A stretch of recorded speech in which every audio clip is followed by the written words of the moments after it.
This is Trade Center 2026. While you were sleeping or clubbing, 3 late trades overnight. Connor Garland dealt from Vancouver to Columbus for a pair of draft picks. As Vancouver starts moving, the Sabres acquiring not 1 but 2 defensemen from the Jets. Logan Stanley and Luke Shen are headed to Buffalo. A couple of picks, a prospect, a depth defenseman coming back the other way. And John Carlson, 17 years in Washington, are done. He's headed to Anaheim. All the details coming on Trade Center.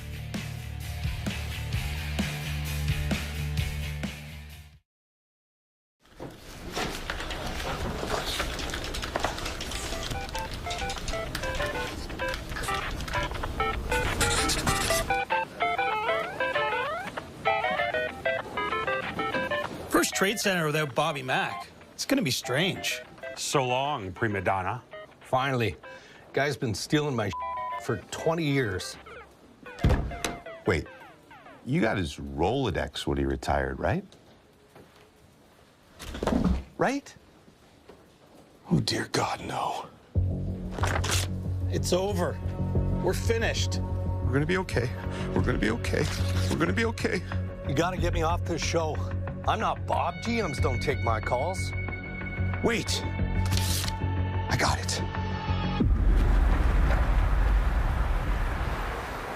I got a bad feeling about this one, guys. Shut up. Just do what I say and nobody gets hurt. What happens if he's home? It's March. He's on his yacht in Monaco. Isn't it the Palace in Dubai? No, Dubai is January. Monaco is February. It's the chalet in St. Moritz in March. Guys, let's do this.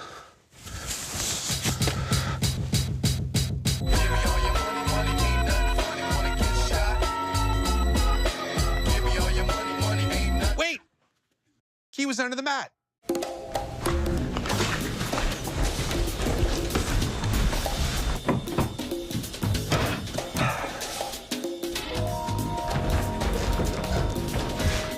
Nothing!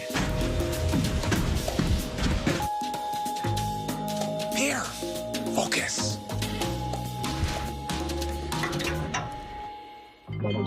Wait, the safe.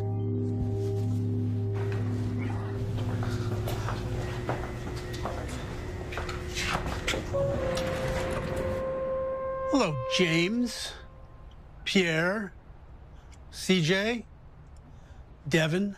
It's Darren. Whatever. Bob, we thought you were in St. Moritz. St. Moritz is February. The beach house in Cabo is March.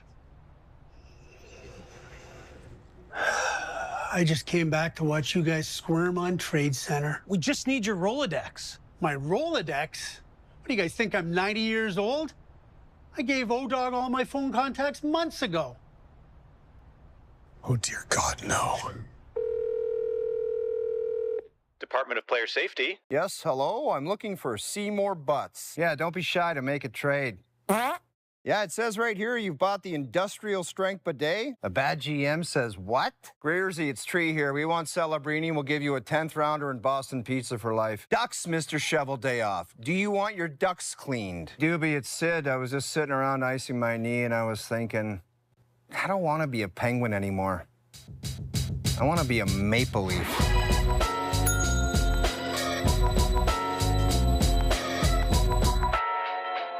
Who watches this crap?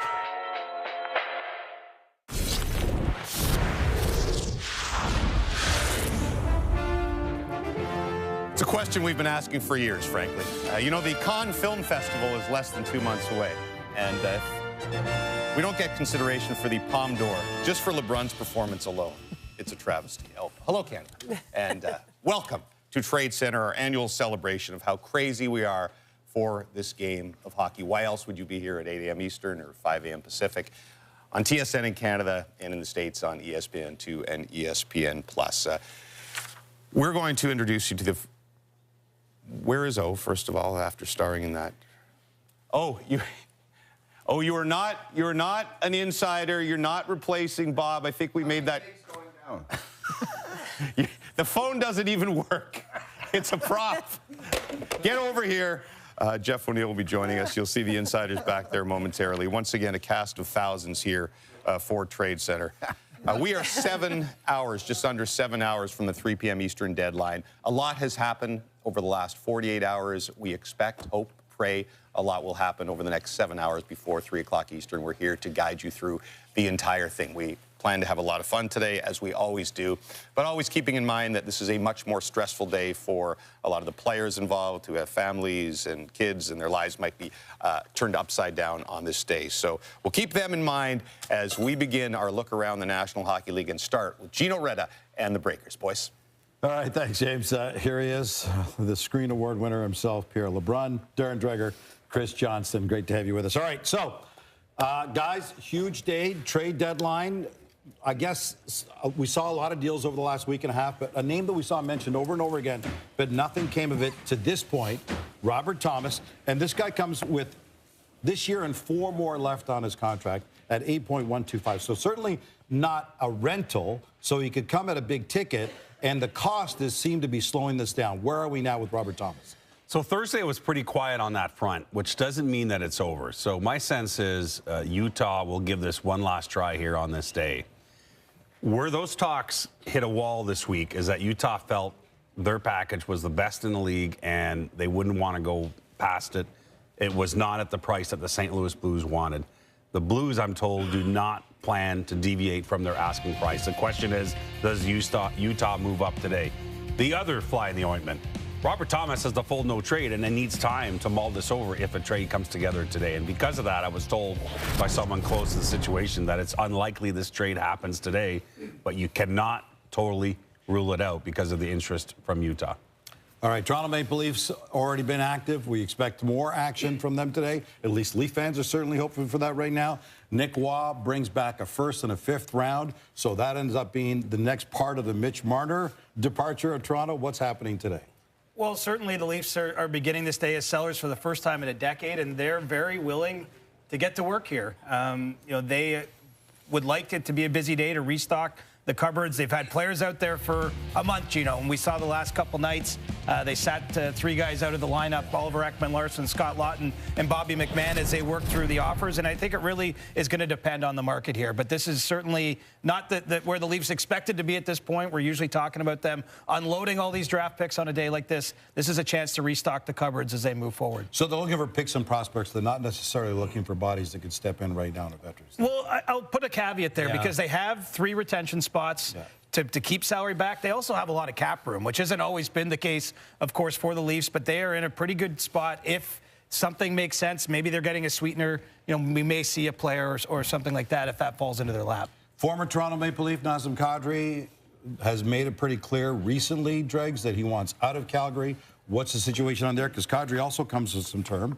He's got this and 3 more at $7 million a year. Yeah, both Nazem Kadri and the Calgary Flames want to change. He does have the contract, as you've stipulated, the extra years remaining, which has been the sticking point, problematic for most clubs who have expressed interest in the veteran centerman. I know that Colorado and Calgary were down the road on the possibility of a trade, sending Kadri back to the Avalanche. But obviously, Chris McFarland and the Avs decided to change their direction. They went to Nick Waugh and the Toronto Maple Leafs.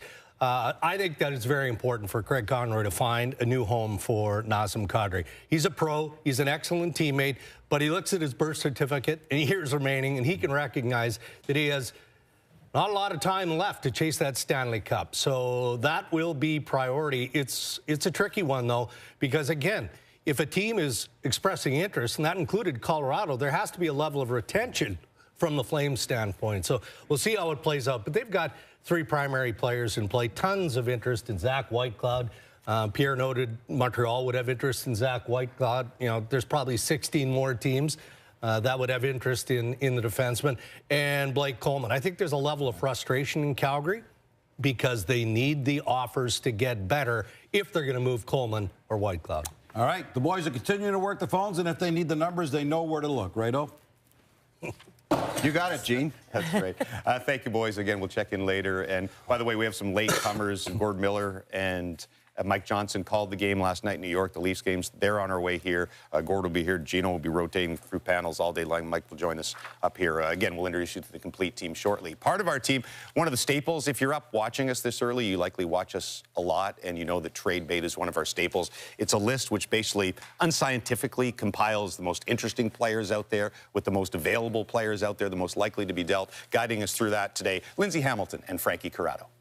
Thank you, James. Unscientifically, I don't know what you're talking about. These are the hard facts and figures. And of course, we got the touchscreen, and Frankie is back to dive into all the action. James, you alluded to it earlier, the fact that Canadian teams were busy overnight while everyone was sleeping. So let's dive into our Canadian franchises. Frankie, who is the most fascinating to you as of right now? Two teams I find very fascinating in Canada, and for different reasons. The Toronto Maple Leafs, this is just not a position where they've been for a long period of time, having to sell off assets. And the Calgary Flames, who we know what direction they're headed in, but for Calgary, players like Nazem Kadri, Blake Coleman, not necessarily your true rental players. These are players with term that have, a little more meat on the bone. So yes, you're acquiring a very good playoff player. You're acquiring a player who, can play second or third line center. And if he's your third line center, he's going to make you a much better team. For Nazem Kadri, I look at a team like the Minnesota Wild and say, how do you not try and go get a player like this? Look at the path that you have to go through. Dallas, Colorado, you already made the trade for Quinn Hughes. Why not go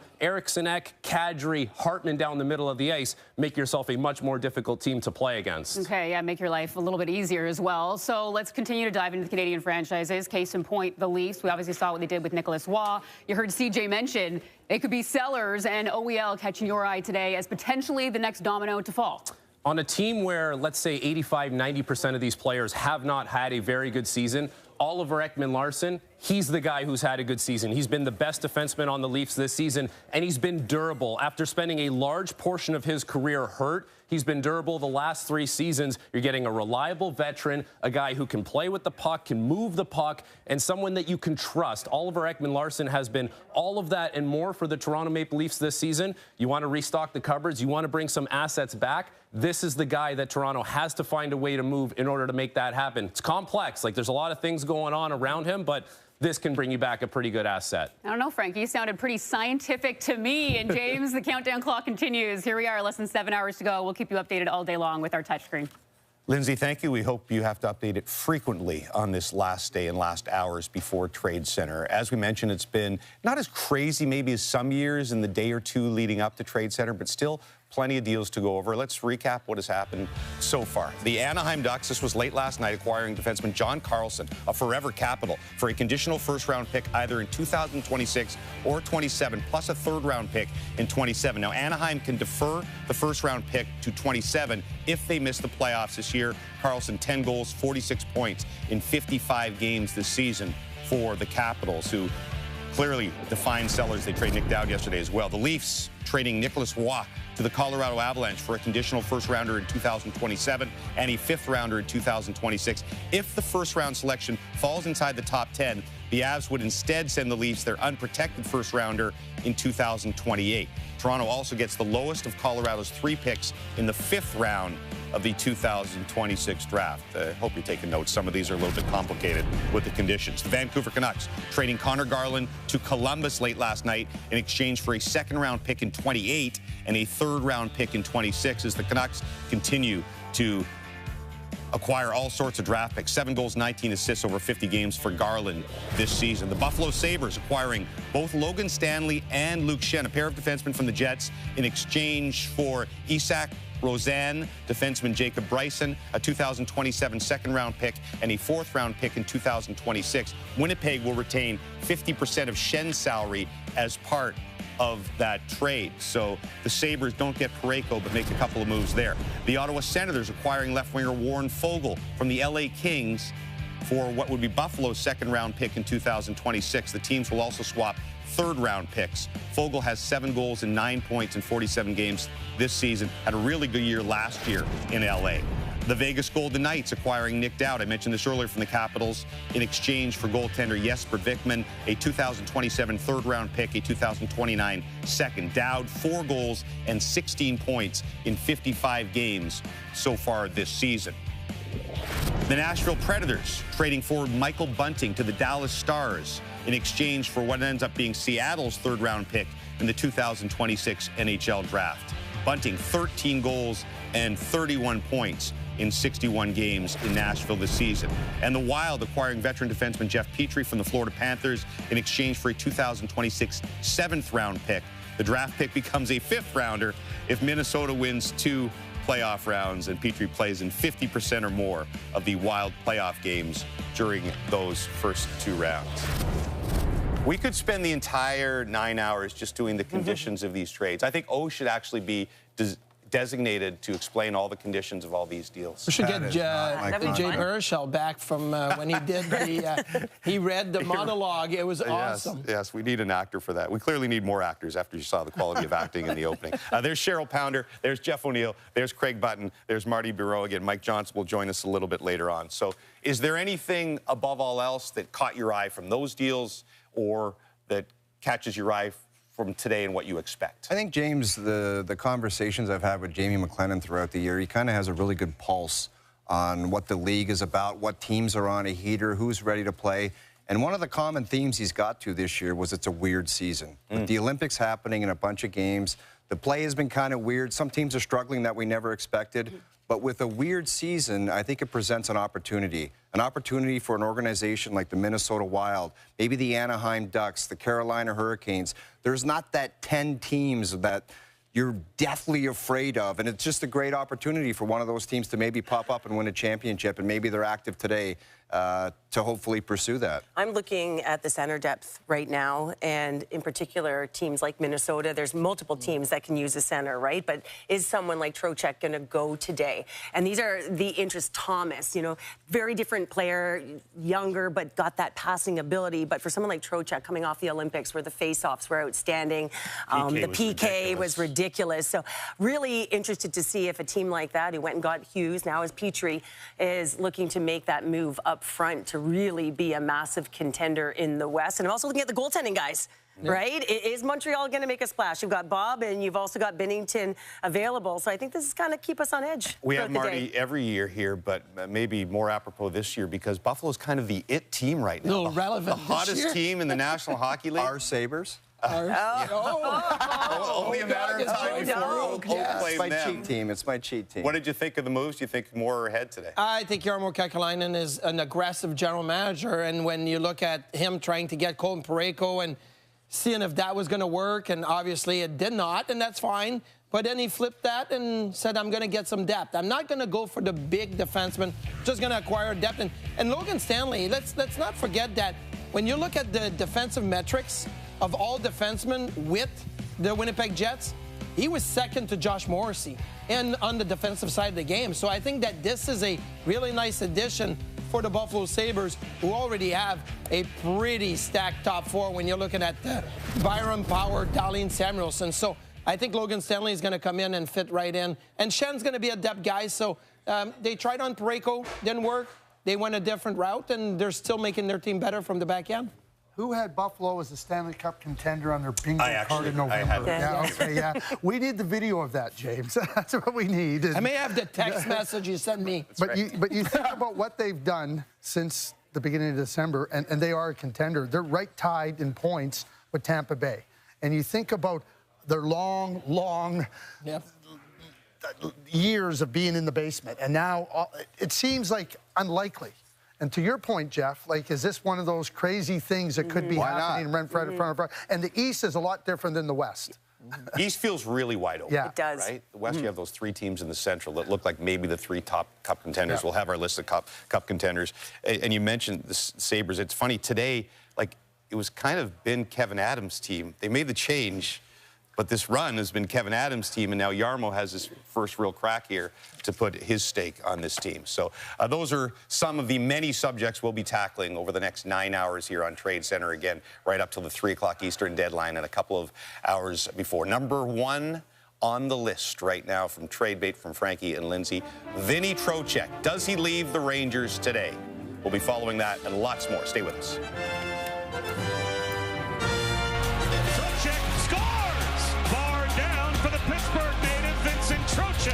And from a knee in front, Trocheck, the redirect, and it's 2-1 New York. Score! Trocheck, redirect. Trocheck starting to heat up a little bit more.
Trade Center is brought to you in part by Harvey's. Harvey's Pickle Poutine is back, and for a limited time, get deep fried pickles for only $3. Harvey's, it's a beautiful thing.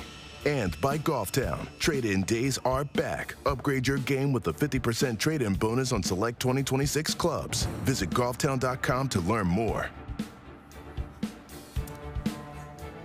Good morning once again, Canada, and everybody watching in the States. If you're just getting up, this is Trade Center. We're just underway here, counting down to the 3 o'clock Eastern deadline. One of the sidebar bets we were having in the studio was Mike Johnson and Gord Miller called the Rangers-Leafs game last night in New York. They were both on the same flight. Who was going to arrive here first? We have our answer. It's not a shocker. Gord Miller, straight from the airport. We believe that he may beat Mike Johnson by an hour or 2 hours. Like, Johnny's going for a long breakfast and a nap, I believe, at home before he arrives. But we welcome Gord to be with the trade breakers all day. One of the tough things, identifying sometimes there's clear sellers, there's clear buyers, there's always those murky gray teams in the middle. Let's talk about those today. Jennifer Hedger with Craig Button. Thank you, James. I can report I had a full 8 hours of sleep last night. You, Craigers? I had to stay a little bit late because of all those trades that unfolded, but I slept peacefully. All right, well, let's talk about who's going to be a buyer, who's going to be a seller. According to Puckpedia, the contending teams with the most cap space to work with right now, Detroit, Anaheim, Carolina, Columbus. So who might they be looking at as far as who's looking to sell to these teams who have cap space? Yeah, the beautiful thing about those teams with the cap space is that now they can take players with terms. So if you're looking for a center and you're looking Minnesota, let's go right to Minnesota. They've made a big splash. They've been connected with Vinny Trocheck. Could they be connected with Nazem Kadri?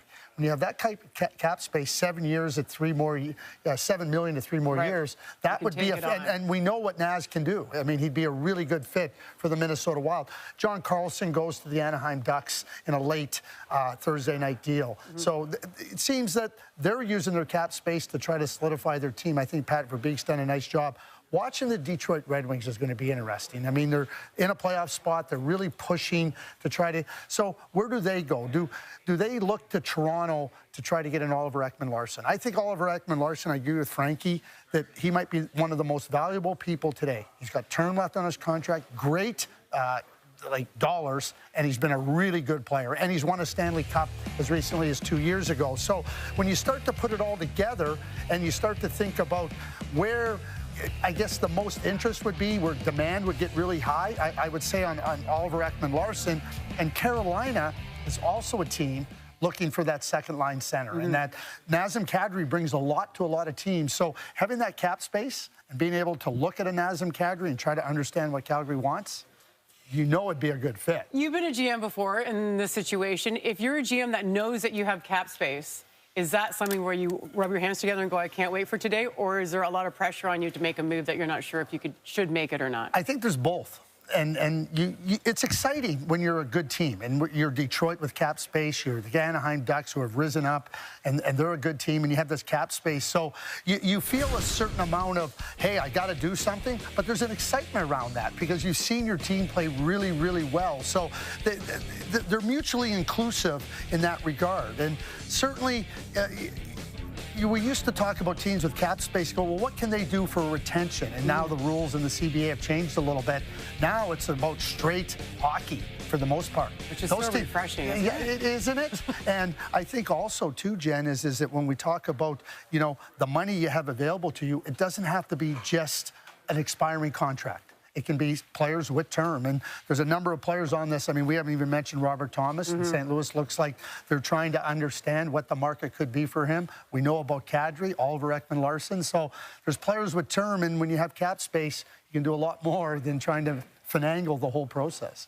Thank you, Craig. James, back to you. All right, thank you, gang. And we thank you again. We appreciate you guys so much watching every year, especially early in the morning when most of the time nothing goes on. So we want you to be able to participate in Tradecentre this year. So this year we introduced the Megaphone. Megaphone polls. All you need to do is scan that QR code at the bottom of your screen, and you can vote. Here it is. We're going to add it right here. You hit the link, and you cast your vote. So we'll be asking various questions all day that you can vote and participate on Tradecentre. So here's the first question. Two-time Stanley Cup winning goalie and pending UFA, Sergei Bobrovsky.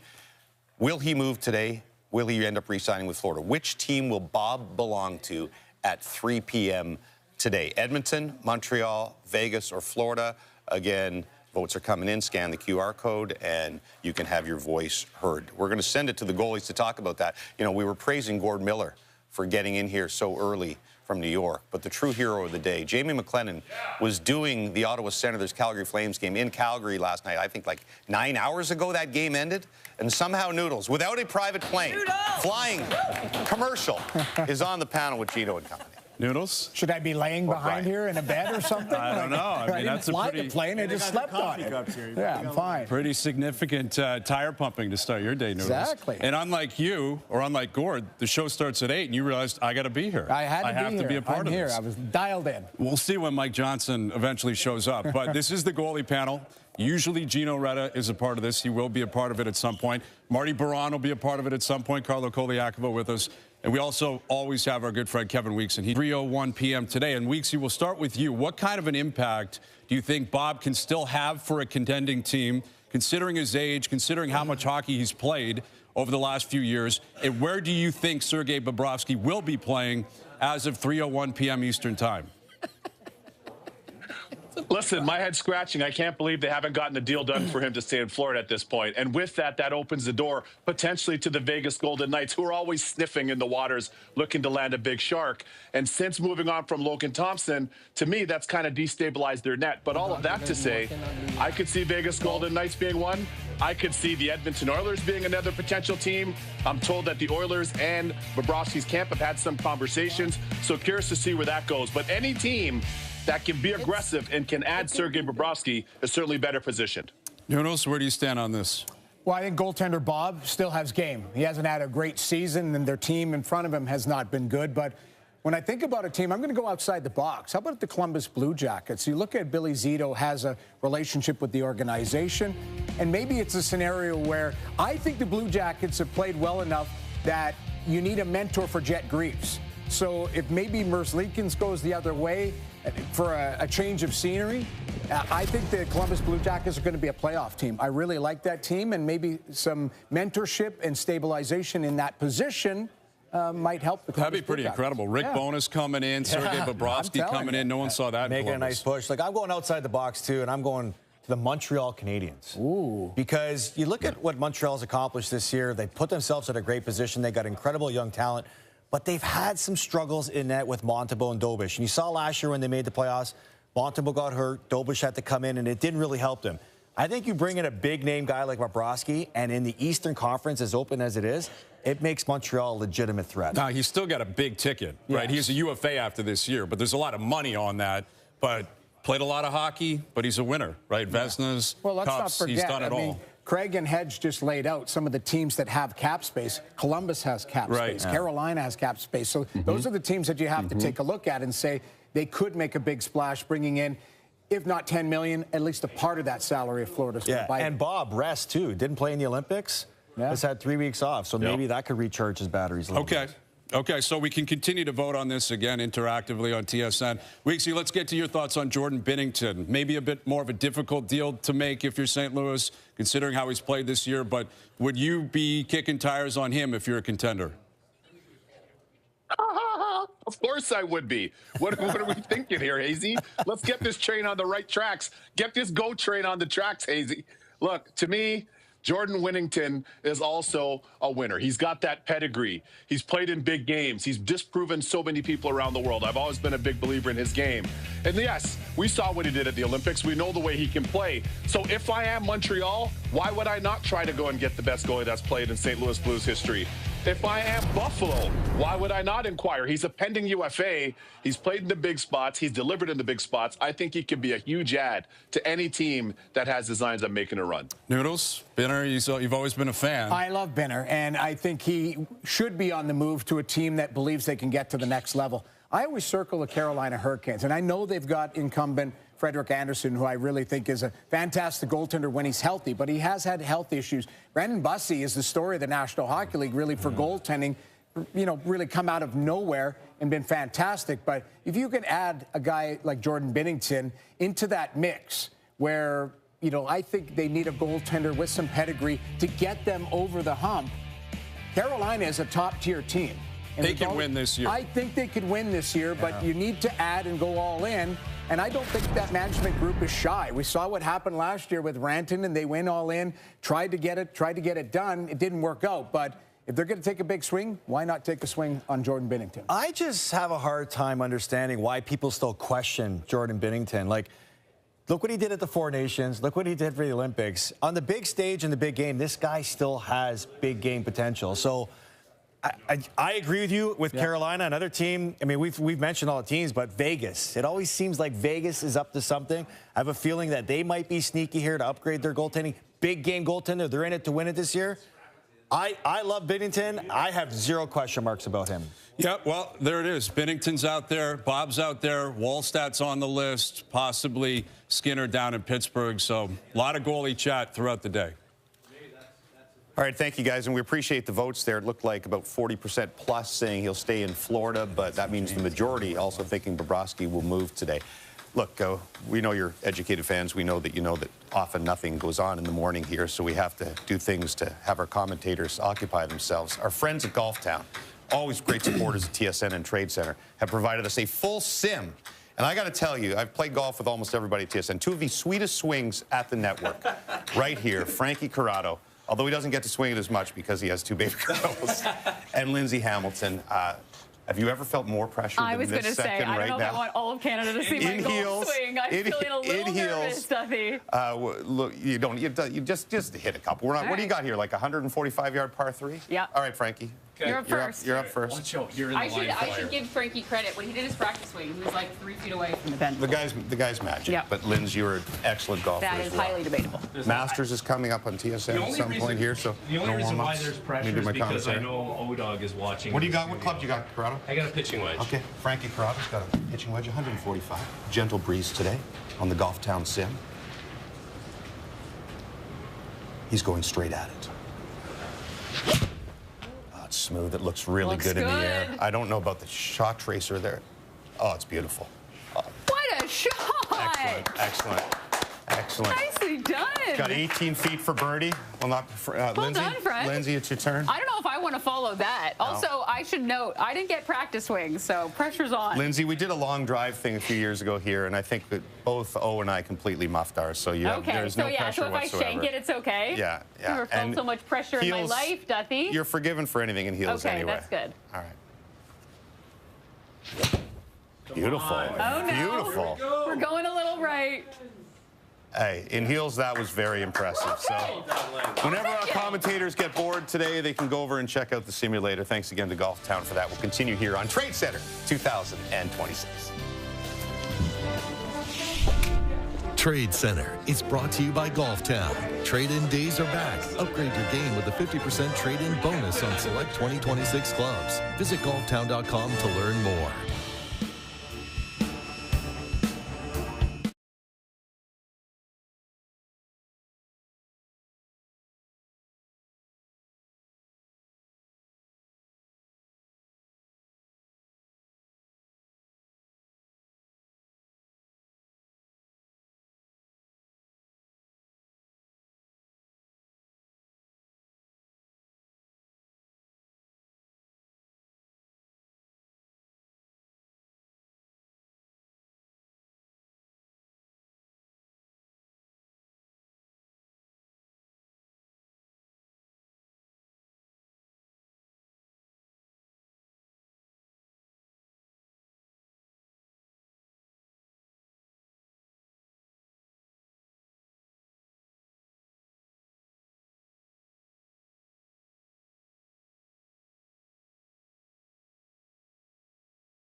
Some things to keep in mind as you're watching Trade Center and all the deals that go down today. The salary cap has risen 17% from $81.5 million in the flat cap era and is about to cross the 3-digit threshold, reaching $104 million next year.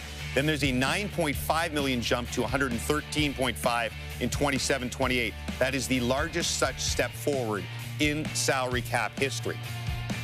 Another thing that may impact the number of deals today, the NHL has introduced a playoff cap this season, meaning teams have to be cap compliant in both the regular season and the postseason. Twice in the past 5 years, the Stanley Cup champs exceeded the cap according to the rules now in place. Tampa Bay would have been $4 million over in 2021. Florida would have been $3 million over in 2025. That according to our friends at Puckpedia. Still early in the day, but lots that happened last night and lots of buzz out there. We say for the first time hello to Gordon Miller with the Trade Breakers. All right, nice to be here with the fellas. Let's start with the goalies. We heard the goalie panel talk a minute ago about the potential of goalies moving. Sergei Bobrovsky is a fascinating case, Pierre, because, I mean, are you getting the two-time Vezina Trophy winner? Are you getting the two-time Stanley Cup champion? Or are you getting the guy with an .885 save percentage this year? What's the latest on him? Yeah, well, you're hoping that the magic is still in the bottle there somewhere if you're trading for him, because it's been a disastrous year for him in the regular season. Teams are calling. I still can't totally discount the idea of a last-minute extension, even though I don't think it's very likely. So there's that. Number two, I don't think the Florida Panthers are just looking to get rid of this guy for a fourth-round pick. Too much respect for Sergei Bobrovsky. So it has to be a real offer if you're coming to get Sergei Bobrovsky. He's got a $10 million cap hit, but Florida would obviously be willing to eat half of that. And in real cash, he's down to about $1 million for the rest of the year. So these are all real things. He does have a modified no trade. I think there's some Canadian teams that are on the no-no list. So to me, the teams that make the most sense, if they decide to go down that route, would be Carolina and Vegas. It's unsettling. I'm in the Bob chair. I don't feel worthy. It's a bit strange. I'm not going to lie. But I don't remember the last time that we had two decorated and experienced goaltenders, Stanley Cup winners, potentially in play, right? I mean, it's wild when you think of Sergei Bobrovsky and Jordan Binnington from the St. Louis Blues. And I think the feeling out there is that it's more likely that Bobrovsky gets traded than Jordan Binnington. And I had a source close to the Binnington situation earlier this morning, pretty early this morning, tell me that at worst it's 50-50. So you wonder who might be in on that. And I know that the Carolina Hurricanes at least kicked tires on Jordan Binnington a week or so ago and then backed off a day or two later. But isn't that what always happens this time of year? Teams check in and then they come back on deadline. One of the things that we've talked to for years about with managers is making goalie trades is tricky because normally a goalie has to go the other way unless you're going to put someone in the minors. Is that the case here? Like, does a goalie have to go the other way? I mean, I guess. I mean, I think if Vegas makes a trade for sure. But, you know, the other thing in all this is that if Carolina makes a goalie trade, and they may not, it would go against their philosophy of the last few years. On the other hand, has goaltending cost them come playoff time? What about Montreal? Well, first of all, again, I think Montreal is on the no list for Bobrovsky, number one. And I don't know that, you know, I don't think the Habs feel they're one player away. Now, I still think they might try to make a splash today, you know, up front. They're looking for a D. Robert Thomas. I think the Habs have kept tabs on that. But I think the Habs have resisted thinking we have to go trade for a goalie, but we'll see. I was in New York last night. It's been well documented. Vincent Trocheck's son had the line of the week. Yeah. Saying that... He said a couple good lines. His son said, my team's not trading me. I'm staying in New York. We got playoff games. But Vincent Trocheck didn't play last night for the Rangers. Sam Carrick didn't either. He was subsequently dealt. What's the latest on Trocheck? Well, if Trocheck had a conversation at the breakfast table with his son, he'd say, I'm not sure if my team's trading me either. And that is very real. The New York Rangers have let it be known to the teams they've been dealing with here that they don't feel they have to make this move today. 3 more years of control, a player they really like. You know, obviously his name's been out there pretty prominently. We know he'd like to stay in the eastern half of the continent if possible. You know, teams like Detroit, Carolina could make sense. You know, Boston Bruins perhaps, maybe even Minnesota Wild, although they did back off yesterday after long being seen as the favorite here. But the ask is big. So I think the question as we work through towards 3 p.m. Eastern is, does someone really step up and make this happen? I think the pressure on the Rangers is that there's never going to be a better time to trade Vincent Trocheck because he played really well, especially on that PK at the Olympics for Team USA. He's 33. When is his value ever going to be higher than it is right now in this moment? In my opinion, I think they got to move him today. All right, we'll keep an eye on New York and all the other big cities that are trying to move big players. James? We will. I always feel like I have to do a Canadian sort of sorry to our viewers on ESPN because we are a Canadian sports network and we'll spend a large part of our day focusing in on the Canadian team. But yes, we'll cover everything that happens in the States and every trade as well. But on that note, let's check in with our Canadian Eastern team reporters who are spread out throughout the country. And there you see Mark Masters, who's at the airport. You see Gord rushed here. Mark, the trooper that he is, helped his cameraman with all his gear, so he's still at the airport. He's covering the Toronto Maple Leafs for us today. Claire Hanna is doing double duty. She was with the Senators last night in Calgary. She'll be covering the Sens and the Flames from Calgary today. And Kenzie Lyon, it's 5:45 a.m.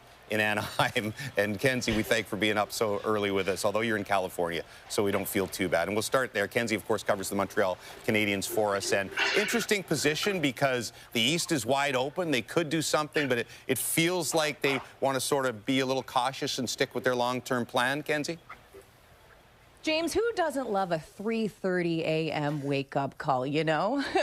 As right now, you know, Wayne St. Germain, our lovely camera operator, has already considered just taking a nap here as we welcome you inside our hotel room just outside Anaheim. So if this camera starts to tilt down a little bit, we will know why. But as we are wide awake here, the Montreal Canadiens likely fast asleep, as they could even sleep in today. Martin St. Louis opting to not hold a morning skate today ahead of their game tonight against the Anaheim Ducks. And so likely when you look at this Canadiens roster, Patrick Laine, the guy who may have kept his phone on loud over the course of the night in the event he would find out more about what his future could hold. He remains the Canadiens' lone unrestricted free agent at the end of this season. But what's exciting for the Canadiens this time around on Tradecentre is they come in as buyers, and an advantage they have than other teams is they have the luxury of time. They don't necessarily need to do anything. Would they like to tweak this roster and add maybe a right shot defender or some heaviness up front? Certainly. But when you look at what this group has been able to accomplish over the course of this season in maintaining a wild card spot, it's impressive. And now they've got healthy bodies like Kirby Dach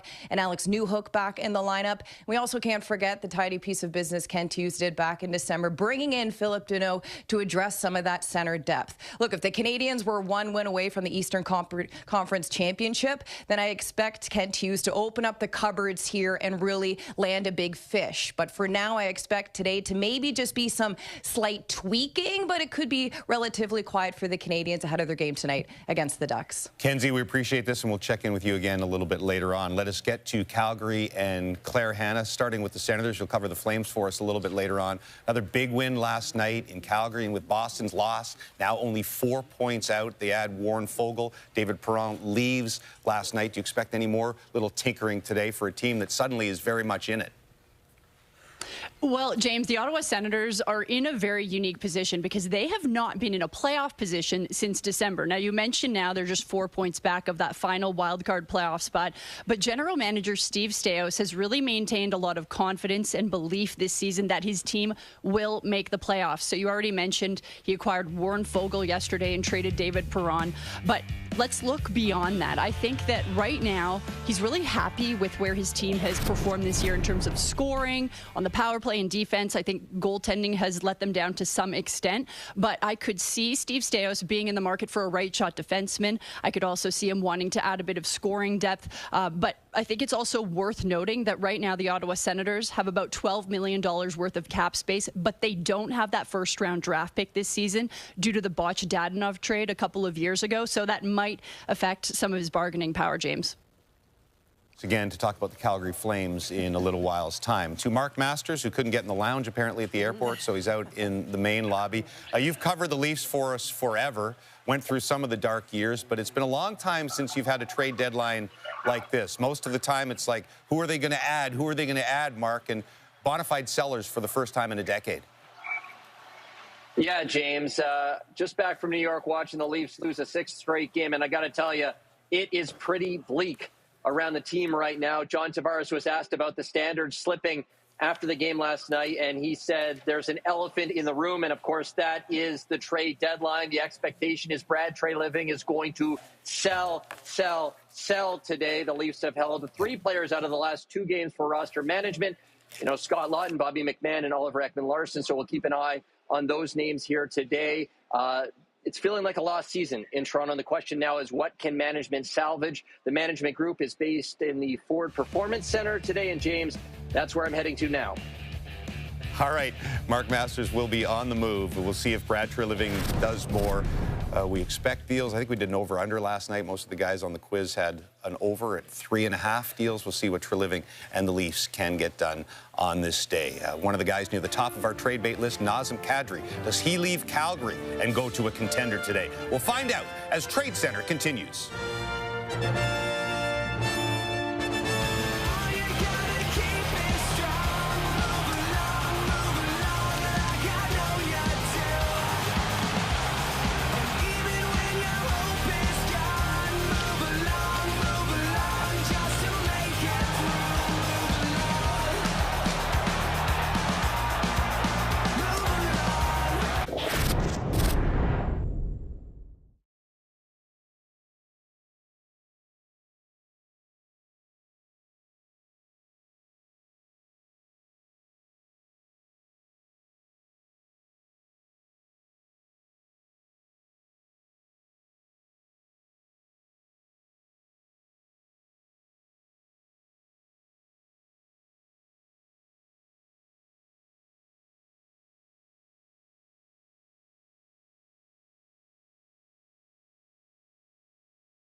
So here's how deadline day has looked over the past 7 years, with record highs of 32 deals in 2020 and 2022, a record-tying 55 players switched teams in 2020. Last year's 47 players dealt, ranked as the 4th highest ever. We continue to do our Cross Canada Morning checkup with our Western Canadian reporters. Ryan Rashog is in Edmonton today. Danielle Bain is in Winnipeg for us. Claire Hanna, again, doing double duty, covering the Calgary Flames for us in Calgary. And Farhan Lalji wanted me to mention, just because I did with Kenzie, that it is also before 6 a.m. in Vancouver, and he is also a hero for getting up this early. Farhan, let's start with Ryan in Edmonton. So they do their moves. Connor Murphy, Jason Dickinson, Colton Dock. Seems like Stan Bowman might be done. Of course, that could be a smokescreen for us all. Any expectations on this last day? Yeah, so Oiler fans love it when I come on every year and they're basically done, and I use the phrase nibbling around the edges. I think that's maybe the position that Stan Bowman takes today. I can see them adding depth forward, maybe somebody with a little truculence. Greer is an interesting name that's out there. They don't have a lot of cap space to play with, James, so I could see them looking to do that. Excuse me. You heard the guys talking earlier about the goaltending situation. I think, look, if Jordan Binnington is out there, you know, Sergei Bobrovsky is out there, I'm sure Stan Bowman does due diligence and makes those calls just to look into those things. Feels to me like they're pretty locked in with what they have. Those are tough deals to make. The Oilers don't have a lot of space. So, you know, the sense I've gotten from Bowman over the last couple of days is that, you know, they're pretty content with where they're at with the goaltending, understanding this is what they're going to have to run with. They haven't been nearly good enough, James. And bigger picture with this team, you know, there's a crisis of statistics and a crisis of style of play. They've given up 50 goals in their last 11 games, and a team that used to be able to hang its hat on really sound defensive play has been a disaster defensively right through the entire lineup. They could trade for Dave Poulin today, and if the rest of the guys don't get back to that commitment to defense, it's not going to matter. As Ryan Rishaug in Edmonton, the Oilers in third right now in what has been the weakest division in the NHL right now, the Pacific. Let's get to Vancouver and Farhan Lalji. Already been a couple of years worth of trades done. If you go back to December and the big one with Quinn Hughes, Kiefer Sherwood, Tyler Myers, Connor Garland. So they've done what they wanted to do once they fell out of things. You have some prospects there. You have a lot of picks acquired. Is there more work to be done today? Yeah, I think there is, James. It has been pointed out to me that the Canucks in the calendar year 2026 actually have acquired more second-round picks, 4, than they have wins, 2. So this is definitely a team that is in free fall. They've got a slim 12-point lead over the 31st place in the NHL team for last place in the league. So you know what they're headed for. And you mentioned the trades that have been made right now. And, you know, a couple of weeks ago, we spent a lot of time talking about the pending unrestricted free agents, what was viewed as tap-in putts for Vancouver. Evander Kane, Teddy Bluger, maybe David Kampf. And they haven't been able to move any of those guys quite yet and acquire some assets for them. So I think that's the focus on this day. What they have done in the last couple of days is be able to move some, either an older player like Tyler Myers or a player with term, with Connor Garland, who's got a 6-year, $6 million AAV contract kicking in at the start of the next calendar year on July the 1st. So, you know, when you look at it, there's still some potential work to be done. People have talked about Elias Pettersson and Jake DeBrusk and Brock Besser, players with term that this team probably could move because they're not necessarily going to be in their prime when the team eventually gets back into a contention window in a few years. I'd be surprised if any of those guys got moved today, but they might set the table for potential moves around the draft or around free agency around those players. But those 3 UFAs, keep an eye on those. Vancouver also has plenty of cap space, close to $13 million, so they could potentially take on some bad short-term deals if it means acquiring even more assets. All right, that's Farhan Lalji in Vancouver. For our second time today, let's check in with Claire Hanna in Calgary, also covering the Flames with us. The 2 big-name defensemen already traded this season, Rasmus Andersson and then Mackenzie Weegar. So Nazem Kadri, we mentioned, right up there on our trade bait board, and I guess he's the name that everybody's watching today. Yeah, and I would also add Blake Coleman to that list. I think those 2 players are top 5 on the trade bait board, so we'll see if Craig Conroy finds a landing spot for either of those players. But his number 1 priority right now is sticking to the process to make sure that the Calgary Flames are potentially pushing for that playoff position when the Flames move from the Saddle Dome just across the street to the new arena come 2027 and 2028. And he got a couple of, actually 3 second-round draft picks when he traded Mackenzie Weegar yesterday. You got Olli Mata back in that deal from Utah. But I think right now when you look at the Flames roster areas he wants to round out or add some depth, they're definitely down the center, especially if he does find a landing spot for Nazem Kadri today. And then on the blue line, just rounding that out as well. Now, yes, they add Olli Mata. He's a left-shot defenseman, but Mackenzie Weegar was a right-shot defenseman. So there's a gaping hole on that side. But I think the big mantra that everybody has to keep in mind is stick to the process for Craig Conroy and make sure they're competitive in a couple of years. Claire, awesome job on both fronts. We'll check in if the Flames or the Sens do anything on this day. And finally, Danielle Bain. Danielle doing her first Trade Center with us, does a great job covering the Jets. I was a little saddened, Danielle, by the Logan Stanley trade because I tweeted earlier on this year that my favorite stat in hockey was that Logan Stanley had 1 goal in each of his 5 years, and then he scored 9 this year, and the Jets, every time he scored, reminded me that Logan Stanley is now a sniper, and now he's in Buffalo along with Luke Schenn. Do you expect anything else from the Jets on this day? Well, James, I know Jets fans everywhere are going to be a little bit sad about the departure of Logan Stanley, but as you mentioned, with him and Luke Schenn gone, those were the two biggest expected moves from the Jets already done last night. A pretty decent return for them, as you mentioned off the top of the show. Forward Isak Rosen, defenseman Jacob Bryson, and 2 picks, a second and a fourth. And it's important to note that this Jets team isn't in a playoff spot, and it's pretty unlikely that they'll get there, so they are modified sellers this year. GM Kevin Cheveldayoff does have 6 more pending UFAs to work with. And before last night's trade, the Jets did not have a second or a 4th round pick in the next 2 draft years. So acquiring picks as well as players with term is definitely something he's still going to be looking around. And when they do acquire any personnel, if that's possible for the rest of the day today, they will be looking at players with term, someone who can slide into that top 6 role, a scoring winger, because offense has been really hard to come by for this Jets team so far this season. And then that elusive second line center position that they've struggled to fill over the last few seasons, James. Excellent Danielle Bain covering the Winnipeg Jets for us on this day. We're about an hour in to Trade Center, still 6 hours before the deadline of 3 o'clock Eastern Time. We'll be with you until then and beyond.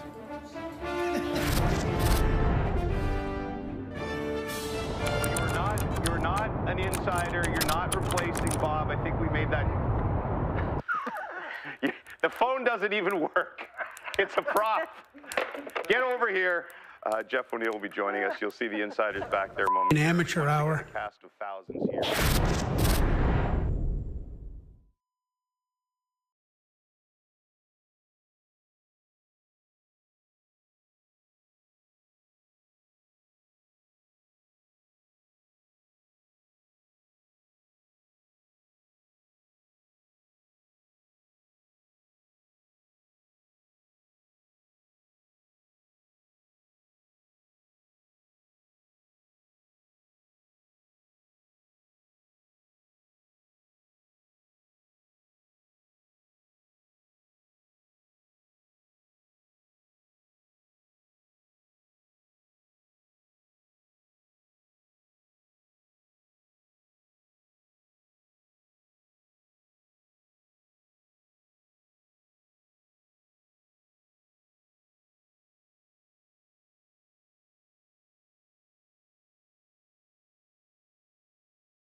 Here are how things looked hour by hour. We had the 2 overnight trades last year on deadline day, and there were 3 early today. John Carlson from Washington to Anaheim, Stanley and Shen from Winnipeg to Buffalo, Connor Garland from Vancouver to Columbus. There was only 1 trade over the first 4 hours of the broadcast day last year from 8 a.m. through 12, which sounds like I'm asking you to turn us off. Please don't.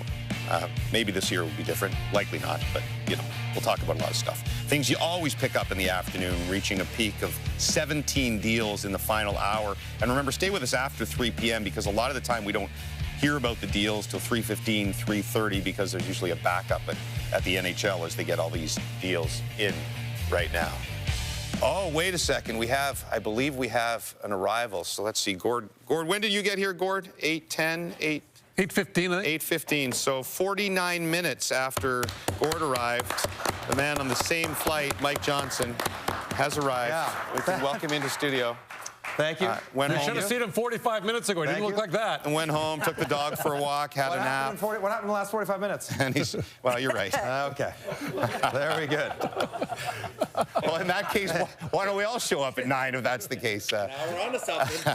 Gord's already been working. Let's send it over to Gord and the Trade Breakers. All right. It's very early in the morning in Calgary still, and Darren Dreger, Nazem Kadri is very much in the spotlight, not just in Calgary, but around the league. Well, I think from Kadri's perspective, he felt like he'd be traded by now. I mean, there was lots of dialogue between the Colorado Avalanche and the Calgary Flames for myriad of reasons. They obviously couldn't get the deal done in a timely fashion for Chris McFarland, so he goes over and picks up Nicholas Roy from the Toronto Maple Leafs. So now the heat is on, right? I mean, the Flames recognize that Nazem Kadri is at a place in his career where if they're going to maximize the return, it's going to be today. That's when they're going to get the most. He's got a 13-team no-trade clause, and until this point, he has been reluctant to consider going anywhere other than the teams that he's willing to go to. And that, of course, would be Colorado, Montreal, go down the list. I think that there's at least now the possibility that he has conversations with some of those teams or a team or two on that 13-team no-trade list. And it's only because this guy wants to play playoff hockey and wants to try and chase that cup. But sorry to interrupt, Gord. The Flames have to retain on that contract. I'm sorry. Like, I don't know what team in the NHL can take the extra $21 million left on that deal after this year. It's a lot. Yeah, the term based on his age. Yeah. Let's circle back for a minute, Pierre, to a deal that was made overnight last night. The Washington Capitals send John Carlson, Stanley Cup winner, to Anaheim for a first and a third. Is this the Capitals saying uncle on the season, or what is this? No, they're not giving up on the season. In fact, they were in on Connor Garland, weren't able to get it done. Obviously, Garland traded to Columbus, so they'd like to add a piece today, but it's also the Caps being realistic. You may remember a couple of years ago when they did miss the playoffs, they did sell, they did some buying, so they're trying to do a bit of both. Very difficult day for the Caps. I talked to someone there today. Trading John Carlson and Nick Dowd in the same day. Right. Very, very, very difficult. They couldn't reach John Carlson, by the way. The trade happened so late last night, so Carlson did not find out about the fact he got dealt until this morning. I don't think he was completely stunned, because the reality is when they talked about an extension again right after the Olympic break, they decided to shelve talks, and that was a bit of a red flag, I think, for John Carlson in terms of the trade deadline. But you know, this would hit hard. It would hit hard for Alex Ovechkin, by the way, who might be playing in his final year. Right.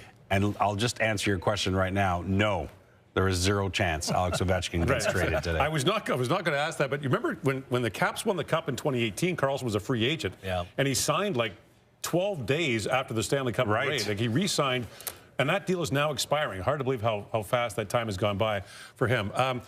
It's kind of an unwritten rule in the game, CJ, that winning the Cup adds some years to your career and adds some value. And that'd be the case for A.J. Greer, who's a guy that has some value in Florida. What's the latest on him? Yeah, I mean, look, Sergei Bobrovsky obviously is the big headliner among the Panthers' UFAs and guys that they have potentially to sell today. But A.J. Greer is a player that a lot of playoff teams like. They saw what he did last year in helping, you know, as an unsung guy in the bottom six for that Panthers team to win their second straight Stanley Cup. You know, he's someone that he's going to earn more money on his next deal, probably, as you say, the bona fides, the grit and the things he brings. And there's a chance he signs that next deal in Florida. The problem is they've taken care of everybody there in terms of the top players on the roster. They may not be able to make that money work. And so, I think at some point he's going to have to decide, is it an extension in Florida, or maybe he's being moved on today by the Panthers. Okay, something else that's not going to happen today, apparently, is Colton Parayko getting traded. Yeah, as we know, he turned down a chance to become a Buffalo Sabre with his full no trade. And my understanding is this morning here, checking in on that he doesn't intend on waiving at all for anyone else either. So all indications are Colton Parayko will stay put with the St. Louis Blues through this deadline, but obviously to be revisited this offseason. I do look, though, at the St. Louis Blues as being pivotal in the action today. I don't think there's any question. That's not news breaking. I mean, that's the reality of Doug Armstrong's situation as he tries to create a better foundation for Alex Steen, who takes over as general manager. So if it's not Parayko, who are we looking at? We're looking at Justin Falk. There's some speculation around Jordan Binnington, as we talked about earlier this morning. Robbie Thomas potentially. I mean, that's pie in the sky stuff, but it's still attainable with the hours remaining until the 3 o'clock Eastern deadline. So Braden Shen maybe, right? There seems to be limited interest, but you look at the center market, as we've talked about with Kadri and Trocheck and ROR go down the list, it gets a little bit more complicated, but we have to focus on the Blues. And if you're looking for trends, which we always are on this day, trade clauses, right? It's in the middle of everything here, whether you're talking about Kadri, those guys in St. Louis, and obviously Parayko this week. All right, and no move clauses, which get even trickier. That's their right. Yeah, absolutely. James? All right, thank you, boys. We haven't been able to cross anybody off our trade bait list because of a trade since we went on the air at 8 a.m. Eastern today. But from Pierre's information there, Lindsay and Frankie, I guess we're going to have to cross off Colton Parayko pretty soon. He's not going anywhere. He's number 11 on our list, but still a lot of other defensemen available.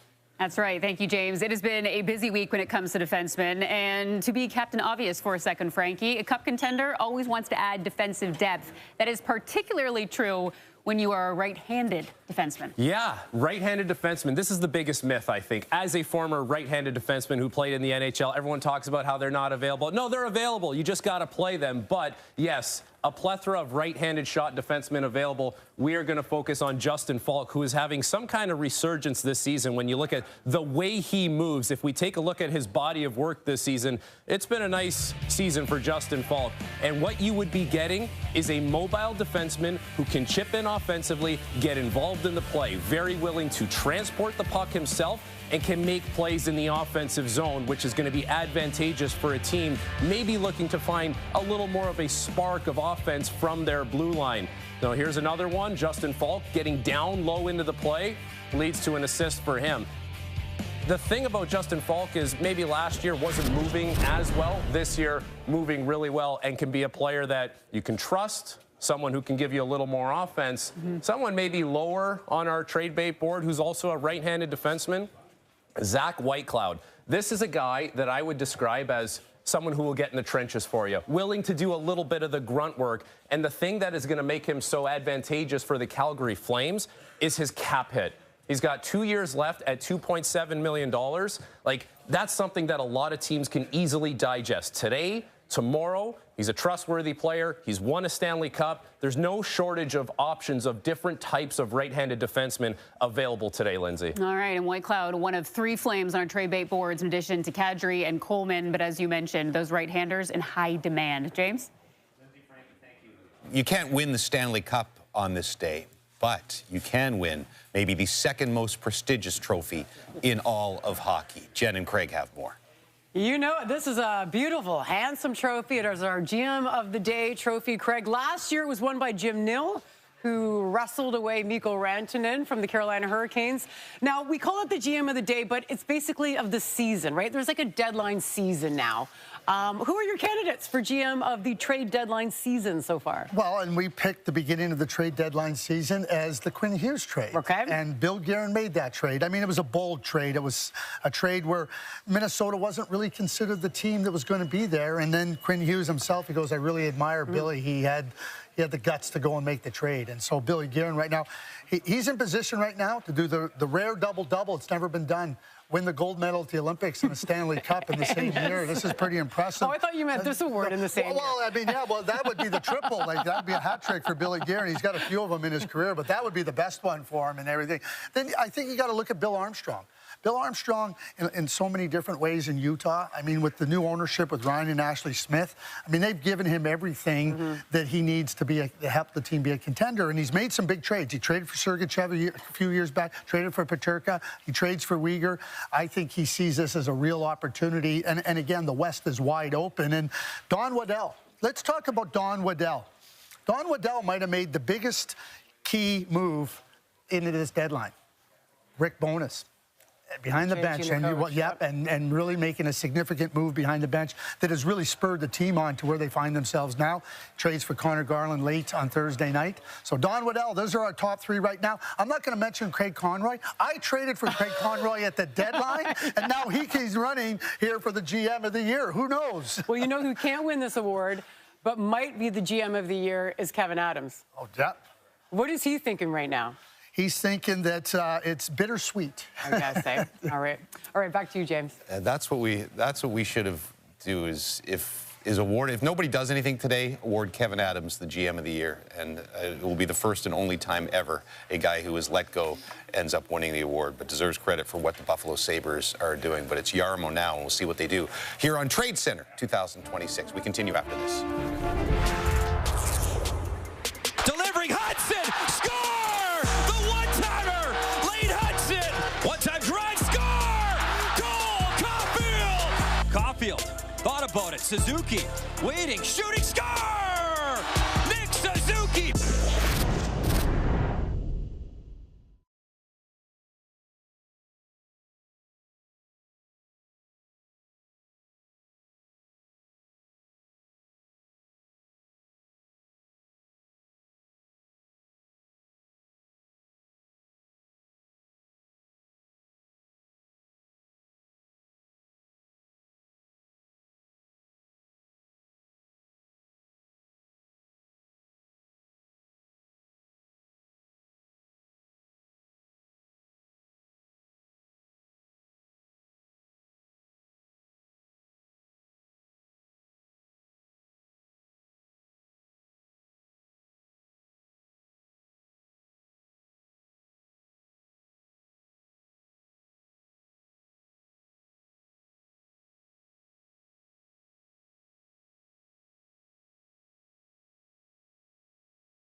They pushed so hard, and they probably deserve. We are not the only trade deadline show on the Bell Media family today. Our friends at Bar Down, they always do a great live show as well. You can check them out. Bar Down, they're on YouTube all day long. Jesse, Luca, Thomas, Reagan, Eric, live on YouTube right now, just like us, up until the deadline. Bar Down.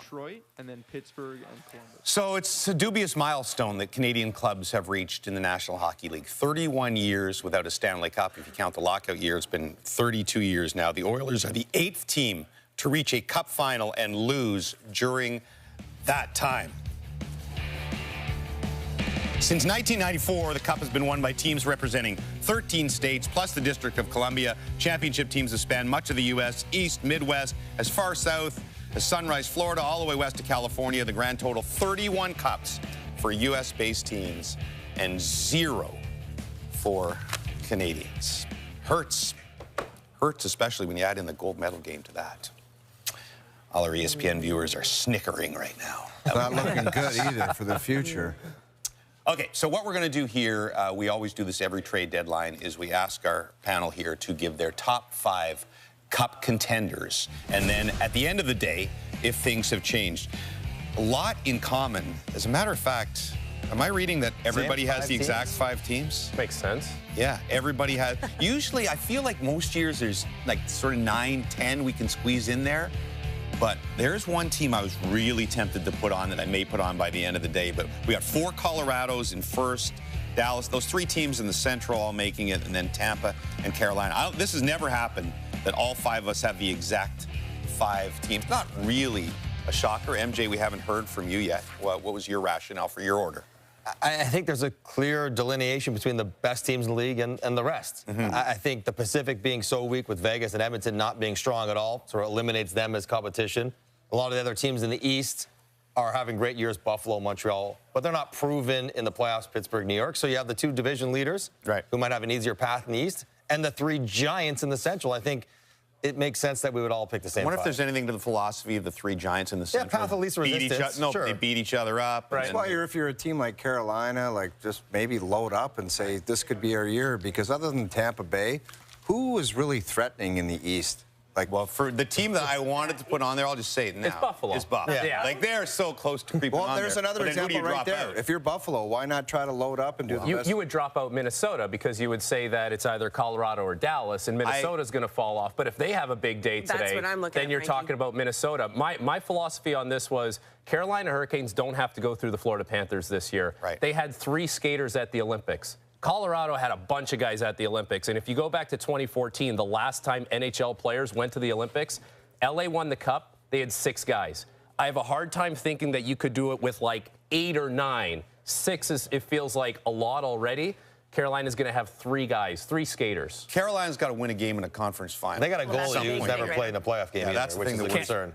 I was thinking about... Let's turn back the clock. Cam Ward comes in, wins a Stanley Cup all those years ago as a rookie. 20 years ago, that's what we know about it. It happens once every 20 years. It's like, all right, counting on that again is dicey. It's a lot. We're going to start going around focusing in on each one of the Canadian teams. We'll start with the Montreal Canadiens, the sole Eastern Canadian team in a playoff position right now, and a really good lineup. And again, the window just opening up for Montreal right now. The injured Patrick Laine, by the way, in the final season of a 4 times $8.7 million contract, and the only impending UFA on the Canadiens roster. Let's check in Anaheim, where the Habs will be playing tonight. And once again, Kenzie Lalonde joining us. So what's on your short and long-term checklist for the Habs to do? Yeah, so you kind of talked about it there, James. What's in store here for Patrick Laine? Of course, that heavy contract that he has. If there is a way to move him, then that would certainly open up some cap space, some flexibility to make some changes and bring in someone new to this Canadiens roster. We've talked about a right shot defender. But we look at this current Canadiens roster, whoever they bring has to be a significant improvement to the defenders they already have. They can use another right shot defender that would allow Caden Gooley to go to the left side.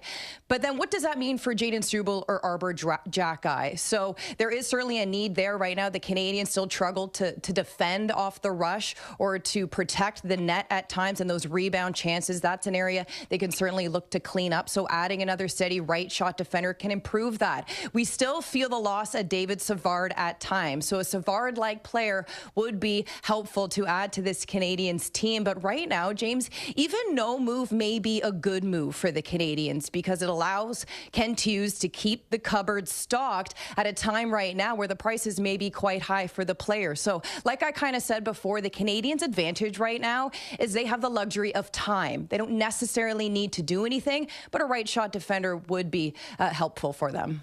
Ed, right from the beginning, they would be really patient in this, and they have been so far. We'll see if that lasts again today. And you're right, the window is just opening, and that window expected to be lengthy for the Montreal Canadiens as far as cup contending. A story on tsn.ca by Paul Paduti of AdjustedHockey.com projects the relatively youthful Canadiens will have a prime time of 4 years to truly contend for the Stanley Cup beginning next season. By comparison, you see the Oilers there, 3-year window lasting through 2028, which of course coincides with the last year that Connor McDavid is under contract. Let's talk some Habs. So as we heard from Kenzie, their management not expected to do anything blockbuster-wise or swing for the fences today, and maybe they're still a year away from being a legitimate cup contender. So where is there room for improvement and, you know, tinkering around the edges for them today? Yeah, well, for me, you know, Kenzie mentioned it, getting that right shot defenseman so that you can get Gooley onto his left side. I think that's a big one. Anytime you're coming out of your own zone, you're on that strong side. I think in terms of puck movement, just makes it a little bit easier. I think down the middle, that's been something that they've talked about for a while. But one of the areas that I'm really interested in, I heard you talk about it earlier, was the goaltending. Whether or not they're going to make a move. And Kent Hughes, of course, saying he's going to be more patient. You're thinking, you know, it's not going to be a rental piece. But at the end of the day, Montembeault has not been strong this year. So I'm really interested to see that element as well, Carlo. I don't understand this patient approach. Have they not seen what the Eastern Conference landscape is? I mean, you're not guaranteed to make the playoffs every year. The Montreal Canadiens are in a great position right now to go on a long playoff run. And I think if they do solidify their goaltending, they're 25th in save percentage and 24th in goals against average. Yeah. I think you have somebody more solid back there. They've done a great job expanding their scoring depth this year because Slavkovsky has slid down to the second line. Demitov's had a big impact. I think if you can add an impact top six forward to enhance that scoring, that'd be great. Right-hand shot defenseman, I think, is more of a luxury than a necessity right now. But goaltending for me would be the one thing I'd be addressing because Bob is could, yeah, I mean, why wouldn't you? Right. It feel like, listen, I think they need to defend better as a team. That's the way they play. That's some of it is the personnel. They score a lot already. But I think what this front office would be thinking is, we don't need to rush into something. We have been so patient, so measured, so calculated. Why do we have to expedite things and maybe say it's not on our terms? It's on the league's terms. It's on the landscape of the league's terms. I think they just want to be more calculated. But patience, I mean, Florida's not in the playoffs this year. Toronto's not in the playoffs. Opportunity is there. Like the opportunity is there. And you think be patient. When would they think, is it next year? Well, next year is 2 months away. I mean, like, why not? Expediting it by 2 months is not that big of an ask. The question for goaltending is, you can't go get a guy with term because I think they believe they have a goalie in Jacob Fowler who will be their goalie of the future. So you don't want to go get a guy with 2 or 3 years at $6 or $7 million because you have the guy that you think is going to be that for you starting next year. But yeah, I mean, a defense would be nice, but I think another scoring forward. But they have so many prospects. Not every prospect pans out. Not every prospect can even play for your team if you plan on being good all the time. So I would be inclined to be proactive this year as well and look for an impact player, even if it's going to get a second-line center. Robert Thomas, whoever. That's I mean, take a swing at that guy. You can afford him. Line is coming off the books.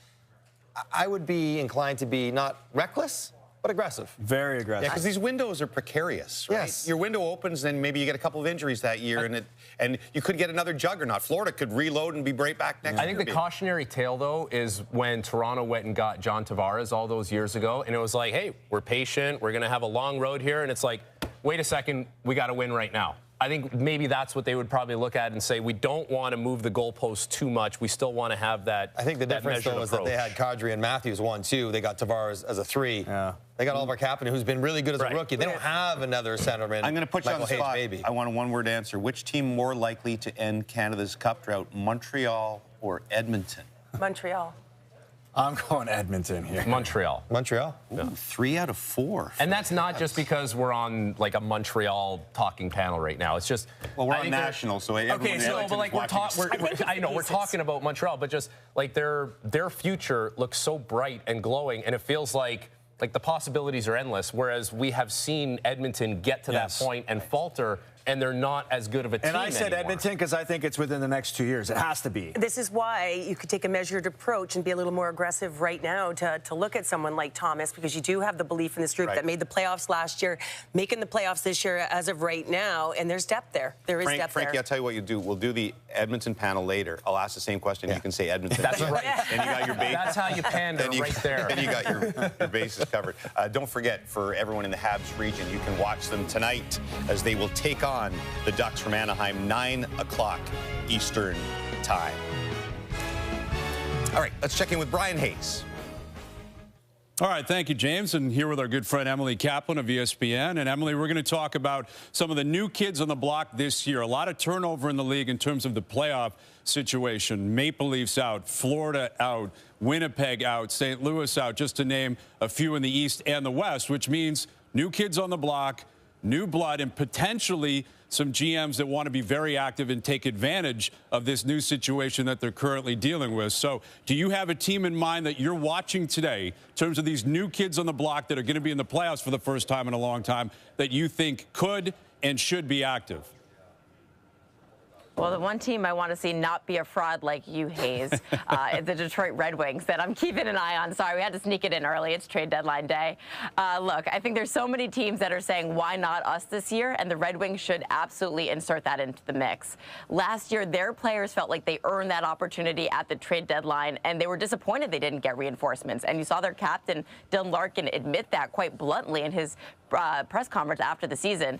This year, they've arguably earned it even more. They have the goaltending. They have the assets. It's all just a matter of whether Steve Yzerman is willing to give up one of his draft children. And with due respect to David Perron and everything he's going to bring to that locker room, he's just not going to cut it as the big reinforcement here. So I know Stevie Y has been making his calls. It's just all a matter of whether he's willing to pull the trigger, because the East is wide open right now, especially with the Florida Panthers out. There's no reason it shouldn't be the Red Wings to get their first playoff game at Little Caesars Arena. Absolutely, and they're chasing that top seed even in the division, and they're not alone. Buffalo's a new kid on the block. They've already been active. I would expect that to continue. But I would look at West, and I think Anaheim has put their name on the map, right, with the John Carlson deal in particular. But how much more active could they get? They hit a grand slam in that Cutter Gauthier deal. Leo Carlson is a burgeoning superstar. They have Dostal, who has not been great statistically this year, but I think he's got the capability of getting hot when he needs to. What else could Pat Verbeek do? He's hired Joel Quenneville. He has Cup pedigree. Again, they're chasing that top seed. Vegas, Edmonton, they've been long-standing players in the Pacific, but they both have flaws. I think Anaheim is a team to watch today. Could they become even more active and think, we're new here, but we can make some noise? James? All right, thank you. We're going to take another break here on Tradecentre. No deals yet since we came on the air at 8 o'clock Eastern time. The quiz is forthcoming. We may get some voting. It is Oscar time on who did the best performance, if best is a word we use loosely. First Trade Center without Bobby Mack. It's going to be strange. So long, prima donna. Finally. Guy's been stealing my for 20 years. Oh, dear God, no. It's over. We're finished. We're going to be okay. We're going to be okay. We're going to be okay. You got to get me off this show. I'm not Bob. GMs don't take my calls. What happens if he's home? It's March. He's on his yacht in Monaco. Isn't it the Palace in Dubai?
It is a staple of our broadcasts here on TSN and a staple of Tradecentre. We present the quiz.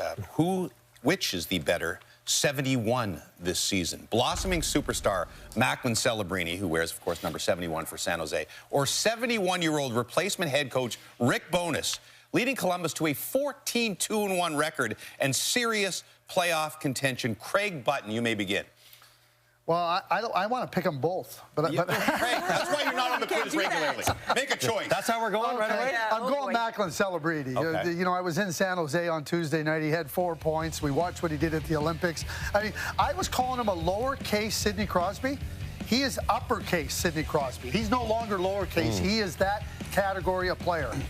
I'm going Rick Bowness. I just know that this guy sat back and watched some hockey, and he was like, God, I wish I was behind that bench. I have no idea why he would have those feelings, James, because he should be enjoying himself down in South Florida. But this guy loves the game, and you could see the passion with his meetings with the team, and he's re-energized that group. I love that Rick Bowness is having some success in Columbus, and I'm glad he's back in the game. 19-year-old with 87 points this year for me, and it's Macklin Celebrini. And I can honestly say, even watching him riding shotgun on that top line alongside McDavid, he was never more than a few feet away from him. And that's because of his IQ. Yes, sorry, O. And so because of his IQ, and he didn't get in the way with the best player in the world. And that is just phenomenal. It's a maturity defensively. So I'm going with 71. It's got to be Bones, no? Celebrini was supposed to be great. Rick Bowness is supposed to be retired. I mean, let's be honest here. And somehow he turned his entire roster of Columbus Blue Jackets into Celebrini-like players. They can't stop scoring since he's taken over. So Rick Bowness all the way, because Macklin, as great as he's been, he's supposed to be this good. Everybody loves Rick Bowness. When I was a Cub reporter in Ottawa, he got fired by the Sens. I had to show up on his driveway to interview him. He was with his kids. I felt awful. I've apologized to him to this day. I've cheered for Rick Bowness ever since that day and doing it again in Columbus. Belief or make believe? Fresh from gold medal performances by the men's and women's teams at the Olympics, USA is, for the first time ever, the #1 hockey nation in the world. Belief or make belief? Belief, and if there was a big-time belief, I would go with that option, Jimmy. Just from what I've seen at the World Junior Tournament the last couple of years, the program that they put together there, and how deep and how good USA was at the Olympics. Like, they're the real deal. Men's and women's program, it's really big deal belief. Feels like you're sucking up to the ESPN viewers right now. That's what it feels like to me. Cheryl? And the Quizmaster. Belief for me as well, as difficult it can be to say having worn the national team jersey. But you look at the women's team. Yes, they had an outstanding game, could have won, but did not. Did not win the World Championship. Did not win at the U18 level. And then you look at the men's team. You can say, oh, they outplayed the United States. But the reality of it is they missed opportunity and only one team wins, and it was the United States. You look at the World Junior Championship as well. It's not about process. It's about wins and gold medals, and the United States is winning in that department. I'm not going to say it's not about process when it's a one-off. And you can't talk about the World Juniors with taking the 8 NHLers that could have been on Team Canada, where they would have waxed everyone if the best Canadian players were playing for Canada. And the fact of the matter is, yes, the American men and the Canadian men are virtually deadlocked, so we're going to just give it to whoever wins the last tournament, I suppose. But in the last game, yes, Canada lost, but Canada was significantly the better team. So I'm not going to just hand over the crown just yet. They're at best a tie, and probably Canada just fractionally ahead. But the women's program takes it over the edge. Yes, women's is something else entirely. If winning matters, it's belief. Because Canada only holds 1 gold medal in international competition right now. That's the U18 men's. Not U18 women's, not World Junior, not men's or women's world champions or Olympics. Winning matters. Right. And the U.S. holds a lot of those championships. So while we all can understand what happens and everything, I mean, Canada's really good. Winning matters. Belief. This final question is not going to make sense to anybody who wasn't with us at 8 o'clock a.m. Eastern to see our opening for the show. You can find it online, and we'll probably show it again a little bit later on. But Bob McKenzie, if he receives the Best Actor Oscar for his performance in the Tradecentre opening tease, which insider deserves Best Supporting Actor honors? Darren Dreger, there's Pierre LeBrun in The Wine, Chris Johnston, Darren Dreger. You have a choice of Dregs, CJ, or Pierre. Cheryl. Dregs, and I'm going to read it. His comments, I'm not Bob, GMs don't take my calls. Yeah. Oh. That's that comment right there. Quite an admission. Gave him the winner for me. MJ? I mean, it's LeBron. He's a method actor. Did you see him in the wine cellar? Yeah. Like, he was right in character. It was very believable that he would try to steal a bottle of wine while trying to do his job. That was the only believable part of that entire ridiculous thing. Craig? Bob wasn't acting either. That's how he lives his life. Like, who are we kidding here? Supporting actor. I'm going CJ. CJ's got a new baby there. Yeah. He's trying to do everything he can. So I'm going love for CJ. You literally needed a nap in that moment. I thought I should have been an option, but I'm going to go with Pierre. I think Pierre staying true to character and just digging around that wine cellar like he would on a normal day. That was just real life stuff. There was no acting involved. Not that anyone will do this, but if you actually watch it over and over again, there's little nuances in Pierre's performance. Like when we're panicking in the boardroom at the beginning, he's tearing up the pictures he just signs. I thought we have to give it someone. I'll cast a deciding vote. Ladies and gentlemen, your best supporting actor award, Pierre LeBrun. Please, no long convoluted speech. He's got to do the eyeball. But there you go. Do the eyeball look for us one more time.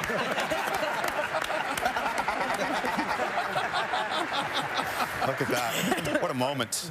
Wow. What a moment. Please do not give a speech. Do not give a speech.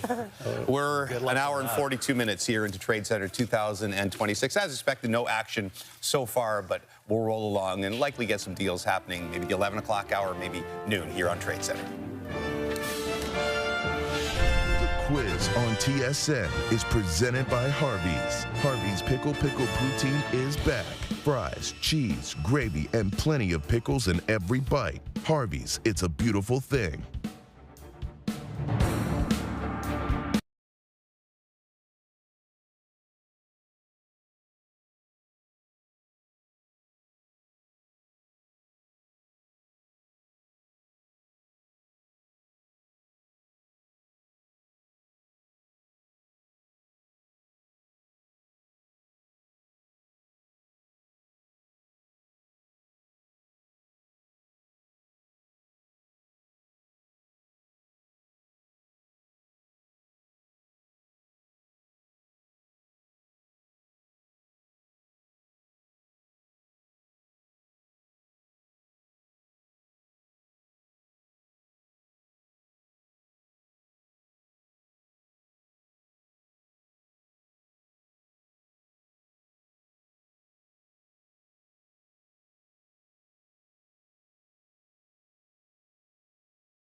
Trade Center is brought to you in part by Harvey's. Harvey's Pickle Poutine is back, and for a limited time, get deep fried pickles for only $3. Harvey's, it's a beautiful thing. And by Golftown. Trade-in days are back. Upgrade your game with a 50% trade-in bonus on select 2026 clubs. Visit golftown.com to learn more. Approaching 2 hours into Trade Center 2026, the first official trades over the past 4 years have ranged from as early as 9:10 a.m. in 2023 to 11:18 a.m. in 2025 last year. But there's an asterisk to last year's day opening deal that sent Anthony Beauvillier to Washington. Well before that trade, word had leaked that Dylan Cousins was headed to Ottawa from Buffalo, but that deal wasn't officially announced until past noon. All right, speaking of those Ottawa Senators, we'll turn our focus there now. They made a couple of deals yesterday, one player in, one player out. Warren Foegele was added from the Los Angeles Kings. Guy who had a great season last year, a bit of a slower year this year. And David Perron, the longtime veteran and journeyman, goes to the Detroit Red Wings. He's been hurt, of course, for a while now. Foegele just 7 goals in 47 games this year. He scored 24, as I mentioned, in what was a really good 24-25 campaign for L.A. Claire Hanna covering the Senators for us after their victory last night in Calgary that moved them within 4 points of a playoff spot. So one guy in, one guy out in Foegele and Perron. Do you expect anything else from Steve Staios today?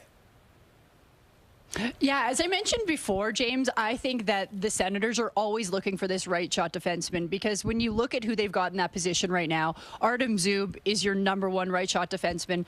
Nick Jensen has been a great fit with Thomas Chabot. That beyond that, Jordan Spence has really found his game with the Ottawa Senators, but he's still relatively young. And then you've got Nicholas Matanpalo. And I think there's just some questions with Nick Jensen. He had that hip surgery in the offseason, and he has come back and looked really good. But his longevity, is it going to be there? He becomes a UFA this summer. I think that that's an area that they could bolster some depth with regards to, but then also some scoring threats. That's always something I think Steve Staios is on the hunt for. Last year, remember when Fabian Zetterlund was added to at the trade deadline, like at the very last second possible?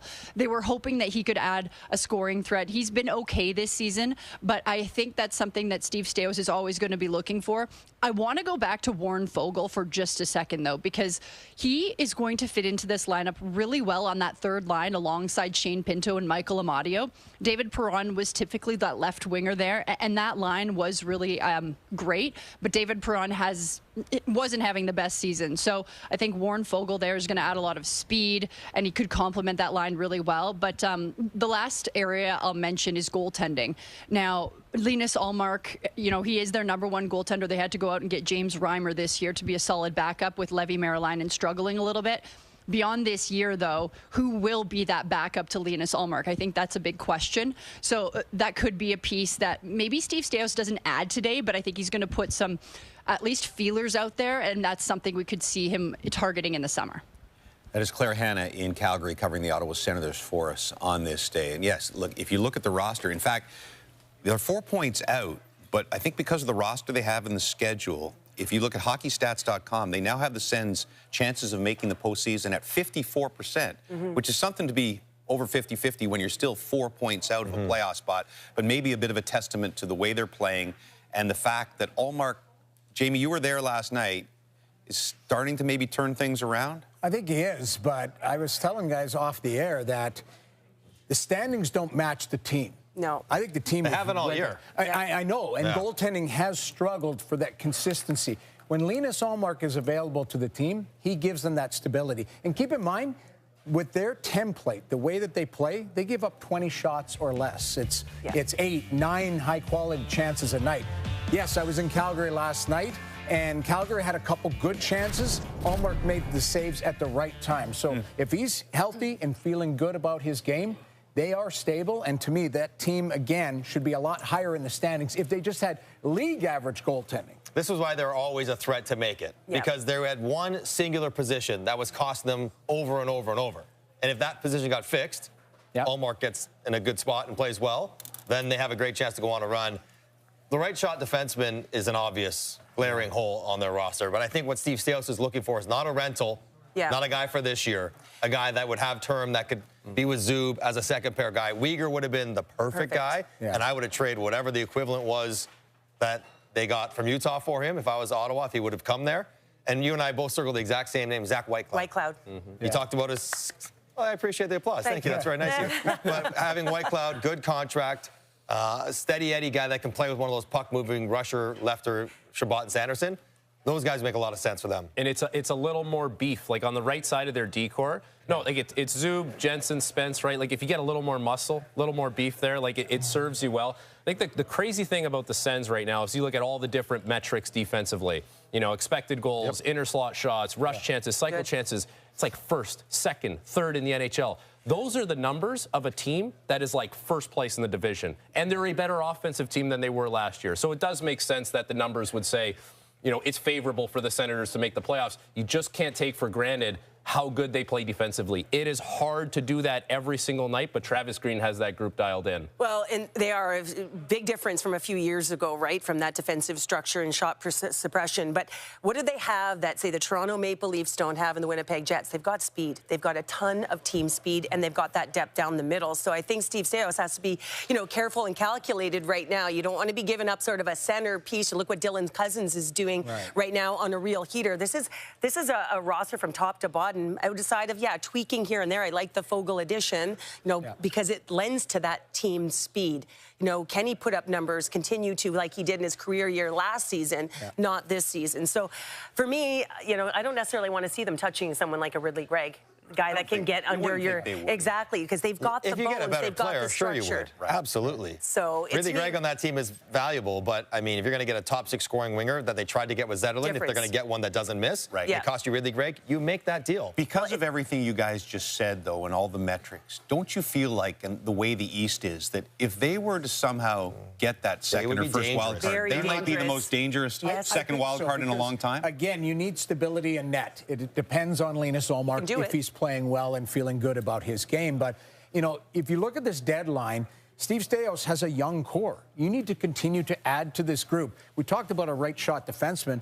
You know, I'd like a 27-year-old Nick Jensen, but it's not. He's 35, right? Like, that's what you're doing. You're looking to add to this group. And even if they don't make the playoffs, I still think they need to make a splash and continue. I like the Fogle move because with term, you're looking at not only the rest of this season, but into next season, and you've built that framework around that young core. Again, just 4 points back of Boston now for that second wild card position in the Eastern Conference. And Sens hockey on TSN continues here in the Sens region. Our next broadcast comes your way Saturday night. It's the Ducks. That's Saturday, March 14th, so a week from Saturday, 1 p.m. Eastern and 2 p.m. Atlantic, the Sens and the Ducks. When we return, we'll talk about the Toronto Maple Leafs, sellers for the first time in a decade here as Tradecentre rolls on. Cowan moving in, trying to pull that back. Tavares scores! Easton Cowan sets up Tavares, kicks it free for Riley, drops it back to Nylander, pulls it around, Nylander back, and shot scores! Yes, Matthews, he's in, he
feels like it's coming fast.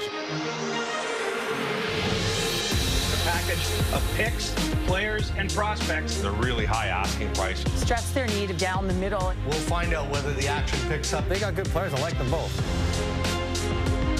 It's not at a point yet where it is right at the finish line.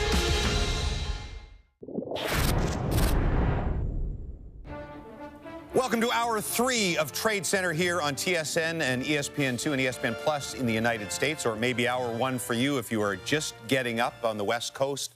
Nothing has happened this morning, but stuff did happen overnight. Washington sent John Carlson to Anaheim. The Winnipeg Jets sent a couple of defensemen, Logan Stanley and Luke Schenn, to the Buffalo Sabres, and Connor Garland is now a Columbus Blue Jacket going over from Vancouver. So that is what happened last night. We're still waiting for our first official deal of today here on Trade Center. To tell you exactly what's going on, let's send it over to Gordon Miller and the Trade Breakers. All right, James. So let's start with you, CJ.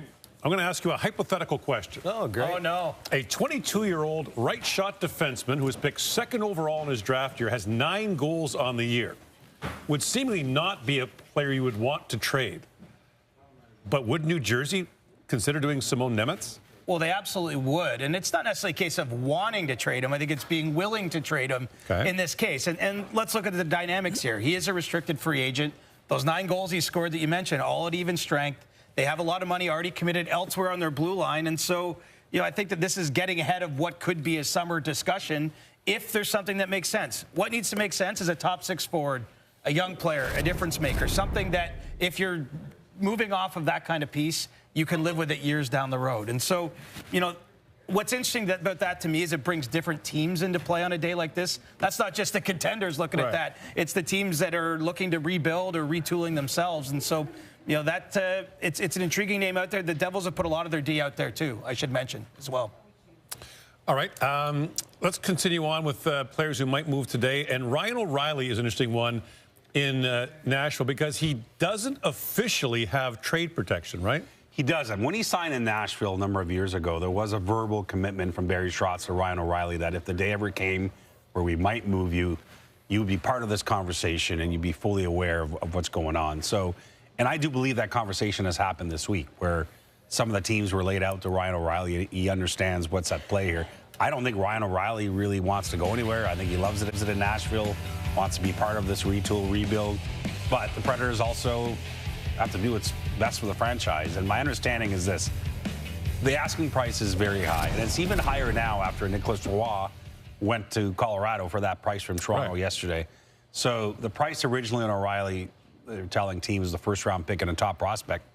I think now it's a plus in there, too. They're not out of it either, right? I mean, so that's why I think the Predators are sitting back and saying, okay, if you're the Minnesota Wild or whatever other team, if you want Ryan O'Reilly, step up for real, because we're not just trading this guy. He means a lot to us. All right, Winnipeg Jets made a move last night. They traded Logan Stanley and Luke Schenn to Buffalo. Are they done? What are they up to? No, they're not done, but primarily they're looking at their pending unrestricted free agents, excluding Jonathan Toews. So anybody thinking that's a possibility, that's not. Cole Koepke is another one that shouldn't be speculated on. So what we're looking at is Gus Nyquist, who got his first of the year recently. Could he potentially be in play? Yes, of course. Tanner Pearson, Ville Heinola, those are the pieces that Kevin Cheveldayoff, for the most part, is taking calls on. But again, when you look at the flood of players in play today, I think that Winnipeg appreciates that they may have to wait a little bit, see how the day develops. James? All right, thank you, gentlemen. If you missed it earlier, not only are Lindsay Hamilton and Frankie Corrado running down our trade bait list throughout the day, they also hit stunning tee shots on our Golf Town simulator early on in the morning. Lindsay in high heels. Here's our trade bait. Thank you. I mean, Frankie's golf shot was far more stunning than mine, but I'll take a compliment around golf anytime, Zethy. All right, we already talked about the defensemen. Let's shift our attention now to the centers, Frankie. Case in point, Robert Thomas. So we've heard his name linked to teams like Utah and the Red Wings, but in your opinion, what franchise could he make a good fit for? Any franchise that needs a right shot centerman, because if you think of it, like if you all only have left shot centermen, now defensemen are looking up the ice on the left side of the ice, and now they're looking at backhands. So if I'm a right shot defenseman on a team, I want to see a left shot as my forehand. Robert Thomas is such a good playmaker, and puck distribution is the name of the game for him. Can challenge you at times one-on-one, but always looking to make that extra play, and has had so much success doing so this season and in his career. Now, I think about this, and I see a 26-year-old centerman whose now name has been dangled so much in the media as far as being traded. At some point, doesn't this move have to happen? Like, it feels like it's at the point of no return. How does the team go to him and say, hey, listen, we really love you now. You have to be a part of this solution. So we'll keep an eye on Robert Thomas. But we go to our #1 name is Vincent Trocheck, and we haven't talked about him yet. He brings a lot to a team. Of course. I mean, obviously atop the board, and he was held out of the game yesterday against the Leafs. So when you're looking at someone like him, what is the thing that jumps off the page? So another right shot center and reliability, competitive streak. That is what Vincent Trocheck does so well. And I find this fascinating from the New York Rangers' point of view. Like, they're clearly not a team going anywhere anytime soon. But it's not like they have a ton of names on our trade bait board. Vincent Trocheck is a massive one. So, for him moving forward, they will continue to find ways to see if there's a better fit for him somewhere else, but no doubt a player that is very competitive and has a little bit of an edge to his game. We saw why Team USA really valued having him there. Absolutely. A gold medalist, face-off percentage of 57.2%. We will see where he possibly ends up. James, back to you. Thank you. We continue to tour around Canada. We've had stops in Ottawa and Montreal. It's time to discuss the Toronto Maple Leafs, and they have a general manager who seems to be always busy on trade deadline day. In fact, Brad Treliving, a class all of his own on this day, making at least one deal 11 straight years as GM of Calgary and Toronto. Last year, he made 4 trades, including swaps for defenseman Brandon Carlo and center Scott Lawton. Treliving gave up promising 21-year-old center Fraser Minton, of course, in the Carlo deal, along with a first-round draft pick. But it's a little bit different this year because he's going the other way and in pure sell mode. Let's have a look at the Leafs roster as it stands right now. Now, Treliving received a conditional first-round pick in 27 or 28, plus a conditional 5th-round pick in 26 for third-line center Nick Roy, as he traded them to the Avs yesterday. The Leafs held defenseman Oliver Ekman-Larsson, forwards Bobby McMahon and Scott Lawton out of the lineup Thursday against the Rangers because of the expectation of possible trades. Mark Masters has this morning gone from New York to Toronto. We checked in with him at the airport. Now he's outside the Leafs practice facility. Nobody's spent more time covering the... Oh, he's inside. We've got him inside the Leafs practice facility. There's Mark. All right, so first time in the Matthews era that they're likely not going to be in the playoffs, and they're in this sort of situation. What is the vibe like around this team? They didn't have a lot of life last night in New York. It's got to be odd. Yeah, it's strange. It's been a decade since we've seen a deadline like this in Toronto. And actually, 10 years ago when they were selling, it was actually a good news day on the deadline because William Nylander was getting called up and about to make his NHL debut. And I was reflecting on that this week because Nylander was asked about how he's processing everything. And he said, it's hard to understand what's happened and how this is played.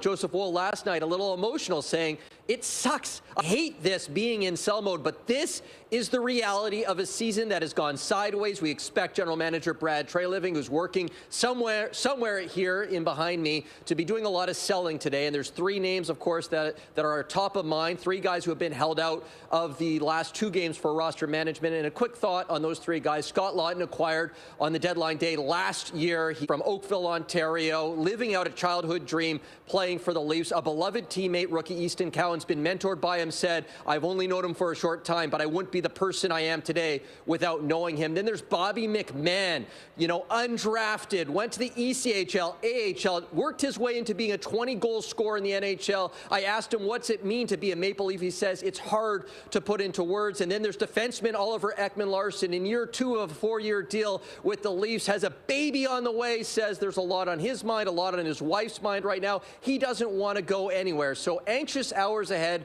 for those 3 guys, and really everyone on this Leafs team, James, as we wait to see just how much selling Brad Treliving does today. Mark Masters at the Leafs practice facility in Toronto. We appreciate that. We brought Brian Hayes, who, if you watch Overdrive, he has a few opinions on the Toronto Maple Leafs. He joins us to talk Leafs. Look, they've now lost 6 or winless in 6 since coming out of the Olympic break. And I believe it's 2 regulation wins in the last 19 games. And most of these games was before they'd really thrown in the towel on this thing. What or who's been the biggest disappointment for you in this collapse? I got to look at the best players You know, you mentioned losing. Obviously, you're going to get out of that with your best players dragging you out of it. And you look at Austin Matthews, who's the second highest paid player in the league. He hasn't scored a goal in 10 games. He has not scored in 10 games. He's got 1 goal in his last 14. He doesn't have a multi-goal game in 22 games. So you can yell and scream about what Calle Jarnkrok's going to do on a nightly basis, or Steven Lorentz, or where's Max Domi going to play. And there's a lot of fundamental issues with this team. They cannot move the puck. They're slow. Their goaltending has not been great this season. Can't defend. Can't defend. The coaching. I mean, I could go on and on and on. But I think you got to look at your best players to keep some pride in your group down the stretch here. Matthews hasn't been great. Nylander hasn't been great. Morgan Riley's the longest-standing Leaf. He's playing the worst of his career. So I would look at the top in terms of trying to keep this thing coherent down the stretch. But those guys aren't playing well right now. I mean, you can't argue with that. I mean, that's the fact. But if you look at this entire season, the way that they have played their defensive core and their defensive system has let them down. Yeah. Their inability to stop the rush, protect the slot, move the puck out of their own end.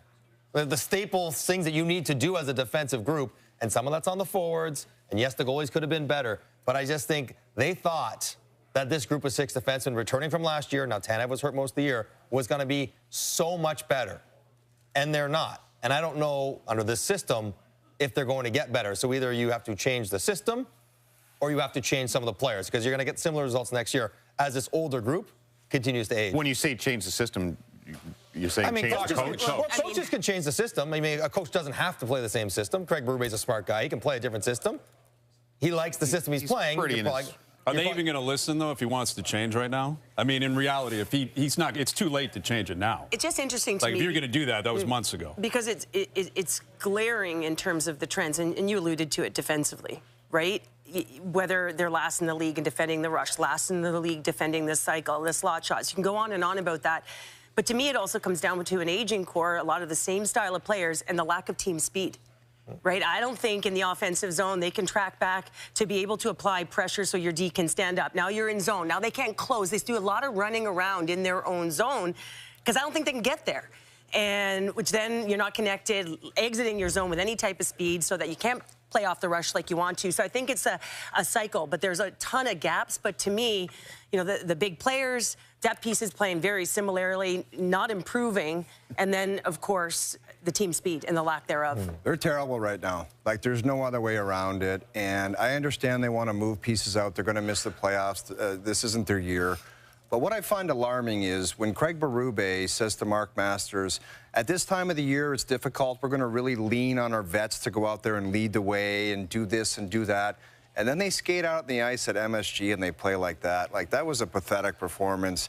And you just wonder what's going behind the scenes. And they're going to move out some guys, but do they need to look big picture and do something bigger where it's like, I don't know. They need some serious change there because they are, like me and Johnny were talking earlier, they're one of the worst teams in the league. You could pick a few other ones, but the way they're playing right now, they're easily one or two worst teams. You won't want to hear this, but I am somewhat sympathetic to a team that's been great for 10 years, having not feeling great about being bad.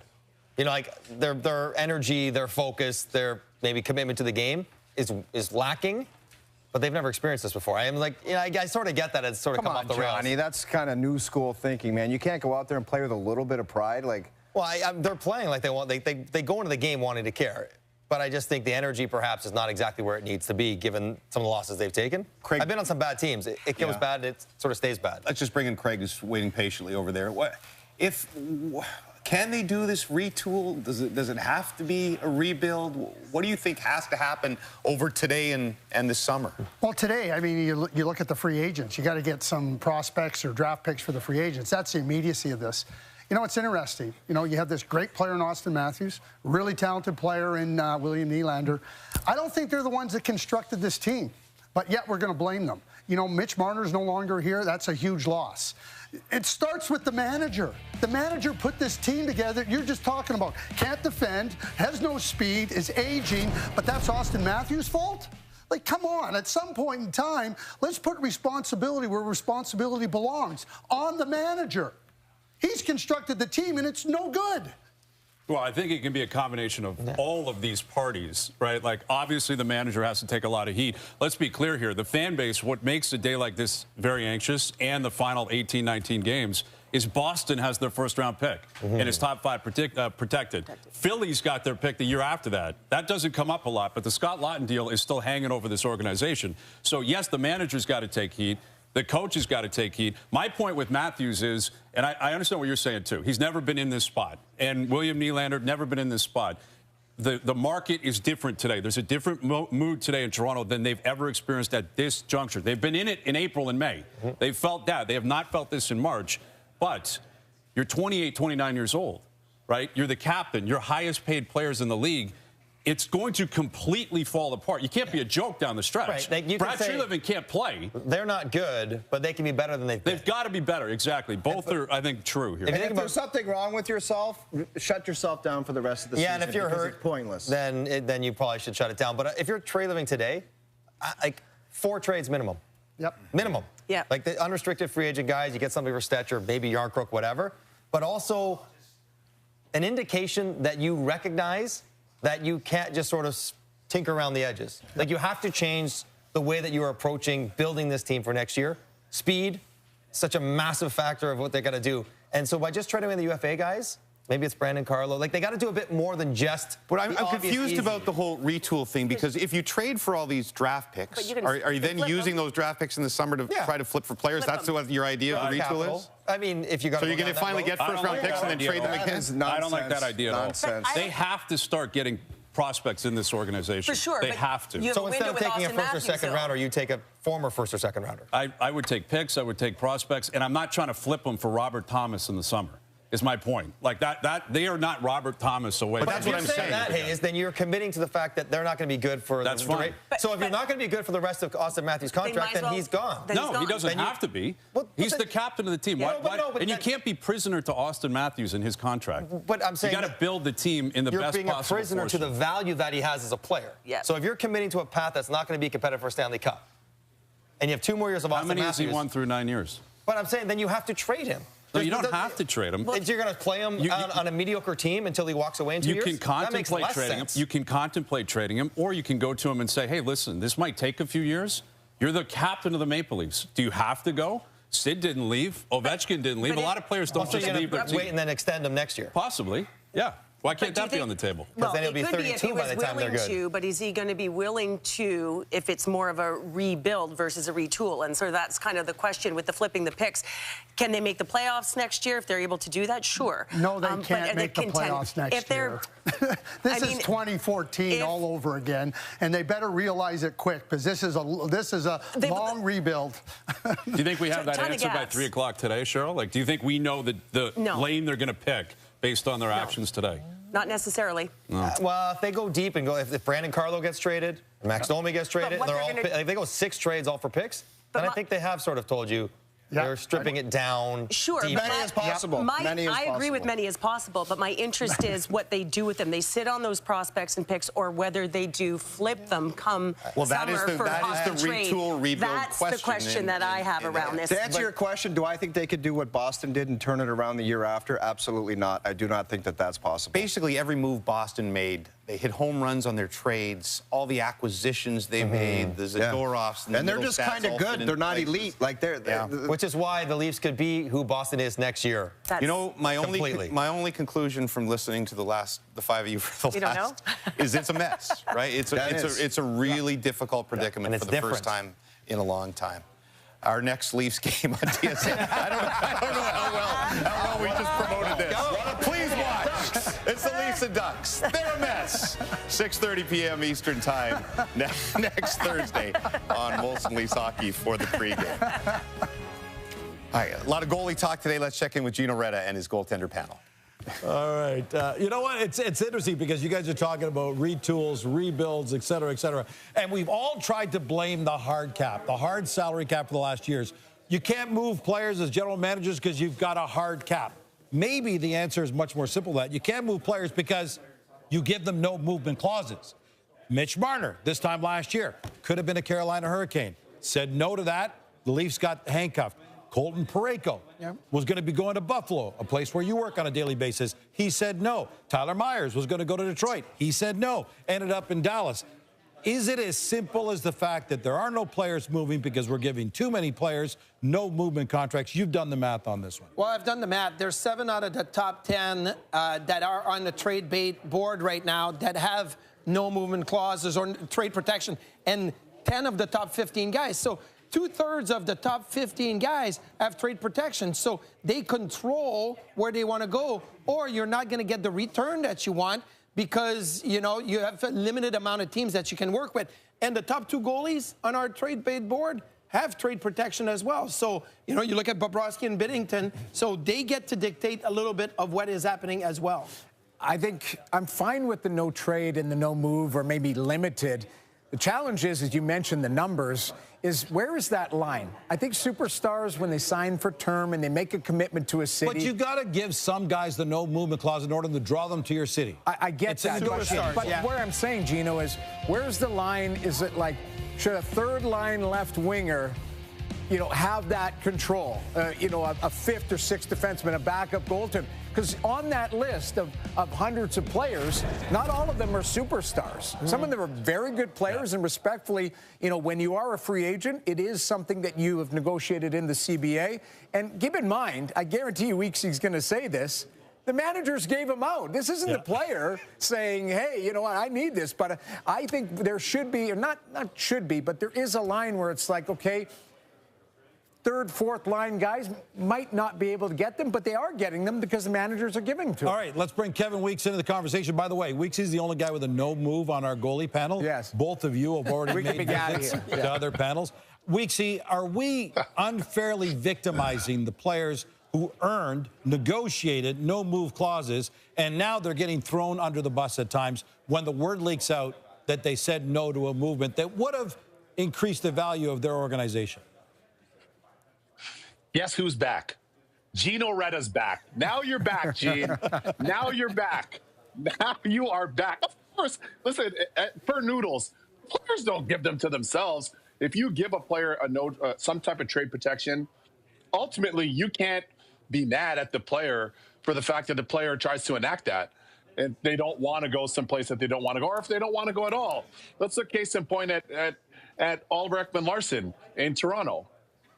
They're expecting, he's got a family. That's part of why he signed in Toronto. He has a relationship with Shane Doan. They play together. And all of a sudden, you're like, hey, man, sorry, I know you like shopping at Yorkdale, but maybe we're going to move you.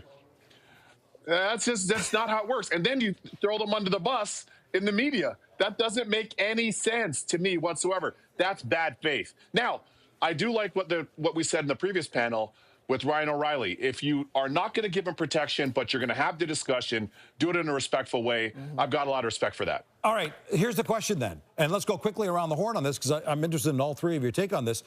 Should we've had to give salary caps to general managers to protect them from themselves. Let's be honest. Otherwise, guys go on huge spending sprees. Do we need to protect GMs from themselves by putting a cap on the number of no movement clauses you're allowed to use on a team? And like you manage a cap, you've got to manage the no moves. I think there's a couple of ways to do it. Either you have a certain amount of a no movement clause or no trade clause you can give out, just like the salary retention, or it can only be for 50% of the length of the contract. So if you give up a 6-year deal, only 3 of those years could have trade protection. I think that's maybe the way to do it. Yeah, I think there has to be some limitations, but keep in mind, the more controls that we put in place, we're going to be talking about like, oh, they'd like that player, but they don't have enough no-move contracts in their own system to make that happen. So there are going to be other controls that maybe stand in their way.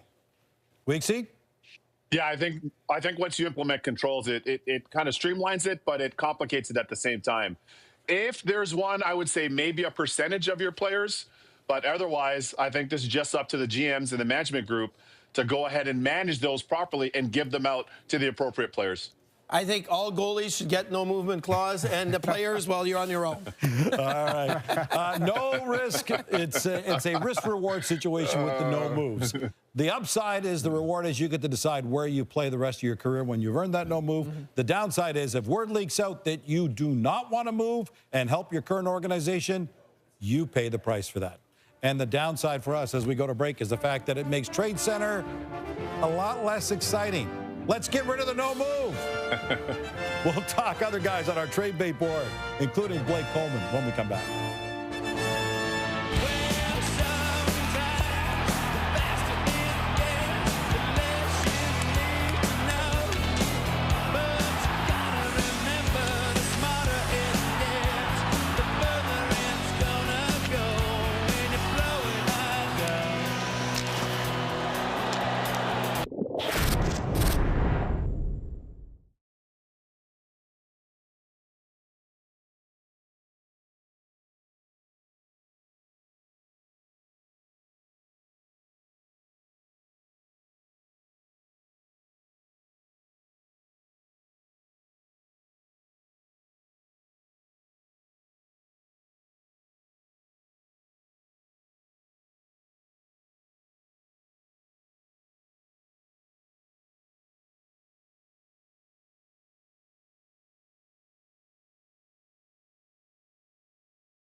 Noah Kahan is awesome.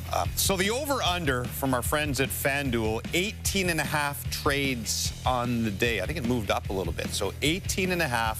Right now, we are at 0 officially. There were 3 overnight, but 0 since Tradecentre went on the air. So 18.5, the over-under. We have the perfect guy to tell us if this is accurate or not. Mystic Mike is having another fantastic season, although he started to tank along with the Leafs the last couple of weeks. Over-under, what do you like there? Over or under? I think over. Yeah. I think the fact that we haven't had that many trades leading up, the fact that the Toronto Maple Leafs are going to provide about a quarter of those by themselves that we just talked about. You know, the West Coast teams are just waking up. No, I think there's enough teams that think there's an opportunity there to win a cup or go deeper in the playoffs that comfortably over. I might even take the spread.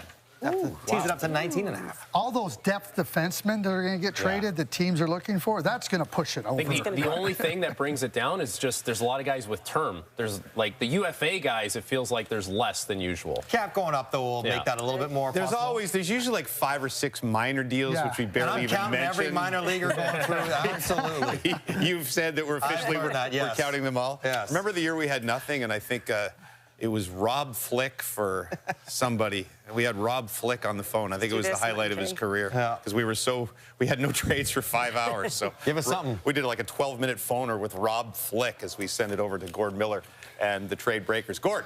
Okay. Got to go, buddy. Thanks very much. You good? You hanging up? Okay, good. Let's. Is everyone ready here? Are we sneak attack? Like what's going on here? You're surprised this television show started? The guys were just talking on the main panel about the Toronto Maple Leafs. Yeah. So Mike Johnson has set the over/under at 3.5. That's high. Trades today. That's a big number. I'm taking the over. Where are you at on that, Dregs? Yeah, that's high to me. Just based on the amount of work that would have to get done. I can appreciate why. I mean, when you look at the pending unrestricted free agents, but there also has to be a market. And up until this point, that's been a challenge for Brad Treliving, is to find a partner who's legitimately making an offer. I mean, even the Nicholas Watt trade more or less came out of the blue. You know, I mean, Treliving didn't have an offer, and then all of a sudden he had a first and a fifth, and everything was in place. So it's going to be interesting to see what the approach is here moving forward. And, you know, I listened to the panels talk about, okay, what is the plan and what should the strategy be?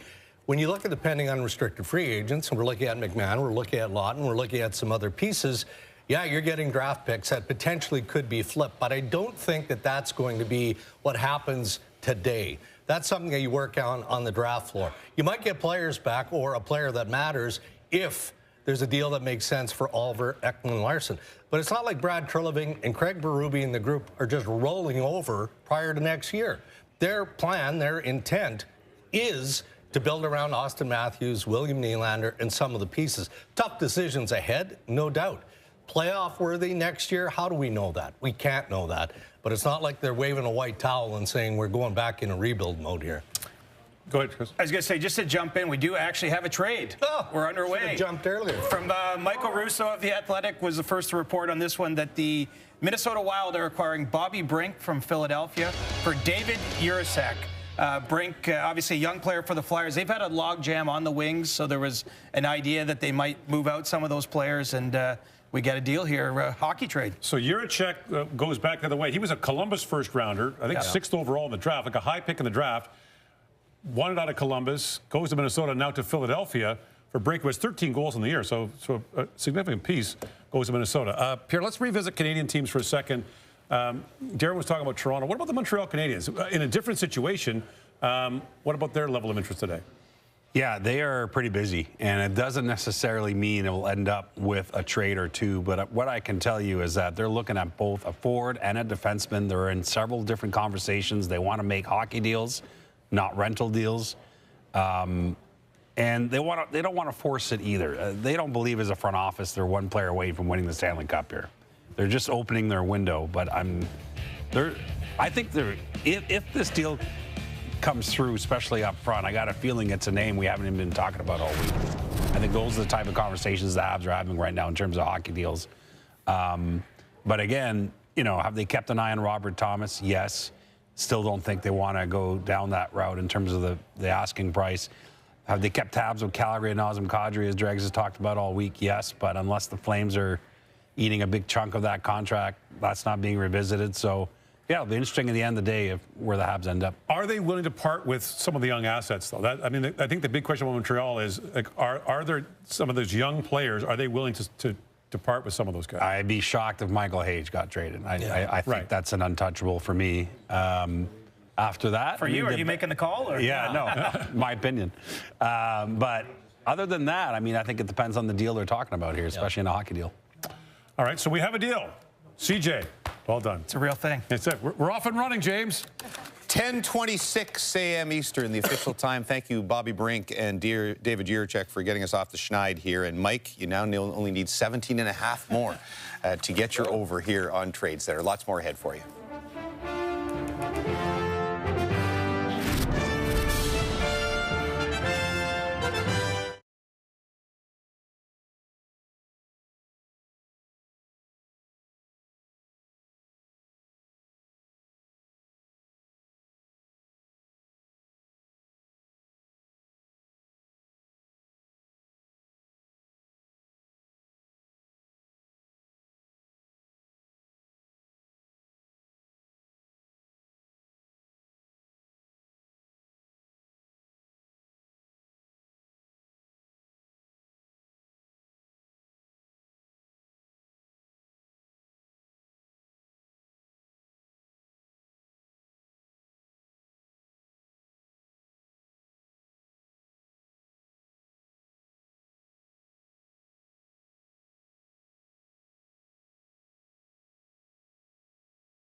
We're 2.5 hours into Tradecentre. Farhan Lalji was up, I think, about 4 o'clock in the morning, his time out in Vancouver. He's barely napping.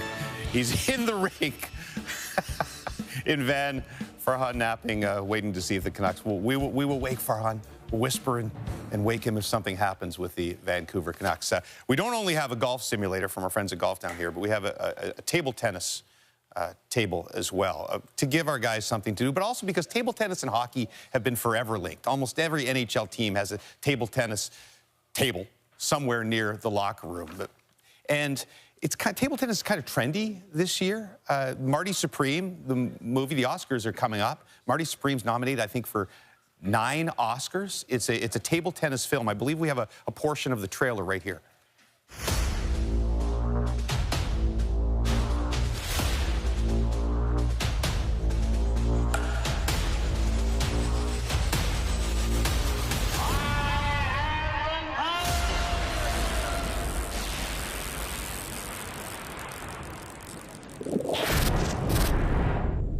I don't believe that's the actual Marty Supreme.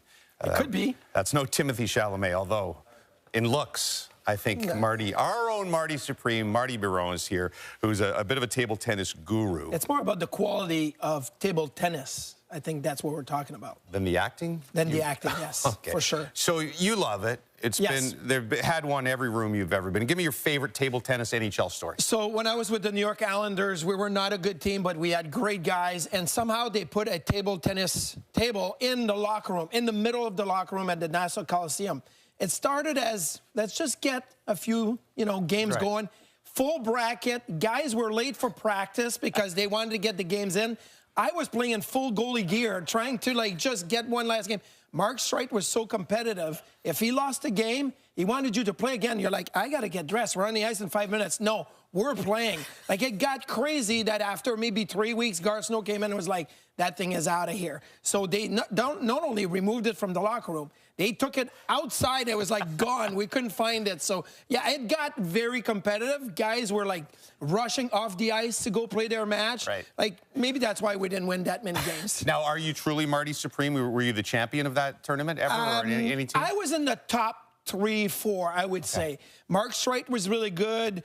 Doug Waite was actually decent. Some of the young guys like John Tavares and Calaposo, those guys were good as well. But I was maybe top 3. Right, because we don't have, besides Bobby Brink and David Yurchek, we don't have a lot of trades going on. So does anybody want to challenge Marty Supreme here and do a short little? We're not going to do 21. We won't on everybody turning the channel. Oh, apparently we have someone. Apparently we have someone to challenge Marty Supreme. Oh my goodness. Oh my goodness. Thanks for having me. Thanks for having me. Oh my goodness. Please. What is going on? There go the ratings. Can we get a close-up of that? Get a close-up. The little, my weapon of choice. The little Giuseppe. I think that's in the table. All right, we'll do a short game. Let's say 3 points. Do you want to go for serve? No rally. You serve right away, Marty. This is for... Oh, we got talent here. That did not touch. That did not touch. 1-0. Oh, that's even. 1-1. The serve. 1-1. Oh! 2-1 ODOG. Game points. Game points. Oh! 2-2. You got to go for one more. Here we go. That's it. Marty is supreme. Supreme. Yes, there you go. I think. You're looking good. Let's face it, you already won the moment you walked in here in those. At least you didn't wear the spandex you talked about on Overdrive the other day, because that would have terrified the entire nation. Congratulations. If it gets really slow in the afternoon, we'll see if anybody else will take on Marty here in our Trade Center table tennis tournament. The Giuseppe paddle loses on this day. The little Giuseppe. Marty is supreme. Will Robert Thomas go today? We'll find out on Trade Center.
Trade Center is brought to you in part by Harvey's. Harvey's Pickle Poutine is back, and for a limited time, get deep fried pickles for only $3. Harvey's, it's a beautiful thing.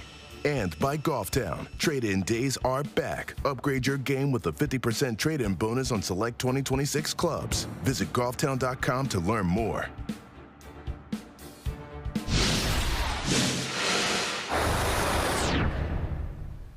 All right, Megan, with the Florida Panthers expected to miss the playoffs this season, we're looking at a new Stanley Cup champion for the first time in 3 years. So let's take a look at the top 10 contenders on FanDuel. Now, things may change once the dust settles, but what does the data say about the Canadian teams on Let's this start list? with the Habs. Yeah. They made the list, and part of that is I have a 90% chance of them making the playoffs. They have plus 16 in goals scored above expected, meaning that they're finishing, and a lot of that is Cole Caulfield, who has a great shot, and Nick Suzuki, that's an ultimate playmaker. So they have a cast that can have a deep drive. They have a lot of puck possession, a lot of puck movement, but that causes some problems when you're a young team. Is there any concern, speaking of which, with this translating in the playoffs to wins when things tighten up a bit? Absolutely, and it's tight. There's a lot of hits, physicality, and a slower momentum, which will go against the Habs. They're 6th in offensive zone plays, which is great when you have time and space in the regular season, a problem in the playoffs. I'm also concerned about goaltending as they go into the playoff push. All right, moving to the West, we know that the Edmonton Oilers have gone to back-to-back Stanley Cup finals, but there's a lot of talk about the defensive struggles. What do you make of this Oilers team? Defensively very leaky this season, and that's been a change from previous seasons that they've been a bit tighter. They actually have one of the top defensive carries, so they're allowing teams to carry the puck into the slot against them, over 17 per game. This is a big issue when you're not protecting the middle of the ice and you're not getting goaltending. However, they still have Connor McDavid, Leon Draisaitl, 2 of the best players in the league. They're 2nd in scoring chances per game, so still generating a lot of offense, have a lot of speed with their top players, and can score, but you got to keep the puck out of your net. Yeah, and well, to keep things positive, the Oilers are plus 550 to make it back to the Cup final. Only Colorado and Vegas have shorter odds. And, well, like you said, they have McDavid and Draisaitl still, even despite the things that people are talking about now, the issues surrounding the team. All right, coming up on 3 hours into Trade Center. Hey, kids, if you have the TikTok or even the Instagram, there's this trend they've been doing using AI over the last little while, where they will use AI and take, say, actors or musicians, and you'll get a young version of them and then their current vision of them. And they put sentimental music on. It's really kind of sweet. They'll have their arms around each other. Well, the fine folks behind the scenes here at Trade Center have attempted to do that with all our panels today. Not a bit. This is sweet, sentimental, then and now.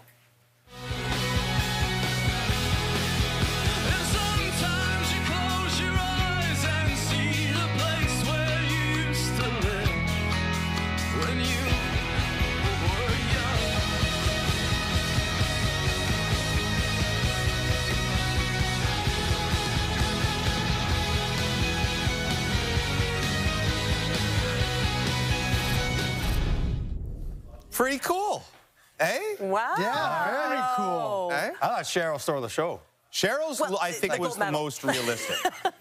I didn't even notice the gold medal, but yeah. Yeah. Pretty good. Yours, you look very young. I will say AI really struggled with me.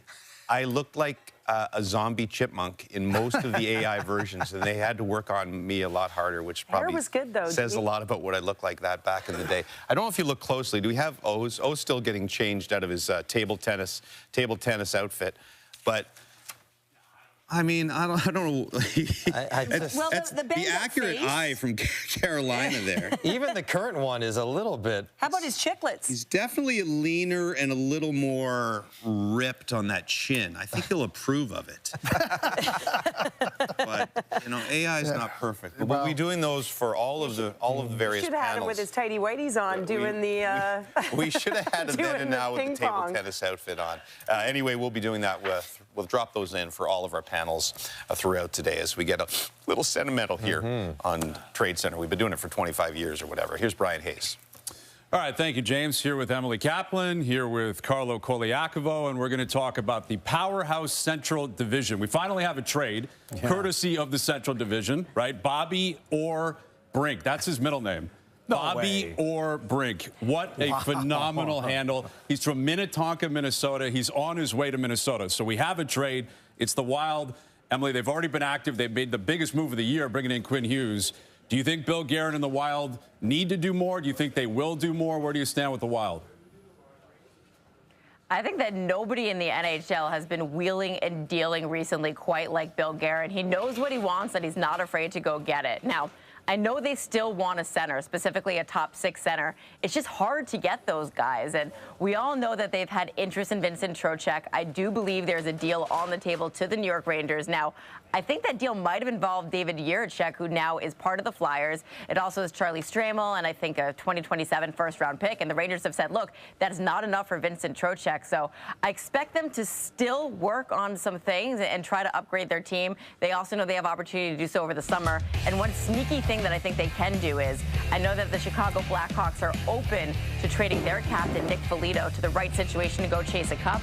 And I've heard Minnesota is one of those teams that's checked in on Foligno to reunite him or get to play for the first time with his brother.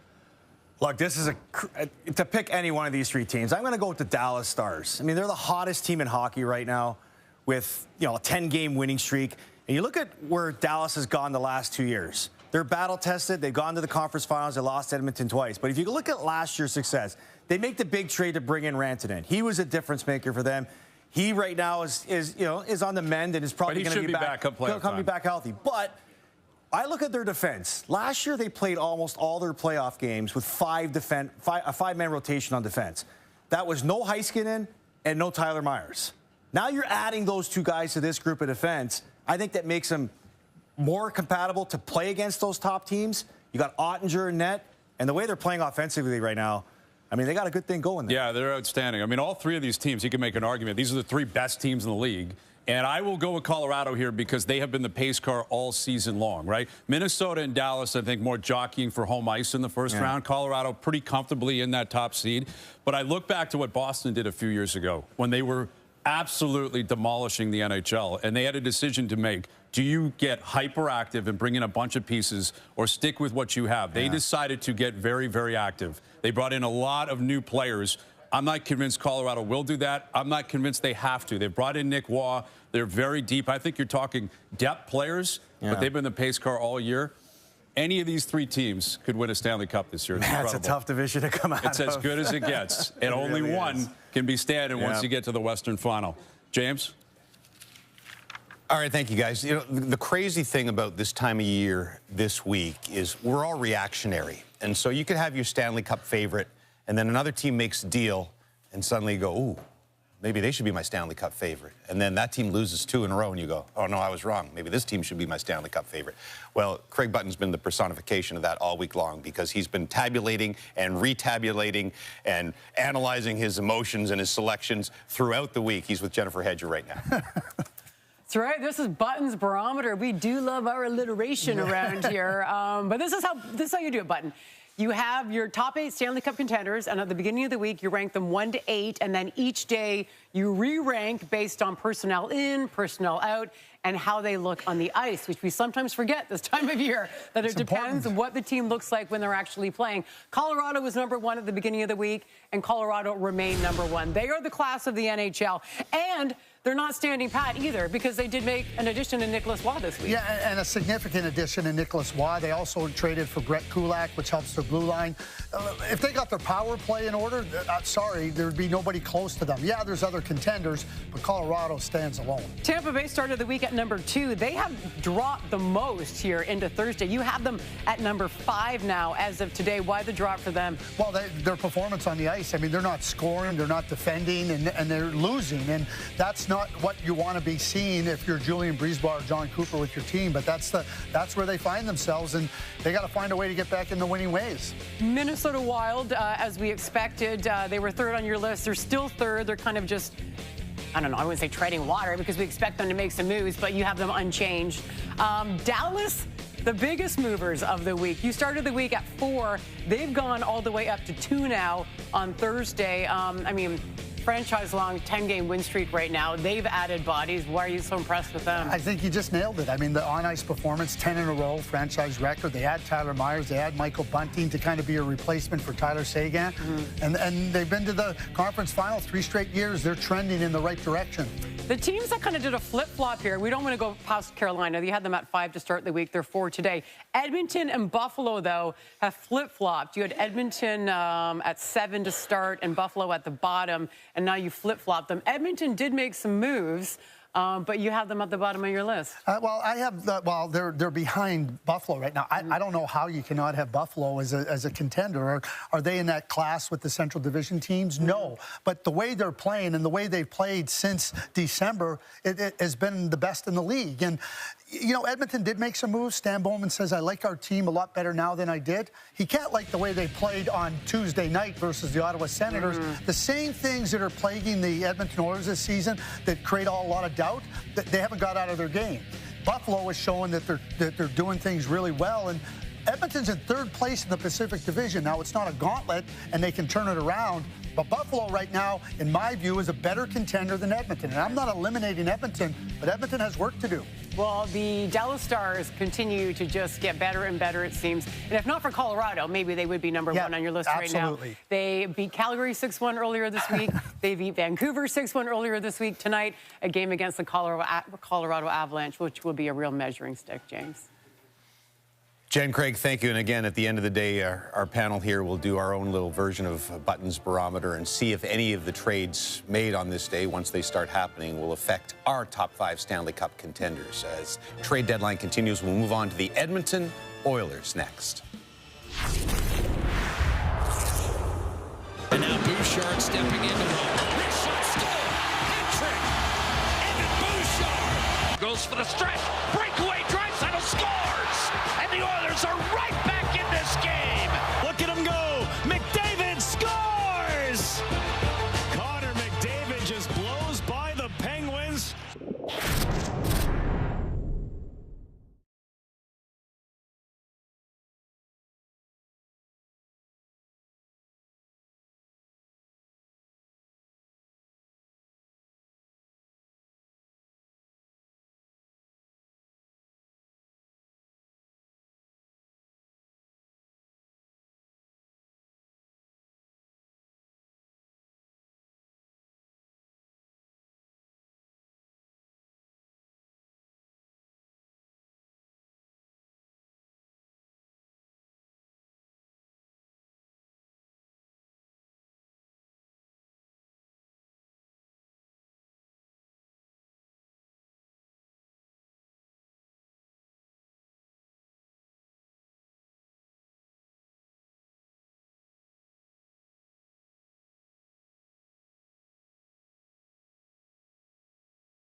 underway.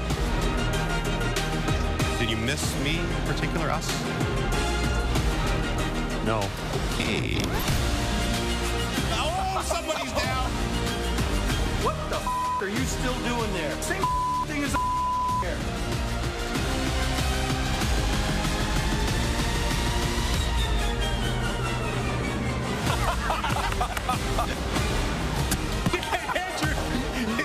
And he's got them both. No, wait, I was kidding. That was maybe the dumbest thing we've ever done.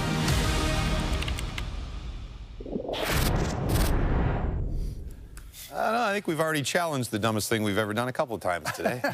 Can't believe we've been doing this idiocy for almost 25 years now here on Trade Center. This is the 2026 edition. If you're just joining us, only one trade so far today, Bobby Brink going to Minnesota for David Jiricek from the Philadelphia Flyers. Typically slow morning here on Trade Center. We expect things to pick up as we get closer to noon and into the afternoon. But let's see what's happening right now with Gordon Miller and the Trade Breakers.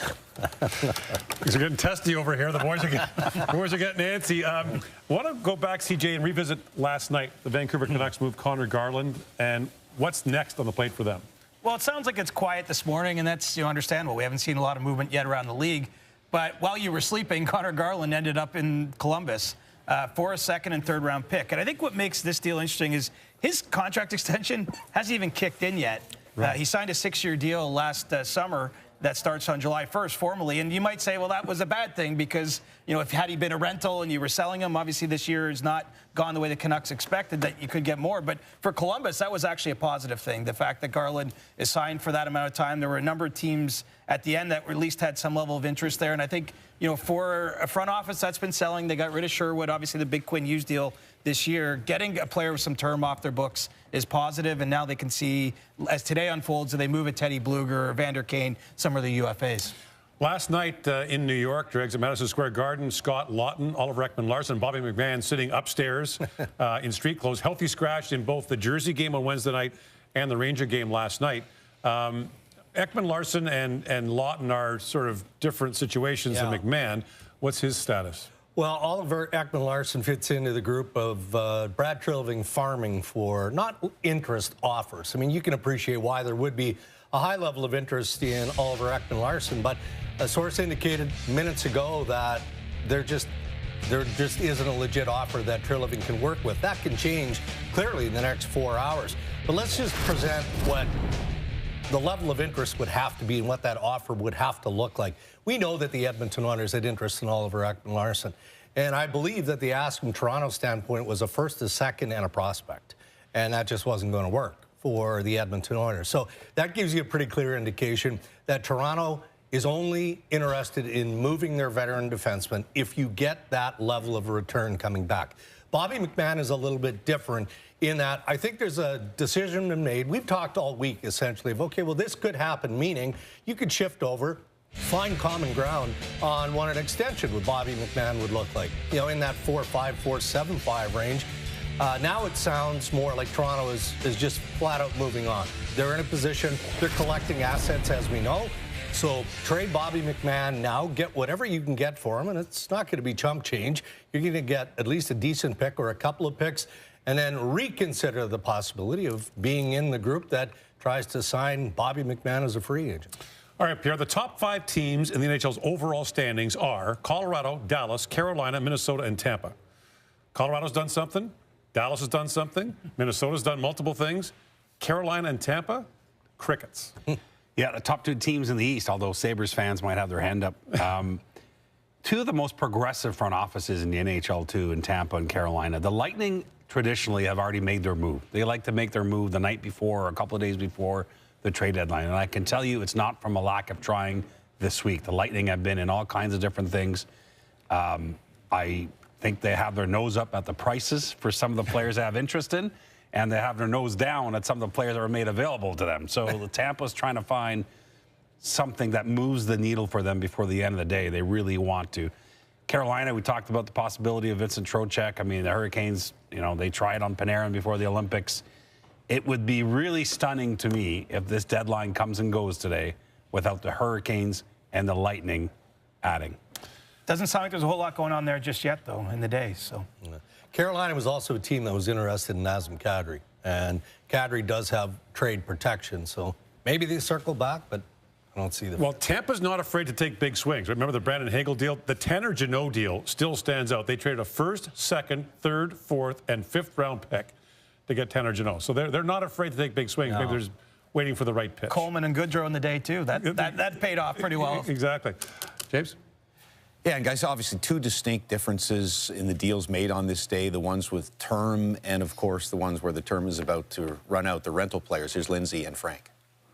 Thank you, James. That's right. We continue to keep an eye on cup contending teams who are potentially looking to fill up their grocery carts with true rental players, which leads us to Panthers forward A.J. Greer. 22 points through 61 games so far, Frankie. Where could you see a player like him end up? Somewhere where he's not going to disrupt the ecosystem of the team. And think about A.J. Greer. Last year, when the Florida Panthers won the Stanley Cup, Paul Maurice credited the fourth line of Greer, Gadjevich, and Nosek coming into the lineup in that series against Toronto and completely changing the complexion of that series en route to a Stanley Cup. So you can have full faith in the fact that A.J. Greer is coming into your team. He's not going to disrupt your room, and he's going to make a difference on the ice. And that is something that would be highly advantageous for any team looking to acquire him. And the bite, the scrappiness, the fighting, not that there's a ton of fighting in playoffs, but the willingness to be in those confrontations and be proactive, A.J. Greer does that. Absolutely, a grittiness to him. Let's turn our attention to rental players. When it comes to the Leafs, we've talked about Bobby McMahon, OEL so far, but Scott Laughton, another rental player in your eye. For me, both of these guys fall into the same category. You know exactly what you're going to get, and you like what you're going to get. And teammates love these kind of guys. Most importantly, though,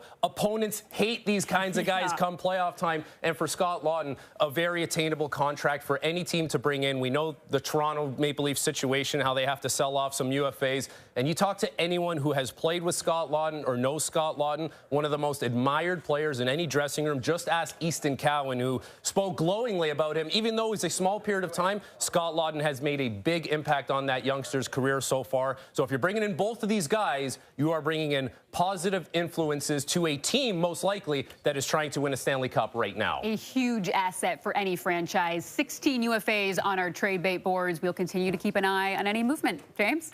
Lindsay, thank you. Two of those guys on expiring contracts went to the Edmonton Oilers. Connor Murphy, of course, from Chicago, and then Jason Dickinson. They also got Colton Dock. And most of the general managers right now currently in their war rooms on the phones. But last night, Stan Bowman spoke with our Ryan Rashog. At the end of the day, sometimes you have to get the players that fit right into the circumstance of where you are in our team. And I think it's clear over the last couple of months here that we've really got our offensive game going. I think we score, and we've got our confidence with the puck and offensively. We've struggled to play more of a responsible game, and I think the players that we've added are targeted for that reason. It wasn't just going out to get a guy who's a good player, but but what's his role going to be? Is he going to fit what we need him to do? And I'm really excited for that between Murphy, Dickinson, and Doc. So with all those moves, here's the way the Oilers look right now as we count down to just under 4 hours before the deadline. Murphy, Dickinson, Colton Dock added over a 3-day period this week. Each one of them at least 6'2" and 200 pounds. As promised, let's talk Oilers. Ryan Rashog, not only our Oilers reporter, he also hosts for us sometimes. He also can be a panelist, so let's just include Ryan on the panel and start right there. So I want you to assess the full scale of Stan Bowman's moves, the three that we just talked about, but also include the Stuart Skinner, Tristan Jarry trade that was a couple of months earlier. Yeah, I think it's important to include that one, James, because if you were to look at Stan Bowman's body of work here over the last week or so, you would say didn't have a lot of cap space. They needed to improve defensively. They added some players that moved the dial defensively, and it looks like he did a pretty good job, right, in this last week or so. Okay. But when you pull back and look at the bigger picture, there's a reason why they didn't have a lot of cap space. There's a reason why defensively this team needed to add on the blue line instead of being able to make a really meaningful addition up front, maybe in the top 6, right? When they traded Stuart Skinner to the Pittsburgh Penguins, hoping for an upgrade in Tristan Jarry, they threw in Brett Kulak, by the way, an excellent playoff defenseman that can play either side the last 2 years. It watered down the blue line, that forced the need to go and get Connor Murphy at this deadline, right? Jason Dickinson comes in, good player. He's going to help, but a first-rounder goes the other way because of a free agent signing, $3.6 million in Andrew Mangiapane, that they had to get out from underneath. So this week has been good, no question. They are better. But there were some self-inflicted wounds that they needed to tidy up. It's like a defenseman who turns a puck over in his own end and makes a spectacular play to break up the scoring chance. It's still a great play, but the wound was self-inflicted. And I think some of the narrative on the Oilers this year has to be about a team that should have been poised to take a big step forward, maybe adding a significant player at this year's deadline that instead is trying to get back to level ground of where they are before. And I think some of that is because they're undoing some of the things that they had done previously, James. It's fair. It's like the captain obvious thing to say is it's just goaltending. And if this goaltending trade, it looks like a disaster so far, ends up being a disaster, they're not going to go anywhere. But Ryan's right. They've had other issues as well. Do any of you believe that the Oilers can get back to where they were the last 2 years in the Stanley Cup final? I don't think they can, although last season it was like, man, they just turned it on right before playoff time, and then they had some difficulty against the LA Kings, and then they put it together and went to the finals. Watching them play, and you can focus on their defensive zone and what their defensemen are doing, or the goaltender that's in the net, but the 4 or 5 spot every night is not going to work, and it doesn't look like it can be repaired today at a deadline through acquiring Murphy and somebody else. It just looks like there's something different, there's something off. And why they made that goaltender move, which Marty Baron graded an F, and so do I. It's just, I don't know what you're doing. If you're not going to get an upgrade on Stuart Skinner, I do not know why you pulled the trigger on the Jari transaction. And I'm really worried about what they're doing in their own zone and in the net. I don't know if they can repeat what they've done in the past couple of years. I think there's the two guys that always keep everyone wondering, though, right? When you've got the best player in the world in Connor McDavid, and you see what he can do when he gets speed underneath the puck. And then you've got Leon Draisaitl, playing a part, but you can put them together with offensive zone faceoffs, their power play. But for me, it's the defensive woes collectively, not just on the back end, but as a full 5-6-man unit. You can't be giving up the amount of goals that they are right now because you're not going to outscore your problems. So it's the defensive gas. I think Connor Murphy can help with that. He's strong defensively. He's got a good stick. He's rangy. He can push to the outside, collect up those rebounds, net front, take care of the slot. But it's collective defense that wins you championships and gets you to the games. Feels like just a lot has to happen. Jari has to straighten himself out. These moves all have to pay off, and those guys have to fit in. The Pacific has to continue to be weak, and Vegas doesn't get their act together. And then maybe the Central they have to beat each other up, and somehow the Oilers get through and play a fatigue The best thing they got going for them is the Pacific. Yep. They can stay in that bracket, then nobody's really that dominant there, and they could probably get through a round or two and maybe work their way in. But I think all the points are well made. Stan Bowman spending capital, undoing previous mistakes. And this is nothing against the guys who came in. They're all good players. But I think for Dickinson, what I think about him is really good defensive player. And maybe will allow Edmonton not to have to play Draisaitl and McDavid in their own end quite as much. Which, they're already offensive focused, but maybe some of the burden off them comes there. For Connor Murphy, he's all those things Cheryl described. But in his career, he does well when he plays against second and third lines. Does not do very well when he plays against the other team's best players. And in Edmonton, with this kind of system they're playing, in his own end, if they're going to ask him to play against top 6 all the time, you got to understand what you're getting. What system and not expect too much. By the way? Explain it to me. Well, I mean, try to score a goal and then not care about anything else. What is the system? Well, they give up a whole bunch, and then they turn to 29 and 97 and say, bail us out. Like, I'd like to know their system. Their system is they want to be aggressive with their defensemen up ice, trusting that their forwards will support them behind them. It's that part that's letting them down up ice. Why not morph into some type of tight checking system and allow 29 and 97 on the power play in different situations to get you into the game and get you some depth scoring? I think the problem is, though, is prior to these additions, their players they couldn't play a tight system. They didn't have the guys that could play in their own end, sort of defend first and just keep the game with nothing. No. They'd get scored on. Johnny, it's not that they can't play a tight system. They don't want to play a tight system. But I'm saying if they were to ask them to, they wouldn't be able to. They didn't have enough depth. They didn't have enough strength down their lineup. They just didn't. They're asking Ryan Nugent-Hopkins. See, to me, I see the extensions of these trades. Yeah. Dickinson, third-line center, really good, competitive. Now you don't have to put Ryan Nugent-Hopkins there. Because that's what they were trying to do, get Ryan Nugent-Hopkins to play more defensively. Now that takes away from the guys up front. He gave support up front to those guys. Then you bring in Connor Murphy. Darnell Nurse has admitted, this isn't just us observing, he said, I have to be a lot better. Yeah, no kidding. Jake Wallman was a disaster as a left shot defenseman on the right side. Connor Murphy can go there. You can look at now Nurse and Wallman. If you get that settled a little bit, you get Dickinson into that slot there, I think now they have a chance to try to improve Craig, with the personnel. you know this. We've watched them play a lot in the last 2 weeks. You could put the 78 Habs defense out there. And with the way that those forwards play around them sometimes, it won't matter. Yeah, you're right. It's not just personnel. It's got to be personality and how they want to play. It's got to get way better for them to have a chance. Connected. We're going to bring in Ryan? I want to give Ryan the last word. Well, make sure you mention to him, thanks for helping with my iPad yesterday. You said you were going to help me, and I sat there and waited for his call, and you never called me back. Weirdest phone call ever. Weirdest. 6:50 in the morning, my phone rings, and O wants help with his iPad. He says, I'm chucking metal around in the gym right now. Good for you, O. What can I do for you? Ryan, I need help well, with don't my say iPad. you're going to help me and then not help me.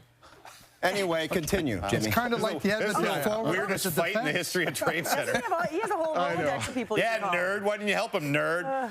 Go ahead, Ryan. Oilers. So let's talk about the defensive play and what this team might not be capable of. What I can tell you is that this core group has been able to hang its hat on really solid defensive play in previous years where they've been contenders. They have. McDavid, Draisaitl, Nurse, these guys, they know how to do this. There has been an impatience in their game. There has been some really tough stuff creep into their game. They are so far away from doing that. And I think what Stan Bowman, with Chris Knobloch, they're banking on that Tristan Jarry will find his game. They're banking on these players are going to dial back in defensively, and with these additions that they've made, it's kind of all going to come together, and they're going to be much better than they have been recently. I do believe this group, this core group, has the ability to do it. They're just so far from it right now. It's unrecognizable, you guys. And I think management is banking on this thing turning around and those guys getting that part of their game in order, or it's just not going to matter because they're not close the way they're playing right now. And the playoff spot, not really assured. They're 4 points clear right now in third spot in the Pacific. By the way, it was a good choice. He's very technically sound. Right, I know, but just ghosted me. Thanks, pal. Yeah. Disappointing all around. Sorry. Frankly. Let's talk more about the Oilers and their goaltending with the goaltending panel, Gino and company. Guys, it's like Groundhog Day. On this day last year on the trade deadline, one of us on this panel was very, very vocal and very adamant the Oilers absolutely had to make an upgrade in net or they were in big trouble. Actually, I think we were all pretty Gino, you were screaming at us and didn't let us get a word in. That's all right, you're going to get a word in now. So now, 12 months later, we're having the same discussion again. Do the Oilers need an upgrade in net? But let me back it up. 12 weeks ago, they made their trade. They moved Skinner to the Pens, brought in Tristan Jarry. So now the question becomes, did the Edmonton Oilers make a mistake by bringing in Tristan Jarry? Was he the wrong guy to try to do the fix or the wrong way to try to fix their problem defensively? I would say no, because I think it didn't matter who's in net for this group, because the panel just talked about the way they play in front of them. So I think the Oilers did need a change in net, just a different face. But I look at this group, they give up way too many chances. And look at this play. That's Darnell Nurse allowing Seneke to come right into the slot and then screen the goaltender, and it goes through him. That's the last shot that Tristan Jarry has faced. He hasn't been back in the net. But this, O-Dog, I have to give him credit because he coined the term dog park defense. And the Edmonton Oilers play like that in their own zone sometimes. Now, I don't have a dog. They hate my face. But when I walk by a dog park, you see one ball and 8 dogs chasing this around. That's how they defend in their own zone. They're capable of doing it, but the commitment isn't there. Craig Button just talked about Darnell Nurse admitting that he needs to be better. I think he's a terrific defenseman. It's not playing well to his capability. Same with Jake Wallman. They've had to break him up. Connor Murphy's going to help that situation. But the team has to play a lot better in front of these goaltenders, and then you can decide, are they good enough? Because right now, Stuart Skinner, don't you need to do both? It's you name it. It's every goaltender. You can bring in Hasek in his prime. If you don't play well enough in front of the goaltender, you cannot judge how they're playing. But it's the chicken and the egg right now because you need a goaltender to give your team confidence. That should not have gone in, that shot by Seneca on Tristan Jarry. I get that. If you look at the replay again, Adam Henrique looked like Forrest Gump in the neutral zone. I get that, but you're going to be much more... You've got Curtis Lazar fixing his visor during the play, and then Darnell Nurse is standing next to Jarry about to give him a kiss on the cheek instead of defending and forcing Seneca to the outside. You got to get a save, and then everybody's going to feel better. Now, the difference is that Tristan Jarry was playing well in Pittsburgh, but they're a much better defensive team. They're almost top 10 in expected goals against. Jarry's save percentage has dropped dramatically since he joined the Oilers. The Oilers are a 20th team in expected goals against. They give up a lot more chances, and it changes the way you play. And obviously, O-Dog said, I gave it an F when they traded for Tristan Jarry. It wasn't just that I didn't think it was an upgrade, it's that you have 2 more years of Tristan Jarry. So it's a bit of a situation, not just now, but for the next 2 seasons. All right, let's go to Week C. Week C, Stuart Skinner right now is one of our 4 goalies on our trade bait board. Of the 4, he's got the second best save percentage, better than Bobrovsky, better than Jordan Binnington. If there's a cup contender out there looking for an upgrade in net, should they consider former Oiler, Pittsburgh Penguin right now, Stuart Skinner? Yeah, certainly you have to consider him. He's been to 2 straight Stanley Cup final. He's played in big games. He's played in the postseason. And I've done about 3 of their games since he's come to Pittsburgh. And seeing him at ice level, he looks sharper. He looks quicker. He's more responsive. He's competing on pucks. Andy Chiodo, their goalie coach, has done a pretty good job with him there, too. So why would you not consider him if you are a contender, be it Montreal, be it Buffalo, be it some of these other teams? And in the case of Stuart Skinner, he's a pending UFA as well. So he could be a nice acquisition for a team that's looking to improve their goaltending down the stretch here coming into the postseason. Stuart Skinner is a good goaltender, and it's exactly the point that we're pointing out. He goes to Pittsburgh, a different defensive style in front of him, and he looks really sharp. All right, but here's the bottom line. The bottom line is this. The Edmonton Oilers want to be serious Stanley Cup contenders. The Oilers' offense is number 2 in the NHL right now. And despite that, they're still on the playoff bubble. Call it team defense, call it the guy between the pipes. Something is still seriously wrong with that team.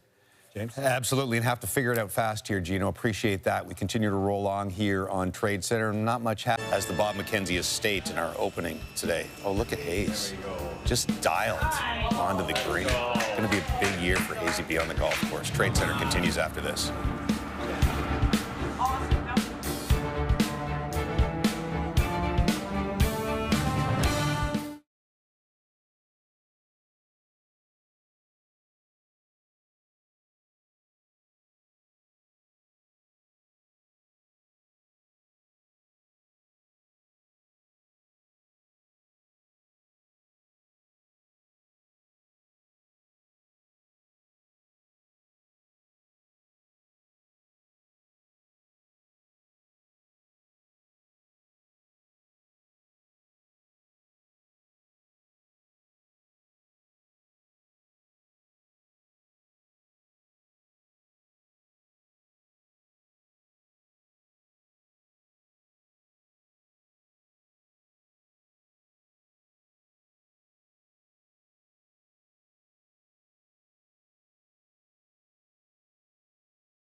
Tradecentre is presented by Harvey's. Harvey's Pickle Poutine is back. And for a limited time, get deep fried pickles for only $3. Harvey's, it's a beautiful thing. Almost 3.5 hours into Tradecentre, back with Jeff O'Neill. We're going to talk to the Leafs some more. One positive about them falling out of things is we don't have to have you declaring every single game a must-win as you've done for most of this season. I haven't said that one time. Possibly once in November I might have said that, but I do not say that often, if ever. Okay, I got to stop you there because you know we love you, but you have a tendency on this show and on Overdrive to stretch the truth or misremember or outright lie. Oh, and you don't? And so, no. And so we can't let this go on. In fact, we brought in the ultimate fact checker. CNN senior reporter Daniel Dale joins us now, who has his hands full every day sifting through what is true or false in American politics. Daniel, welcome. Welcome to Tradecentre. Great to have you. Good to meet you. Major task for you today. Let's start with what O just said, that he hasn't overused the term must-win game this season. Thank you, James. I'm sorry, but you have used the word must-win game on multiple occasions this year. I checked the archives. You actually did it on November 11th, a month into the season, a Boston game. Let's roll the tape. I am willing and ready to call this a must-win game. And that's How'd just you find that? I work here. The archives. I have access to the archives. So that was just one of multiple examples, though. All right. So I'm worried about AI, though. Is that AI? Look, that's a minor detail, though, and it kind of shows your passion for the Leafs. But there have been several other documented O-Dog fabrications. Let's listen to what you said about whether Nathan MacKinnon had taken over for Connor McDavid as the best player in the world.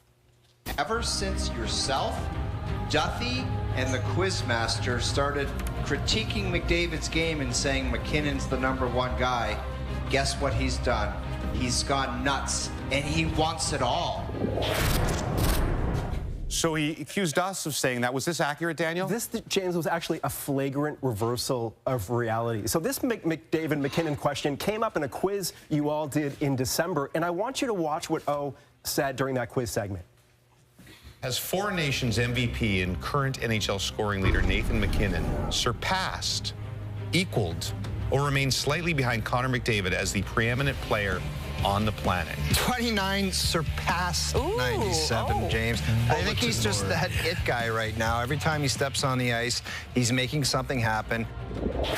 So, the evidence right there, and I will note that O was the only one on that panel to take MacKinnon over McDavid, James. How far is this going to go? This is the truth that is needed to come out for a very long time. In fact, I mean, that was shocking and disturbing. Daniel, you verified multiple untruths so far that O-Dog has told relating to the NHL. What about more personal lies that he's told publicly? It's hard to know where to start on this subject, but I think that the best example, or maybe the worst, was something he said just after you guys returned from the World Junior. So I want to roll that tape as well. I just got to say, me and Masters both did Canada games, worked the same hours, and he pulled the pin tonight, and I'm here. So figure it out, man. Warrior, soft warrior. The guy works 20 hours a day. Yeah, I was right with him every morning. You saw me. He pulled the pin. Okay, that's what we'll go with.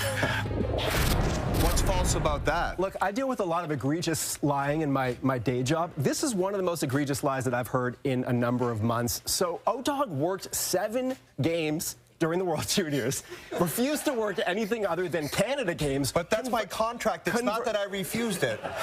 Conversely, Mark Master showed up at Canada Camp December 13th and then worked 24 consecutive days, many of them 18-plus hour days. So equating himself to Mr. Masters, just flagrantly dishonest. I understand that, but that doesn't take away that particular night, Jimmy, he did mail it in. That's what I was referring to. That's fair enough. This has all been very enlightening, somewhat disturbing and troubling. Is there anything else quickly that needs to be clarified? Well, I don't think I have time to go through it all, but there was one instance where O claimed that you had used your producer as a human shield in narrowly avoiding a head-on collision in Minnesota. I spoke to Minnesota sources, checked the highway safety cameras, did not happen. Then there was a case where he claimed that he had gone to Europe for scouting trips, hung out with IIHF Now presidents. you're ruining my credibility right now. As a scout. Renee Fazel, Luc Tardif said he hung out with both of those gentlemen. I spoke to both of them. Both of them say they do not know anyone by the name of Jeff O'Neill. I said, what about O? I said, what about O? What about O-Dog? This man scored 41 goals in an NHL season. They said they've never heard of this man. I don't even know that he's been to Europe. Now, there was one... I haven't, but you don't need to say that. I'm sorry, but there was, in fairness, one example I was able to corroborate. Multiple sources do say that Jeff O'Neill shot a 64 on the course where the Canadian Open was played. So there you go. Congratulations. Congratulations, though. Actually, after he tried to change that to a 62. So that, it was 63 also for real. Ladies and gentlemen, Daniel Dale, senior CNN reporter and factor. Thank you. Thank you for telling the truth. Thank you for telling the truth and destroying all the credibility that he's established over the years. It had to be done, people. It had to be done here on Trade Center. We'll talk about the Flames next.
Sergei Bobrovsky, Vezina, two-time Stanley Cup champion.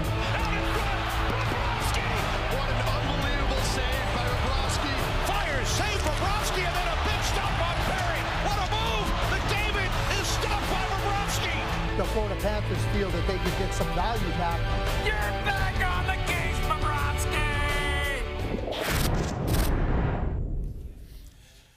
Panthers in that rare position where they could be a one-year seller. 2 straight Stanley Cups, all the injuries this year, and maybe they make a couple little deals and can retool in the summer and be right back as a legitimate Stanley Cup contender if they're healthy again next year. If you're just joining us here on Tradecentre, one of the things we've been doing with those little TikTok AI then and now things, looking back at our commentators from before and today. As I throw to Gordon Miller and the Trade Breakers, here's a retrospective on them.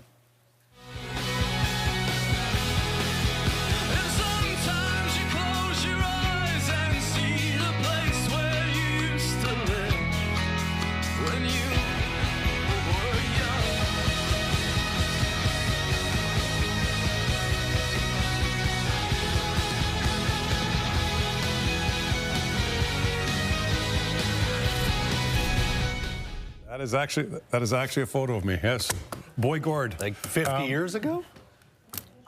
Yeah, I'm just joking. Sorry. Comedy's hard. Oh, I didn't know we were coming to us. Okay. This is honestly the worst day of my career. This is the worst day of my year. Like every year, this is the worst day of my year. I want to start with Pierre LeBrun, Rasmus Ristolainen, and Blake Coleman. So a defenseman from Philadelphia and a winger from Calgary. What do they have in common? They have nothing in common, but I'm just going to speak about both of them one at a time. In terms of Ristolainen, the calls are coming in a little heavier now in the last hour, I'm told.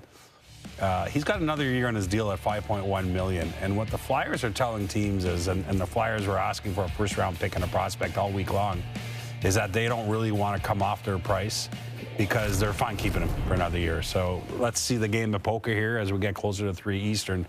On Blake Coleman, it's been pretty quiet most of the week. I mean, teams know Blake Coleman's happy to stay in Calgary, but that started to track a bit more, not surprisingly, in the last hour here on Blake Coleman. So let's see where that goes. You know, he's got a modified no trade. Again, the Flames love his leadership. They're happy to keep him. But if a team steps up here in the next couple of hours, there's a chance he goes. Mr. Drager, I guess I have to. The Detroit Red Wings have been, you know, they got David Perron from Ottawa. Yep. But what are they up to? I mean, they've been looking for a defenseman for a long time now, right? And I think that Steve Yzerman is willing to consider some of the bigger names in play. You know, Pierre just talked about Rasmus Ristolainen from the Philadelphia Flyers. Is he willing to swing that high, given what we just learned on Danny Briere and the fact that they're not trying to push this guy out the door? There's interest there. There's interest in Oliver Ekman-Larsson from the Toronto Maple Leafs. Again, too much sticker shock for Yzerman and the Red Wings, we'll see. And I'd throw Justin Falk. I mean, there has to be others, but I think that Detroit also has minor interest in Justin Falk of the St. Louis Blues. So I don't know that they're done up front, Gord, but I think that their priority in Detroit now is trying to shore up that blue line.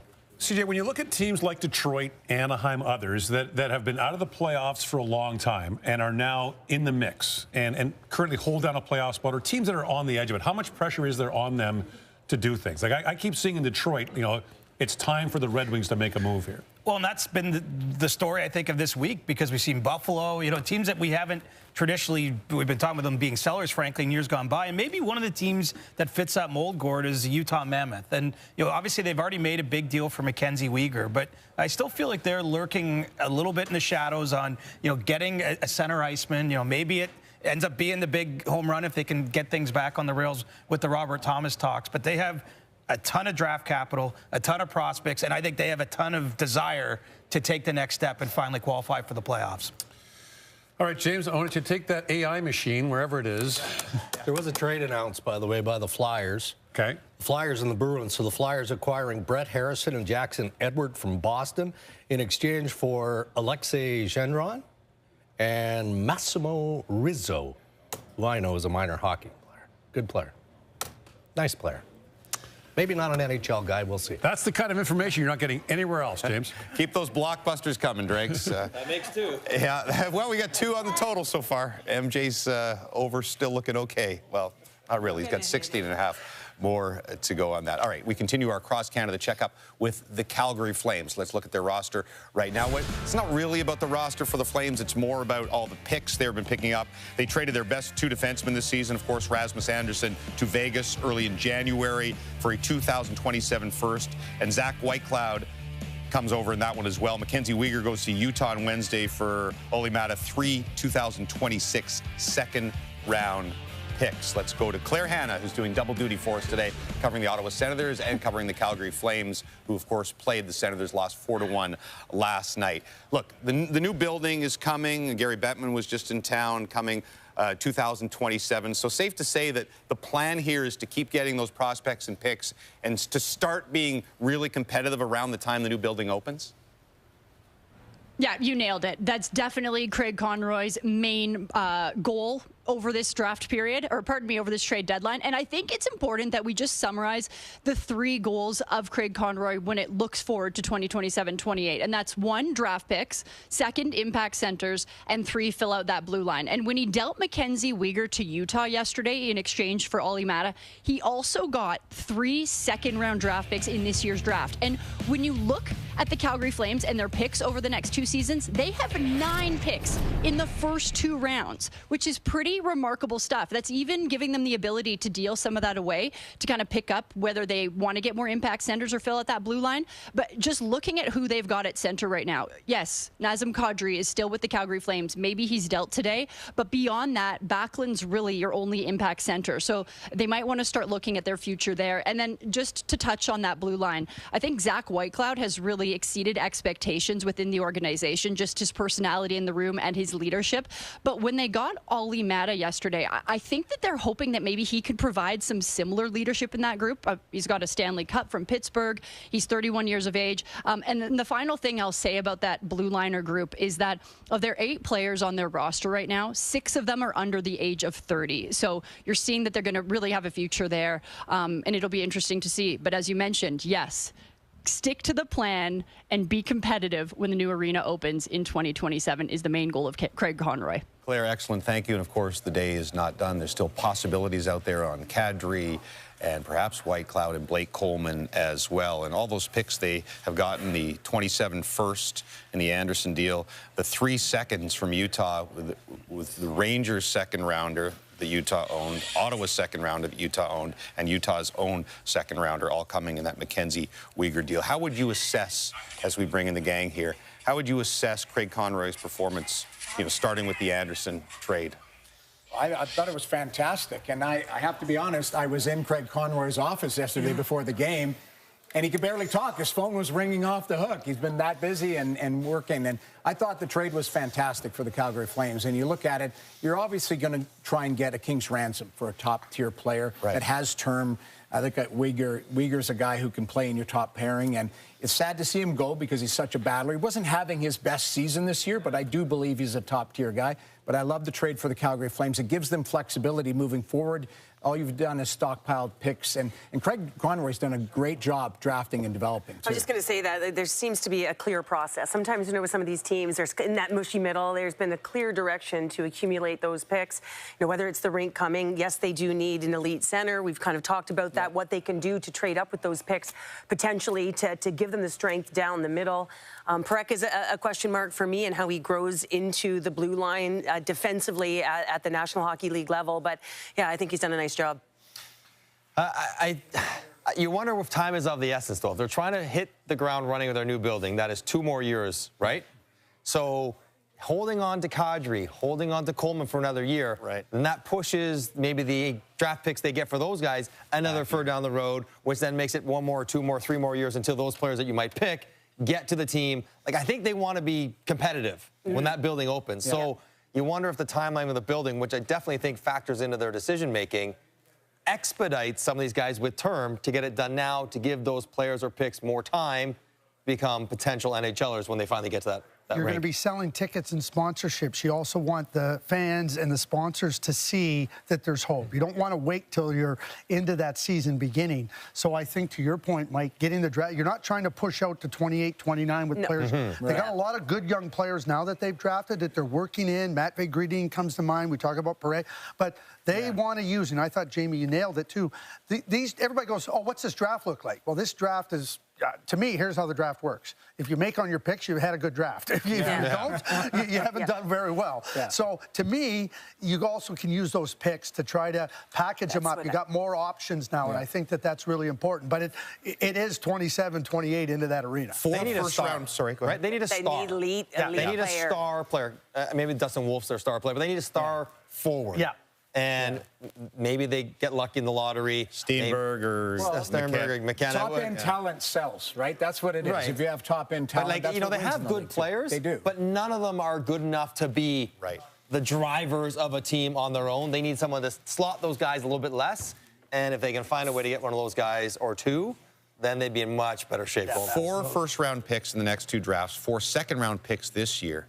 The most important person with the Flames right now might be the brother of somebody on this panel. Todd Button, the director of scouting. You got to nail those picks. Yeah. He's got to nail those Todd's picks. done a great job, though. He really has. Well, Jamie, keep talking. You keep going. I mean, I love my brother. I do think he's done a really good job. But I think they have a clear direction. I think that's the biggest thing. They know what they're trying to do. They zero in on it. You know, and to Mike's point, they have good players. Cole Reshney is going to be a good player. They have the leading scorer in the NCAA in Ethan Whitenbach at Quinnipiac. So that's a later round draft pick, but you need the stars. And, you know, you can talk about Wolf, you can talk about potential for Perek, but they need stars up front in the forward group. One little tidbit here, too, is I think they've done a really good job with culture. And I don't think that gets thrown around. And, you know, it's a buzzword, but they've created something there. And you want to be able to attract players. And if you're building something, Ryan Huska's done a great job. That coaching staff has been fantastic. They do not cheat you for effort any night. So, again, you plug and play some players at that higher end. Easier said than done, what MJ's pointing to. But the culture there, it's the right thing. Everybody's in there for the right reason. Does a new building attract players at all once they get there? Does that matter whatsoever? More than the old building repels them. Yeah. Right. You know, Well, it's not a factor, but it may be. Well, I think the old building's a hindrance. The new building is not as much. Everyone's got sort of new buildings now. It's more the fact you got the old one that's harder to get players there. Well, you don't want to be shackled to something that isn't attractive, right? So I think that the new building... Don't give guys a reason not to want to come. Yeah, it's just if you get the real glossy training facility, sometimes if a guy makes a visit in free agency, that can impress them if they're on the fence. Have longer practices then? Doesn't sound so good to me. You always think of things a little bit differently. Oh, would have liked it either. Efficiency. Gord Miller is doing up a suit, which means maybe we have something from the trade breakers. Yeah, is that what happens? Did you realize that was an official signal of spring? This is kind of a nice, heartwarming story in a way that could help, but Minnesota has acquired Nick Foligno. Yeah, from the Chicago Blackhawks, reuniting the Foligno brothers in Minnesota. Haven't got the return just yet, and it'll be an interesting trade because, as CJ just mentioned off air, the Wild are right up against the cap, so we'll see how this all works. But really neat story, obviously, for Nick Foligno, a chance to go win a cup in Minnesota. And, you know, Bill Guerin busy around the edges with a couple of interesting trades here today. So Nick Foligno headed to Minnesota. All right, so a little Central Division sandpaper, and James, you make the point that at least one of Colorado, Dallas, and Minnesota will be out in the first round of the playoffs. Yeah, it will. I mean, it's going to be crazy what happens in the Central. That's the division that everybody's going to be watching this year. But Nick Foligno, you know, we're just talking about character and some of those guys in the Flames. One of the ultimate character guys in the NHL, a captain of the Chicago Blackhawks, and you know, maybe not the player he was before. He's got to be healthy and able to play. Right. Right. I mean, he was brought in. We're talking about fourth line, probably Sun Minnesota, third, fourth line. Yeah, for sure. Yeah. But even then, if you can't play, being a great guy, being a great leader is not going to help you very much. So it's a nice story. We'll see what else they do. Though. Like, what's that? They're adding players. Like they are. Yeah. But they're all in. If he's healthy, it helps his brother Marcus. It helps Ryan Hartman. That now they got a little bit of backup there in terms of playing that style of game. Got that edge. So you don't believe as much in just adding the character guy for adding the character? Is that overrated when we analyze these things? No. I mean, yes. Yeah, it is overrated. I think to have the maximum impact for that character, for that leadership, you have to have an element of being able to play. It's almost impossible 100%. to be a leader if you're not sort of an important contributing player as well. You don't have to be the best guy or woman, but you have to be a contributing player. It's hard to be a leader from the side. Yeah, and I 100% agree with that. You know, you have to play some minutes. You have to be in the lineup to show it as well. But you mentioned Calgary and culture. But your room does matter too, right? Especially when you're in a grind. So yeah, you have to be playing. But it's those guys that can be depth pieces that can play some tough minutes, but also there's a physical edge to it too. The playoffs, the space closes up, so you have to be able to win those puck battles, and that goes a long way with leadership. So, yeah, you got to play, but I do think it's important. To get the puck battle to win the puck battle. To Mike's point, if it was just about character, Mark Messier would be on the trade board #1 because everybody wanted him. Right. Number 11 for him. You have to be able to play because you talk to every player. If they're not playing or they're playing 2 minutes a night or 4 minutes a night, they don't feel like they're contributing. So how are they going to stand up in the room and say, you need to be better? So there's a fine line on that. Let's get more on this from Brian Hayes and company. All right, thank you, James. Here with Cameron Gauntz, here with Frankie Corrado. What do we make of this? The Foligno boys coming together. It's not Sudbury, but Minnesota's going to maybe feel like Sudbury. Listen, I think it's pretty cool. And to everyone's point there, it's valid, but you can bring a really good person into a dressing room to a team where it feels like everything's humming the right way. That energy is infectious. It's contagious. I think that goes a long way for this group. There is enough game in both of those players. We called Marcus Foligno Moose back in the day. That was his nickname because every time he made a hit, it was roadkill on the ice. Well, I never played with Nick, but I was there with him in Columbus. And to show you the fact how good of a guy he was, he treated me exceptionally. I never played a game. I was healthy scratch, bag skating, and working out every day, yet he treated me just like an equal. And to bring that type of a guy into a locker room is going to be so big for them. Yeah, that's huge. And both you guys playing with the Folignos, so you can speak to that. And Minnesota's active. Like Bill Guerin, he's going for it here, as you would expect he would. And he should, based on how he's been playing and how that team's been playing all year. Now, we're going to take some issue with language being thrown around. I want to say it was Dregs that said there was a minor deal. Cam, do you take issue with that language? Were you ever involved in a quote-unquote minor trade? Now, at the time, I might have took a bit of umbrage to Mr. Dreger tweeting out there's no such thing as a minor deal, and I happen to be a part of that. Right. But in actuality, he was right, so it's hard to argue with facts, as we just learned. But for me, like when you're in the American Hockey League and you're traded, you're initially thinking, great, this is my opportunity with a new team. This is my chance to show them. I might have plateaued in a certain spot. For me, when I got moved to Dallas, I was actually on the road, only had about one suit with me, a couple extra T-shirts, and I had to go all the way across the country to Texas, play there, and it's a whole new environment for you, right? You're inspecting one thing, you get something different, and it was a great experience in the end, but at the time, it was very unnerving, because when you're in the American League, you're always trying to figure out what's next, right? And now you're moved to a whole new place, and it was a great experience for me, but at the time, it was more than a minor move. And how do you move up the chain and get to the NHL? My mic pack, the battery's gone, so I got to use Cameron's mic to talk about it. I love it. Do it. Everyone knows the story. Like, I've told it a bunch of times where I got traded from the dentist chair. The last part of that is I got traded to the Wilkes-Barre Scranton Penguins. Yeah, you're good. Cam was my D partner game 1 in Hershey in the minors, so it kind of, the story comes full circle today. Look at you two, eh? Yeah, and now we're sharing microphones. Look at you two. D partners, mic partners. Saving money on mics here. Yeah, absolutely. Budget is important. It always is. We got to pay Duffy. Go ahead, JD. Hey. Uncalled for.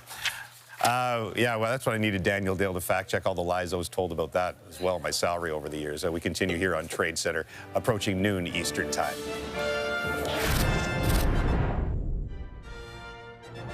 Someone to challenge Marty Spree. Oh my goodness. Quit having me. Hey, quit having me. Oh my goodness. Please. What is going on? There go the ratings. Can we get a close-up of that? Get a close-up. The little, my weapon of choice. The right little there. Giuseppe. This is worse than the llamas.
We're back on Tradecentre. Marty Biron, Marty Supreme, also already shown us his supremacy in table tennis. Let's see in the Golf Town golf simulator that we've got today.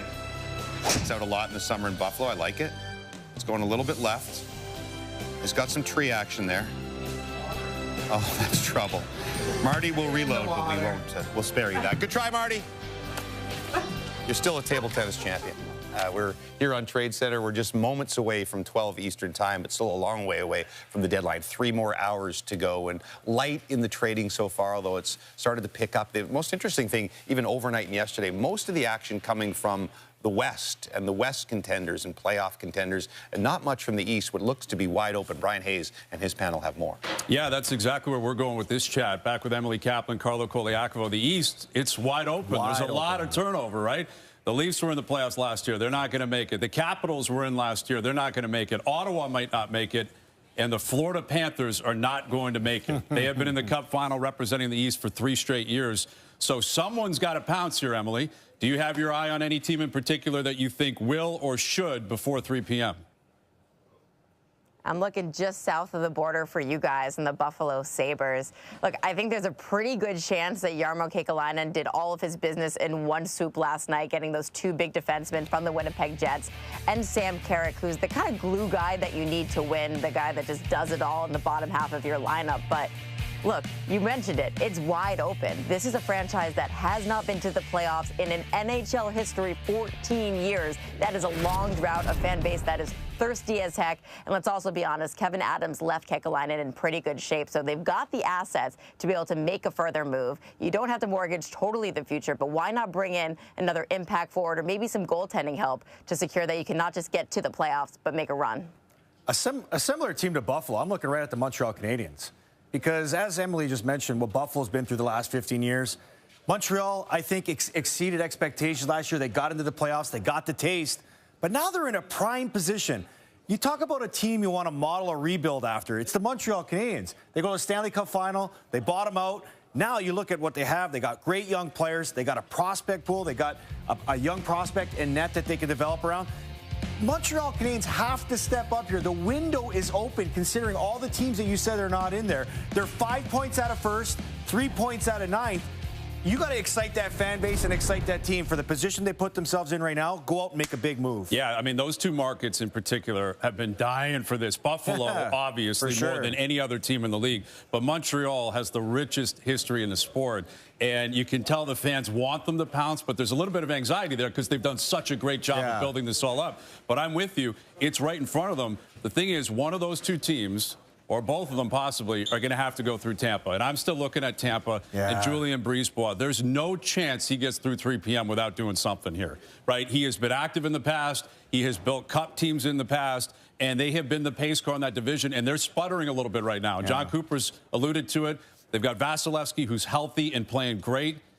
I think it's Tampa I'm looking at. And they got Buffalo breathing down their neck. Absolutely. That top seed is still absolutely up for grabs. So someone's going to make moves. I got to think teams in the Atlantic Division, and someone's coming out of the East and going to the Cup final.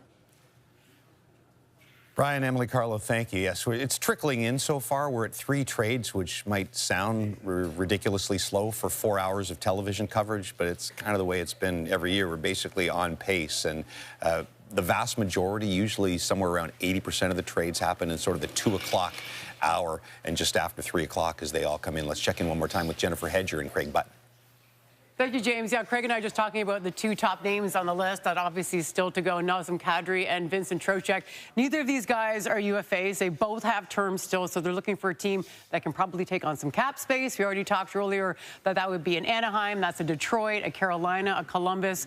You're a team with cap space. You've got these 2 players who aren't UFAs. What's going on behind the scenes right now? Like, what's the give and take happening right now with these players and these teams? Well, why don't I take it just right to a specific team, the Carolina Hurricanes. a really good team. On the button barometer for the Stanley Cup, right? Yeah. Like they're right up there. And a center, whether it be Kadri or Trocheck played in Carolina previously, I think that's exactly what would help that team become better suited for the playoffs.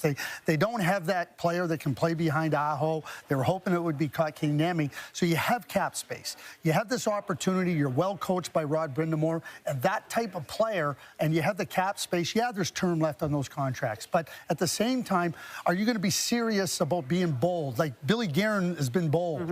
Are you going to be serious about being bold? Because the Carolina Hurricanes have a really good team. How do you make it stronger? I think those two guys could be an excellent fit in there. So if I'm sitting there and I'm Eric Tulsky, I'm trying to figure out a way to get that done. Okay, what about a guy like OEL from Toronto? A lot of talk about him. Yeah, I think OEL is a really strong player. And you see about Detroit, can they use a defenseman? I think that an OEL in Detroit, he can play on the power play. He can play on the offside as a left shot. He can play in your second pair. He can play a little bit down. And he just does so many things that help your team win. And he's a competitor.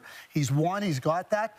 And we can also put the Swedish flag up as someplace that's been very attractive for Swedish players in Detroit. Certainly knows that. Nick Lidstrom is the vice president and assistant to Steve Yzerman. Right. So I just think that would be a really good, and the cap, it's so manageable, 2 years, and the numbers, just fantastic dollars for OEL. So on the other side, we've got a lot of Leaf fans watching, and Toronto Maple Leafs, obviously they're trying to get rid of some players right now. It hasn't been the season that they wanted. There's Bobby McMahon is still out there.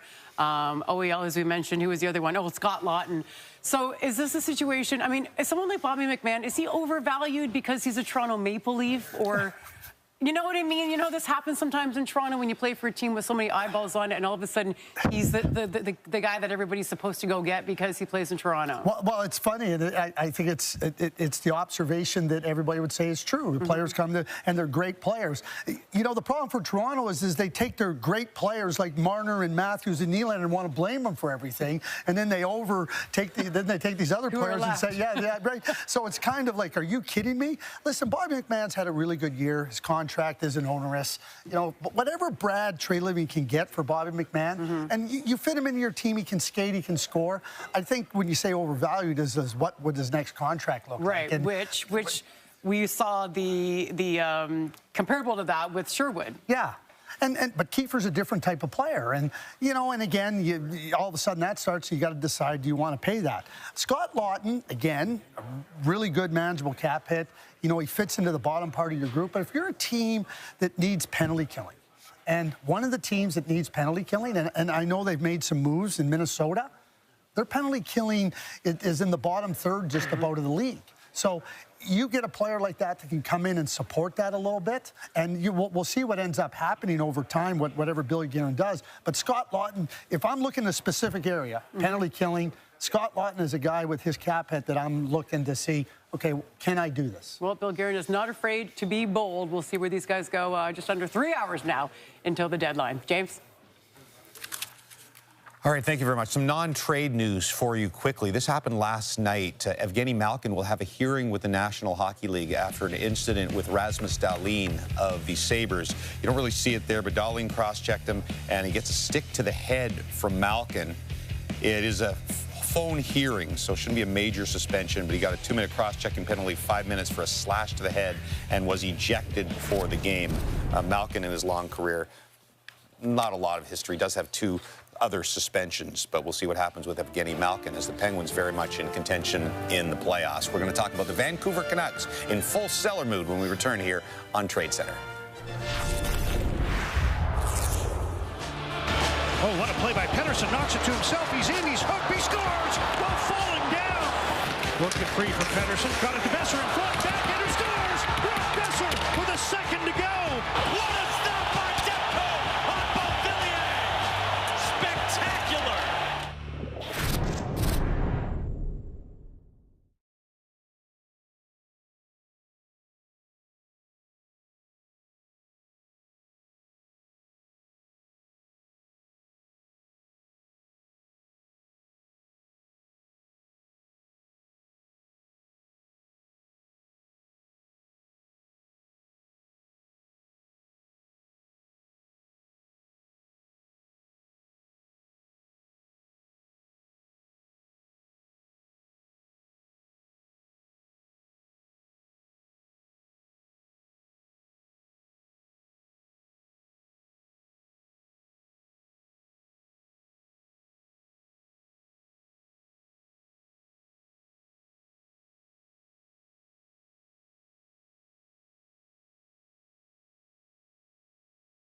trade center without Bobby Mack. It's going to be strange.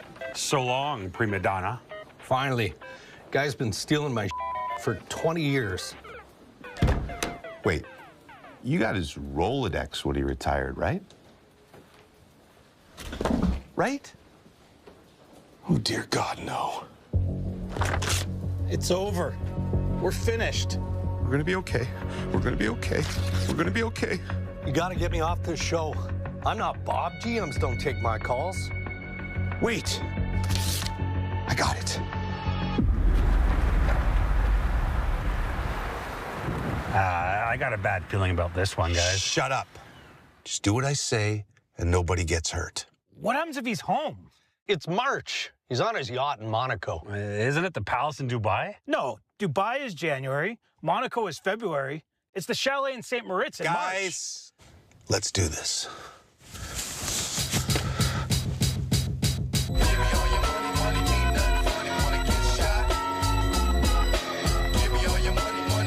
Wait!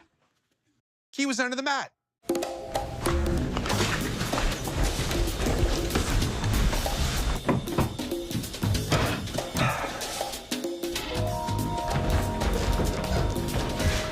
Nothing! Here, focus.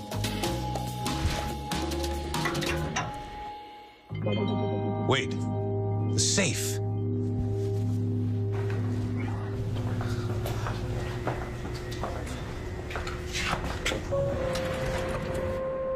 Hello, James, Pierre, CJ, Devin. It's Darren. Whatever. Bob, we thought you were in St. Moritz. St. Moritz is February. The beach house in Cabo is March. I just came back to watch you guys squirm on Trade Center. We just need your Rolodex. My Rolodex? What do you guys think, I'm 90 years old? I gave O-Dog all my phone contacts months ago. Oh, dear God, no. Department of Player Safety. Yes, hello. I'm looking for Seymour Butts. Yeah, don't be shy to make a trade. Yeah, it says right here you've bought the industrial strength bidet. A bad GM says what?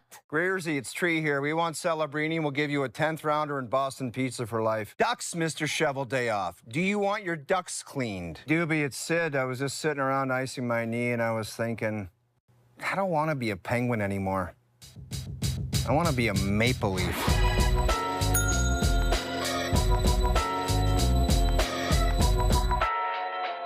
Who watches this crap?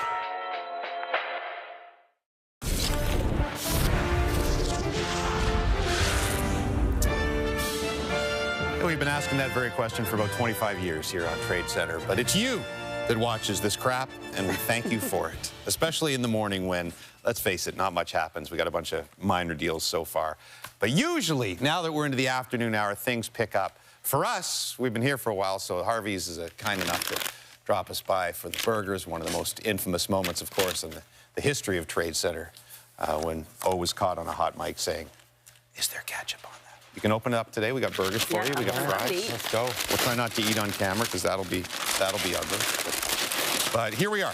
If you're just joining us, if you're on your lunch break at work or at school or something, again, you haven't missed a ton. There was a few trades overnight. Big one, John Carlson went from Washington to Anaheim. He got some onion rings as well. And Nick Foligno just been traded to the Minnesota Wild. Philly and Boston making a minor one.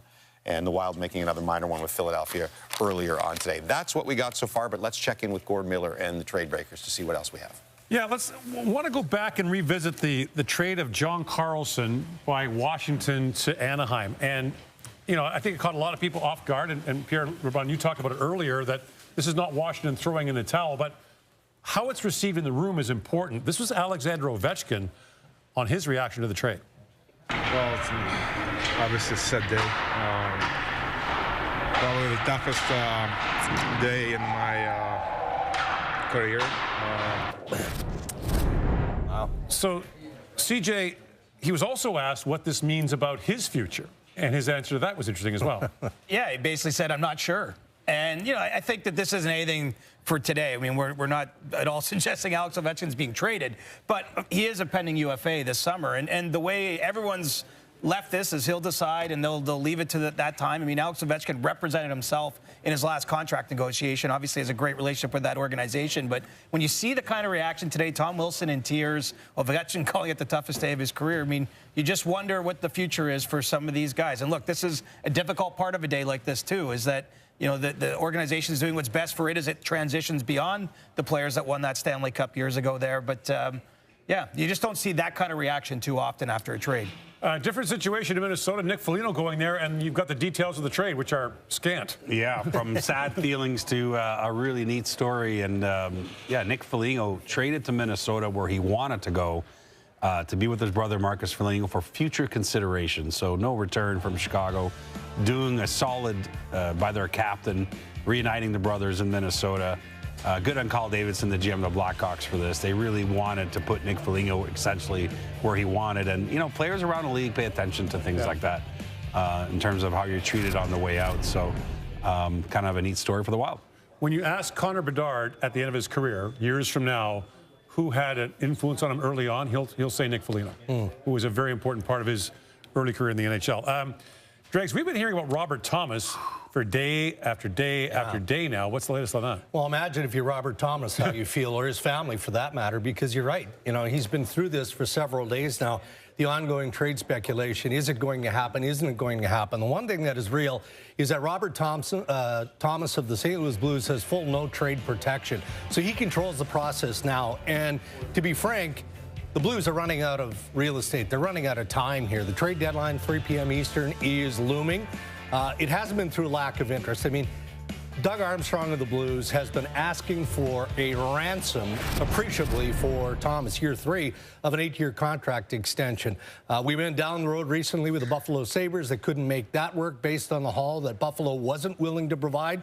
Utah has been persistent and have been in this basically from the onset as well. But based on what time it is today, Gord, it feels like a long shot right now because Robbie Thomas, at the end of the day, is the guy that has to sign off on this. All right, so we are 3 hours to the deadline. Just a quick trade. Yeah. Corey Perry has been traded from the LA Kings to the Tampa Bay Lightning. For a second-round pick. Yeah. So that's back to, hang on. He was in Tampa, yes. Yes, he was. I'm trying to keep track of Corey Perry. Yeah, back in Tampa, all right? So there you go. So the Lightning have, see, Pierre, you complained that Carolina and Tampa hadn't done anything, and now... His Cup final streak might keep going there, too. Well, he hopes the Cup final streak where he wins will finally come to light. Back in 2007, won the Stanley Cup with the Anaheim Ducks, but he's been on a bit of a losing streak in the final since then. James? Yeah, just remarkable late career run for Corey Perry to go to all these Stanley Cup finals. The win has eluded him, of course, except for the one he won back in Anaheim near the very beginning of his career. But another veteran guy going to the Tampa Bay Lightning. We wondered how long it would take the Lightning to get engaged. Here we are, just under 3 hours before the deadline. Let's check in on our trade bait list one more time with Lindsay and Frankie. Thank you, James. And throughout the morning, we've been keeping a close eye on teams' grocery lists, players they might be after. But let's shift our perspective now to players who could use a fresh start. And as we know, Frankie, every once in a while, we could all use a fresh start. Case in point, Canucks Elias Pettersson. No surprise, he has struggled the past couple of years in Vancouver. So if you're a team right now, what type of Pettersson do you think you're acquiring? Well, you're taking a gamble that if you acquire Elias Pettersson, you are getting the 2022, 2023 version, or maybe the 23-24 version for at least half that season. And who was that player? That player was silky. He was crafty. He was creative. There was a little bit of a power element to his game. He could skate. He had a little more separation to his game, and he can pursue the puck. This is something that we really have not seen from Elias Pettersson for the last year and a half. So if you're a team trying to acquire Pettersson and say, we are willing to give you a fresh start, but you have to hold up your end of the bargain. Whatever has been marring the Vancouver Canucks, whether it's been off-ice controversy, players that can't get along, that has to be gone now. Elias Pettersson has to try and find a way to turn back the clock. That's what another team is expecting. Realistically, though, what is the return here? What are the Canucks getting on their end? This is what makes it so complex. Think about it. It's your first line center. It's the guy who basically your whole forward group is supposed to be revolving around. But the issue is, because the cap hit is so high, another team is going to look at that and say, listen, I'm not giving you my blue chip prospect plus picks and everything that you want. I'm almost trying to say, listen, I'll take a chance. I'll do you a favor, and I'll get $11.6 million off your books. It's not an ideal situation for the Vancouver Canucks, who clearly have to shed some pieces, and he would be one of them. You almost look at it if you're Vancouver and say, are you better off just seeing if he could work it out there? But there's been so much track record of him now not working out there. It's a difficult spot, but I can't imagine the return is nearly as high as Vancouver would hope with a player of that kind of ilk. And he has said it himself. He is going through what is a frustrating time. It is his 8th season with the Canucks, so we'll see. Perhaps a fresh start could be a good thing. James? All right, thank you, guys. Let's look at the hour-by-hour trades. Between midnight and 8 a.m., there were 3. We talked about the Karlsson deal and Garland and the 2 Winnipeg defensemen going to Buffalo. Then nothing for a couple of hours this morning when we went on the air. 1 and then 2 and then 1 as the trickle, we hope, leads to a full stream at some point here in the next couple of hours here on Tradecentre. So Corey Perry, after spending a large portion, let's see, 7-8 years in Anaheim to start his career and winning a Stanley Cup. Let's go over since then. Dallas loses in the Stanley Cup final to Tampa in the bubble, right? Montreal loses to Tampa, then joins Tampa. Did Tampa lose one of those 2 years in the Stanley Cup final there? Lost to Colorado. Brief stop in Chicago.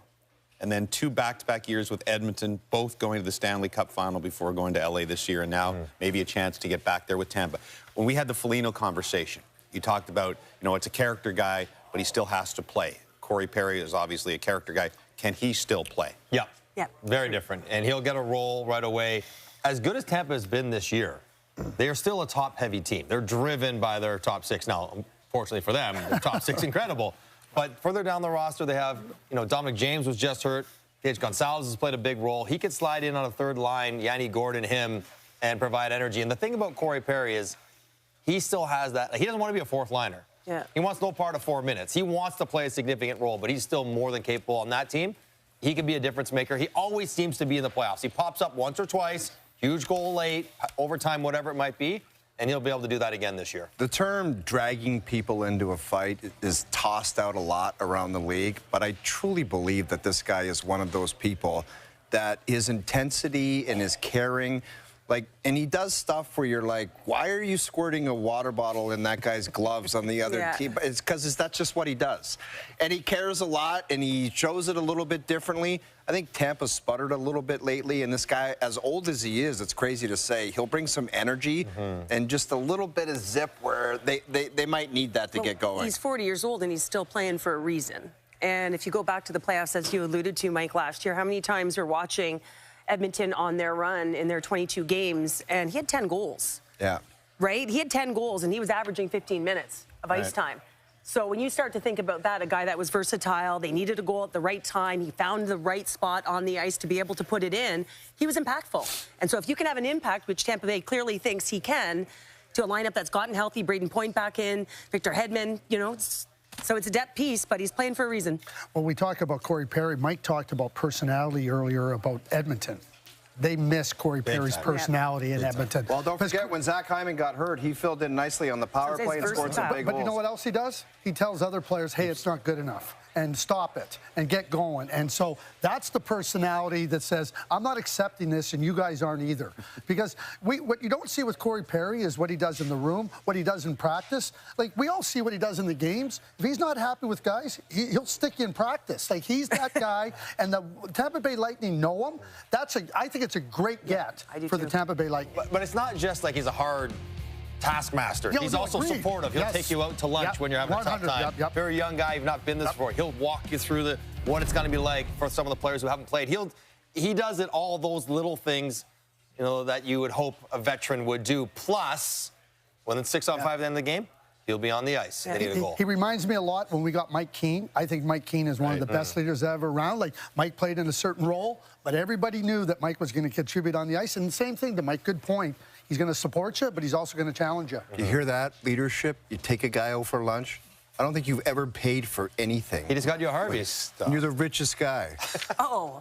Daniel Dale, can we get you back here? Can we put up O's career earnings here? Cole Caulfield told me the story once when he was just a kid in Montreal and Perry was on that team the year in the bubble. And in warm-up, Caulfield, or into practice, Caulfield, a shot got away from him, hit Carey Price in the mask. And he was like, oh no, right? And Price was shaken for a second. And Corey Perry came up to him and said, no expletives. Don't ever do that again. Cole Caulfield said it will never happen again. He's never above the knees in any of his He's just a great guy. What he is a great guy to look at in pressure situations because he wouldn't be nervous and he wouldn't send that message. You can fill any hole, too. Hey, right? We have a lot of Canucks fans that have been waiting for us to get to Vancouver, and that's what we're going to do right now. Let's look at the current roster with the Vancouver Canucks again. It's been a crazy year with the Quinn Hughes trade and multiple others that have gone along the way. A lot of prospects. Kiefer Sherwood went out to San Jose, Tyler Myers to Dallas. Late last night, Connor Garland goes to Columbus. They got a whack of second-round picks back, plus all the prospects they got in that deal with Minnesota.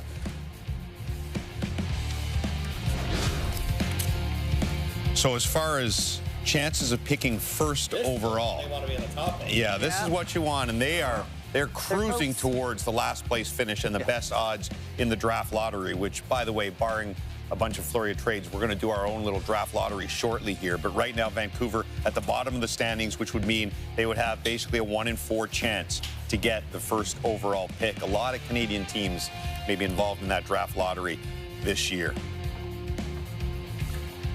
Like we did with Ryan Rishaug, we're going to have our Vancouver reporter Farhan Lalji join us for this panel conversation right now. And let's see, it's last overall. They've never done it in their 55-year history. But in the market right now, is that okay, Farhan? Is that kind of what they wanted at this point in time?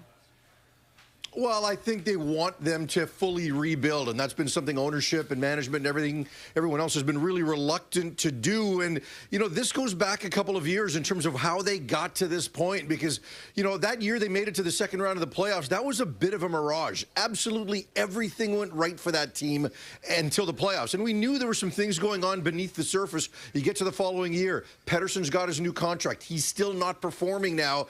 And then the locker room just starts to explode. The Miller-Pettersson thing takes over, and I can't begin to explain the stink of that situation and how it's still carrying over, the weight, the baggage from all of it. I mean, it truly was the trade that both teams and both players lost. And then you get into this season, and you can tell something is different with Quinn Hughes.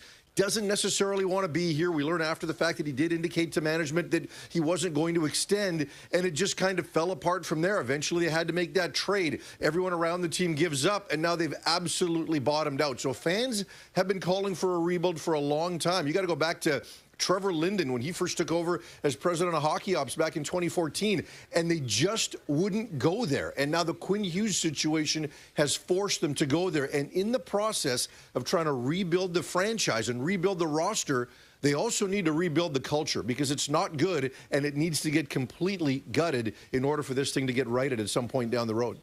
Talk about culture, then Elias Pettersson is the face of it. I mean, they have to figure out what they're going to do with that player, the personality, the performance on the ice, because what is he, in year 2 of his contract? It's a tough contract, though, He's in year 2 of his contract, so you want this guy around for 6 more years at that money, underperforming and blaming everybody else, and it's the media's fault, and I haven't got it back on track.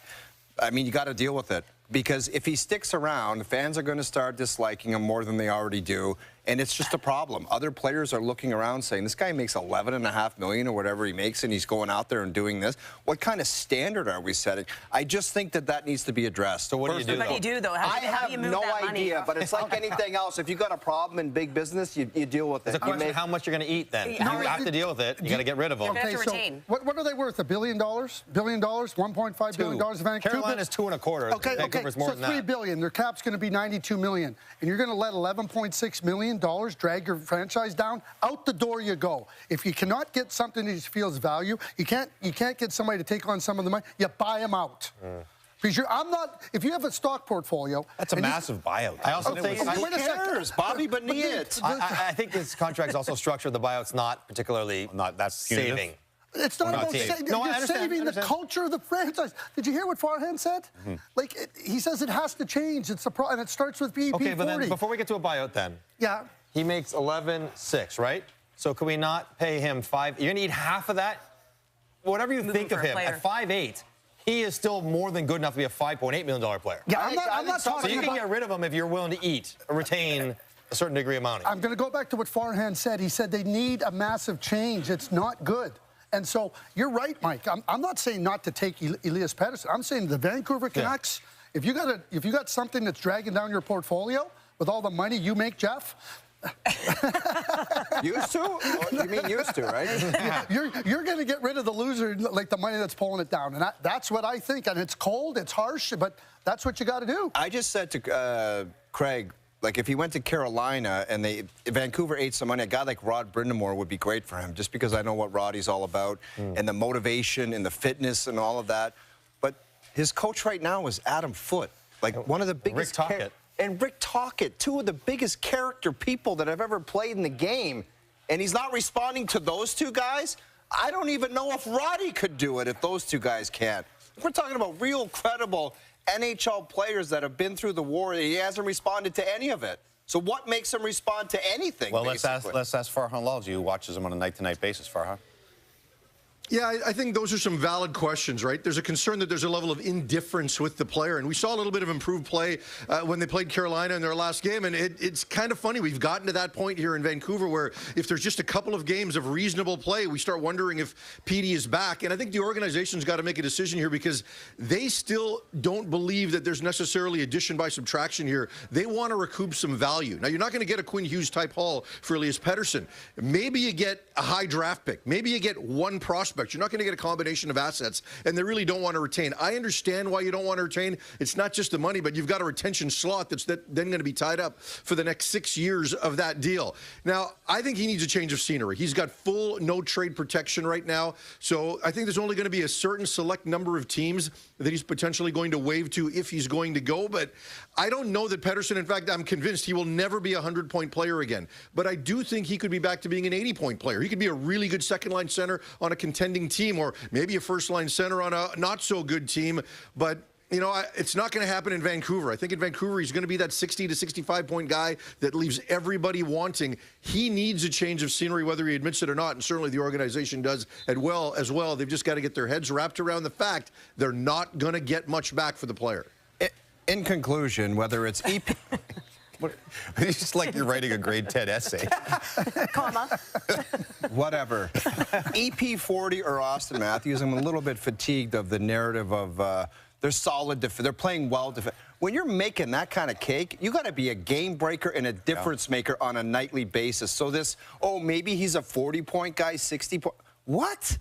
You guys are like elite talent. You're paid to be elite every night. And that's the big question. But Evander Kane, they just did Garland. Can they do DeBrusk?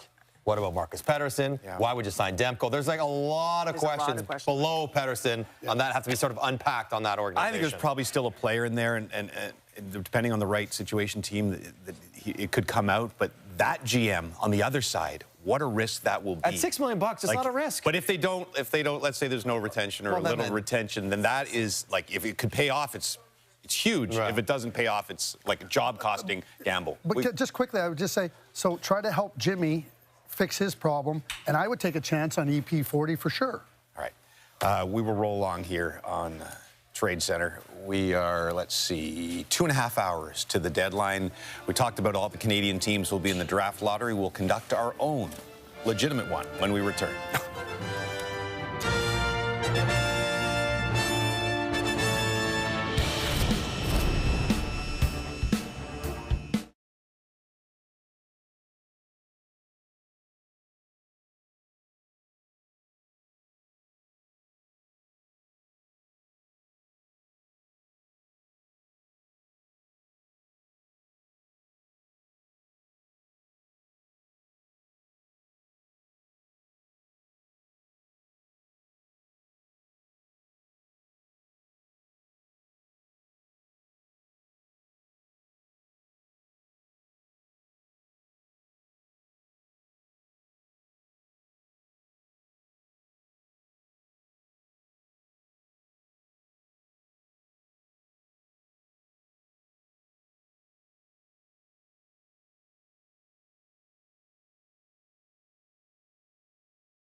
Tradecentre is presented by Harvey's. Harvey's Pickle Poutine is back. And for a limited time, get deep fried pickles for only $3. Harvey's, it's a beautiful thing.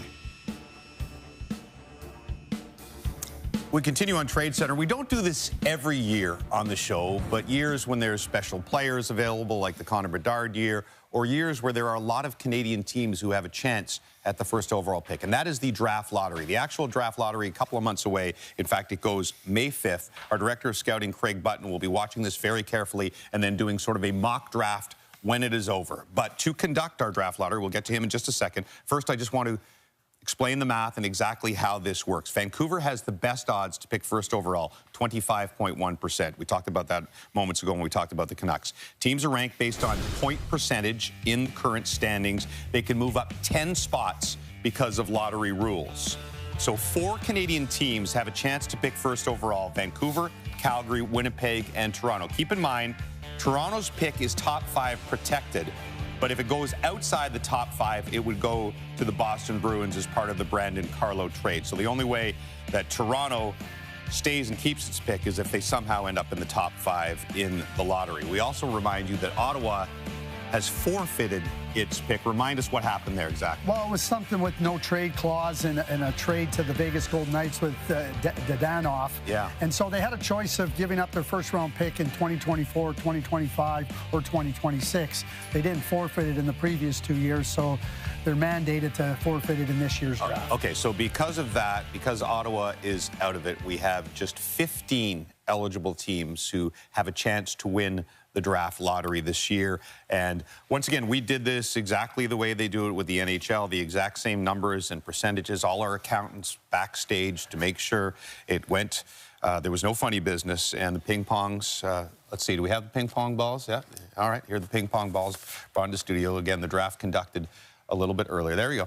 There we go. So whenever we do this, of course, we have to have our own version of Bill Daly, the sort of most senior guy, the guy who commands respect and authority, to unveil. And then he wasn't there, so we got Jeff O'Neill. So, ladies and gentlemen, to our deputy commissioner, Jeff O'Neill will unveil the draft lottery, beginning with pick number 16. Jeffrey? James, thank you, and welcome everybody to this year's draft at Scarborough. Happy to have everyone, the insiders, trade breakers, everyone. Let's start out with the 16th pick in this year's draft. The Columbus Blue Jackets. All right, 16 to 15. 15, the Ottawa Senators have forfeited their pick. With the 14th selection is the Philadelphia Flyers. With the 13th selection, the Washington Capitals. With the 12th selection, the San Jose Sharks. Oh, okay, so this, no changes. This has been going as expected per points percentage, and that leaves us with 11 teams left. And because you can move up 10 spots, Craig, so basically anybody who wins the draft lottery can move up to number 1, right? Well, we saw it last year with the number 10 team, the New York Islanders, moving up to number 1. So let the suspense continue. Jeffrey, pick 11. The 11th selection, the Los Angeles Kings. With the 10th pick, the Nashville Predators. With the 9th pick, the New Jersey Devils. At number 8, the Florida Panthers. Well, I think that means somebody won from outside of that. Okay. I think Toronto was supposed to be there. Okay. At number 7, the Winnipeg Jets. At 6, the New York Rangers. All right. Okay. So that leaves us with 5 teams. I've already lost track of this. I remember when I used to host the thing, I always used to lose track of what's That means Toronto keeps their first-round pick. I think Toronto and Chicago have both moved up. Yeah. Right? Because there's different lotteries. There's like 3 different ways the balls fell out. But we know that Toronto now is clearly in the top 5. Right. Which So means they're not going to. They keep their pick that was going to go to Boston, though it was outside the top 5. And Chicago. Good news for the Toronto Maple Leafs. Right.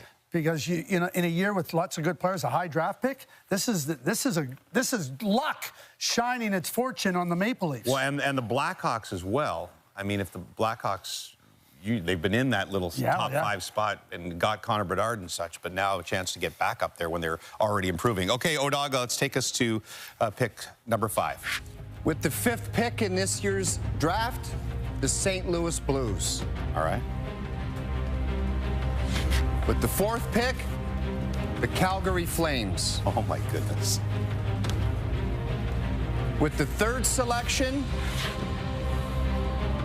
the Vancouver Canucks. Okay. I know.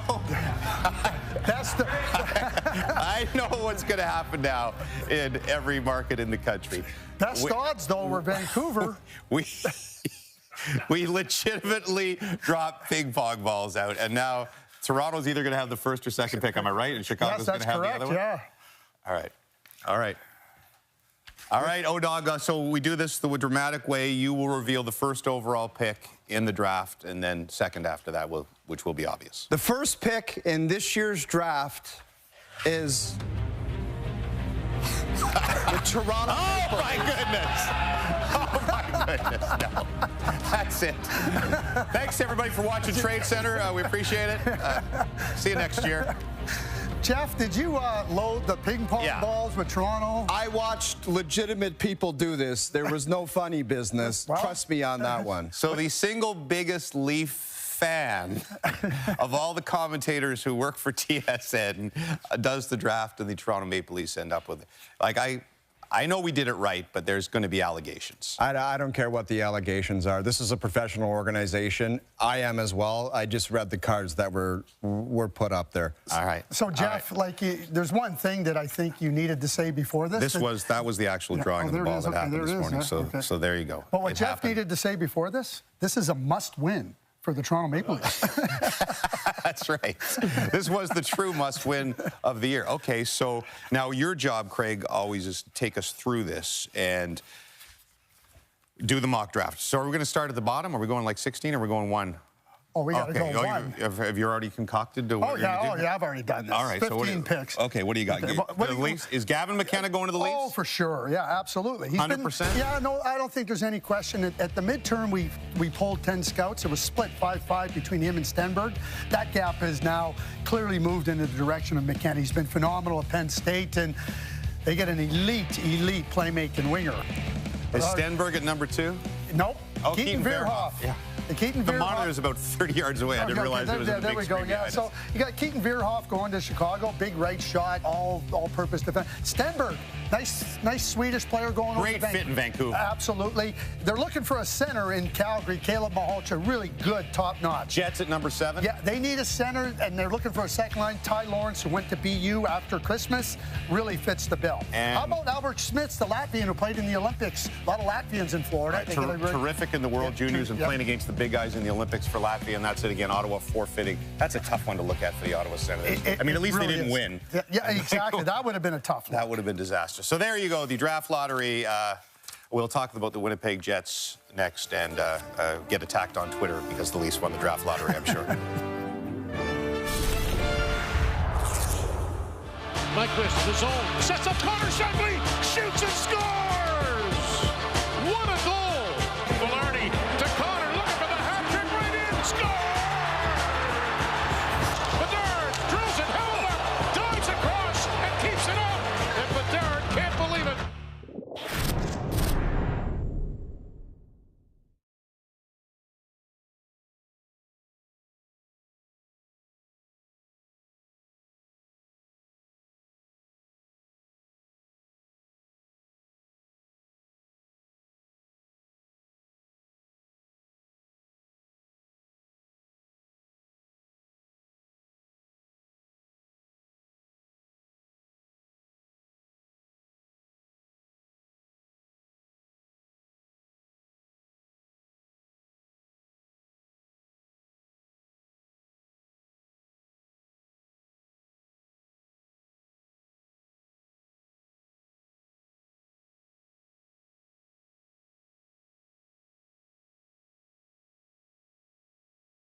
Coming up on 1 o'clock Eastern time here on Tradecentre, time to talk about the Winnipeg Jets, who traded 2 defensemen last night to the Buffalo Sabres in Luke Schenn and Logan Stanley, going to Buffalo. Disappointing year for the Jets after what was a terrific regular season, at least last year.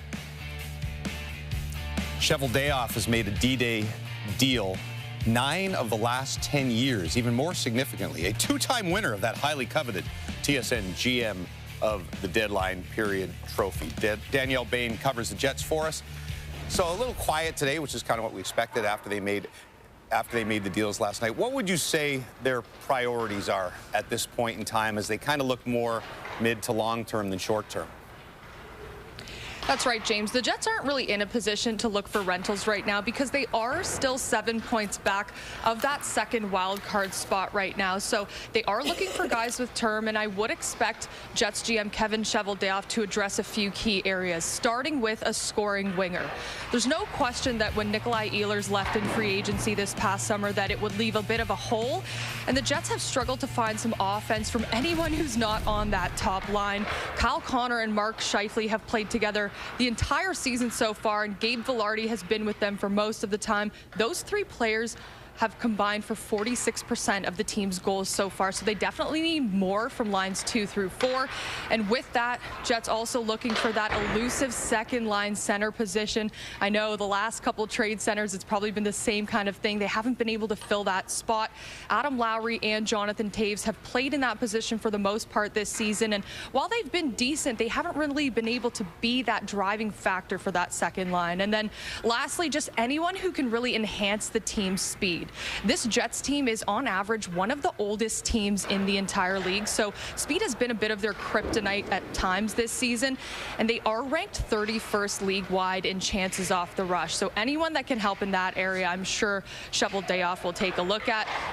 Will things happen today, James? I'm not 100% sure, especially with what Cheveldayoff has to work with, but never say never on Tradecentre. I'll keep my eyes and ears posted here in Winnipeg. And we are glad to have you on your first ever Tradecentre. That's Danielle Bain in Winnipeg. If the Jets and the Florida Panthers both miss the postseason, it would be just the second time in 40 years that the defending President's Trophy champion and defending Stanley Cup champion both missed the playoffs the next year. Only other time it happened 2015 when Boston and LA both missed the playoffs. So how, there's obviously been, there were a couple of, Ehlers and stuff they lose, but essentially the same team goes from an absolute juggernaut to this disaster. What exactly went wrong, Frankie? It feels like there's some untimely injuries. The team speed has slowed down, and they were top heavy at the start of the season. And that's, that puts them in the position where they are now. Not to mention Connor Hellebuck shut down for a little bit. He's coming back from a surgery. It's like the perfect storm of things happening where now this leads you down the path where, like Kevin Cheveldayoff has won trades before. He's going to have to find a way to win a few more trades here moving forward. Yeah, try to add some support around what I think are 6 or 7 really good forward players, but you're short 5. Yeah. They started out the season 9-3, and you're going, okay, they're managing. Here we go.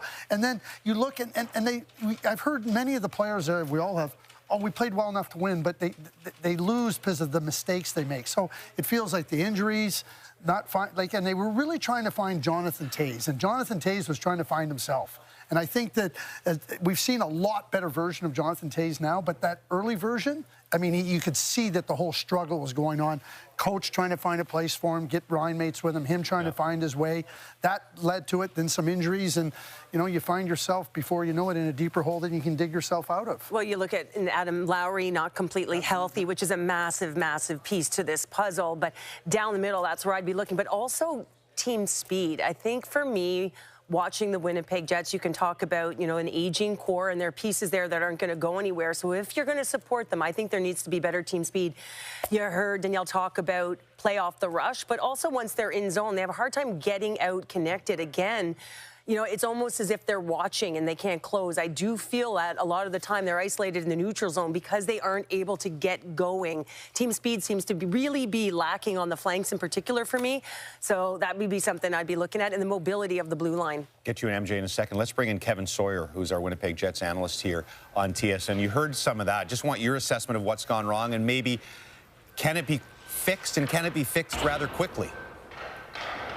It's going to have to be. There's no doubt about that. So team speed clearly has been the issue in my mind, and it's affected not only the offense but the defense for this Winnipeg Jets team. They were the best defensive team the last 2 years. So listen, a lot of people talk about the 2C position need to be filled. That's the top priority. I don't necessarily agree with that, although they need an upgrade there, there's no doubt. In the absence of Nikolai Ehlers, for me, the biggest requirement here for this team to get back to success is to not only have speed in the top 6, and to have scoring speed. They need a dangerous winger. They won the President's Trophy last year with Vlad Nemestikov, who's a depth centerman or a depth winger. He played center on that second line because they had fast, dangerous scoring winger. I think Kevin Cheveldayoff has done a nice job gaining a prospect in that regard. But speed, for sure, is the root of all of this. They need to find not just speed, but quality speed that fits into the top 6. And we know it's easier to find a scoring winger than a scoring centerman. Right. I mean, if you had to pick one or the other, you're going to try to go shopping for a winger. But I think where they were so good at last year is that their first line was tremendous. But then their second line, even with Nemesnikov on there, you knew exactly what they were and very effective. We talked about their third line. It was the best third line in hockey last year. Adam Lowry centering that line. It was very clear what each role was, how often they played together. And basically with the departure of Ehlers and Jonathan Toews and Lowry's injury, they became a one-line team. And even as good as that one line is, and as good as Hellebuyck can be, it's not enough. So they have to round out their offense in a major way. And there was never enough to pick up the slack, right? Like Cole Perfetti had a high ankle sprain to start the season, and then Jonathan Toews is trying to find his game, and Adam Lowry's coming, back from surgery, and then Dylan Sandberg is hurt, Connor Hellebuck's hurt. Like, that's not enough to make up for your team being a one-line team.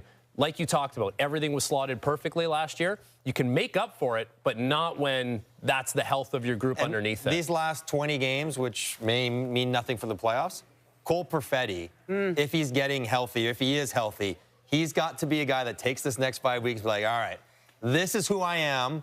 This is who I can be going forward, because they were counting on him to take major strides. He's incredibly talented. Right. But the production has just not been there. Some of that's line related. Some of that's related to his injuries. Some of that's just on him not getting it done. For him, he'd be a guy that this is not empty calorie season. He's got to go and find his game, the kind of player he's got to be going forward. And go play in the World Championships. Like, that's another thing. He needs to keep playing.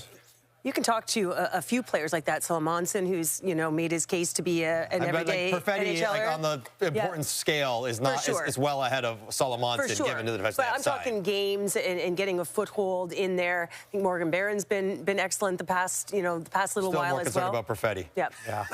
Yeah. It's always disappointing when you come off a season like you had last year, but this is the National Hockey League, and I think the Jets, because of Hellebuyck and because of Morrissey and those guys up front, that they definitely, if they can answer the things that you guys just questioned in the offseason, they bounce back quick. They could have one of those main guys are still the main guys. Yeah, quick They're not bounce going backs. anywhere. Jets hockey and TSN, of course, continues after the deadline has passed. Our next game comes your way Tuesday. Man, every regional game is against the Ducks. Our next Leafs game, it feels like our next Sens game, our next Habs game, our next Jets game. It's all Ducks TV here on TSN for the next little while. Exciting team. All right, let's get some more analysis now from Brian Hayes and his group. All right, thanks, JD. Here with Emily Kaplan for one last ride with Emily, Carlo Koliakovo, and you guys were just talking about Winnipeg, and they were sellers last night. We'll see if they continue to be sellers, but they're not alone. There's a lot of teams here that have thrown up the white flag, and we know that they want to sell. They're trying to sell. Emily, you're looking at the New York Rangers. What do you think's going on here? Yeah, the Rangers not only threw up the white flag, but they've explicitly said it, right? Chris Drury put out a letter, said this is what we're trying to do. And even though he's made some moves so far, everyone knows that his biggest trade chip at this deadline is Vincent Trocheck. So it's kind of surprising to see him not move to this point. What I've heard over the last couple of days is Chris Drury has told his peers, I don't need to make a trade just to make a trade. This guy's under contract for 2 more years. Maybe we'll revisit this in the summer. I think the Minnesota Wild, based off the business that they've done, their package wasn't good enough. I think they're out for now. Detroit, Carolina, even Boston, I'm a bit curious about, but at this point, there's just no traction. And I know a lot of people are wondering, okay, what about Adam Fox, maybe even Igor Shesterkin? Those aren't going to happen until at least the summer, if at all. And Braden Schneider is another guy that I know a lot of teams are interested in. Sounds like they want to punt that decision to the summer as well.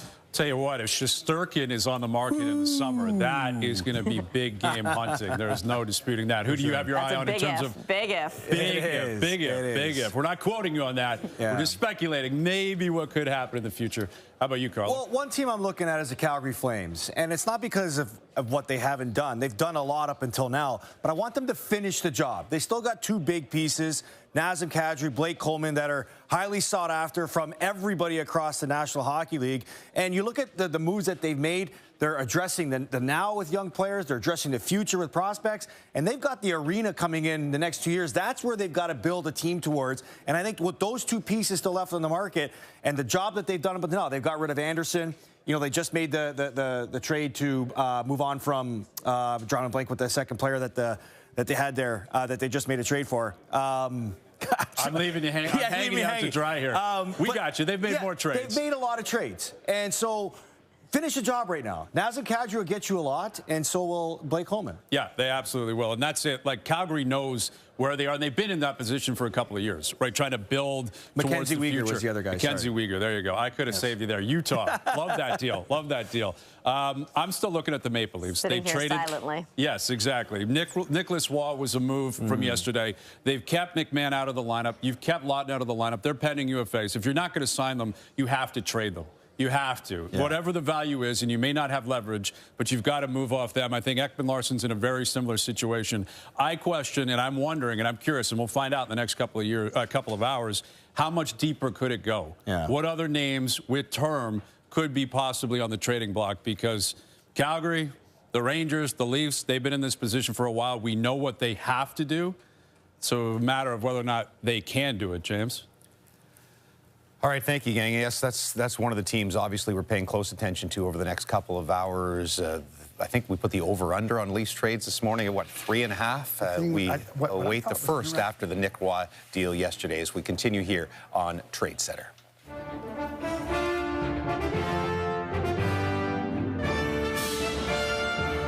McMahon's fast. He's big. McMahon with a burst in on goal and scores!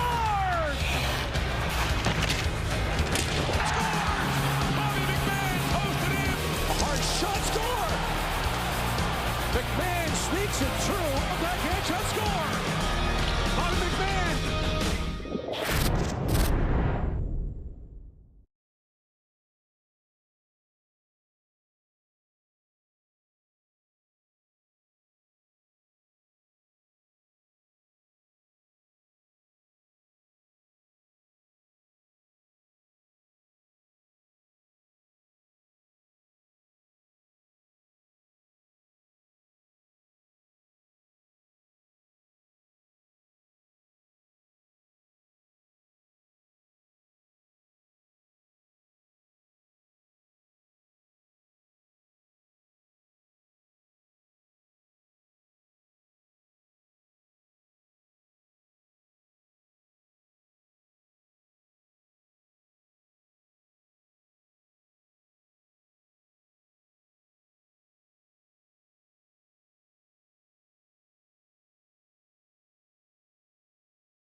Carlo Koliakovo, one of the most smoothest swings at TSN.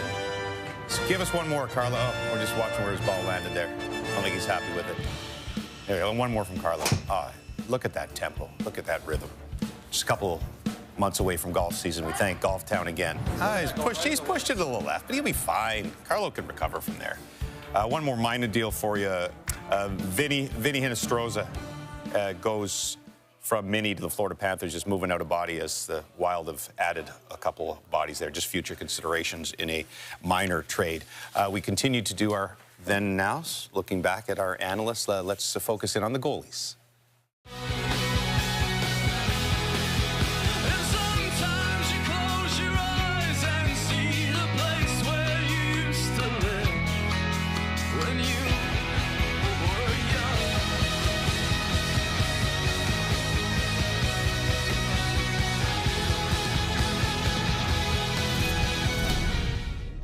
Love Gino. Apologies for that. Mustache is still going strong. I still have that jacket hanging in my closet. Listen, when I was at that age, it was the early part of Alexander Ovechkin's career coming into the NHL. And, oh, my gosh. You can't put that up there and expect me to keep a straight face. There is You look like Eugene Levy from SCTV. Earl Cannonbear. Now you know why when people say, try to grow that mustache back, I'm like, no, that's never, ever going to happen. All right, I was talking about my early days of covering Ovi when he was much happier times for him. Ovi went on record earlier today, I'm not sure if you guys heard the sound, where he said it's the saddest day in his NHL career. And the reason he's so sad, he's referring to the fact that he lost John Carlson on the Washington Capitals. The Capitals dealt him away. They spent 17 years playing. Guys, so much time is spent on these deadline days talking about how difficult it is for a guy to move.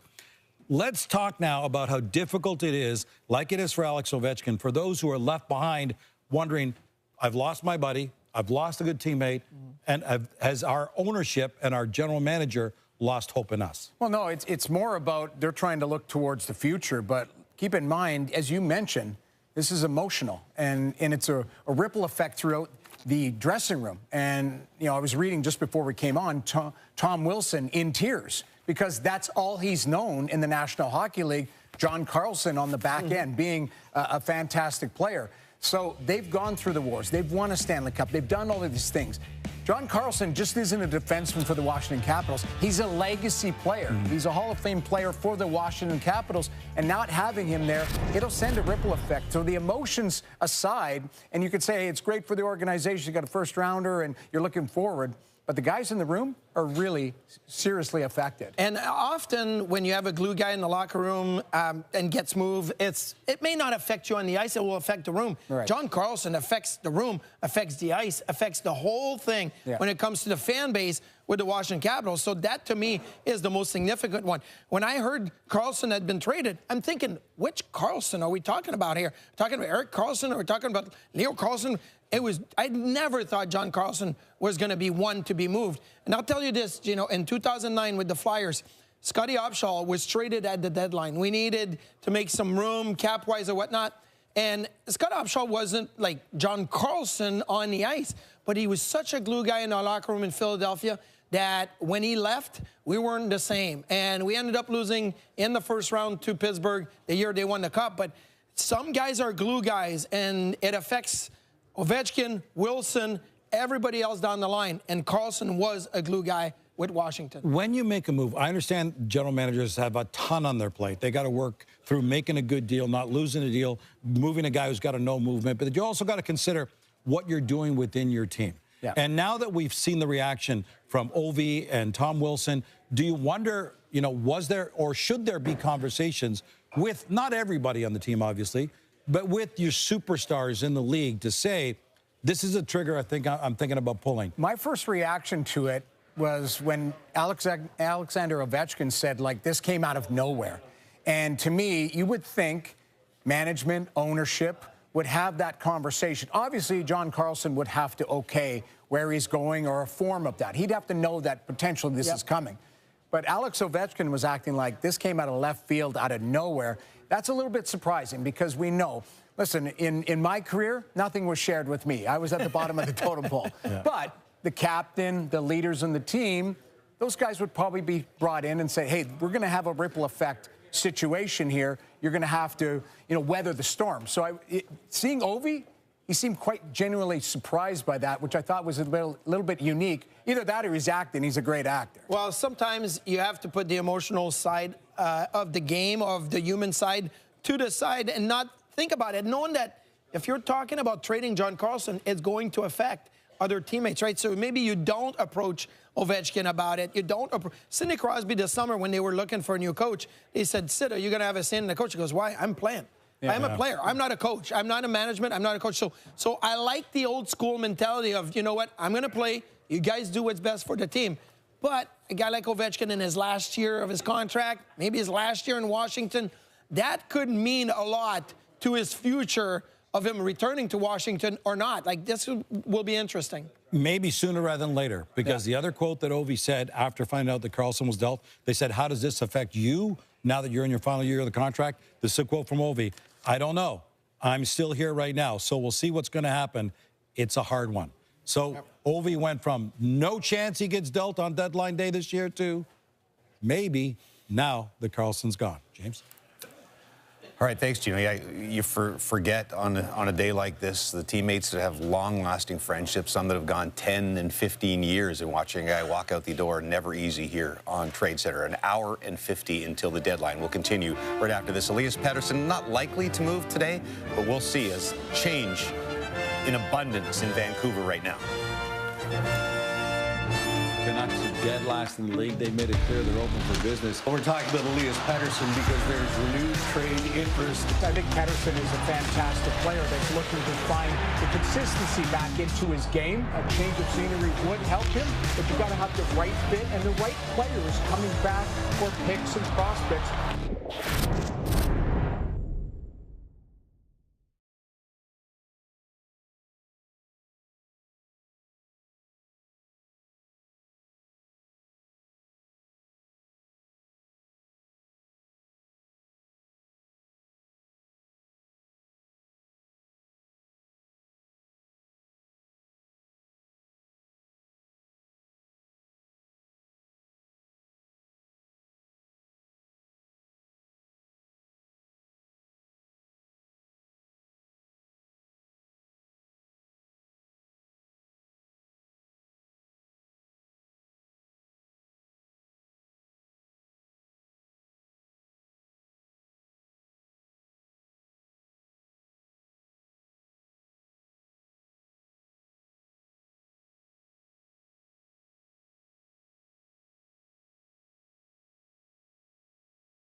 Keep them in mind as we begin our look around the National Hockey League and start with Gino Reda and the Breakers. Boys.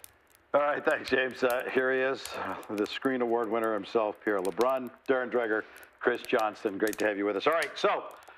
Those aren't real insiders. I'm the real insider.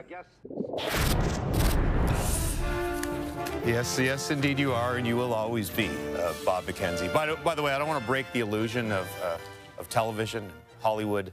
That actually isn't Bob McKenzie's estate. It's the Coppenwood Golf Club clubhouse. We thank Paul and the gang at Coppenwood for allowing us to shoot all our films, and Bob's continual commentary here on Tradecentre, scathing commentary here throughout the day over at Coppenwood. Some new introductions on a day like this as new players arrive to their respective teams. We're seeing that in Edmonton right now where the Oilers are on the ice. That's Paul Coffey saying hi to Jason Dickinson, their new defenseman. Coffey making the rounds, also saying hi to St. Albert, Alberta, right outside of Edmonton, native Colton Dock, who joins the team as well. I was at home with my kids. We were just sitting down for dinner, and I got the call. Thoughts on it? I'm excited. I think I play a role that I can fill a job here that's needed, and that's all I'm going to try to do. I'm not going to try to do anything more than what I am. No. Yeah, it's pretty crazy. I think my mom and dad are, they were probably the two most excited people on the planet yesterday when they found out. So. Pretty crazy. We've been coming to games since I don't even remember how old I was, but it's a pretty surreal moment. St. Albert, Alberta, home to some terrific hockey players, Colton Dock. Jamie Noodles McLennan, also from there as well. Let's check in with Gord Miller and the Trade Breakers. You might want to throw in Mark Messier and Jerome McGinley, but yeah, hey, but you do they're down the list. You do you. So a couple things we should talk about here, and we're going to get into sort of the nitty-gritty of how things have changed in the NHL. But one is there used to be a way to have double retention on a salary. So basically a team would trade a player to a third, they would retain salary, trade a player to a second team that would also retain salary, and then go to a third team. That doesn't happen anymore. Double retention can't happen anymore. Third-team broker, yeah. Yeah, and the other thing is there's now a salary cap in the playoffs. So your 20-player roster in the playoffs has to be cap compliant, which has not been the case in the past. Do you think that might be a reason, those two things, is why there have been less big salaries and big names moving? There's no question about it. I wrote about this Monday in The Athletic, and from player agent side to the management side, everyone in unison said it impacted their flexibility in some of these conversations. Now, we're still going to get a slew of trades here the next 2 hours, but what it changes is that when you're up against the cap, you're losing that ability to cut a player's salary by 75% with a double retention. That is huge. And number two, with the playoff cap, let's use Florida as an example. If they were sitting in a playoff spot, they're not, but just play with me here. Sasha Barkov at $10 million. They were hoping he'd come back in the playoffs. In last year's system, you could spend $10 million and still get Barkov back, and that's what teams are doing forever. That is no longer on the table. So those two factors have changed the way things are getting done. But I will say this, teams have said to me after this year, they think teams will be sort of better prepared for the way the system is now. We're going to put a hold on this. James has a guest. Yes, thanks. And a guest who's in a hurry because he's at the airport on his way to Minnesota to join the Wild, and it's Minnesota Dave, Minnetonka, Minnesota native Bobby Brink, traded from Philadelphia to the Wild. Bobby, thanks so much for taking a couple minutes. I know it's a crazy day for you. We just heard from Colton Dock going home to Edmonton. How exciting to go home and play in your home state. Yeah, I'm super excited. Obviously, the team's doing really well this year, and they're in the middle of a playoff push, and so I'm couldn't be more excited to join them and try to help them out. And you go to a contending team, which I'm sure means a lot to you. This is the first time you've gone through this. Philadelphia was your organization your entire career. What was it like for you going through getting traded at the deadline for the first time? Yeah, obviously a little surprising, but couldn't be more excited to join the Wild, and there's not a better spot for me to be going. Well, they're lacking right-shot wingers. How big an opportunity? Have you had a chance to talk to them about how you hope to be used? I don't know that yet. Okay. Listen, I know you got to go. We appreciate you taking a minute out for us. Best middle name in hockey, Bobby Orbrink. Best of luck in Minnesota. Yeah, thank you. Appreciate it. Bobby literally was about to jump on a plane, so we appreciate him taking 90 seconds out for us. Let's get back to Gord Miller and the Breakers. Just to finish the thought here on double retention and the playoff salary cap. Yeah, the one thing I guess I'll clarify a little bit, you could still have double retention. It's just the first retention had to happen 75 days or more ago. So, there are players that are on our trade bait list, guys like Scott Lawton, who his salary was retained by Florida when he came to Toronto. They could retain again on him. So they're Philadelphia, pardon me, one of those days. Yeah. But, it's still possible. It's just that you're not seeing the three-way trades happening in real time. And, Darren mentions here that we have a lot of big names on the board, and you wonder, does that gum up the works a little bit? I mean, look, just got a very quiet text, and we're at 1:15 just ahead of this 3 o'clock deadline. So there's going to be moves, but it feels quieter than other deadlines. For yeah, sure. and another general manager just texted the same thing. I said, look, it seems a little too quiet, and his response is it is, and it's borderline bizarre. And you do have to wonder, do you have a trade, or you just got your hand in the air? And just one final point on it. You just cut him right off. Oh, I thought you were done. Sorry. My bad. Go ahead. That, in speaking to Deputy Commissioner Bill Daly about this, about eliminating the double retention, he reminded us that they never wanted salary retention to begin with in the original CBA in 2005, the salary cap. GMs fought hard for salary retention, which came in 2013, but the double retention, the league felt, went against the spirit of this system, which is supposed to be rigid. My eyes are glazing over. Well, can I go now? Yeah. That's the history of it. No, I mean, look, it's quiet perhaps because some of the bigger players and the teams that have been in play with those players, but a lot of that also has to do with the trade protection here, right? And as I said earlier in the day, you look at Nazem Kadri and the Calgary Flames as an example, and you do have to go to your no-trade list and see if there are teams there that maybe aren't as bad as what you thought when you developed that no-trade list. And then you look at the St. Louis Blues, and man, have they been in the news. I mean, from Robert Thomas, who, I mean, at this stage, not going out on a limb, you can't imagine that he gets traded at this point. Is he going to waive unless it's a perfect scenario? And that seems somewhat unlikely. Braden Shen is an interesting target. But again, there's trade protection there, and I think that they're. What are you trying to do now? No, I'm. Never mind. There are teams that would be on his no-trade list that I'm sure would have some interest, but St. Louis has been bitten a couple of times by trade protection is probably a little bit gun-shy at this point. Excellent point. Thank you. Please make a deal. Save us from ourselves at this point. Just going to say, James, that we've been doing this, I think, since 1997. I think was our first year doing trade deadline coverage. That was the worst segment we've ever done. That should be a sitcom on Crave, just Dregs and LeBrun taking jabs at each other. Let's check in with Trade Bait one more time with Lindsay and Frankie.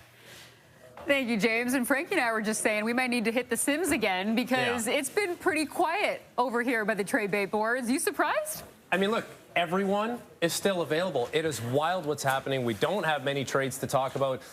Double retention, that is a very valid thing. My thing is, I just think it has a lot to do with a lot of the term that's remaining on these deals. So many times we roll into trade deadline and it's rental players. It's guys that are UFAs. This year, not the case. And so, yeah, we'll probably have to hit the simulator here very soon. All right. Well, the swing can definitely use some work. Meanwhile, let's talk about wingers because we've gone through defense and forwards and in particular wingers who might be harder to move. Last hour, we talked about the basement-dwelling Vancouver Canucks. Jake DeBrusk, potentially a name that could be someone harder to move, but still has a lot of value. He has value for your team if you're struggling on the power play. So I think of a really good team like the Colorado Avalanche. They don't have a very good power play. What does Jake DeBrusk do? Well, he scores power play goals. 11 of his 13 goals this season have come on the power play, but he's streaky. 19 goals 2 years ago, 28 last year, and now 13 this year. The big hurdle, of course, is the term left on his deal. And at $5.5 million, it's not an egregious number, but you're stuck with it for 5 years. So you have to know that there's some more value for that player. Speaking of other wingers maybe that bring something different to the table, Jake DeBrusk is a power play guy. Jordan Kyrou scores a lot of goals at 5-on-5 at even strength. We know St. Louis wants to shed some pieces, or they've been talking about it at least, just like Vancouver. Very consistent goal-scoring production, but the same hurdle where, you're okay attaching 5 years at $8.1 million to a premier goal scorer like that, but if the return is not going to be something that blows the St. Louis Blues away, why do they want to move off that kind of scoring? That's something that they will need. So we're not getting a ton of action, and it feels like maybe these two names are less and less likely as time goes on because it's a lot of inactivity. Okay, 10 available wingers on our trade bait boards. And James, we are crossing our fingers and toes that we have movement for you the next time you say hello. All right, thank you, Lindsay. We have had a little bit of movement, and one of those moves was Nick Foligno, the captain of the Chicago Blackhawks, going to Minnesota. He joins us now on the line. Nick, we talked briefly yesterday, and you were really uncertain what would happen. What does it mean not only to go to a contending team, but to go for the first time in your career and play with your brother?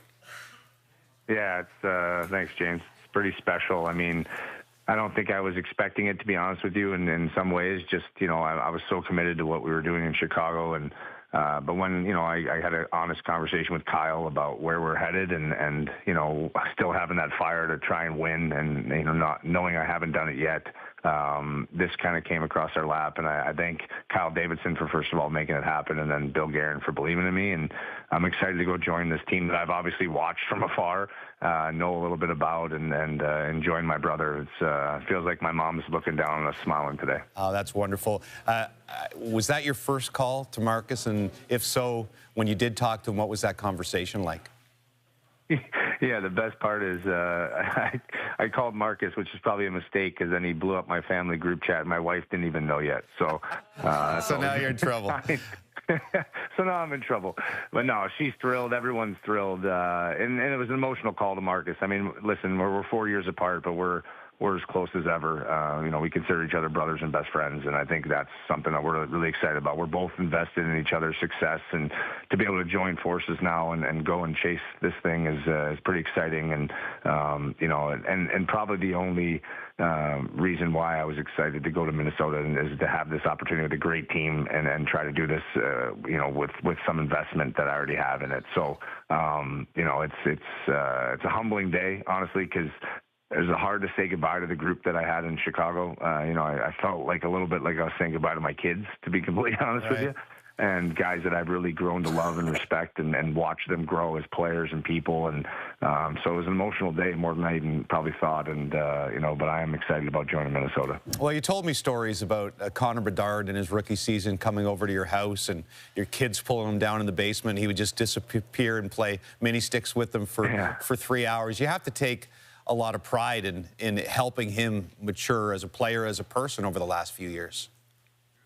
Yeah, I think, you know, all the credit goes to Connor. I think he's just grown as a person, and it's been fun to watch as a friend and you know, an older brother, so to speak, and seeing him grow. But not just him, you know, Frank Nazar, Oliver Moore, you know, Ryan Green, the list kind of goes on in that room. Alex Vlasic has taken huge steps. So, like, these guys are primed to be continuing to, you know, push and become the team that I expect them to become. And, you know, it's a special group, though. When you get around this room and you meet these guys and how much they care and have learned to care about each other, you know, there's a reason why there's so much excitement around that team. And it's a hard time right now, obviously, and I think they all feel it, where you're losing some great people. We watched, you know, two other great veterans and leaders in our room walk out the door, and Murphy and Dickinson. And, you know, so I think the realization that this sucks and they want to make sure that, you know, come next year they're not in that position, I think is a great motivator. But, you know, I couldn't be more thrilled for a guy like Connor, who's really found his footing. And I think the sky's the limit for a kid like that, because not only is he a great player, but he's a great person. We were talking after the trade broke here on the panel about, look, everybody in the league that knows Nick Foligno, one of the greatest character guys in the league. But you don't just trade for a guy for his character, that he still has to be able to play and contribute. Look, you're not the guy who scored 30-plus in Columbus back in the day, but what can you do for the Minnesota Wild here as they try to make a run? Well, I think that's the thing. I think I'll do whatever it takes, right? And that's kind of been my MO for my whole career. So wherever you see me, and I'm going to do whatever is asked of me to do. And I think that's where my leadership, my character can pull other guys into that, and making sure that this is the time of year where you accept roles. You go in and you give everything you absolutely can to help the team move forward. And I can be a voice in that. I can be a presence in that. And I know I can still give a lot to this group on and off the ice. So I'm going in there to help, and I'm fully aware of the great team that they already have, but I still feel like I can bring something to that team where it's physicality, it's heaviness, it's a hardness to play in, and that's the kind of hockey that's going to be coming up here. So I don't think you can ever have enough of that going into the postseason. Well, we thank you for your time. We wish you the best of luck and just want to say publicly to bail you out again, you were about to call your wife. It's Marcus's fault. It's all Marcus's fault, thank right? you. Okay, that's stated put that publicly. All the best and good luck, okay? That is Thanks, JD. Thanks, guys. Nick Foligno, who is on his way to the Minnesota Wild to play with Marcus now. Good How do you not want that Great guy to do well? That's a great interview. What We're all cheering for him and his brother. That's good stuff. Been a terrific hockey player for a long time. We've seen different brothers play together, the Hughes brothers, the Tkachuk brothers. Are these guys like the real-life Bash brothers because of the way they play? Right. I mean, it's the first time they're playing together. Yeah. We could legitimately see that. Also makes me think about Chicago a little bit, where it's like, when are you going to bring in some players at the deadline? Because you can only do this so many times, and Bedard's like, Does he get the C? Is it too early? I don't love the idea of always just giving the guy the C super early. It seems to be the trend in the National Hockey League, but at this age, give it to him in the summer, maybe before training camp next year. Rotate 3As the rest of the year, and then give it to him. He's got, I think he's got an extension. We know he's getting it. He's got to get an extension too, right? So that's, you know, all part of the sign the thing. Here's your jersey. You're the guy for the next 8 years, and here's your $100 million. Do you think he wants it, though? I think every hockey player wants to see. Really? I think so. I used to vote for myself every time when I was 10. Who should be the captain? When you were 10. Sorry, Craig? Agent, you're selling him short at $100 million for 8 years. 100 plus. That's for 6 years. Hey, just while he's got the same agent you had. While we're waiting on other deals, and we think with about 90 minutes left here, we should get more deals. A lot of quiet places right now, including Toronto. But the Karlsson deal that happened overnight, I think because we got on the air and got into the Canadian teams, we glazed over it a little bit. I mean, fairly significant trade by the Ducks here. And you heard the guys talking about the reaction, Tom Wilson in tears in Washington, and the repercussions perhaps for the Capitals. First of all, what does John Karlsson, is that still a major addition for the Anaheim Ducks that could make a difference in a wide-open division there? Well, yeah, I think it is. I mean, it's John Karlsson and the experience and the leadership that he has in the NHL. He's a big man, and when he gets into the offensive zone in particular, you know, he can create. He can create offense from the back, and so whether, you know, he's taken away passes with his stick in the defensive zone, I think in the offensive zone is where the magic can happen for him. So as a right shot D-man who's a veteran with this Anaheim club now, coming in, I think that's really, really important, especially just what he can do in terms of the possession in the offensive zone and creating. 10 years ago, it was a major addition. Now it's bringing in a veteran guy that's got a lot of experience, and he's got some grizzle, and a guy that knows how to compete. And we talk about Corey Perry being a guy in the locker room that's really important. John Karlsson seems like he's that guy. You see him in the lineups before warm-up, chatting with all the guys. Ovi loved him. Tom Wilson loved him. It seemed like the young guys loved him.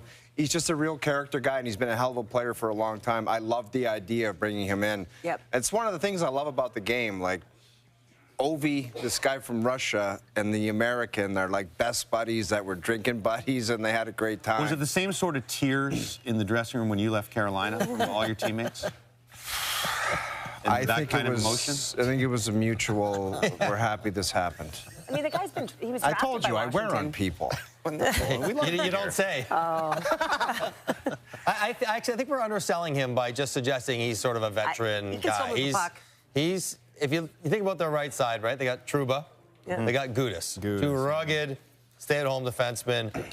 Adding another puck mover that can play, and perhaps. I'm not discounting that. I'm just saying it's not the John Karlsson of 10 years ago. None of us are, unfortunately. He can still do some damage at even strength the way he moves a puck. Yeah, and I think, like, the step that Anaheim's taken with all the young guys, you look at the other young guys in their team with Lacombe and Zellweger, like, bringing in a guy with that resume can do wonders for those young guys. The only thing I would say, though, if I had my druthers, Craig, if they could use those assets to get a guy who might stay there longer, because Anaheim's just starting their window. If you have a first-rounder prospects, if you could have a guy with a little term, that would have been nice, too. Yeah, but Johnny, they're taking advantage of a window. Yeah. But Pacific right now, Division. and they're in first place, and you know, they got Minsikov, who's a good young defenseman. But I think John Karlsson will help Lacombe and Zellweger. Take a little bit of pressure off of those guys, running the offensive side of things, the power play.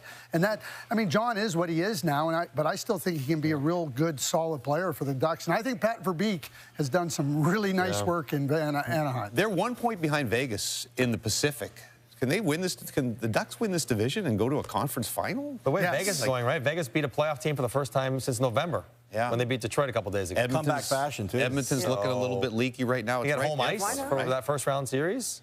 Yeah. I think they could play a team that would be... Goaltending and consistency, if they get it back. I think after their start, they thought it was easy and they could just go out there and wing it. Right. Then they realize it's the best league in the world and they kind of sag. But if they get goaltending and they get that consistency from younger guys, I think Anaheim, why not? Why not them? Be nice to go into Vegas and be like, our goalie is way better than yours. Right. and they'd be right. It's been a while since the Ducks have been good. The last time the Ducks were good, the gentleman joining us on the line now was helping them win a Stanley Cup and then stayed there for many years after that is Corey Perry, who has rejoined the Tampa Bay Lightning. This journey, Corey, thank you for joining us over the past few years and all these Cup finals is insane. And here you are in a position with a really good Tampa team to maybe go after another one.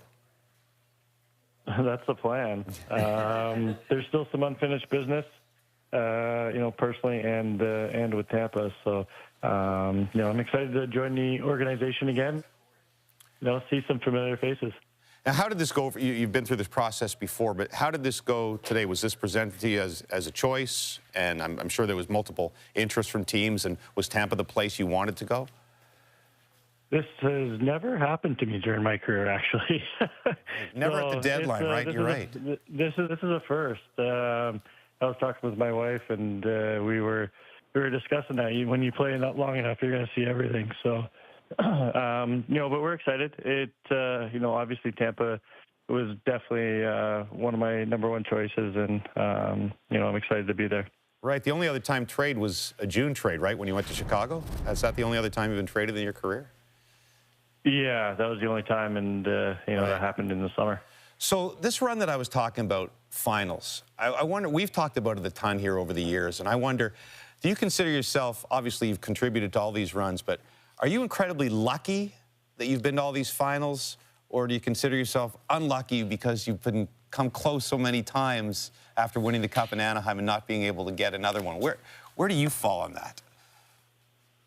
I've just been fortunate to be on some good teams and gone on some good runs. I don't say it's luck. I don't say it's unfortunate. I've been blessed to play with some good players on some good teams, and we've had some deep runs. And it's been disappointing the last 5 of the last 6 years, but we're trying to right that ship.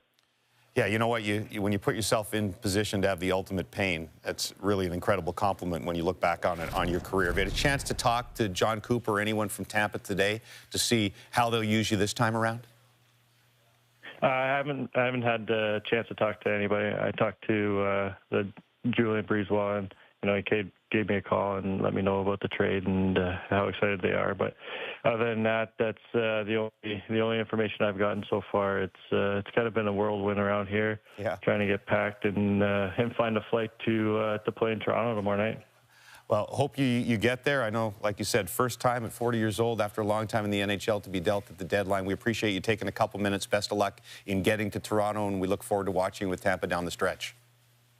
All right, thank you. Thanks, guys. That is Corey Perry, who's chasing yet another Stanley Cup final after a long run of them over the last few years with a bunch of different teams. Could Steven Stamkos be on the move? Feels unlikely from Nashville, says he wants to stay, but who knows what will happen in the last hour and change before the deadline here on Tradecentre. Not often coming up to a deadline do you have a two-time Stanley Cup champion captain who could be available. Stamkos score! He scored! Stamkos on the feet from Evangelista. They score! Stamkos hat-trick goal! Just brace yourself in case this possibility happens.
Megan, the Sabres won again last night, 26-5-2 since December 9th. Best record in the NHL, and you've seen it firsthand being in that building working on the panel with Marty Biron. Now, after 14 years out of the playoffs, what is happening with this team right now? Everything is clicking. Can we say the Sabres are a wagon yet? I think it's fair. Is it time? I think. Starting off with goaltending, they've actually had a trio this season. Goals saved above expected, they're +12, fifth in the NHL. Scoring chance conversion, they're third in the NHL at over +18. And you look at a Tage Thompson that has almost a 98-mile-an-hour slap shot. Wow. They're getting a lot of offense. And it's actually driving through that blue line.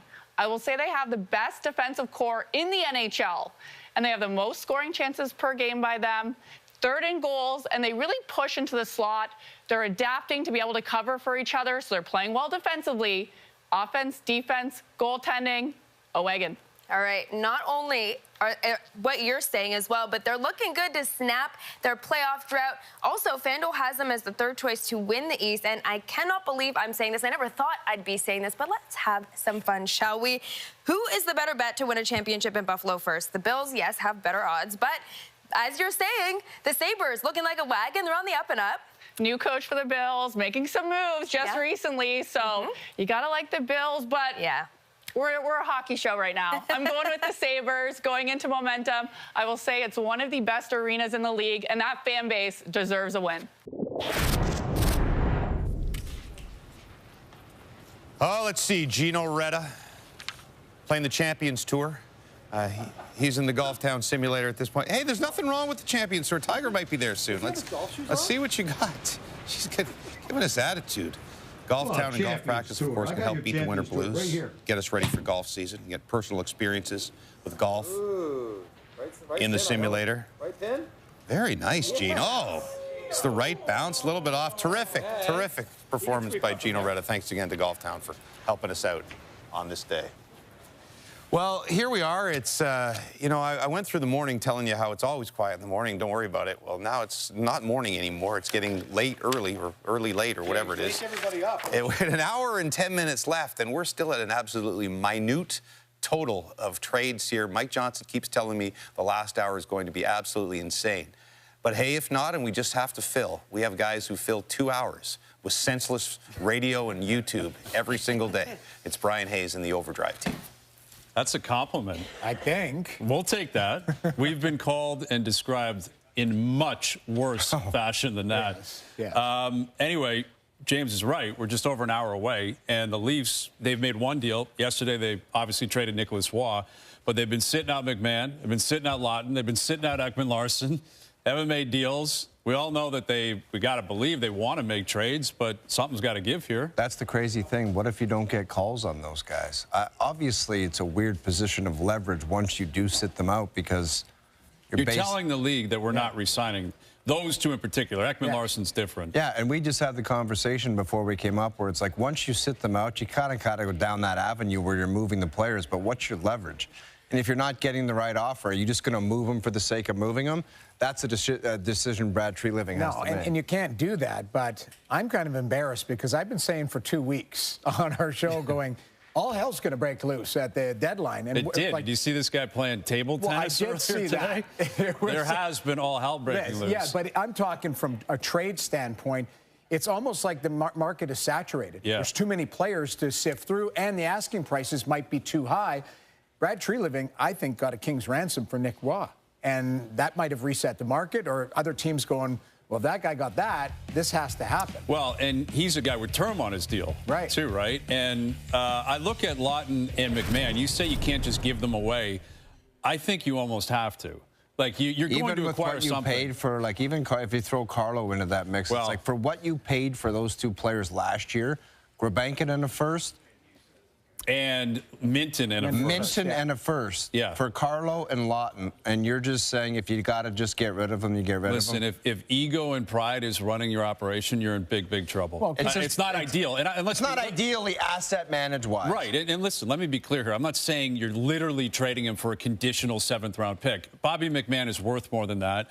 Right. Scott Lawton is worth more than that. We don't know exactly what's on the table, but I can't picture a scenario where you keep the two of them, because if you're going to re-sign them, you would have done it by now. You know what they want to get paid, and you're clearly not comfortable paying them that. So you've got to find a way to make these deals work. And I think you can do that. You do have an hour, and we do see at that Deals 3 are gonna o'clock, come all of a in sudden here. these deals start to trickle in. And you're like, okay, where did that? It probably takes to that final hour where a team's either in or out, and that conversation is had. But let's get it going here. Well, it would also be different if they weren't playing the way they're playing right now. Yes. Right? If they came out of the break and they were still 5 or 6 points out of the playoffs. The worst I've ever seen them play. It's as bad as you can play. Uninspired. Their season's done. It's over. Right. And the messaging has been sent. We're trying to trade these guys. We're going to trade these guys. To send them back into the room, again, I don't even know how that could possibly work. And they're not alone. There's other players in the league that are in a similar spot that believe they're going to be traded, want to be traded. I think the Nazem Kadri situation in Calgary is fascinating right now. It's public. He wants out. He wants to go pursue a cup somewhere else. They got an hour to flip him. It's complicated. It's big-time money taking back, though, on some term left on that deal, and I think that's a snagging point for Nazem Kadri. And I don't know who wants to take on the money, and I don't know the situation with Calgary, how much they want to chew on, if at all. So when you've got that scenario for a guy that's, what, 34, 35 years old, you might have some difficulties, and it wouldn't shock me if he's still in Calgary. How in an hour and a awkward is half. that going to be? That's the thing where I would go. Nazem Kadri, I did the game last night. He had showed some frustration. The body language, you can tell. He's a little frustrated, but at the end of the day, if it doesn't get done here, and they do have the luxury of term on his deal, but it'll be a tough 20 games, you know, heading down the stretch, because if something potentially was close and didn't get over the line, and then, you know, you've got to finish out the season and it's going to get done at the draft or into after free agency, it just kind of kicks the can down the road. And you need the next 3 months or next 2 months. Keep in mind, they've got young players coming in. Like, culture is important in terms of and what I've talked about it. I've raved about their culture and what they've been doing. But, you know, I'm hoping in the next hour we're going to see a trickle through. It's like, okay, finally some teams have pulled the trigger and gotten over the line. Yeah, because they're not alone. Like, the Rangers haven't made deals. Trocheck's right there. Trocheck's still sitting there atop the trade bait board. And his kids are getting interviewed. So, right, exactly. You know, we're not getting traded. Dad is type of thing. Exactly. What about Detroit after Dylan Larkin's comments, I believe, were last year? Yes. Where he said, we kind of thought we were going to do something. And I love David Perron. Not enough. Is that not enough? Not to. And I do understand there's difficulties acquiring the players that you want, whether it be no trade, money, etc. Like, but is that all you're doing? I can't imagine it will be. There's going to be trades, but some guys won't be dealt, and the aftermath of that is going to be very, very interesting. James? All right, thank you, guys. Noodles was talking earlier on about the emotional reaction in Washington to the trade of Karlsson last night to Anaheim. And Tom Wilson, in particular, who has spent his entire career, in his 13th season, his entire career as a teammate of Karlsson. Here was Wilson reacting to that trade. The thing that I hope the most is that in 10 years we're sitting around a fire and having a cigar and a drink and talking about what an amazing ride it was. And I mean, I've seen his kids grow up, so it's tough. Like, I mean, I remember Luka when he was just like, so it's when you put it that way, it's tough. But I think we got a bond that's going to be around for a long time, and I look forward to those future days.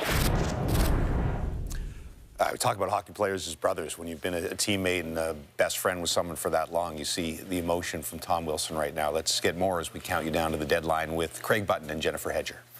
Thanks very much. We just heard the Overdrive guys talking about the sellers who are under the gun in the Toronto Maple Leafs. But, Craig, what about the buyers who are under the gun? You look at a team like the Carolina Hurricanes, who we know have cap space.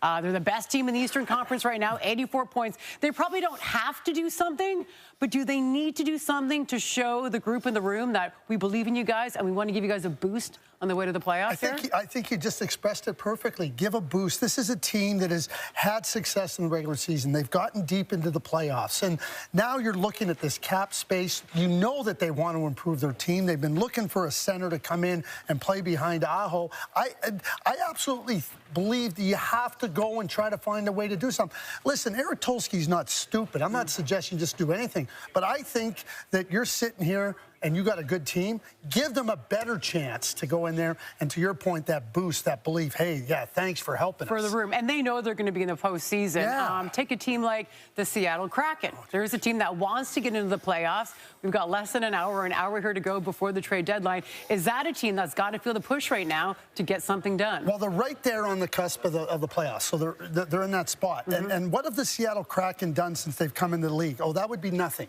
So, no, I know it, but yeah, this would be their first time in the postseason. Well, no, they were in once. They did get in once. Yeah, but bottom line is, you know, what kind of credibility you're trying to get? What type of platform are you trying to get rooted into your city and get people excited about the Seattle Kraken? Listen, the Seattle Kraken have done a lot of things nice and everything, but are people excited about the Seattle Kraken in that city?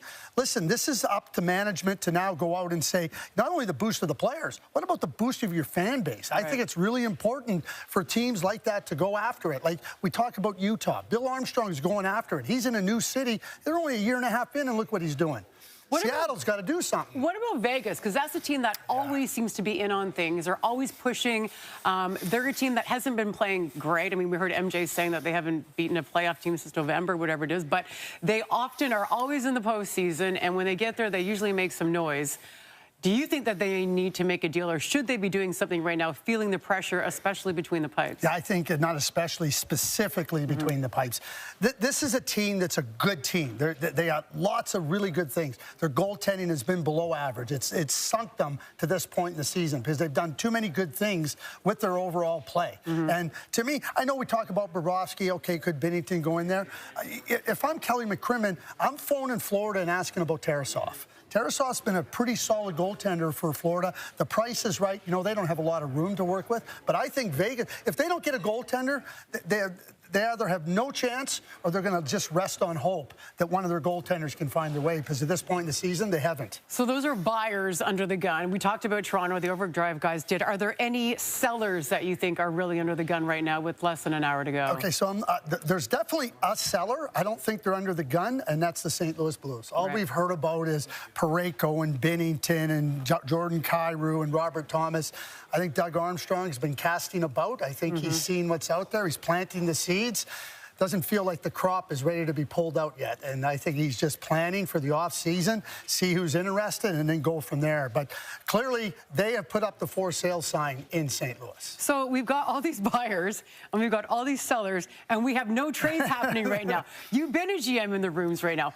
Is it just that, is it a game of chicken going on right now, that they want the prices too high and they doesn't want to get paid, or what's happening? Yeah, well, I mean, everybody goes into it, Jen, thinking about, oh, I don't want to pay that, or, oh, my Lord, like, I'm not getting what I want. And now there's pressure points. And the pressure point with just over an hour left now leads you to believe that there should be some movement made where people come off of their positions. And so I believe that we will see some moves. I don't know if there's going to be any significant, but that's right where they're at. Is there a player on this list here that you think that you're surprised you haven't seen go yet? Are you surprised that we haven't seen Trocheck go? I mean, I know someone like Nazem Kadri has the term, so that's a little bit different. Is there a guy right now that you're like, man, I can't believe this guy hasn't moved yet? Oliver Ekman-Larsson. I think that Oliver Ekman-Larsson has, in my view, lots of value. I think there's teams that should be interested in that player, so he's the surprise for me.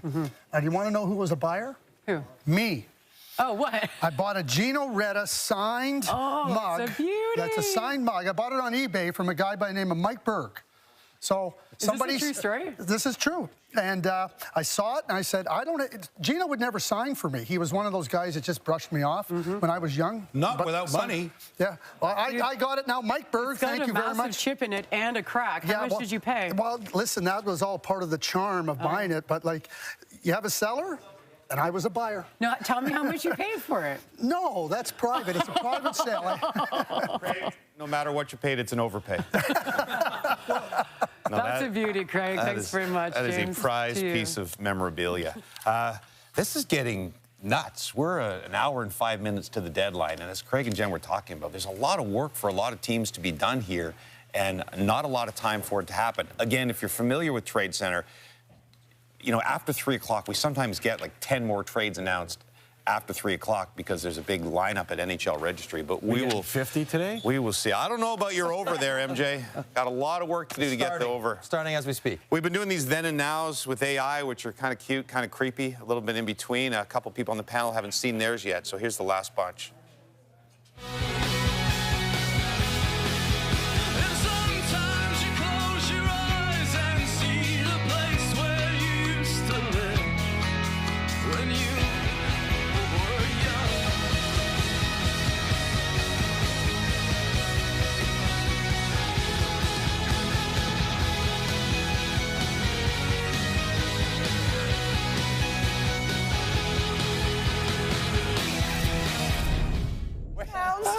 Wait a second. The camera adds 10 pounds. That's not right. No, that was like you did him dirty. That was like That's not old right. Hayes and his ventriloquist dummy. That was chicken wing eating contest Hayes. Hold on, we Scandalous. We brought Ryan Hayes. He was out of studio. He's come storming into studio. That's two different people. Dude. Look, AI is not perfect. Not perfect. I look like Sheldon Keefe, for starters, a little bit on the left. And Sheldon, I love Sheldon. That first picture was a photo shoot from 13 years ago. So that's accurate? It's actually flattering, if you can believe it. I looked worse 13 years ago. Right. But both pictures, it doesn't even look close. Well, I know. Like the other picture really doesn't look like me at all. Like, they haven't quite figured it out yet. Boosted confidence. I looked brutal, although I was just back there burying Kit Kats and chips, and then I ran on stage. But look at that. That is absolutely lawsuit-worthy material. It looks like the guy on the left ate the guy on the right. That's day one. Lindsay, TSN can you step up here, 1050. Lindsay? Can we show Lindsay Hamilton's? Mine doesn't look like me either. I was going to say. Hey, you thought yours was bad. Look at how Mine was worse. Look at how old I look. trying to cover it up. Like, I look so weathered. This guy is a disaster. Like, that is legitimately terrible. Now, you look great, but that's not I you. never knew you when you were young. These Is that don't you look on like the left? me at all. No, I didn't think so. I mean, yeah, The one no, on the I right don't think looks so. like you. But they're flattering. No. Lindsay, it looks. Debating. It's flattering. Debatable. My I don't know. picture's easily the worst of the bunch. Yours was a glow up. See, GMs, this is what happens. This is what happens when you don't make deals. We're stuck with this crappy AI stuff. We got to go. Trade Center continues. 1 hour left. Right after this. Let's hope we get something.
Negotiations heated up on Tuesday. They are looking for defensemen. These are teams with general managers who are eager and are having tons of conversations. That made their team really strong as well. Maybe a deal was imminent or already done. You have got an opening right now to take control of the National Hockey League.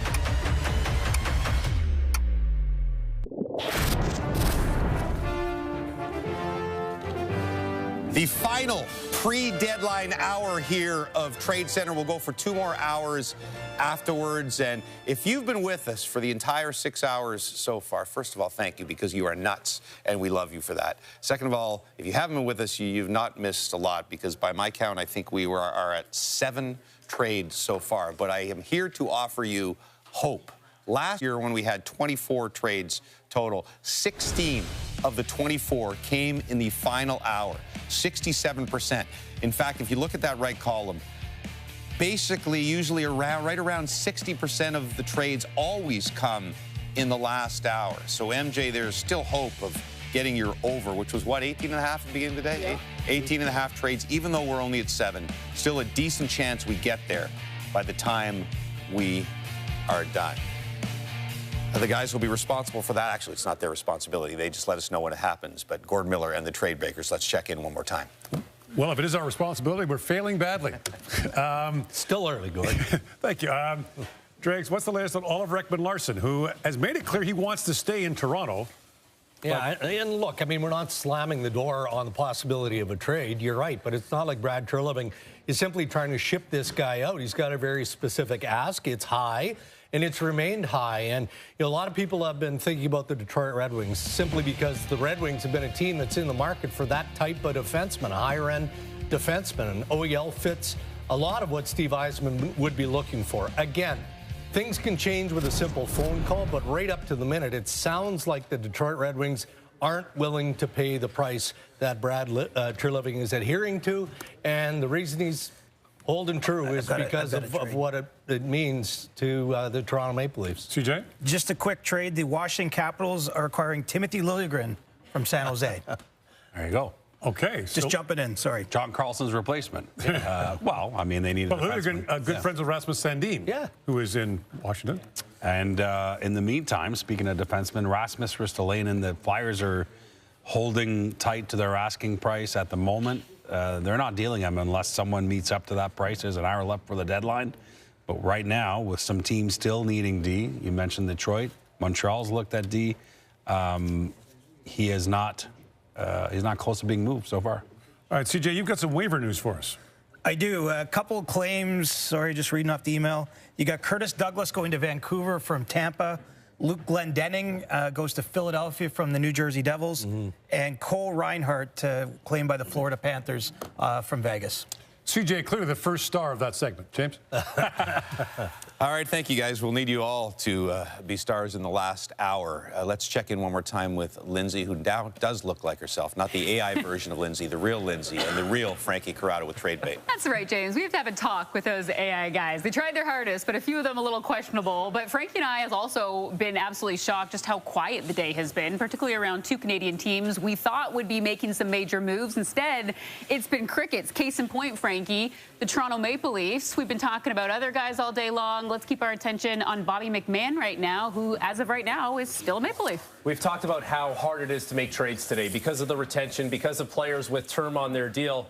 Bobby McMahon doesn't have any term left. He's a pending UFA. You don't have to worry about, do I have to give him $5 million next season? But we still do not have a Bobby McMahon trade. And you would think at some point Toronto's going to have to pull the trigger. Like, this is a day that they have to unload some pieces. And this is one of those guys that teams should be excited about getting when you think about playoff hockey, what it entails, speed, size, scoring ability. It really just hasn't happened yet for Bobby McMahon, but there's still a little bit of time, I guess. That's right. We got an hour. Plenty can happen. Another name that we thought would be on the move, but still put as of right now, 2-time Stanley Cup champion Blake Coleman. So he's only got 1 year left on his deal, but Blake Coleman has been a rental before. He was, he got traded to the Tampa Bay Lightning at the trade deadline, played 9 games for them in that regular season. Now I know it was a bubble and there was still a little bit of time, but New situation, new surroundings, new team, 2 Stanley Cups. That's what Blake Coleman did. So, you know, if you try and look at the history lesson with certain players and say, okay, can this guy work in a short period of time?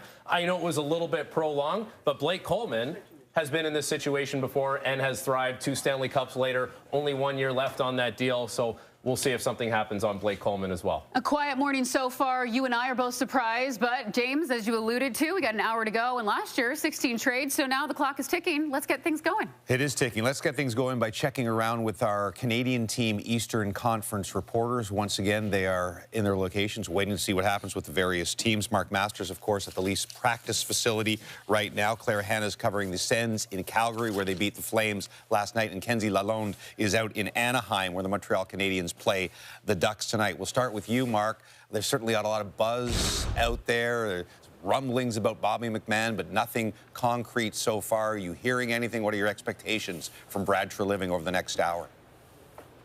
Yeah, I'm hearing a lot of chatter in the press box behind me. A lot of reporters here awaiting some news, and we're still expecting that something's going to happen here, considering where we started the day and who we thought might be on the move. I'm just, listening to Darren Dreger talk about the high ask for Oliver Ekman-Larsson, and, this guy has been so good for the Maple Leafs this season. Not a lot of Leafs have had great seasons, but OEL is definitely at the top of the list, if not the top guy. 35 points, playing both sides, tough minutes, and bringing a level of leadership. So you can understand why the ask would be high if they're going to move off of Ekman-Larsson. But James, we continue to wait here at the Leafs practice facility, and we are expecting to hear something at some point. Claire Hanna watched the Ottawa Senators win 4-1 last night and move to within 4 points of a playoff position. Claire, we talked about earlier how the projections now have Ottawa at a more than 50% chance to make the playoffs because people like their roster. Do you think it's possible that Warren Foegele in and David Perron out is the only move that Steve Staios makes before the deadline? James, I believe that's probably the only direction the Ottawa Senators are going to go in. Maybe there's a small move in the next hour. The question that I get right now from the Senators is there aren't a lot of pieces out there that they're super interested in and that they really like the team chemistry they currently have. If anything, we might expect to have a little bit of a busier off season, but I'm getting the impression that Steve Staios might be done for the day. And I think it's worth noting that Warren Foegele is expected to join the Ottawa Senators later today in Seattle. The Senators took off right after that win against Calgary last night, and he should be expected to be in the lineup when they play the Kraken on Saturday night. And I know we're going to get to the Flames in a little bit, and this is all about the Senators right now, but Olli Mata is just taking a spin behind us here at the Saddledome, but we can talk about that in a little bit. Nice. Claire doing double duty for us, covering the Calgary Flames as well. And to Kenzie Lalonde now in Anaheim, who got up at 3:30 in the morning California time for us, covering the Canadiens. I feel like in the years that you've been doing this on Tradecentre, Montreal's never done anything. We don't hold you responsible for that. They didn't do much when John Liu was the correspondent as well, but still waiting. And I have a feeling, Kenzie, if it doesn't happen this year, somewhere as this window gets wider and wider in the next couple of years, we're going to have Montreal active at the deadline. Just maybe not today. Yeah, it could very well be the summer, James, as we welcome you to our elevated room now. We're at the Montreal Canadiens Hotel, and when we arrived here at this new location, the Montreal Canadiens were outside doing an activation ahead of their game tonight against the Anaheim Ducks. Martin St. Louis will also be speaking in Anaheim today ahead of the game. He'll be talking at 3 p.m., but the voice we'll want to hear from is Kent Hughes, and he is expected to speak at this hotel after the deadline, so we'll wait to hear from him. And right now, he holds all the cards. We know the Canadiens have a plethora of prospects and picks they can dig into if they want to make a move. But as we've heard time and time again, Kent Hughes is calculated. It has to be a move and an addition that makes sense now and also in the future. So even if nothing happens here today in the summertime, when cap space flexibility becomes an option here for the Canadiens, we can see more of movement. But look, I think with the game tonight against the Ducks, the Canadiens will be looking to get back into their uniforms and go back to work. Kenzie, thank you very much. Kenzie Lalonde out in Anaheim for us, covering the Montreal Canadiens. Well, we've had some players here who've been through trades and deadlines before. We only have one guy on this panel who's been a general manager at the deadline. What is it like when there's an hour left and you still want to get something done? Is there the same kind of panic of, do I take this deal? Do I push them for more? How much time do I have left?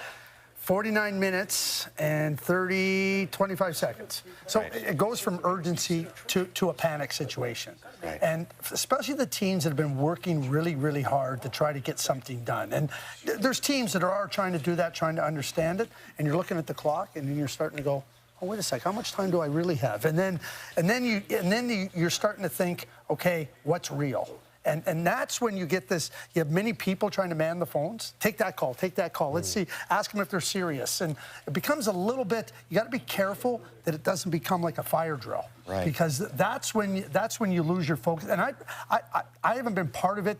I've been part of it on hearing it, where you get these calls. Okay, he'll waive, he'll do this. I thought he'll extend his contract. We don't have enough time. And that's the other thing. It's not 2 o'clock or 3 o'clock Eastern. You got to get things done and signed off. How far in advance? 15 minutes? I would say 15 minutes, especially with no move clauses or if you want to get a contract registered. It's not fax machines anymore, right? You just have to get some sort of email or text. But to get a contract registered if they want it, like some players will say, I'll waive to come there, but I need an extension, right? And so you get that all done and the conditions and trying to get the conditions clear. I'm not ignoring you, Craig, but I see some action behind you. Oh, yeah, for sure. Finally. Let's do it. Let me send it back to Gordon Miller and the Breakers. Up to 18. Boy, is this going to be a letdown. Dregs, there's lots of buzz out there about Braden Shen in St. Louis. Now, let's remember that the Blues have been... I'm good at these stories. Yes, you are our designated Blues trade protection reporter. When it comes to player approval, I'm the guy. You're our guy. And look, I mean, if the work is done and the deal is completed and the player approves, then the captain of the St. Louis Blues will end up with the New York Islanders. But just got off the phone. Everyone's aware of the speculation that's circulating across social media, and we're just being cautioned in light of things that went down between Colton Parayko and the Buffalo Sabres. Parayko on the timeline in the Sabres, ultimately declining. Everybody is being cautious with this one, but again, assuming all that work gets done, then yes, Braden Shen would end up with the Isles. Presuming he waives. And they can fully get the agreement in place. Okay. But player approval is required. Tread lightly, Dregs. I think we're all treading lightly around this one, James. Well, we'll be cautious, too. The Parayko thing was a bit of a mess, and it's not Dregs or any of the insiders' fault. They're doing their jobs, reporting whatever news they get. But, you know, it felt icky when it was this report, you know, when SportsCenter, the banner says Colton Parayko's been traded to Buffalo, and the player hasn't agreed. But no trade is done until the player agrees to waive. CJ just made a really good point. What? The sign-off by Braden Shen has to come and be registered before the league will even entertain a trade call. Right. Like, you're not getting to the trade call until they see that paper signed off. The question I have is this where we're trending right now with trades and players that have no trade clauses? Is you consummate a deal, and then you leave it up to the players. You make it public, and the players got to decide. Is that where we're heading right now? Because it's greasy. It is greasy. I mean, there's so many no trade clauses in the NHL. It almost seems like... Who gives these no trade clauses if they want to try? No, wait, yeah, I know what you're saying about you. So the GMs give the no moves or the no trade clauses, and then they want to put pressure on the players by making it public because they were like, sorry, that's no way to operate. That's not the way to operate. But it's debatable, but I'm saying, is that where we're headed now? Well, good. In the NHL world, where it's like, if a guy that you want to trade is not going to waive, you're going to consummate a deal and put the pressure on him. We're seeing this happen time over time now. You want to lose credibility? Just continue on that path. Well, you don't know 100% that it's from the general manager. And you run the risk. There's agents out there that are leaking things. I agree, run the risk of losing the player. Credibility. for sure. Like, let's say the player wants to stay in St. Louis. He's called Parayko. How do you think he feels about the Blues organization? If he feels that it was them. Right there. So, like, not only does he want to stay so you don't get the deal done you wanted to, but now you have a guy playing for your team for the next 4 years who doesn't really trust you, doesn't really believe in what you're telling him, and he's just sort of out for himself, which is not how you want your players to feel. And now when he about goes the into organization. Buffalo, too, conversely, right? How does that fan base react to him? Go ahead, James. I just want to get to the crux. And again, we say this with caution. I hate doing a discussion that may be irrelevant if Shen does not agree to waive, but I think it's our responsibility. If this deal happens, it'll be the biggest deal of the day so far. The New York Islanders sit third in the Metro right now. They're tied with Pittsburgh, actually, for second. Carolina has a 9-point advantage. If Braden Shen goes to the Islanders, how much of a difference does that make in, again, what we've talked about, a wide-open Eastern Conference? He's better than some of the players they have playing for them right now. Now, is he Braden Shen from several years ago where he can be a massive impact piece? No. But he's an upgrade on guys that they have. Jonathan Drouin hasn't scored in 45 games, whatever, and he's playing, a consistent role. Callum Ritchie's getting asked to play second-line center minutes at times. So he can go in there with his experience, and he's still a good player, to be an upgrade on them. Doesn't have to carry that team, but he's going to be better than some of the guys they have in the lineup. He's reliable, right? Almost feels like it's the right fit with the way the Islanders play. Like he can slide in seamlessly. Barzal, Horvat, Barzal up in the middle. Now Braden can slide in behind. It takes some of the pressure off those guys. Because to Mike's point, Callum Ritchie and Jonathan Drouin aren't taking the pressure off those guys. No. They put a greater burden because those guys have to be asked to do more. You wonder if he ends up on the wing, too, if Pajot's healthy. Yeah, 1, 2, 3, and then he's working one of the wings, can be a sort of swing guy. They can play tough. I think the presence of Schaefer has changed the entire calculus of that. Yeah, it really has. But and Sorokin, the way he's playing in net. The best goalie in the league this year, right? Yes. Numbers, the deep numbers, the analytics, everything there. Do you think, does anyone on this panel believe the Islanders have the potential to go to a conference final or go beyond that? Yes. Anyone believe that? Yes. With that goalie. Well, that goalie, and look who their first-round matchup's going to be. That's right. Yeah. Right? Third-place team. You're getting Pittsburgh, Columbus, Washington, whoever comes in. They will go into the first round. If they play Pittsburgh, they'll be the underdog. The Islanders will be the underdog. Really? Really. Close, though, right? Isn't it kind of a pick-em? The goalie makes it a pick-em, but the team, the play will be Pittsburgh's. If they're at Sidney Crosby back on the ice today, just for FYI. And then they'll be a massive underdog in the second one. So they could get there, goaltender, but they are not the favorite to come out of the Metro. Well, I mean, this is where we keep talking about the Canes and not doing anything really, right? With the East being By the way, so wide I open. don't think we mentioned the Canes made a very small move. Nicholas Delorier from Philadelphia. What do you say? He's a large man. Plays like 5-6 minutes right now for the Flyers, so it's just a depth piece. Yeah, he's got an assist on the year, right? You're not looking at that. They need sort of a center. Well, Carolina has 23 minutes. 43 minutes. My math is not particularly strong after being on the air for this long. 43 minutes until the deadline. We'll see if the Canes or any of the other contenders make major moves before we get there as we continue along here on Trade Center.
Let's do an hour-by-hour comparison from last year to this year. So midnight to 8 a.m. was basically the same. One more this year. Equally quiet for the next 3 hours.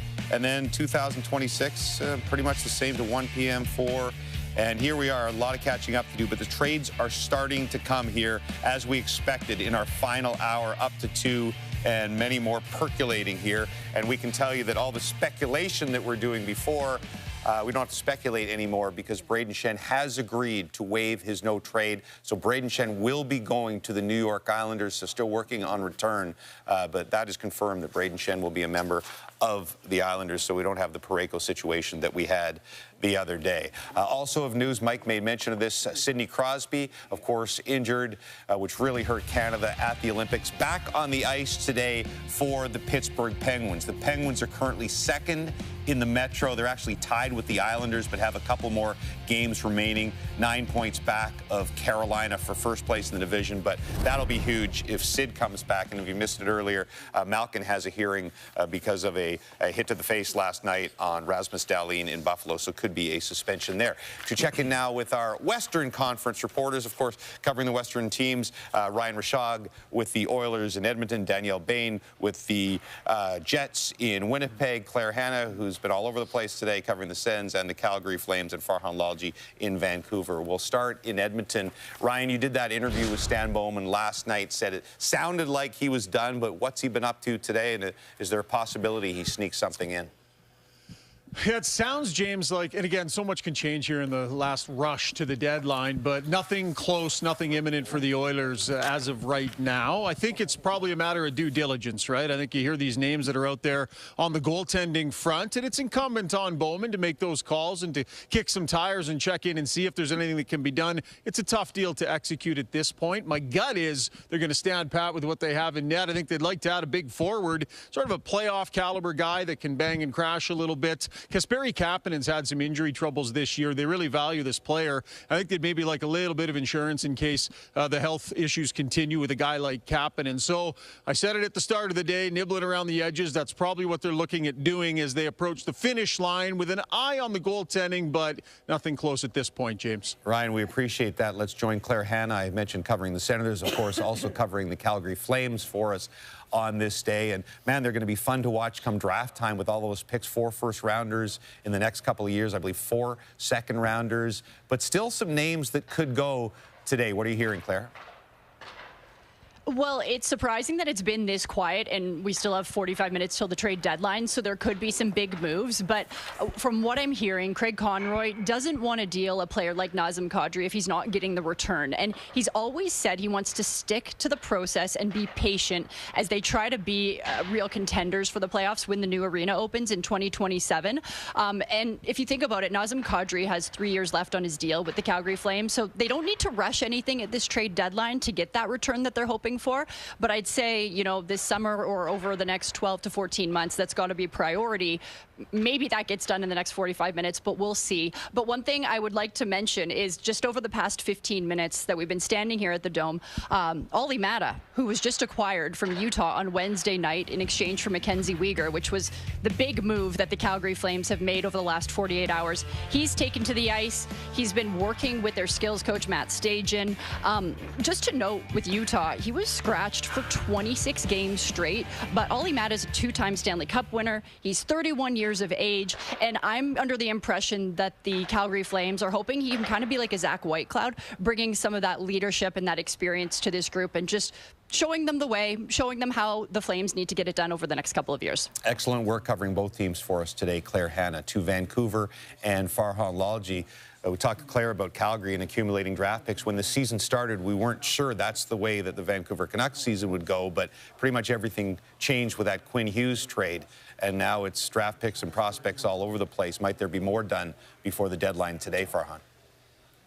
Yeah, James, it's still possible. I did check in and was told that it's not over. There are still some conversations happening, but there is nothing imminent as we've got 45 minutes to go here. And, you know, Rashog reported Jake DeBrusk in Edmonton potentially being in conversations. Doesn't look like that's happening. We'll see if DeBrusk's name is still in play here. And then, of course, there's the 3 pending unrestricted free agents in Teddy Bluger, Evander Kane, and David Kampf. Now, Kane is not playing tonight in the game in Chicago. He didn't play in the last game as well because of illness, so this isn't roster management ahead of the deadline or past the deadline. It is still the illness, so we'll see if he's still a Canuck at that point. Doesn't sound like there's any movement there. A year ago at this time, Patrick Allvin took a ton of criticism for not being able to get deals done with Brock Besser and Pius Suter, who were pending unrestricted free agents at that point. We'll see what happens here because the team certainly has been a little more active in the last couple of days and weeks, but still some time to get some things done. I think there's some motivation there, but nothing close to the finish line yet, James. Thank you. Farhan Lalji in Vancouver. Our final stop in the West is Danielle Bain covering the Winnipeg Jets. I really wanted you to get a good Jets deal on your first trade center with us, and yet it looks like the trade that happened kind of late at night last night, 12:45 in the morning before we get on the air. But I suppose there's still a little bit of time, Danielle. Well, James, you said it yourself. The final hour frenzy kind of goes wild, so I'm holding out for maybe one more trade. I'm not super confident that Jets GM Kevin Cheveldayoff will be able to move any more players. He does have a handful of UFAs still available, including forwards Cole Koepke, Tanner Pearson, Gus Nyquist, and Jonathan Toews, although we have heard reports that Toews isn't interested in moving. So if Cheveldayoff is able to move anyone, I'd say that Koepke and Pearson are probably the most valuable out of that group. They've been pretty consistent throughout this season, and they've both been playing really well lately on that fourth line together. Now, even with the departure of Logan Stanley and Luke Schenn and the fact that this team is sellers at the deadline this year, their lineup isn't really getting a huge shakeup. All of their stars are still under contract for years to come. So Scott Arniel, we heard from him not too long ago. He said he's just counting down the seconds till the deadline's over so they can scrap this, focus, and start pushing for that playoff spot once again, James. I think Scott is far from alone on that, joined by a lot of coaches and players around the league and a lot of panelists in the studio right now. Danielle Bain in Winnipeg, we appreciate that. We also haven't seen, we talked about Bobrovsky and Binnington and some of the goalies possibly up for grabs. No goalie deals yet as we check in with Gino and his goaltender panel. All right, James, missed opportunity. I was just chatting with our goalies here today, and I said, if a team, you pick the team, doesn't get something done between now and the next 30-plus minutes, for whom is this going to be a missed opportunity? Let's start in the Eastern Conference, where the phrase wide open has been used a million times. At the end of the year, the team that makes that out of the Eastern Conference, so there are going to be, 5, 6, 7, 8 teams that say, if only we had made this one move, it could be us there in the Stanley Cup final instead of them. A team that needs to get something done in the next 30 minutes, or it's a missed opportunity, Marty. I know it's getting late, and they have told everybody that they're going to be patient, but the Montreal Canadiens, for me, are a team that you are yourself 3 points clear of a playoff spot right now. You got Columbus, you got Ottawa, you got Washington coming right behind you.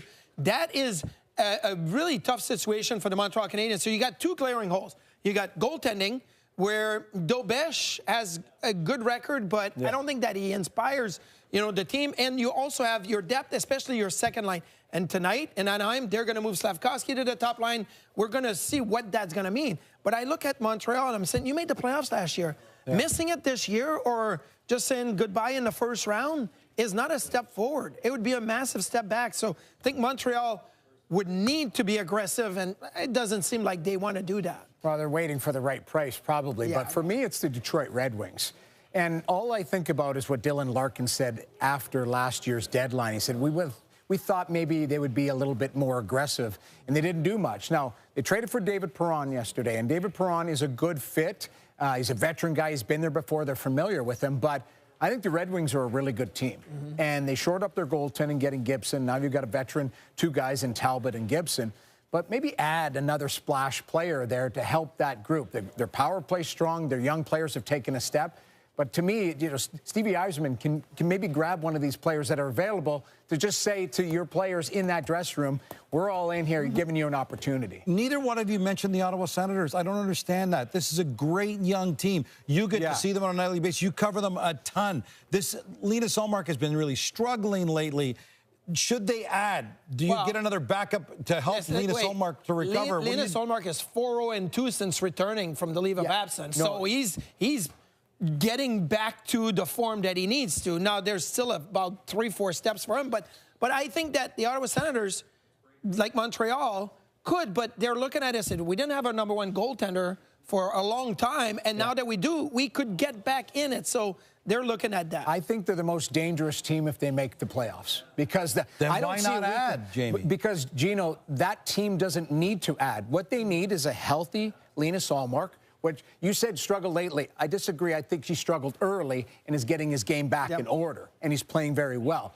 What they need is a healthy Linus Ullmark to give them league average goaltending or better. He's done that recently. If you look at their metrics, they should be very high up in the Atlantic. They should be still have battling with Tampa for the top lots of the of games Atlantic. to get back in it. They still have plenty of time. Okay, so that's the East where things are wide open and we're looking at little tweaks and such. What about the West where things are really, really tight? Is there a team in the Western Conference that you think's got to do something inside the next half hour or they will have missed the boat? The Vegas Golden Knights. I'm looking at the Pacific Division, and I'm like, okay, Anaheim is the only team that has a winning record when you considered overtime loss. Like, they're the only team in that division. And Vegas, in that, Aiden Hill, the numbers are not great. Akira Schmidt, it's been okay.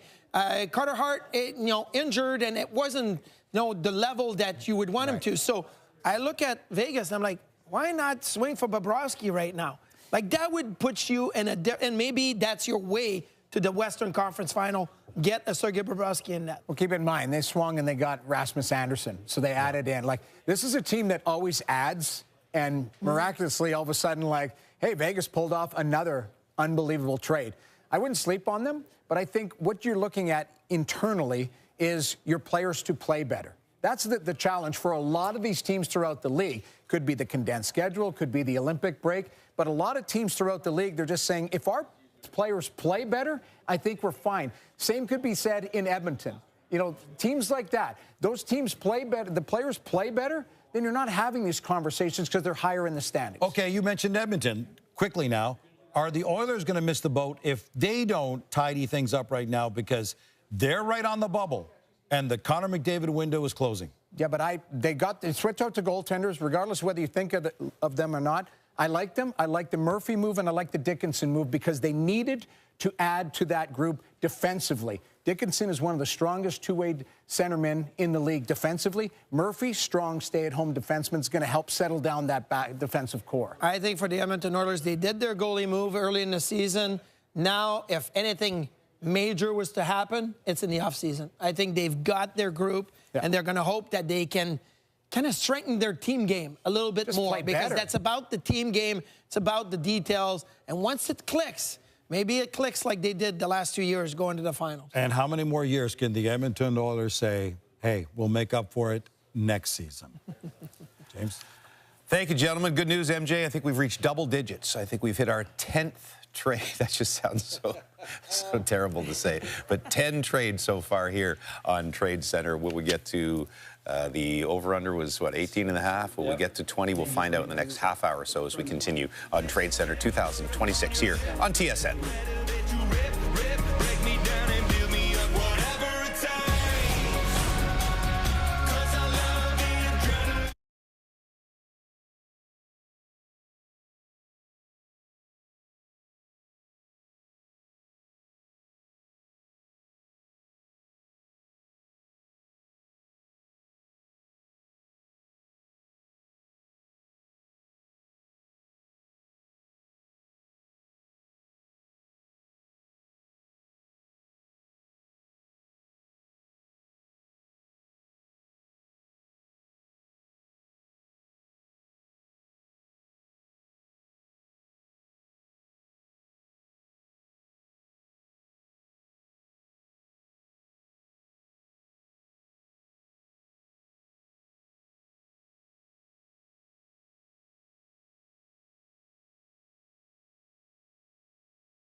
Tradecentre is presented by Harvey's. Harvey's Pickle Poutine is back. And for a limited time, get deep fried pickles for only $3. Harvey's, it's a beautiful thing.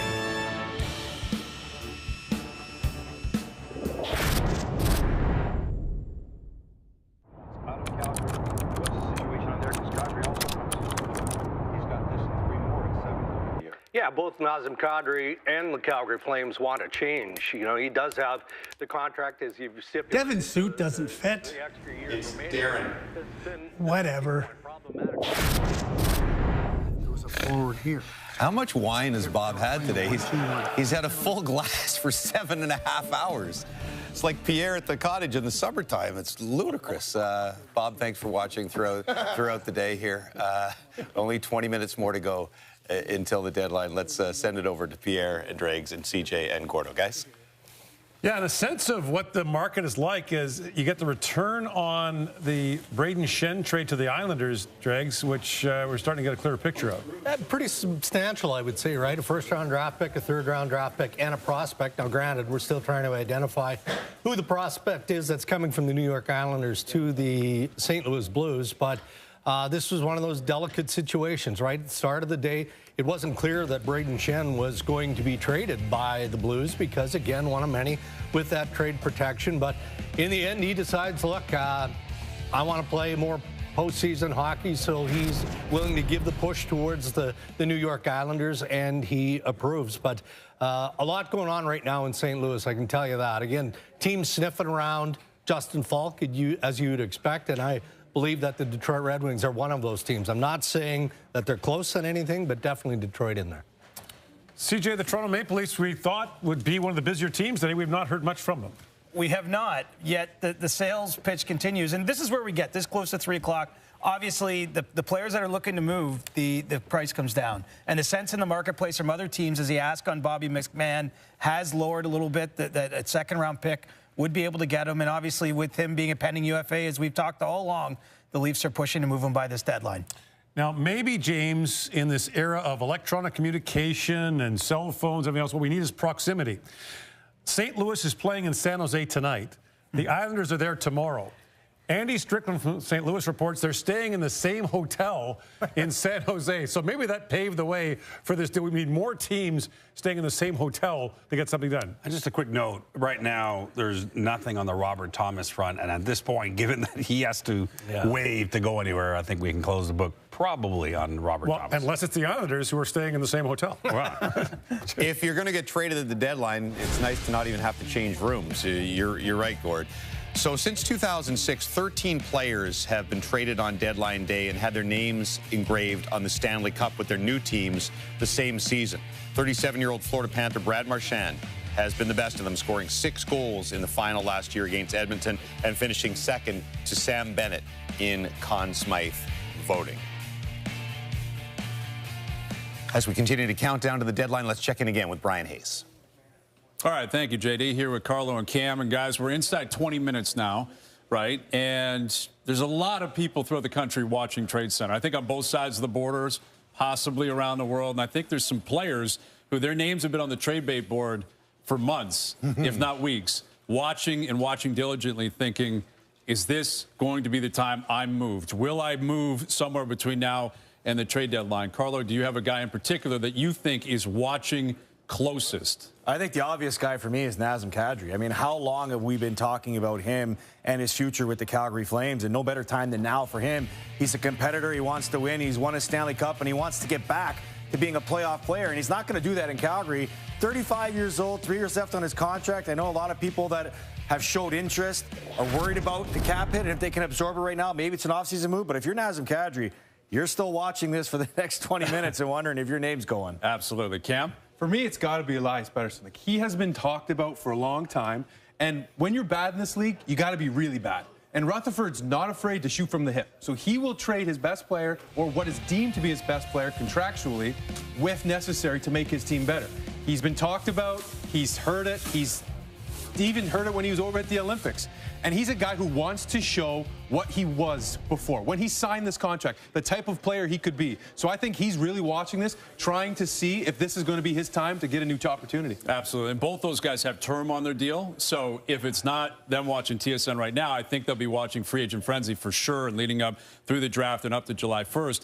I'm pretty sure we're big down in Southwest Florida. I'm going to say Sergei Bobrovsky is watching closely because he is a UFA after this year. He's done everything he could possibly do in Florida. If they're not going to re-sign him, which we don't have that answer, maybe they will, maybe they won't. If I'm Bob, yes, you got a big ticket, and it complicates things, but it expires as of June 30th. He's won 2 cups. He's been to 3 straight cups. He's won multiple Vezinas. He's going to the Hall of Fame. He's a gamer. He hasn't had the greatest season, but he just had 2 weeks off. You have to believe he's more fresh today than he was 3 or 4 weeks ago. I think Bob is on the edge of his seat right now. And if you're a team that's got question marks in net, how are you not all over that? Right. Exactly. To me, it doesn't make any sense. He's the ultimate closer. He's been the best player in the league the last 2 years. Why would he want to leave, though? That's the hard part for me. What if they're not going to sign him? Yeah, if they're not going to, well, then enjoy the rest of your couple months in Florida. Yeah. Get ready for the next season. He's got his 2 cups, as you said. Maybe he could use the time to just relax in the sun for a bit. That's definitely a possibility. We're getting closer to 3 p.m., James. Yeah, just over 15 minutes, Brian. Thank you. We'll take one more break here and then stay with you straight until the deadline at 3 o'clock Eastern. And remember, we'll be on Well Beyond for 2 more hours to break down everything that has happened and everything that we thought might happen that didn't here on Tradecentre.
Tradecentre is brought to you in part by Harvey's. Harvey's Pickle Poutine is back, and for a limited time, get deep fried pickles for only $3. Harvey's, it's a beautiful thing. And by Golftown. Trade-in days are back. Upgrade your game with a 50% trade-in bonus on select 2026 clubs. Visit golftown.com to learn more.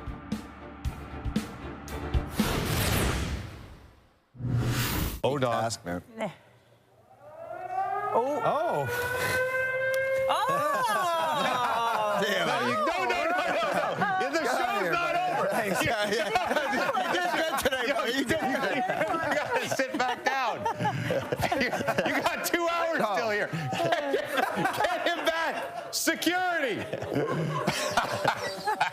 He's finished. That's it. It's over. No. Corrado, come sit down for a couple minutes. Yeah, you can run back over to Lindsay in a second. Make sure he does not leave the building. Take him right into his car. See you at the airport, That might happen earlier this year. A year later, I still don't know if that was a bit or you actually just intended to walk off the set thinking I your had job was enough. done. Buddy, you know me. I can't. There's only so much I can do. I get to So at least you're only one man. I just get to a point where it's like I can't think straight, and I start saying stupid stuff, and I can't do it. Aren't you preparing to run a marathon? That's a whole different story, Carlo. It's a completely different story. It's also, I believe, So a when the 10K that he horn calls. goes today, are you leaving? If we don't get some quality stuff here in the next half an hour, I'll sign that, like the horn myself. It's over. Yeah. I How don't many blame people on the top 50? You know where we are. Like, this is crazy. Like, usually, we've had slow days like this, but... Really, Jimmy, like this? No, but I'm saying, usually on the trade bait list, let's say when they put 45, I think they go 45 deep on that list. Usually there'll be 8 or 9 or 10 guys on the trade bait list. More sometimes. We have one guy on our trade bait list. 1 out of 45 who's been traded so far. And the top 10's usually always gone. Always. Yeah. It's sometimes None of them. before None of them. trade deadline. Just gotta be patient, guys. You've been saying that all day. I think more pressure's on you than anybody else. You got 12 minutes, kid. I play poker with you guys all day long. Yeah, No bring it. Let us bring in Set the up a only guy date. who was on our trade bait list who has been traded, Braden Shen, who goes from St. Louis to the New York Islanders. Braden, thanks for spending a little bit of time with us today on, I know what is a crazy day. First of all, you didn't have to approve this deal. We saw what happened with Colton a couple of days ago. Why did you decide to waive and go to the Islanders? Yeah, obviously, when you look at their team, they're built with a solid goalie and a lot of good pieces with Matthew Schaefer and Barzal and Horvat, and the list goes on, and it's a great place to play, and a lot of guys enjoy playing there and living there. And at the end of the day, St. Louis, they want to go a different direction. Obviously, we're sitting in 31st, 30th place in the league, and they want to go younger and, kind of rebuild it a different way. And at the end of the day, you're one of the guys that, get called to ask to waive or get to move. And that's kind of how it all shook out. If you are going to get traded at the deadline, it's rather convenient that the team you get traded to is apparently staying in the same hotel as you. Is that correct?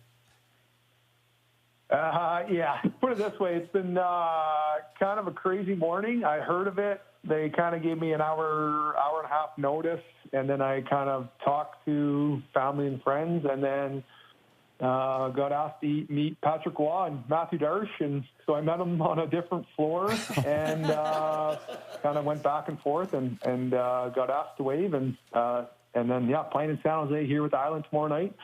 I want to say 2 days later, it's in St. Louis, so it's kind of happening pretty fast with how it's all working. Wow, that's crazy. Did you even have to change rooms?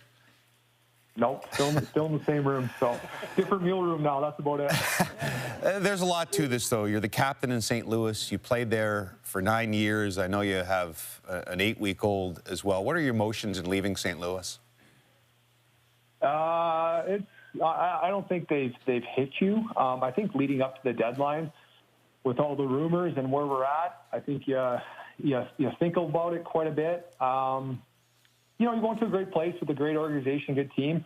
I think what people don't realize is the human element of it. My brother went through it last night. With as you get older, guys have families. You have to pick up and sell homes and move families and put kids in different schools. And there's all that part of it that comes with pro sports, but we know what we sign up for, and you know, at the end of the day, it's emotional. St. Louis was a great spot for me.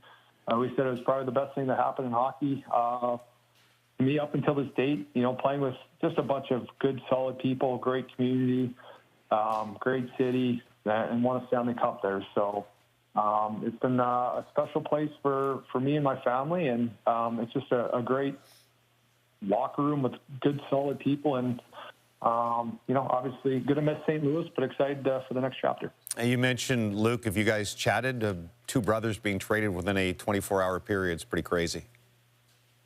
There's been lots of talks. I think we're probably 25 to 30 phone calls deep already with what's going on, with what happened last night with Buffalo, and now with me, you know, waving to the Islanders. You know, that's pretty much par for the course for me and Luke. We talk pretty much every day. So this one just happened to be a lot more phone calls in a short amount of time. Let's talk about the exciting part. What's it like, the prospect of playing with a dynamic kid like Matthew Schaefer? I think that's what excites you. You know, you just kind of see how dynamic he is, and how much he's able to change an organization just the way his skill set is. And like I said, there's tons of good pieces there. You know, haven't played the Islanders a ton in the past 10 years, just being 2 times a night or 2 times a year, but it's always hard games. They always defend hard. They always, you know, give you a hard game, and then you add in, you know, the skill and talent of Horvat, Barzal, and you know, Matthew Schaefer. It's you know, pretty incredible, and obviously you got a world-class goalie. So looking forward to, you know, a new chapter and new surroundings. It's been a while since it's been traded. It's a funny feeling, but honestly, looking forward to it.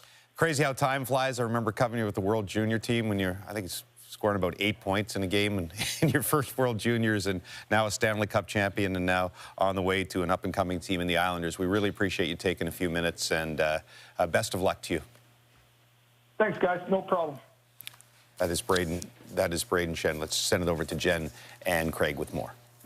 Thank you, James. Yeah, so about 5 minutes until the trade deadline. Is this the drop dead? Have we passed the drop dead? When does the GM have to say to himself, I got to make this trade or this isn't going to happen? Yeah, I would say that if you're not ready in the queue already, that it's too late. Then it's too late. And you'd be amazed, Jen, how you get calls at the...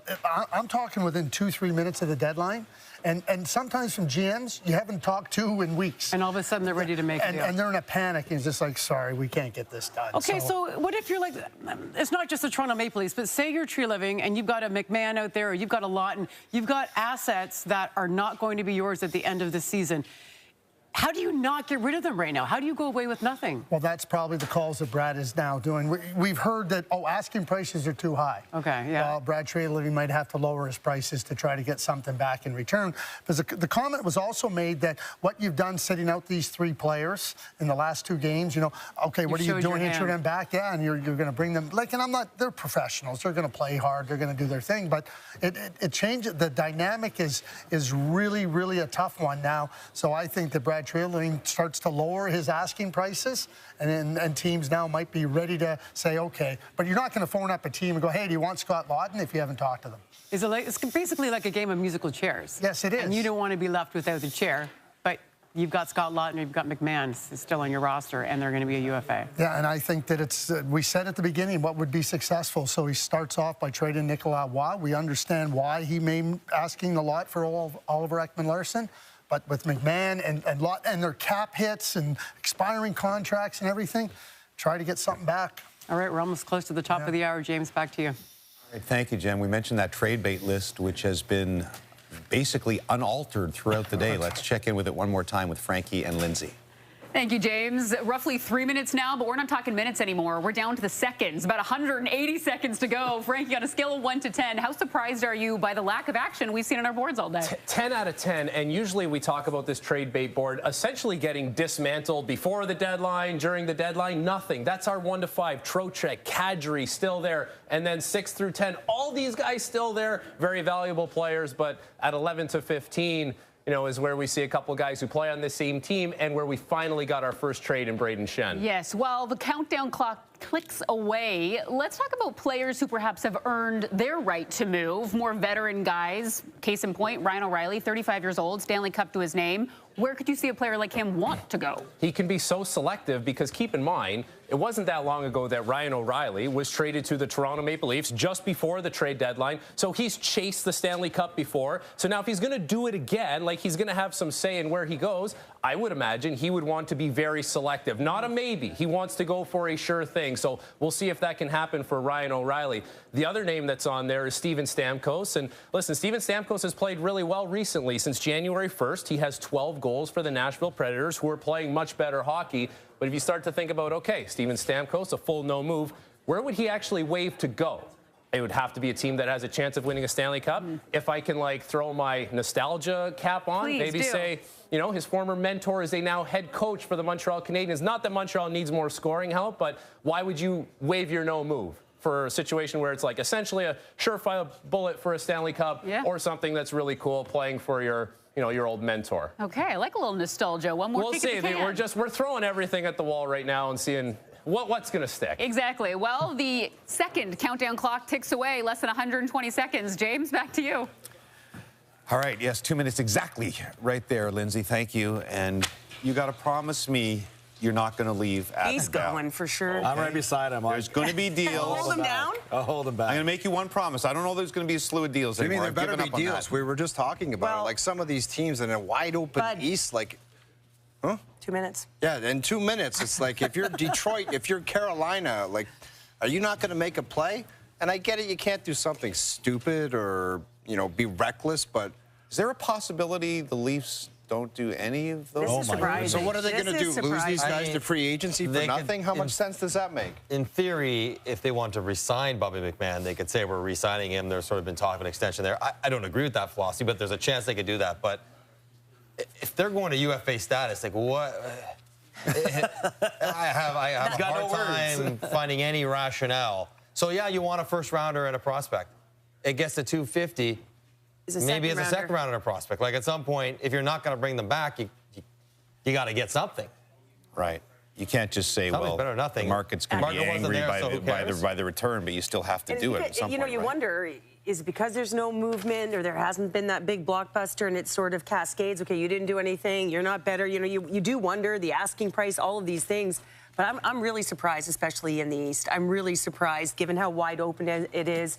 Detroit, Carolina, with the centers that are available. And for the Toronto Maple Leafs, for me, absolutely crazy to think that we were talking, I was over on the 3.5. Again, me too. Not done. We could get trades right up to 330 announced because if we're there's reacting right now. And I think when you're talking about NHL playoffs, there's the old saying, just get in. There's no better version of that saying than this year in the Eastern Conference. Winning, just get in. It's wide open. To me, and I don't want to buy this whole, because the playoff salary cap or... Hold him. Bye, buddy. Hold him. Bye. Hold him down. You have to stay. Nothing's trickled in. Have to stay. Nothing's trickled in. You got to stay for a little while, kid. So there we are. Like, James, you just got to find a way to be creative. And the fact that teams weren't more aggressive, I think it's a massive disappointment on the day. Yeah. Okay, so let's list the teams who'll be most shocked. Again, we only go on what we have right now. So I will give the big little asterisk off the top here that all of these teams that we're about to mention may still have done deals. Who are you most disappointed with? I'll give you options, like Toronto, as we said. Carolina, Montreal. Detroit. Yep. So at the top of the list, sort of Montreal, Carolina, Detroit. That guy in Detroit with the microphone can't wait to just throw it to Dill Larkin and say, well, what did you think of that deadline? He is going to go nuts again this year. Okay, so who's number one on the list? Is it Detroit? Is it Carolina? I think it's Carolina right now. Yeah, it's like, what are you doing? Every year you get to a certain point, and it's a Bobrovsky, it's a Matthew Tkachuk, it's a Barkov, and you just didn't find a way to get a good player. I don't know. If you think getting Ehlers in the offseason was enough to put you over the top, I don't. They just needed some oomph, and I don't know if they did it. You've been the bridesmaid. It's Toronto. Right. They have the players. They've been sitting them out. They need to change directions. And if they don't trade any of them and don't re-sign them, that is incomprehensible. I mean, there is no explanation for that. Now, and if they re-sign them, then that's a different conversation. But to be sitting them out, pending UFAs, it's just, you know, Carolina, yes, they could have been busier, a great opportunity there, but they're in first place. Like, it's not quite as dire as it feels. For those watching out in Alberta, the only official we're done. Ryan Rishaug has just said that the Oilers are done, so that's not a shocker after they made their moves. And Stan Bowman essentially said the same thing yesterday. So again, most of the action was in the West anyway. So I don't think we'd be surprised if there's nothing more major that comes out of the West. Well, Colorado was sniffing on Bobby McMahon, it appeared. He was, it sounded like, and again, it's a possibility. Yeah. So Colorado's take would be Nick Roy. They got Kulak earlier, right, from Pittsburgh. Blankenberg, depth player. Dallas gets Myers, Michael Bunting. Minnesota gets McCarron, Foligno, Petrie, Bobby Brink. Of course, they made their big one with Quinn Hughes earlier on in the season. So, Craig Button, yes. New York Islanders traded for Braden Shen. Yes. So what are the Carolina Hurricanes doing? Yeah. So and I agree with Mike too. Yeah. Like I'll put Carolina, and they're in first place, so you say okay, they're good. But like other teams are pushing, and this is an opportunity for Carolina. Yeah. And a very good one. I agree with you, Jeff. And now you look at Toronto. You're sitting out players. You're going to protect them for you make sure they don't get, and now you're left with them. Well, this is a way to say this is an awkward conversation again because we're having it not knowing if all of these teams might have done something. So I almost feel like we should have a lower banner that says, "Please dismiss everything said if any of these teams make a trade." Well, James, as you're saying that, I hope there's a trade that comes in for the Montreal Canadiens because normally in past trade deadlines, the GM will step up and say the team did a great job this year and they deserve for us as management to go out and do something. If the Montreal Canadiens stand pat, I think it's a massive, massive failure on their end because the players have done a great job in getting to this point. They need something extra to push them over the top. And you're not saying something major. I don't think they're ready for foot on the gas type action. Well, why not? I don't know. I just don't know if they're ready for that. Possibly next year. You saw with the Leafs when they were just kind of getting into it. It was like a Plekanec. It was a Brian Boyle. It wasn't that major move. Why you want to lose a second-round pick just to say, hey, guys, I kind of like it. You can have that. I don't know how much sense it made. But if I'm the Montreal Canadiens, I would show a little bit of patience this year. And if next year calls for putting your foot in the gas, then you go ahead and do it. But what if next year doesn't give you the same year this year? Right? You're in this window right now. You're 5 points out of first. You're 3 points on top of ninth. So, Carlo, are you talking more of an impact player, like a 2C? Is that what you're talking about? Yeah, or are you thinking depth? No, impact. That's exactly impact for sure. Yeah. Because think of what that does for the locker room too. Yeah. Right. The locker room is probably sitting there saying, "What are we going to do? What are we going to do? How are we going to get better?" If you walk away with nothing, so you're saying go take a run at Thomas, something like that. Okay. Something. Go after Bobrovsky and net, like something. Yeah. Hearing rumbles, by the way, that there are other deals being done that we're just waiting on being officially announced right now. So we'll see. Sorry, say that again. Justin Falk to Detroit for a first and third. There we go. That's a biggie. That's a big one. Justin Falk to Detroit and for that's a good trade Bobby because McMahon. we talked about OEL. Go to Craig. That's an excellent trade there because Justin Falk has a year left on his contract, right shot defenseman, takes pressure off of Sider. I think that's a really, really good trade for the Detroit Red Wings, you know. And now that, again, we're talking about the East, right? Got to go to Gord right now. Oh, sorry, Gord, back to you. Okay. He's on the phone, so I'll tell Bobby McMahon to Seattle from Toronto. Oh, there we go. Just waiting on the return. Yeah, that's confirmed. We're waiting on the return. Yeah. So McMahon goes right at the deadline to the Seattle Kraken. Interrupt us as soon as you have that return, because obviously that's the most significant thing here. And do you prepare to be underwhelmed because it happened this late? That it's not going to be the first and a... But it might be a couple seconds or a second and a third or something like that. Should Leaf fans be happy with a couple of seconds if that's what it is? The market's the market. Yeah. You can't force teams to play more than what it's worth. And You'd it's like a guy to be that who knows if he doesn't. And if you want resign, him, bring him back in July 1. Exactly. No problem. You could always circle back on him. There's one thing about him, though, if you remember back to the playoffs last year, wasn't that consistent, and I think he's had some inconsistencies. As much as I like his skill set and he brings to the table, I understand why you walk away from the player and the contract demands. He was in the East Coast League two or 3 years ago. I feel like giving Cheryl a big hug because Cheryl from the beginning has been the biggest Bobby McMahon fan. I'll get to Cheryl in just a second. First, Gord has some more for us. Yeah, we have the return on the McMahon deal from Seattle. Okay. Yes, it's a second and 27 and a fourth and 26 going to Toronto for Bobby McMahon. Okay, but some other cleanup stuff here too, Gord. Yeah. So Justin Falk goes to Detroit from St. Louis for a first and a third, but Justin Hall comes back to St. Louis as well. And just to clean up or tidy up the Braden Shen trade to the Islanders, it sounds like Jonathan Drouin was part of that package going from the Islanders to the Blues. Okay. Okay. Thank you, gentlemen. Okay.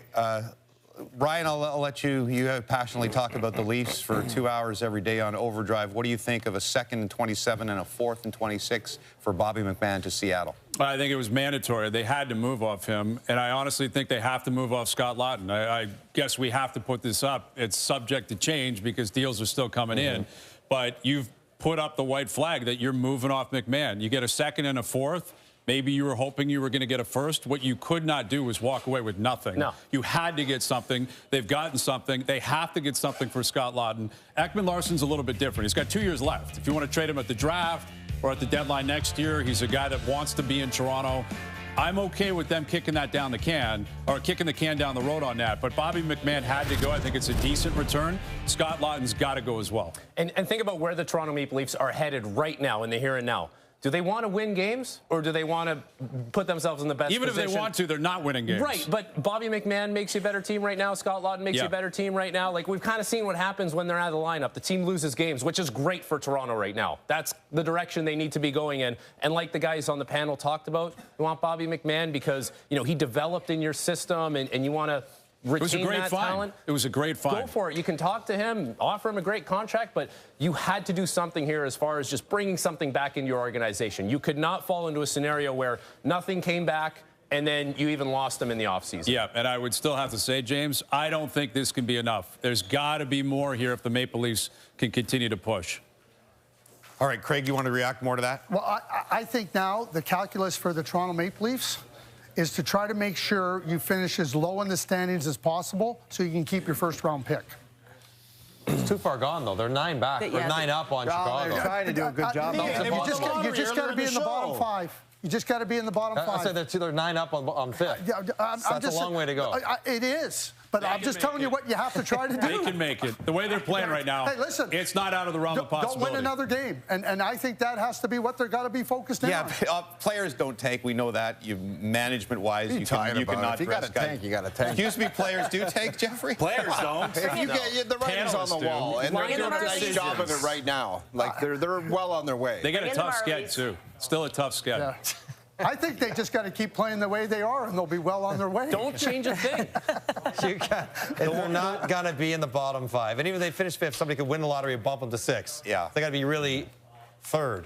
Well, they won our draft lottery early on today. They got the #1 overall selection. They got some good players that have some nicks, so it's like that nick turns into season-ending. According to our lottery, Gavin McKenna is going to be a Leaf by soon. Gordon Miller. Yeah, another deal trickling in. Anaheim has sent Ryan Strome to Calgary for a 7th-round pick in 2027. So Strome had kind of lost his spot. He was injured early in the year, kind of lost his spot in the Anaheim lineup, so he goes to Calgary for a 7th. Which makes you wonder if maybe the Flames have done something else, but we're working on that. Easer.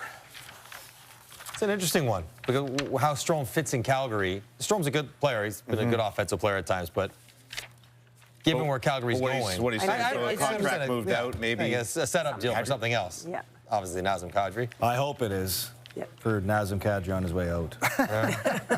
Is the Falk deal enough, that Dylan Larkin doesn't have to protest about nothing being done at the deadline? He's kind of like right on the fence of Dylan Larkin not shutting up and shutting up. You know what I mean? He's one of those guys. You're just not sure. Like, it's like, I don't know what Falk does to Dylan Larkin's comments. It's hit or miss. I like that. I like that acquisition for Detroit. Sorry, I cut you off on Bobby McMahon. Oh, it's all good. From the moment Bobby McMahon sort of first made the Leafs, you've been a major fan of These guys are all making fun of me. I kept saying, all Cheryl talks about Bobby McMahon, but you proved to be right because he became an important player who's now going to carve himself maybe $5 million a year in an extension. Yeah, and good for him, right? And Mike, you said it. You can re-sign him this summer if you want as a UFA, but he earned his money. He's having a career year, so his stock was really high. And for the Toronto Maple Leafs, who have had such a poor season, and their cupboards are bare, you have to find a way to restock them. So, Hayes, I think you're right. You know, you need to do more if you actually want to change this group and the future of what this is going to look like. So it is a start, but it's not enough right now. I just wanted to update you on timelines again, just for perspective here, because I know we're almost 12 minutes after 3 o'clock Eastern. This is last year. The Brad Marchand trade was announced at 3:06. The Brandon Carlo trade to Toronto came around 3:10. It wasn't until 3:35 Eastern that we learned of the Fabian Zetterlund trade to the Ottawa Senators, and there was one at 3:44, minor one at 4:26, 5:21. Oh, we're probably gonna have to stay beyond 5 just in case there's something that happens. You can do it, man. But again, because of the rush in the last few minutes at NHL Registry, we could be here for the next hour still finding out about deals. But the numbers definitely more significant in the last few minutes or so. So who still haven't we heard from? Carolina? Carolina. They got Delorier. Montreal. Delorier is not. Well, exactly. Right. Montreal, as Carlos said. It's interesting because it's addressing needs, too. So I like what Detroit did because they went out and got a right-shot defenseman that can play a ton of minutes. They got Perron yesterday. Right, and he's gonna be ready to he's been a bright spot for a struggling St. Louis Blue Line. So does Perry satisfy you enough on Tampa when the position they're in? I don't know. Do they have much flexibility to do anything after that? Probably not. Let me just comment on one thing, Jimmy, and it just goes to show you, like, an organizational changer in that Matthew Schaefer. You're talking to a stud in Braden Shen, and he's talked about the goalie. The first guy after the goalie was Matthew Schaefer. It's like not just the play on the ice, but when other guys want to go to that organization just because how good you are. That was something special coming from Braden Shen about that kid. Like, that's when they say organizational changer. One player changes everything. It's also man. an energy with them, though, right? Injection. It seems it's Injection. right when you watch there. It's like it jumps through the television on you, and you can feel it. There's an energy about this kid and what he's been through. His story. You see the way the players on the team stick up for him every time he gets hit. Yeah. Right. We'll take a couple minutes to digest all the deals and let some other people talk for a second. Let's throw it back to Gino Reda and his gang. Just a few minutes before the deadline, Noodles, we were talking about teams that absolutely had to get something done, otherwise they'd miss a golden opportunity. We talked about the Eastern Conference being wide open. The team that came to mind for you right away was the Detroit Red Wings. Now they bring in Justin Falk, veteran D-man, 33-year-old, a guy who can kind of stabilize the blue line. Did they fill the hole that they needed to fill? I think so. And you know, O-Dog had pointed out that it's Dylan Larkin at the deadline last year that was so disappointed. And, you know, when you've got a good team that's taken another step this year, a lot of it was due to the goaltending stabilization of John Gibson coming in. Cam Talbot's been fantastic, but the progression of the young group. You bring in a defenseman like Falk, who is a seasoned veteran. It's going to take some of the pressure off of Seider. And I like the move. It's the manager saying to the group, I'm not sitting on my hands. I like what I've got, what I see, but I'm going to add to the group. It's a message within the dressing room. It might not have been a grade A trade, but Falk is going to fit into that system, fit into that town real nicely. And it's the manager saying, I like what you guys have. I'm going to add a little bit more here. And I get that you have the rentals every year, the ones that are going to be UFA at the end of the season. But there's also the guys +1, right? With one more year. So if you're Detroit, you're looking at Justin Falk, you're saying a run this year, playoffs, and then next season, because he still has one more year left. Excuse me, before he becomes a UFA. Now, you look at the right side of the defense for the Detroit Red Wings, it's Mo Seider, and then there's Sendin Pellikka that's there, good young player. Yeah, good. But you needed something a little bit better for the top four. I think Falk comes in, will be there. Bernard Darker's also there and has played some minutes and has helped. He came from Ottawa. Buffalo, and then moved on. Sandin Pellikka's a really good defenseman, but bringing in a guy like Falk, who's 33, 34 years old, helps. It's that stabilize. It's a safety blanket that if he struggles, now you can put Falk into that position. So I really like the move. In your day job with Overdrive, you spend a lot of time talking about the Toronto Maple Leafs. You've been spending days and days now talking about the fact that it's a must-do, move everybody you possibly can out of Toronto, get picks and prospects back. Nick Waugh got moved yesterday. Now you get moved Bobby McMahon for a second rounder, and you get a chance to re-sign him again at the end of the season. How did the Leafs do on this deal, and did they do it? Then I want to ask you about Scott Lawton not being moved at all. Well, I mean, at this point, the Nick Waugh for a first rounder, to me, that was a home run for Brad Treliving. So I thought he did a terrific job on that one. you had to get something for Bobby McMahon. Again, you could re-sign him in the offseason, but he gets an opportunity to go to Seattle, who is battling for a playoff position on the bubble out west.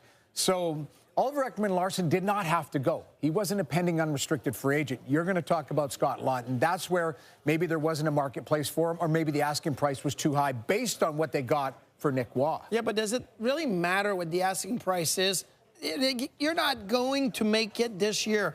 And getting anything. Right. When you look at the draft picks that the Leafs have for this year, for next year, any pick would have been good to just say, let's move on. And then Oliver and Larsson, I get that. Another year, maybe you're doing that at the But why? Can I ask you a question summer, though? so. Why?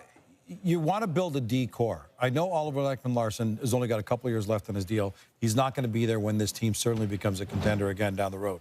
But why not keep him to solidify a blue line in a transition period? And especially if you don't know what you're going to do with Morgan Riley. Like if you decide to do something that's my point. That's for Morgan already Riley, a maybe you porous keep D. him. Yes, I get that. He might be the only guy when it's all said and done that's still left standing here next season. So you got McCabe and you got I understand that. What I mean, if you are going to reshuffle the deck, this is a defensive core that is big, mean, solid, all of that. But if you are going to have a different vision for your defensive core, if you're Brad Treliving, Oliver Ekman-Larsson kind of fits the bill. He plays with edge. He can move the puck. He can quarterback a power play. If you are going to, and again, I'm not speculating, but if you are going to do something with Morgan Riley in the offseason, maybe to your point, Ekman-Larsson fits the bill for the stabilization if you're going to bring in young guys and who can play up and down your lineup, and he doesn't cost you that much. Yeah, I think the Scott Laughton situation, like it's different. It almost is the sign here, looking at the Leafs and their group on defense, saying, well, we have to keep somebody to continue next year, and then we'll see. Because I think there's going to be some bigger decisions to be made this summer, especially with Morgan Riley. But we got to see if that comes to a decision over the offseason. Huge decisions to make in the offseason, not the least of which you guys are the goalie panel. What are they going to do with their goaltending? Because next year, all of a sudden, Hildeby has to clear waivers in order to go up and down. Now you got 3 goaltenders. Which one's on the outside looking in? You got to move somebody in the offseason, no? You're 100% right. And let's call it October 10th. By October 10th, you have to get rid of 1 goaltender because you'll lose him on waivers. Yeah. Is Anthony Stolarz very attractive to a team in the offseason that maybe goes through a playoff run and is not happy with their goaltending? And there's a veteran guy who's won a Stanley Cup behind Bobrovsky. And it's more because of his age. Because if you do believe that Joseph Woll is a guy that can give you 45, 50 games in a season, I think his ceiling is quite high. I like him as a goaltender. And the Hildebeest is a monster who's just coming into himself. But I also just believe that he's a tandem goaltender. He's not a one. But I would wait. Yeah, that's and what the I reason mean. I would wait is, what happens if somebody gets hurt in training camp? And now all of a sudden you have a guy on IR, which you did this season, the first half, training camp, a month in. This is a strong possibility. I would wait, and then maybe the market for a guy like Hildeby opens up in training camp next year. I don't think that's this summer that you make that decision. Here's the biggest thing. If you take a look at how many goalies have played in the National Hockey League, it's absurd that only 2 is on the roster. Yep. Teams should be carrying 3. Just based on the scheduling, on the back-to-backs, all of that type of stuff, I think it's absolutely ridiculous that 3 aren't carried on a roster. I will say a hard no to that, but I get the point. But there's not enough games, enough practice time. Don't get me going on E-Bugs, a guy who's working at Staples and then comes in and stopping pucks. Practice guy, I get that. I don't like that. My number 3 needs to play. That's the way it goes. Yeah, I get it. All right, so there you have it as of 3:20 Eastern, JD, but I'm assuming that the news continues to flow in. At least we hope so. Yeah, there's definitely other stuff percolating here, Gino. We're going to take a quick break, come back to you as quickly as we can here on Tradecentre 2026 on TSN.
Tradecentre is brought to you in part by Harvey's. Harvey's Pickle Poutine is back, and for a limited time, get deep fried pickles for only $3. Harvey's, it's a beautiful thing.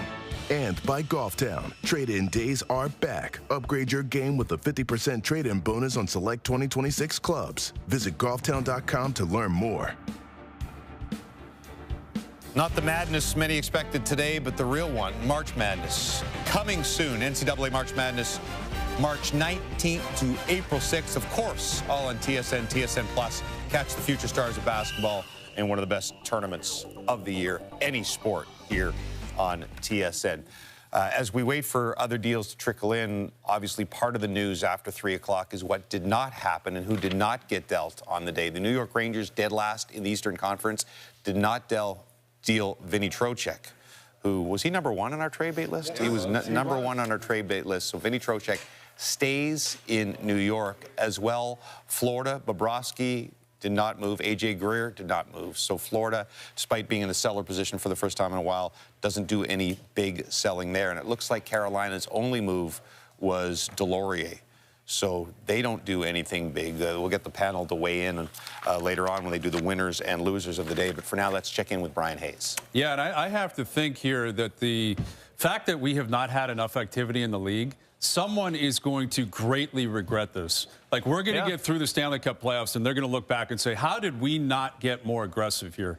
Because nothing has happened. I'd love to know what people in Vegas are thinking right now. Sure, right, you want to go to the West? Let's do it. But Kelly McCrimmon, though, has been overly active every single trade deadline. He's sitting there saying, boys, someone else step up, and no one else did it. But when you look at the deals that have trickled in here, again, out West, there's a lot of opportunity there. The fact that Calgary hasn't moved off people, I'm a bit surprised. Yep. Vancouver only moving Connor Garland. You got to wonder, in that market, what else are we supposed to be doing here? This is a blow-it-up rebuild. That means Pettersson's staying. There's guys in Calgary staying. And again, if you look to the East, Frankie, the Leafs, McMahon's gone, Waugh's gone. We'll see if more guys go between now and the next 20 or 30 minutes. But if you're a Leaf fan, you've been waiting to see something happen, and I don't know if it's quite enough. What do we have here? Kampf to Washington. David Kampf to Washington. See, that's worthy of waiting. Yes. That's worthy of waiting. David Kampf to Washington. All right, let's look at the Western Conference standings. Credit to Seattle, because that's a team that a lot of people would say don't like their chances of making the playoffs, and if they do get in, would they really make any noise? They went out and they got Bobby McMahon. Utah made a splash. I am surprised that the Minnesota Wild did not do more today. Think about it. They already got Quinn Hughes. They've got to go through some combination of these two wagons in Colorado and Dallas. That's a team in the Western Conference that I would have said, you know, similar to you saying Vegas, I'm like, you're all in already. Why are you not doing a little bit more? If you go to the East, we've been talking about it all year on Overdrive, on SportsCenter. It's anyone's year. Like, look at all the newcomers in the Eastern Conference. Yeah, and you know what I think has become clear here, and again, we'll see if something breaks. Like, it is subject to change over the next 20 or 30 minutes. But we've talked a lot about this today, leading up to Trade Center, on all these different shows on TSN, about the new kids on the block, the new players in the dance. And I'm not sure any of them were really willing to put their chips in. Right? Montreal didn't get crazy. Detroit, yes, Falk's a good player, but they didn't get crazy. Buffalo didn't get crazy. They tried to. They tried with Colton Parayko, and then they said, we're just going to bring in mutants. And they got Luke Shen, and they got Logan Stanley. Decent players, but depth players. And if you're in the Metro, did you not look at the Islanders in Pittsburgh and say, we can get them. That's we can what get Braden those Shen's guys in New York right now. Right, exactly. And then I think, like, the Detroit thing is interesting because Moritz Seider has to do a lot. Simon Edvinsson has to do a lot there. Edvinsson was hurt for a small portion of the season before the Olympic break, and it didn't look very good. And they're playing Axel Sandin-Pellikka 11 minutes a night because they have to, because he's too good for the minors, not necessarily good enough for a top 4 role. So Justin Falk is going to be very purposeful for that team. We'll see if David Perron can get in, but this is what you got right now. This race down the stretch from Ottawa to Montreal, that's going to be pretty compelling hockey. Yeah, picking winners and losers not going to be easy, JD, because I don't see anyone throughout the league that said we're all in. And I don't know if any seller can walk away from this saying we feel ecstatic with what we've done. I know you really didn't care about Kampf to Washington, but I wanted you to break one on the air. Thanks today. I thought you deserved that. With after the AI debacle, is that what you're suggesting? I thought we owed you one after that. I don't know if that warrants, like, piece of paper, like... I was more doing it for the comedy than anything else, but, you know, whatever. Here you go. Brian Hayes, the other insider, even though Dregs had tweeted it right before. Okay, so where are we now? Half an hour after 3 o'clock Eastern time. And again, Still some things in the queue that we're expecting right here. Mike, hi, Jeff. I thought we lost you for a second. Want to do winners or losers? No, not yet. We'll do that at 4:30. Mike and I were just talking about two players, A.J. Greer and Evander Kane, that don't appear to have moved. I'm surprised, certainly, on Evander Kane, and I understand that you want to re-sign A.J. Greer, but what could have you been able to do, and why weren't teams interested in those two guys? You look at Carolina and Evander Kane, they need some gem like that and a physical guy. Other than McDavid and Draisaitl, he was always like number 3 for like production, scoring goals. Yeah, he's been good. I know there's maybe a half a step off the pace, maybe a little less than that, but he's still very effective. Like for playoff hockey. Short stretches. Yeah. Playing for a contract. Yeah. Motivated guy. I can't believe someone didn't go near that. Or maybe he didn't want to. I have no idea what goes on behind the scenes, but he would have been a guy for the playoffs, like physical, finishes checks. He can be dominant in stretches in the playoffs, and he's still in Vancouver. Just another small one from Vancouver. Lucas Reichel goes to Boston for a sixth round. What are you at, MJ? What are you at? 14. 14? Another pick for the Canucks. This one a low on 6. Reichel had only played 14 games for the Canucks this season, 23 in Abbotsford. Sorry, did I interrupt you guys there? Or were we still going along? No. Okay, so now, what about the Rangers?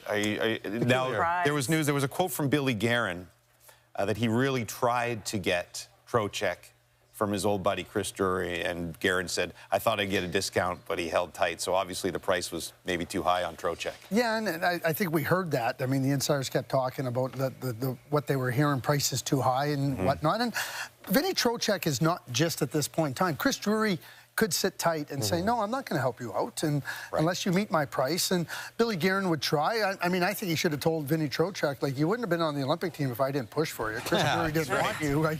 Anyway, all kidding aside. But there's a lot of things. We talked about St. Louis, the New York Rangers. A lot of these things are going to pick up here in the offseason. Well, it's 3 more years, though. I mean, the urgency was there because they sat him out. He told his kid that the back and forth that he's leaving, but he does have more time, and Trocheck's still going to be an effective player next year. So I'm surprised though someone wouldn't have paid a price, a pretty healthy price. Especially you talked about the Olympics too, coming off of those, the PK, the face-offs. He was quite determined to stay close to New York. Yes, he was. He didn't want to go to the West Coast, so there was a lot, and he wasn't willing to waive it just because it's a good team. He was pretty adamant geographically, so that also would factor into teams that would have been willing to pay that price you're talking about, but he just like, no, this is important to me. I don't care how much you like me. I got 3 more years I have to live here. It's not just 3 months. So that was probably a limiting factor as well. Which goes back to Carolina, who had the cap space, and they need that guy. And they knew that guy. And they played there before. Hey, I have exciting news for you. A trade? No, your favorite part of the day. The GM's news conferences. Extendo version.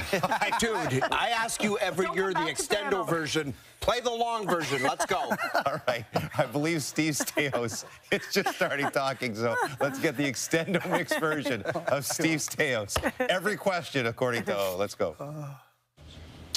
Plenty of conversations. You know, I think we took the approach with this deadline that it was an opportunity, like always, to try and make our team better. So we looked at just about everything. You know, at the end of the day, we feel very good about our team and the direction that it's moving, the way we've been playing more recently in particular. And yeah, we made the deal yesterday for Warren Foegele. Add a little more speed to our lineup. There's some variability with this player on where he can play in a line and what he can bring to a team. But overall, we're pleased with our group and the depth of our group. Why did you think speed was an important element? I think if you look at the way that we play, and we're a team that likes to get to the forecheck and get in quick. And certainly, I think if you ask our coaches, you hear about pace all the time and sprinting. And I think that's what makes us a difficult team to play against when we're on our game. And so certainly Warren brings that along with the rest of our group. One of the things that has been talked about a lot is maybe a right shot defenseman, an area you looked at, I'm sure. Is that something you can maybe look at again in the summer? Yeah, possible. We looked at everything, Bruce. We really did. It wasn't like we approached this deadline without with caution. Like we were aggressively looking for areas or ways to be able to improve our team. At the end of the day, whether the players weren't available to us or what it might have been, we felt comfortable with our group. Some of the players that we looked at certainly weren't an upgrade to what we had here. And the depth of our group, I mean, I know a lot's been made of the right shot defense. You've asked me this before, but we do have an Olympian that's not in the lineup right now. So when you ask about depth and variability as well with Matt and Paolo, when he is in the lineup, can play on the left side. Just look at the future as well, just because you guys don't have your first-round pick this year, you trade away your second. Like, how much did that impact how you approach today specifically? Always mindful of the future, but it didn't hold us back from anything. It wasn't like I was in on anything, Alex, where I thought, I wouldn't do that if it wasn't going to improve the team. It just there just weren't those type of deals out there today. What went into the decision just to trade Perron to Detroit? Well, again, I touched on the speed with Warren Fogle. He's a big body who can skate. He had back-to-back 20-goal seasons. We like that makeup of player. David was a good player for us. He brought a little bit of what we needed at the time with what David brings with his, experience and competitiveness at a time where this group was continuing to grow. We've certainly taken that next step as a group, but we felt like getting a guy like Warren into the lineup that can play the right and left side and get in on the forecheck, gets to the front of the net, big body, fits our style of play. If you regain that form that he had, with the 20-goal years the last 2 years down and on? Well, I think if he was on a 20-goal pace this year, he wouldn't have been available. So sometimes you have to take a look at what the makeup of the player is and was the fit right? What's the timing of it? There's always a bit of a question when a good player like that is available. But we feel like just because the makeup of the player, that player in particular, and the way he plays the game and our style of play and the way our coaches like to play, we feel like it's a good opportunity for him to get back to his game and for us to get a very good player. That was Steve Saos. Sorry, O-Dog, we can't do the extended mix of Steve Saos right now, although I'm sure that'll be available on tsn.ca because another deal coming through, and the Toronto Maple Leafs have made another one. Scott Laughton is now a member of the Los Angeles Kings. The return on that looks like a third-rounder that could become a second-rounder, according to Emily Kaplan of ESPN, if LA makes the playoffs. So where is LA right in the situation right now? They are 3 points out of a playoff position, tied with San Jose. So a third-rounder that could become a second-rounder. The problem, ladies and gentlemen, is the optics of the fact that a year ago you traded a first-rounder and Gurbankin and then after a year you're now getting, let's say it's a third-rounder for now, so let's call it a third-rounder that could become a second-rounder. How are the optics of that for Brad Treliving and the Leafs? Poor. Just to simply put, I mean, you're getting Scott Laughton. We understand why he was getting Scott Laughton, but not only did your season go south, but now you're selling real low on a player that you paid real high for. I mean, that's just it's a bad off. And we're not talking about 3 years later. We're talking a year later. Right. It's okay to make mistakes. Every GM makes them, right? And you can unpack those mistakes, but it's tough when you stack up the Carlo trade, because I'm sure if they tried to trade Carlo, they probably wouldn't be able to get back what they paid for him. Same with Laughton as well. So, they start, looking one after another. But so is that overpaying in the first place or devaluing the player or devaluing the player? What the pressure of the situation was last year, because a bunch of centermen before him went off the board, and who knows what kind of pressure points were coming on Brad to say, you better get somebody. And if Scott Laughton's the guy, you do whatever it takes or whatever Philly asks to get him. We don't know that, but it is a terrible look when you pay a prospect, a first-round pick, you bring the player in, and then a year later you're getting rid of him for a third-rounder? Sorry, it doesn't fly. I will say this, like going back to last year, and they traded for Brandon Carlo. I thought that was a really solid move. I'm not going to start revising history and how I thought. And so that was the price, and they got to the second round. We thought Scott Laughton was a nice addition for them. And okay, so we talk, and I think James, you used the right word. Sometimes you overpay because of the pressures, and you feel you got to do something. But it's still there's also could be somebody else saying you better do this. You're right. You don't know that. But then the optics a year later, just it's not a good look. But I understand what they were trying to do, and I encouraged. I thought it was good. Yeah, and you're also thinking at that point you're a cup contender, and what do you need at that point in time to, get there, whether it's PK, whether it's center depth, a guy, a veteran leader in the room. And so for LA, they're getting a guy that can kill penalties. I mean, they're 28th in the league in penalties, in terms of their kills. So now they get a guy with that veteran leadership, he's got that kind of pedigree, but also he can play hard and he can play the PK. So, a role. The thing about Toronto is that they never played him up the lineup. Berube. Ever. Like almost never got even third line minutes. He was always on the fourth line, defensive only, penalty kill only. So they in Philly, where he was coming from, he was much higher in the lineup, much bigger role. So you wonder if he goes somewhere where he would be allowed to play a bit more, does he play more like the guy that maybe the Leafs thought they were getting when they brought him in from Philly? But some of that is the usage that they had with Scott. They never really gave him a lot of opportunities. No. On the positive, I said yesterday and I said early this morning, more change, the better. There has to be a lot different looking lineup. So that is the one positive. And I like Scott. He's great in the locker room. He's a character guy, but they're terrible right now. On the ice, they're awful. They're one of the worst teams in the league. And next year, I don't know what the plan is, but it's got to be a lot different. A lot different. And I don't know what that's going to look like, but it's got to be different. We were up on the soapbox saying you can't, inexplicable if they wouldn't trade those guys. They traded them. Yeah, they did. Right. They took it right down to the wire, got the best they could. Yep. We're holding out for first-round picks or more picks. They got what they could get on the two guys they had to trade today. And when you add Nick Waugh in, so the total haul for the Leafs over this last 24 hours, the conditional 2027 first from Colorado, which could go to the next year, the 26 fifth from Colorado, the second in 27, and the fourth in 26 for McMahon, and now the third that could turn into a second. I'm not official on the year yet. I assume it's 26, but not 100% sure on Scott Lawton on the year of that draft pick. So 1, 2, 3, 4, 5 picks. They've been spending a lot of picks to get players. Yeah. Get some back now, and whether they draft with them or use them to pick up other players in the summer. Okay, we're gonna take a break here? Okay, let's take a break here on Tradecentre. We're with you for another hour and 20 minutes. We should have most of the deals by then, and we'll analyze who won and who lost on this day.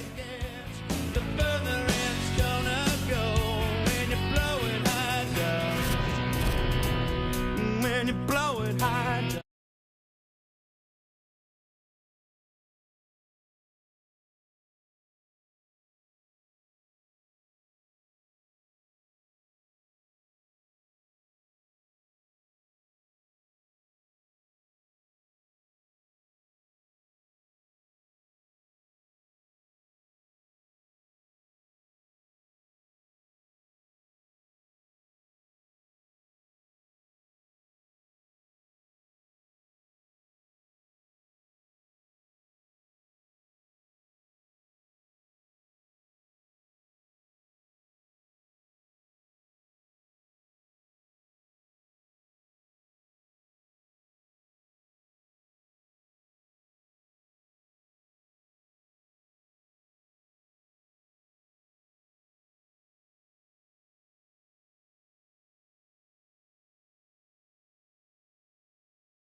Trade Center is brought to you in part by Harvey's. Harvey's Pickle Poutine is back, and for a limited time, get deep fried pickles for only $3. Harvey's, it's a beautiful thing.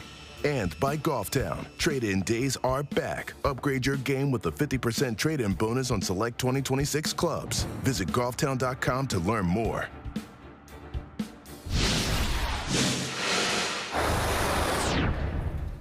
All right, Megan, let's talk about the two top names on the trade bait board. Nazem Kadri, he's put up some good numbers for Calgary, but remembering he's 35 years old, what does he bring to a contender? He brings an extra layer. I'd actually be calling about Kadri if I was GM. He'd be my #1 on the board right now. And the reason is just how agitating he can be. He goes into high traffic areas. 8 of his 12 goals this season are from the slot. He likes that contact. He also is great with controlled entries, so Kadri's controlling the pace of the play, going into the dirty areas, and is not scared of a little rough stuff that happens in the playoffs. Fair enough. All right, let's talk about another big fish. We're talking about Trocheck, okay? He was on the gold medal winning U.S. team at the Olympics. The Rangers are likely looking for a big return for him. Where does he fit best? Well, Trocheck is a 200-foot player. He's a two-way player. So similar with Kadri, you're looking at the Wild, the Avs, the Penguins, and possibly the Canadians for both these players, and they add that bite. Trocheck is actually better when the game's almost like a fight. 57% in faceoffs, over 60% offensive zone faceoffs, and he wins puck battles. He gets in that dirty area, very similar to Kadri, but defensively, he is a shutdown player, and you saw him on Team USA roll into a new defensive structure really quickly, so I think he'd be a nice add for any of those teams. And he does have a good track record in the playoffs, 20 points in 16 playoff games. Both him and Kadri have produced when it matters most. All right, thank you. Of course, Vinny Trocheck stays in New York. He'll be a Ranger at least for now. We'll see what happens in the summer there. On our trade bait list, I think the last time we checked in with Frankie and Lindsay, only one person, Braden Shen, on our trade bait list had been dealt, but we're up to 5 or 6 now. We have movement, guys. Look at us. Wow, 5 or 6. James, all the things happening. You'd wish. You'd wish. Well, back when Frankie and I talked at 8 a.m. about what Canadian teams could be up to today, which I have to admit feels like a lifetime ago, we had our eyes on teams that we thought would potentially be sellers. As we know, that did not happen. But let's talk about the 2 Canadian teams that are currently in a playoff spot, beginning with the Edmonton Oilers. Not a huge surprise, Frankie, because earlier this week, Stan Bowman did make it seem as though his work was done. But put yourself into the shoes of one Connor McDavid. If you're looking at the current roster, how content are you that this team is chasing Lord Stanley yet again? It's a good question. More than the roster and how it looks right here, it comes down to how are these guys going to play? They've been there the last 2 seasons. They haven't found a way to get it done. That tells me that the main guys, Hyman, McDavid, Nugent-Hopkins, Draisaitl, Bouchard, Ekholm, Wallman, like those are the guys that are going to have to do it. Have you added some different elements? Sure. Get a defensive centerman, get a physical player, you get some defensive help. Like, there is some help. Is it blockbuster type stuff? No. But Connor McDavid can look at that and say, there's some help. We need better out of the goaltending, but we need better details out of this group. We have to play winning hockey. That's what the Edmonton Oilers need to find a way to do. You can't say that they've done that consistently enough so far. And you mentioned the moves they've made. You could argue the biggest move was nearly 3 months ago, shipping out Stuart Skinner, bringing in Tristan Jarry. And you would have hoped had a better effect at this point. Yes, exactly. Okay, let's stick with teams in Canada's markets who are in the hunt. That, of course, also being the Montreal Canadiens holding on to that top wildcard spot as of right now. Are you surprised at what they didn't do?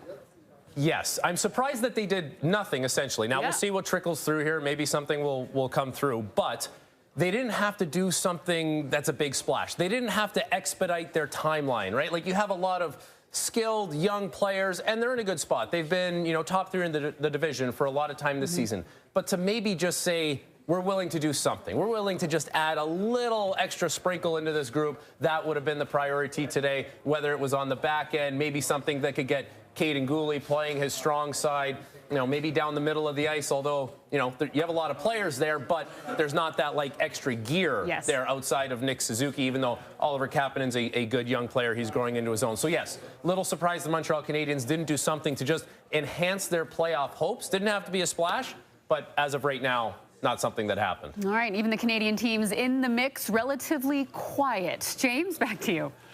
All right, thank you. We heard from Steve Sayos in Ottawa. We hope to hear from some of the other Canadian general managers over our last hour and 10 minutes here on Trade Center. We'll take another break and be right back with you.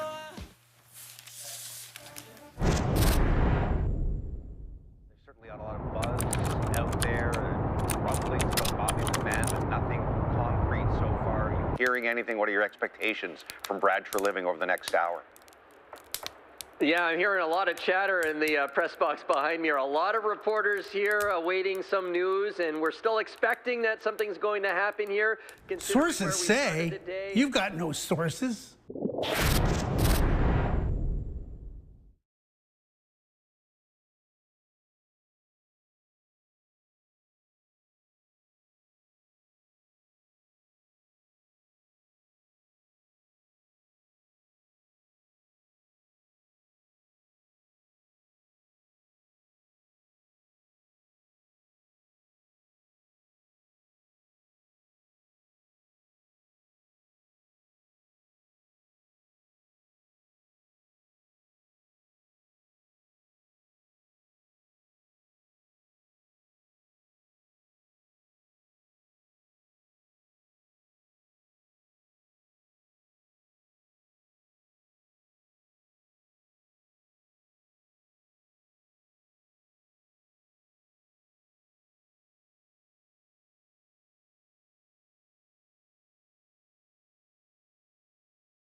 Trade Center is brought to you by Golf Town.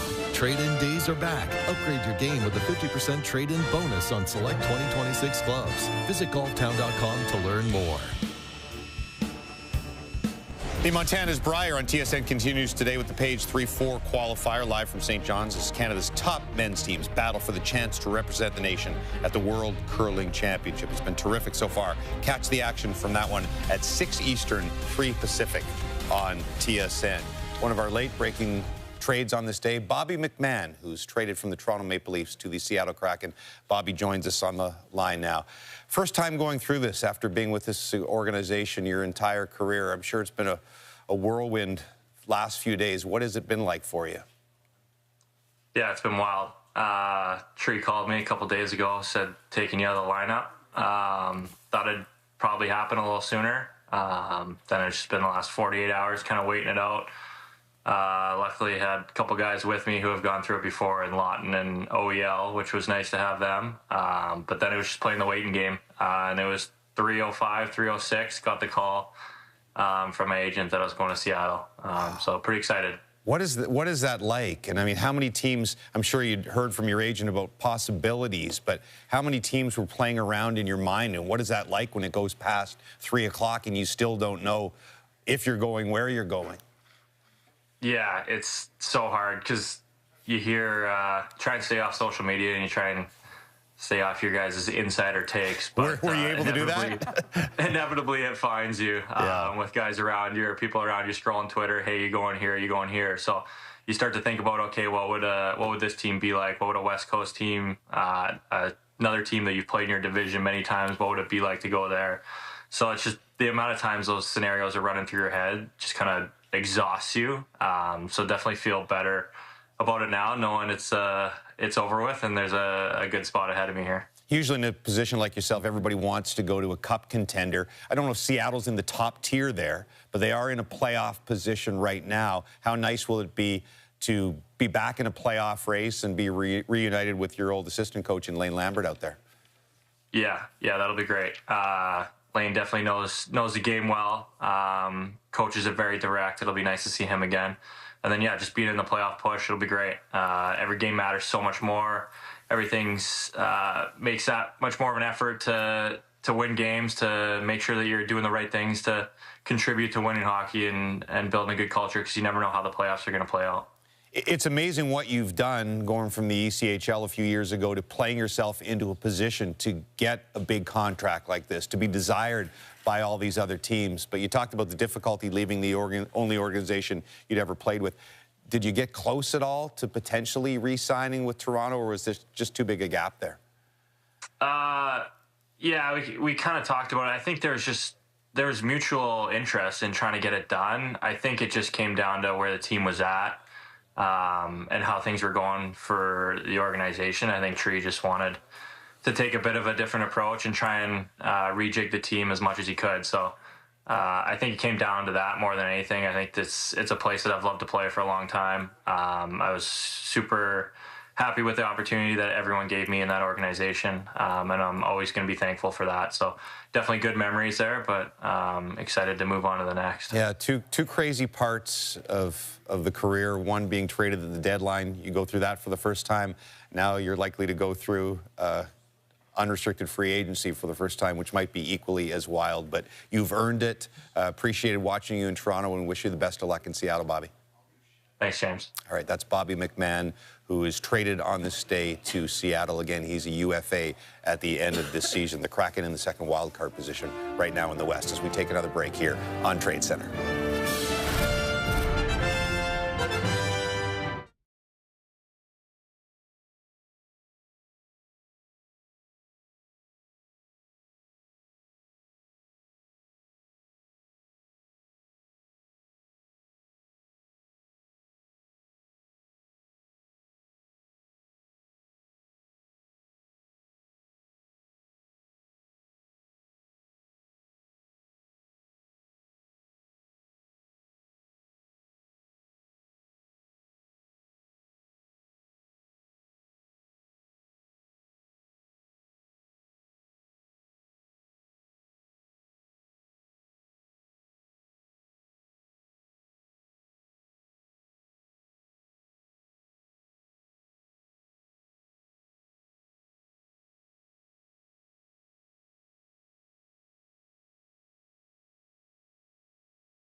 to Tradecentre, our annual celebration of how crazy we are for this game of hockey. Oh, my goodness. Oh, my goodness. We do actually have a trade. We're underway. Minnesota Wild are acquiring Bobby Brink from Philadelphia. Minnesota has acquired Nick Foligno. Corey Perry has been traded from the LA Kings to the Tampa Bay Lightning. Those aren't real insiders. An hour and 10 minutes left, and we're still at an absolutely minute total of trades here. Braden Chen will be going to the New York Islanders. Justin Falk goes to Detroit from St. Louis. So McMahon goes right at the deadline to the Seattle Kraken. And Scott Lawton is now a member of the Los Angeles Kings. Welcome to our final hour here of Tradecentre. If you're just getting home from school, kids, you didn't miss a ton. If you're just coming home from work early, you didn't miss a ton.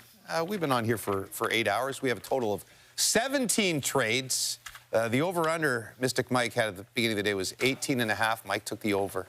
So only 2 more, and I think a pretty good chance we get there as they continue to trickle in after the deadline. We can add one more. 17 is that Winnipeg, a small deal, sends Tanner Pearson to Buffalo for a 7th rounder. But we have a significant one from Gord Miller and the Breakers. And it's coming in hot, Dregs.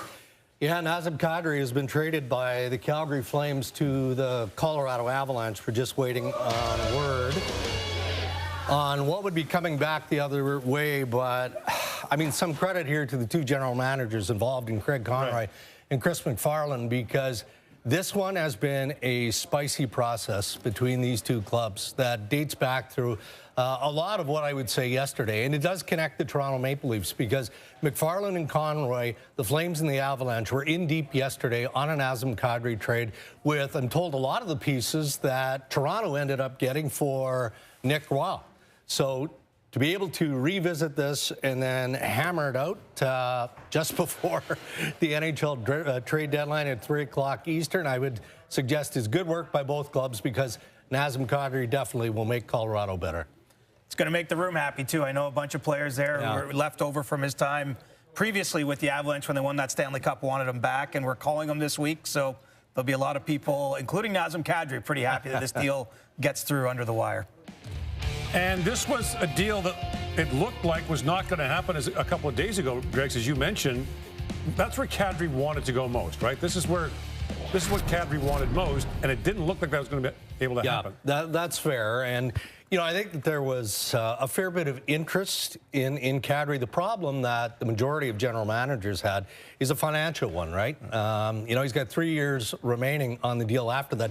That's why we're getting, you know, I'm curious to see what the return is, whether or not Murray Edwards and the Calgary Flames retained any money, because, again, that was a big part of the clawback of why the Montreal Canadiens, right, Pierre, had interest in Nazem Kadri. Yeah. But, you know, Montreal needed a hefty chunk of salary retained.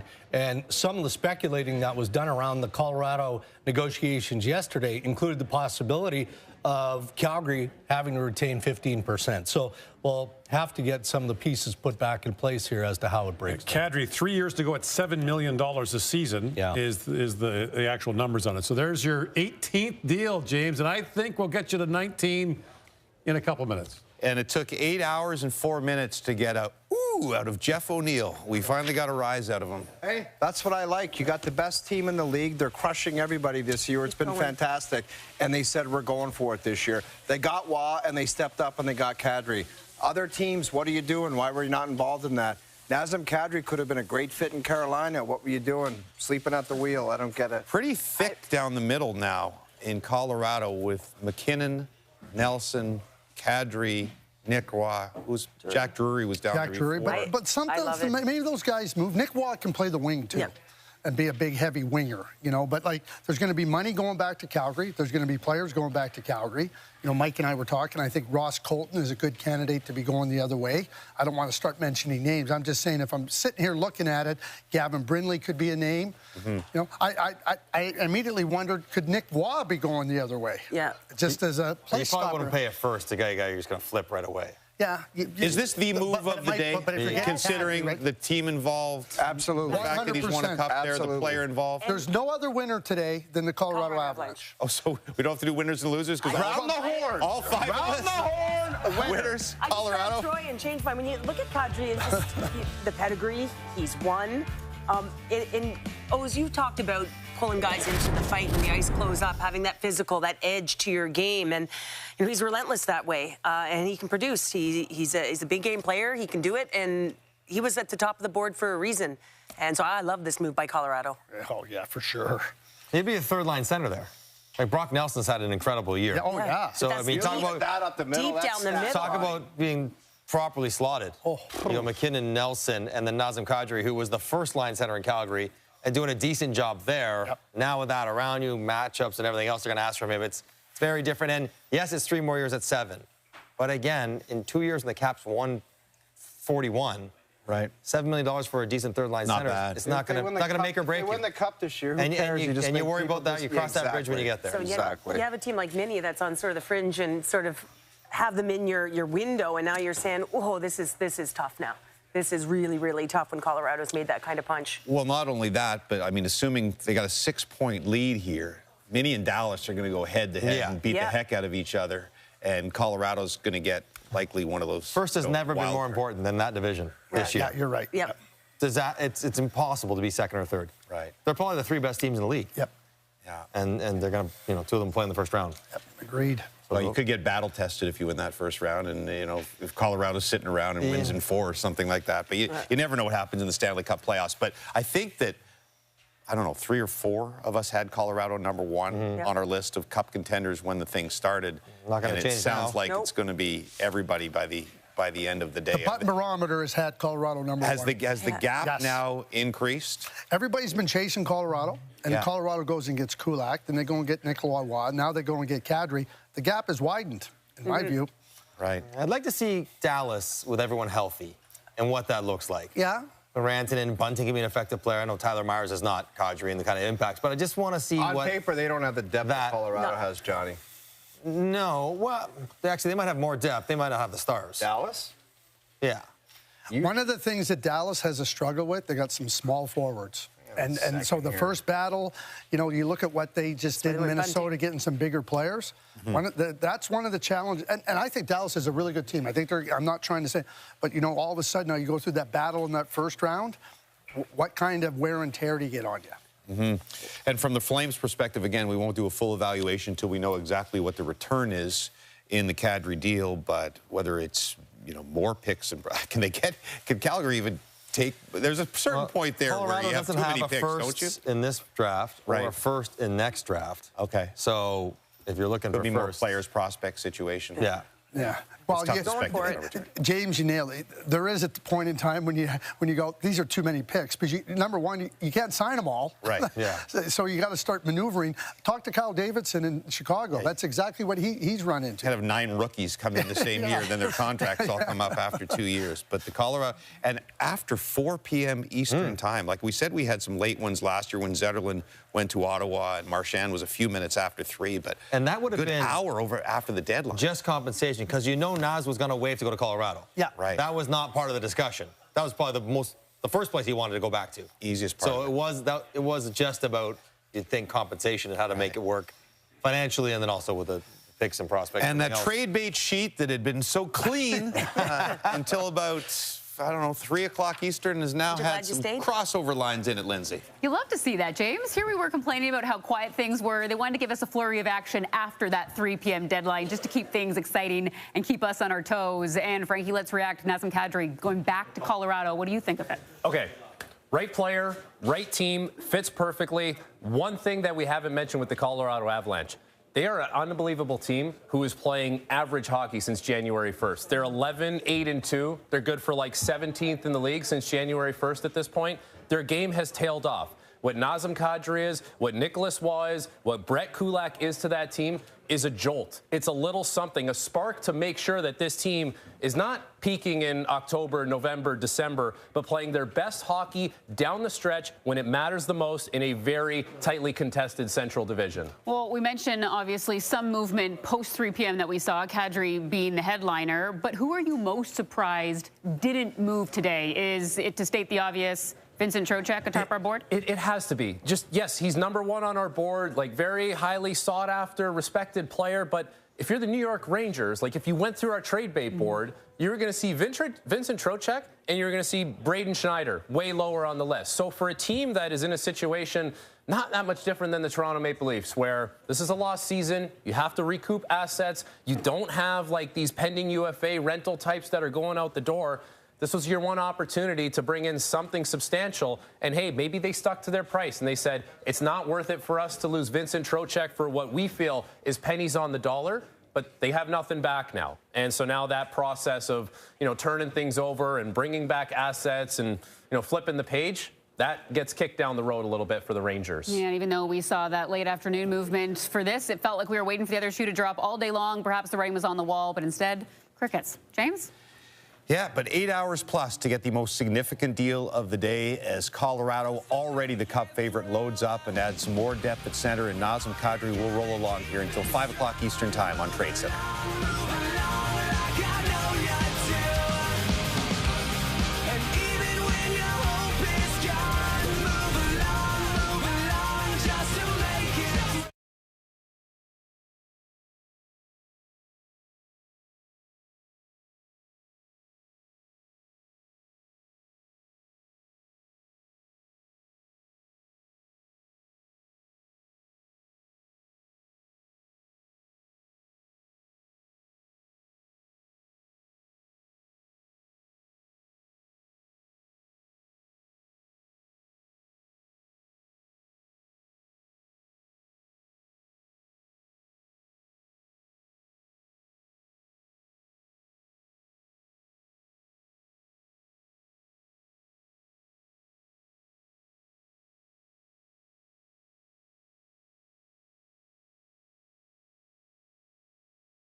Tradecentre is presented by Harvey's. Harvey's Pickle Poutine is back. And for a limited time, get deep fried pickles for only $3. Harvey's, it's a beautiful thing. 2. Welcome to hour 3 of Tradecentre. Yes, James. We need you guys on set. Okay. Run around, run here. Just run this way. Yep. Come through here, love. You just come right through. Come right through here, darling. I was playing full goalie here, trying to just get one last. Hey James, nice to meet you. You come up just so we can make sure. Okay. 3, 2, 1. Big smiles. Go ahead. Just learned. But for me, Yep, there she goes. Fired right up. Toronto. That doesn't look like me at all. No, I was like, who is this person? See you next year. See you next year. See you at the World Juniors. Yeah. That's a view of an O-hug that none of us ever needed. That, of course, is our ever-popular annual tradition, the Ellen Cam. We call her Evil Ellen because she is anything but evil. She's our floor director, one of the many hardworking people behind the scenes. I always say when people say you guys work so hard on trade deadline, we have all these panels. There's Ellen. We love you, Ellen. We get breaks in the panels, but Ellen and Danielle and everybody up in the control room and all the camera operators down here, they don't get breaks. So the true heroes of trade deadline. Again, I know we had to delay because of the Kadri trade. And by the way, we're hoping to hear from Nazem Kadri at some point. More GM news conferences coming for you during this last hour. Let's first hear from Kevin Cheveldayoff, the GM of the Winnipeg Jets.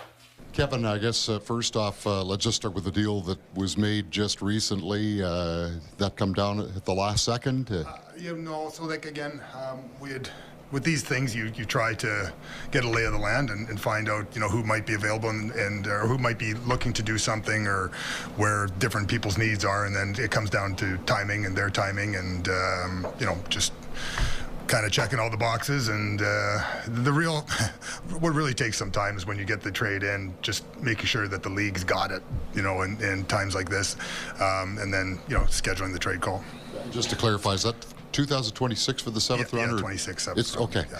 And then with respect to Logan Stanley, was that more a case of the team and the player moving on, or was it more a case of just didn't feel comfortable going into July 1st with what you discussed? Yeah, so, again, the discussions that we have, with the agent and the player, that's, obviously going to remain, private and internal. But, again, I think we thank, Logan for obviously all those years of service with us. And kudos to him for, kind of what he's been able to accomplish, as a player this year. Everyone talks about, I want to do this, I want to do that, and when they get the opportunity, maybe it passes them by and they don't take advantage of it. Logan certainly took advantage of the situation that was in front of him, and he told him that he should be really proud of that. When we talked, I told him I certainly haven't closed any doors, and hope that he hadn't as well. And obviously he's going into a different situation there where they're fighting for something that's real and right in front of them. And I said that wished him good luck in those regards. For us, obviously making some tough decisions is always the critical thing at this time. I think the timeline of something like that, when Buffalo, when things started to go, maybe sands shifted for them in the trade deadline, they contacted me, yesterday, and was very aggressive, right from the beginning. And, Isak Rosen is someone that, we've had a lot of interest in. Obviously part of what you do in pro scouting is, you look at all the teams and you try to project where their lineups, their rosters, where things might become available.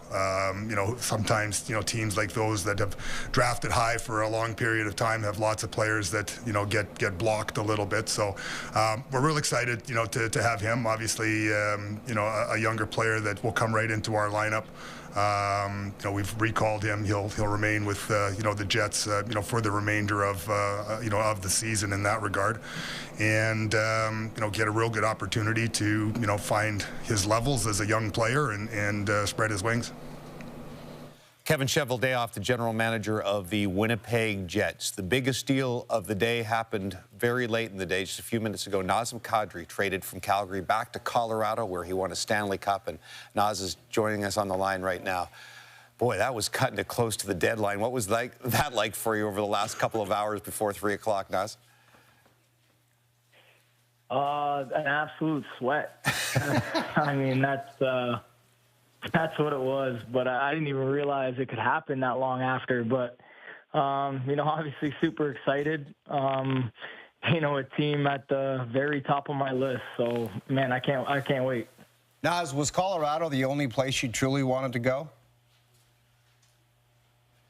For the most part, yeah. Of course, with the familiarity and you know, a lot of guys that I've been in the battle with already. So it's hopefully a pretty seamless transition. Obviously, there was a few other teams in the mix, but ideally, this was certainly number one. I mean, I can't think of a trade deadline deal where a guy could go to a more perfect situation. First of all, you go to the #1 Stanley Cup contender in Colorado. You go to a place where you had the greatest moment of your career in Colorado. It doesn't seem like it could get better than this as far as having to be traded at the deadline. I mean, is this real? It's, for me, it's a very exciting situation. I mean, first and foremost, I got to thank the Calgary Flames and how they handle business and how they, treated a veteran player and, found every way possible to try to make this connection for me. And without them, this couldn't be possible. And there's no doubt in my mind in a couple of years, the Calgary Flames is going to be a popular destination to play in. But, I just can't wait to get to Denver and get to work and see my buddies. Well, you talked about the sweat. Like, just take me through, like, how many times during the day, the afternoon, did you think it wasn't going to happen? And then it was going to happen, and then it wasn't going to happen again. I mean, really through the last few days, there's been, some communication, and it's just been an absolute roller coaster of emotions. One minute you think you're out of the door, and next minute you think you're staying, and the next minute you think you're out, and you're staying again. So it's a lot of flip-flopping, but of course, these deals aren't easy to come by. You got to have two working parties. But, at the end of the day, found out pretty late, and I was excited to say the least. Have the texts started from the Nathan McKinnons of the world or anyone yet? Oh yeah. I've been speaking to him for a little bit. Gabe, Kale, all the guys I obviously have a reputation with. So, like I said, like I relate to them, I just can't wait to get into town and see them again. It's going to be fun to watch you. A lot of depth at center for the Colorado Avalanche. I'm still a little bitter that you and O-Dog beat me in the golf match last year, but I'm still really happy for you today, Nas. A rematch, no problem. All right, that is Nazem Kadri, who goes back to Colorado, where he won a Stanley Cup, traded from the Calgary Flames right at the deadline, in what he said was a very sweaty afternoon, as we wondered if this would go down or not. We continue to gather reaction from around the league. Let's go out to Vancouver and hear from General Manager Patrick Alvin. You had some goals for this period of time. Just do you feel you achieved most of them? Yeah, I mean, again, as I said before, the two big ones with Quinn Hughes and Kiefer Sherwood was done prior to this, and you never know when you're coming into this week what's going to happen, but our goal was to accumulate draft picks and potential players at 25 and younger, and we're pleased we're sitting here today with some extra picks moving forward. Not just this year. I thought it was important to spread them out over the next couple of years. Last year, you didn't get the offers that you wanted for Brock and for Puce. Did it feel the same for Evander and Teddy today? Again, look at the market today. It was very unpredictable. I didn't get any offers, so I was a little bit surprised. There been those two guys have been playing really well for us, and Teddy has been here for a couple of years now, and is a good player on the ice and a good player off the ice for us as well. And Evander Kane is a veteran player in the league. So we all know that the roster spots and cap space flexibility plays in. So yeah. With Teddy, will you now look at trying to keep him? We know that he likes it here, and it's too early to tell where things going here. But I mean, again, Teddy is playing really well for us, and is a good character guy. When it comes to the Garland move, what were sort of the factors that came into that all happening last night? Again, our intention last summer was to keep Connor here for long term. When things changed over the year here, we're, for us, looking into where we're heading, age-wise, where he was, and contract length, gives us a little bit more flexibility moving forward here. How about Douglas and claiming him off waivers? Yeah, we've been with our young guys in the lineup. I don't want to, you know, I want the players to feel safe. I don't want them to get beaten up, and we've been looking for a player like this with more size, physicality. So when he was available here, our group felt that he. Over the years, they've watched him coming through the American League and in Tampa this year. We felt that that would be a good fit for us and a free look here to see what we have in Curtis, and he was excited for the opportunity to come to Vancouver as well. Is there a chance he could play tonight, or? He is in Toronto, so he will meet the team in Winnipeg tomorrow. Patrick, I understand, like, trying to showcase, for lack of a better term, some of the guys that maybe you were trying to trade, the veterans with expiring contracts. Philosophically now, with these final 21 games, like, do you have to get Aatu Räty and Max Sasson and those kinds of guys in on a regular basis? Yeah, and even a couple other guys that we want to see up here too. So I would imagine there will be potentially a couple of guys that going to rotate in and out here. I think it's too early yet. I was just talking to Footer here on the phone prior to going down here, but as of today in Chicago, there are 12 forwards and 6 defensemen. And we'll see what we come out with after the game.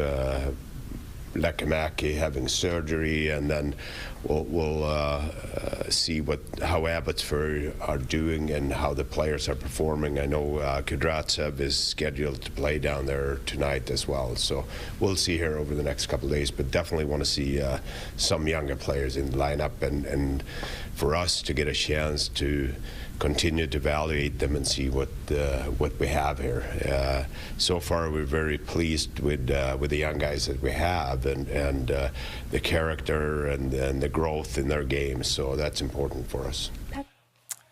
Patrick Allvin, wasn't the busiest day, but a busy year for the Vancouver Canucks as they launch into rebuild. We have about a half an hour left and lots to get to here as we wrap up Tradecentre 2026 here on TSN. Back after this.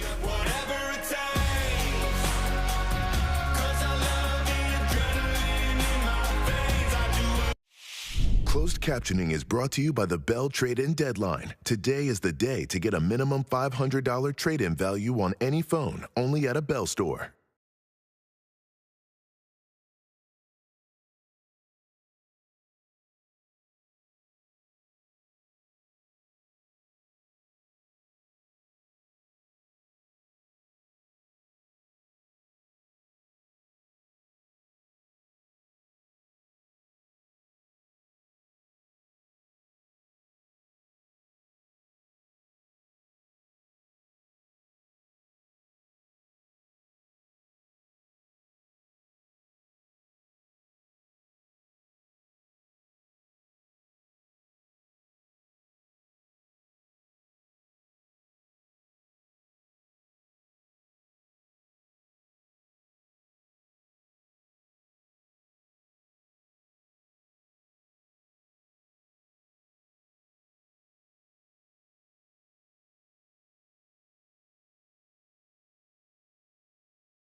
Trade Center is presented by Harvey's. Harvey's Pickle Poutine is back. And for a limited time, get deep fried pickles for only $3. Harvey's, it's a beautiful thing.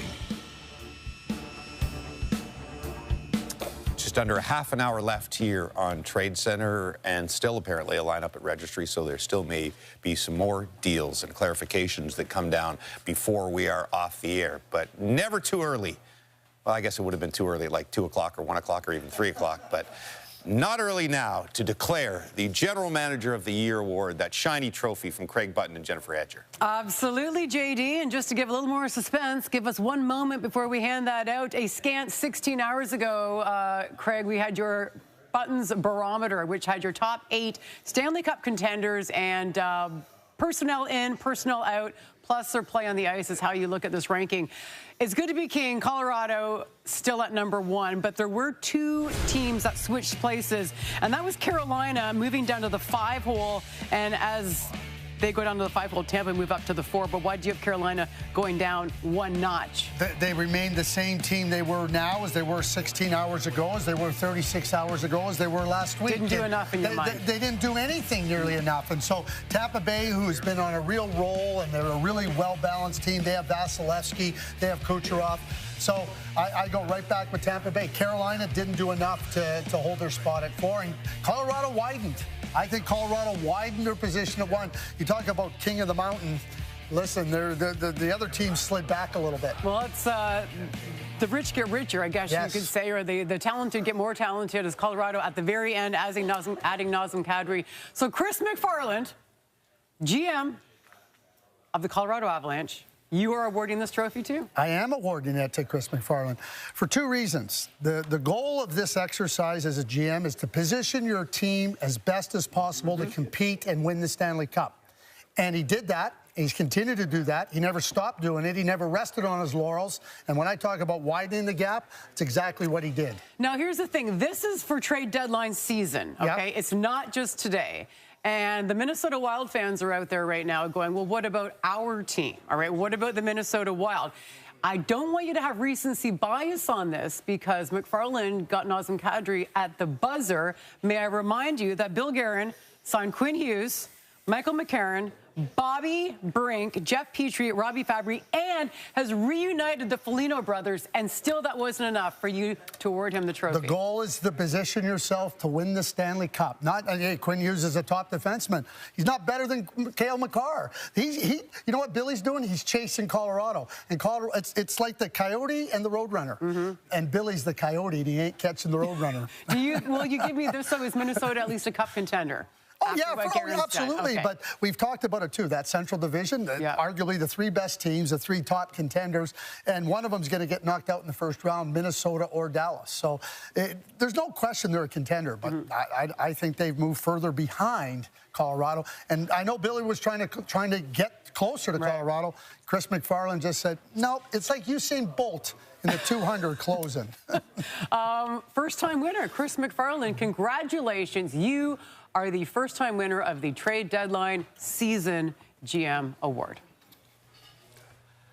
All right, thank you. There's Cheryl Pounder, Jeff O'Neill, Frankie Corrado, and Mike Johnson. One of the exercises we do every year on Trade Center is at the beginning of the day, we identify our top 5 Stanley Cup contender picks, and then at the end of the day, see if anything's happened that have changed those selections. This year, all of us had the exact same 5 teams. Different this year. It was easier to identify. Usually there's 8 or 9, and there's some differences in there. So let's see if anything has changed. We'll start with you, Mike Johnson. We'll show your before and your after. You had Colorado number 1. Sort of sums up the day in that my before, Colorado, Dallas, Tampa, Mini, Carolina. And after a very busy day where a lot's going on, the team that made the most strides was, again, Colorado. So they couldn't have anywhere to go up from 1. They stay at 1.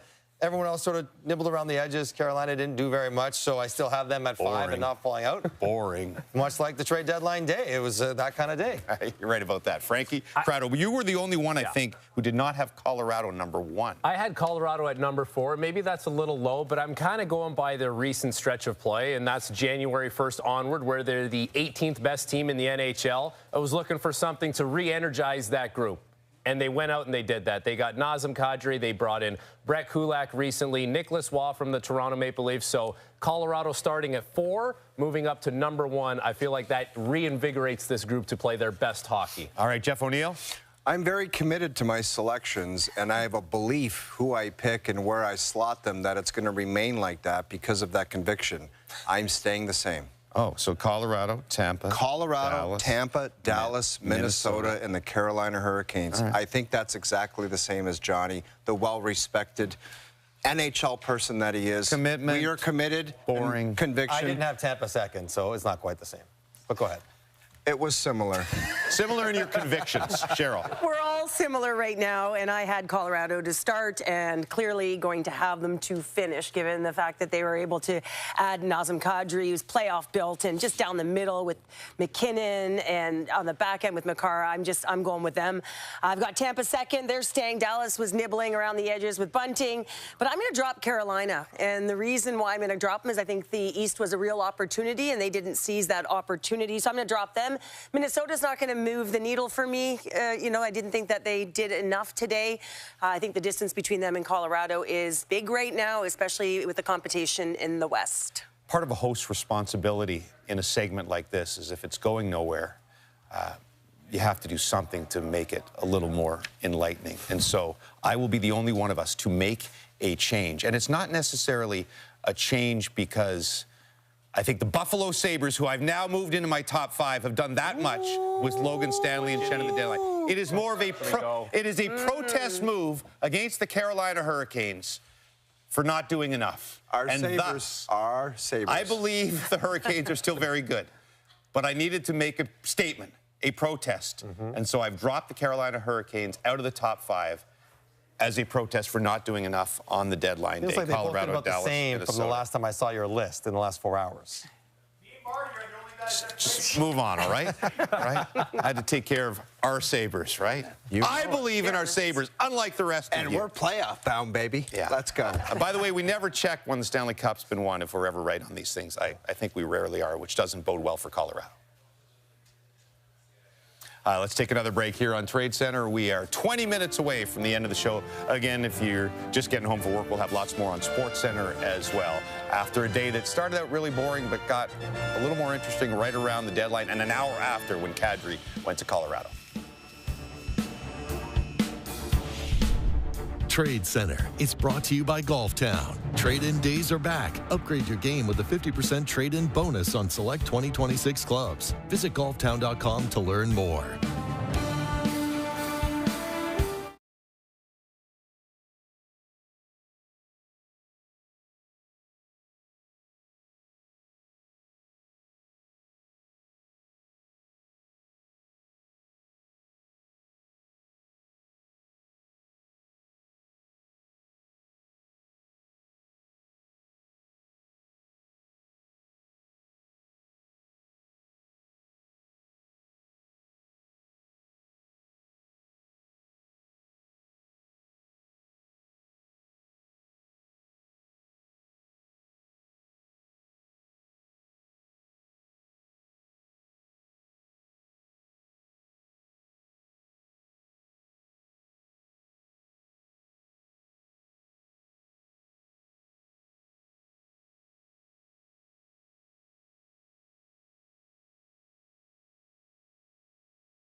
Okay, here we are on Trade Center. More general managers to hear from.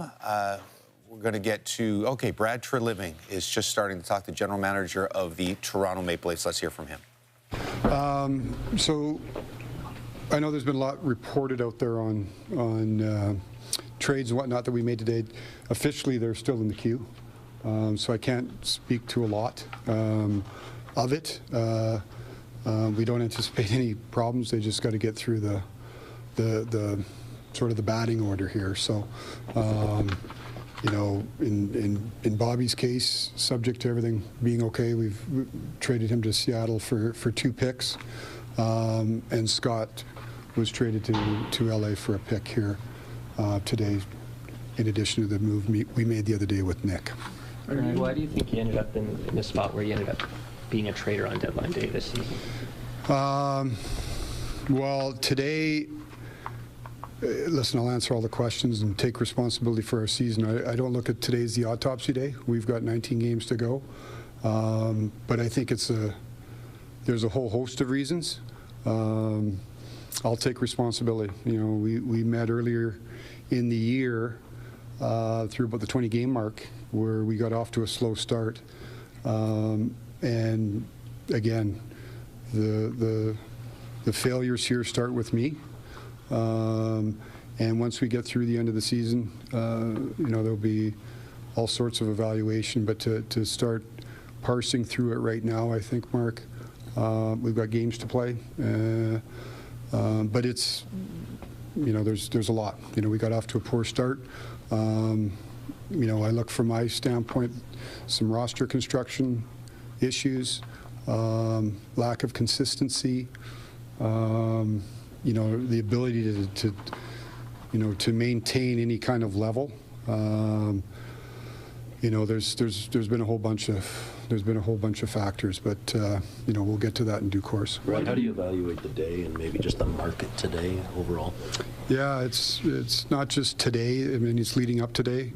You know, we made a decision a while ago before the break that, you know, we were going to be as active as we could in terms of trying to recoup some assets, you know, whether that be picks or prospects.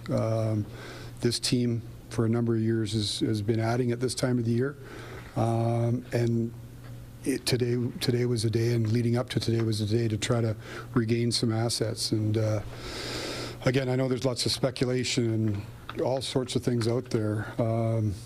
The market speaks. You know, at the end of the day, we were trying to be as active as we could to obtain and acquire as many young assets as we could, and we were able to do what we were able to do. Why do you think an Ekman-Larsson trade didn't materialize?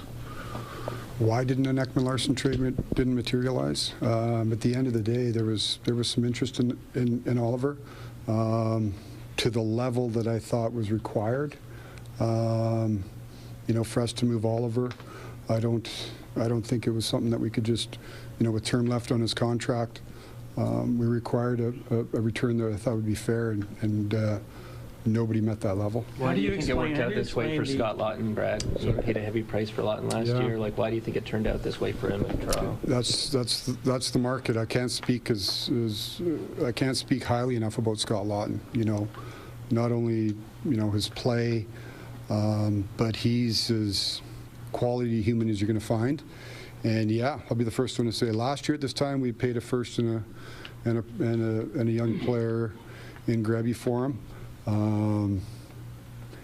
This isn't a function of no teams knowing what we communicated with everybody, and ultimately the market dictates, right? And that's where it fell here for Scott today. How different was this market this year with the playoff salary cap, with the no double retention, with the a lot of no move clauses, just in general? What have you seen? What have you heard? Well, there's no excuse. Like, there's no the trade protection that's there every year. Obviously, there's a couple nuances. I feel this year there was a lot more players available. There was a lot more. You know, there was a lot more players on the market.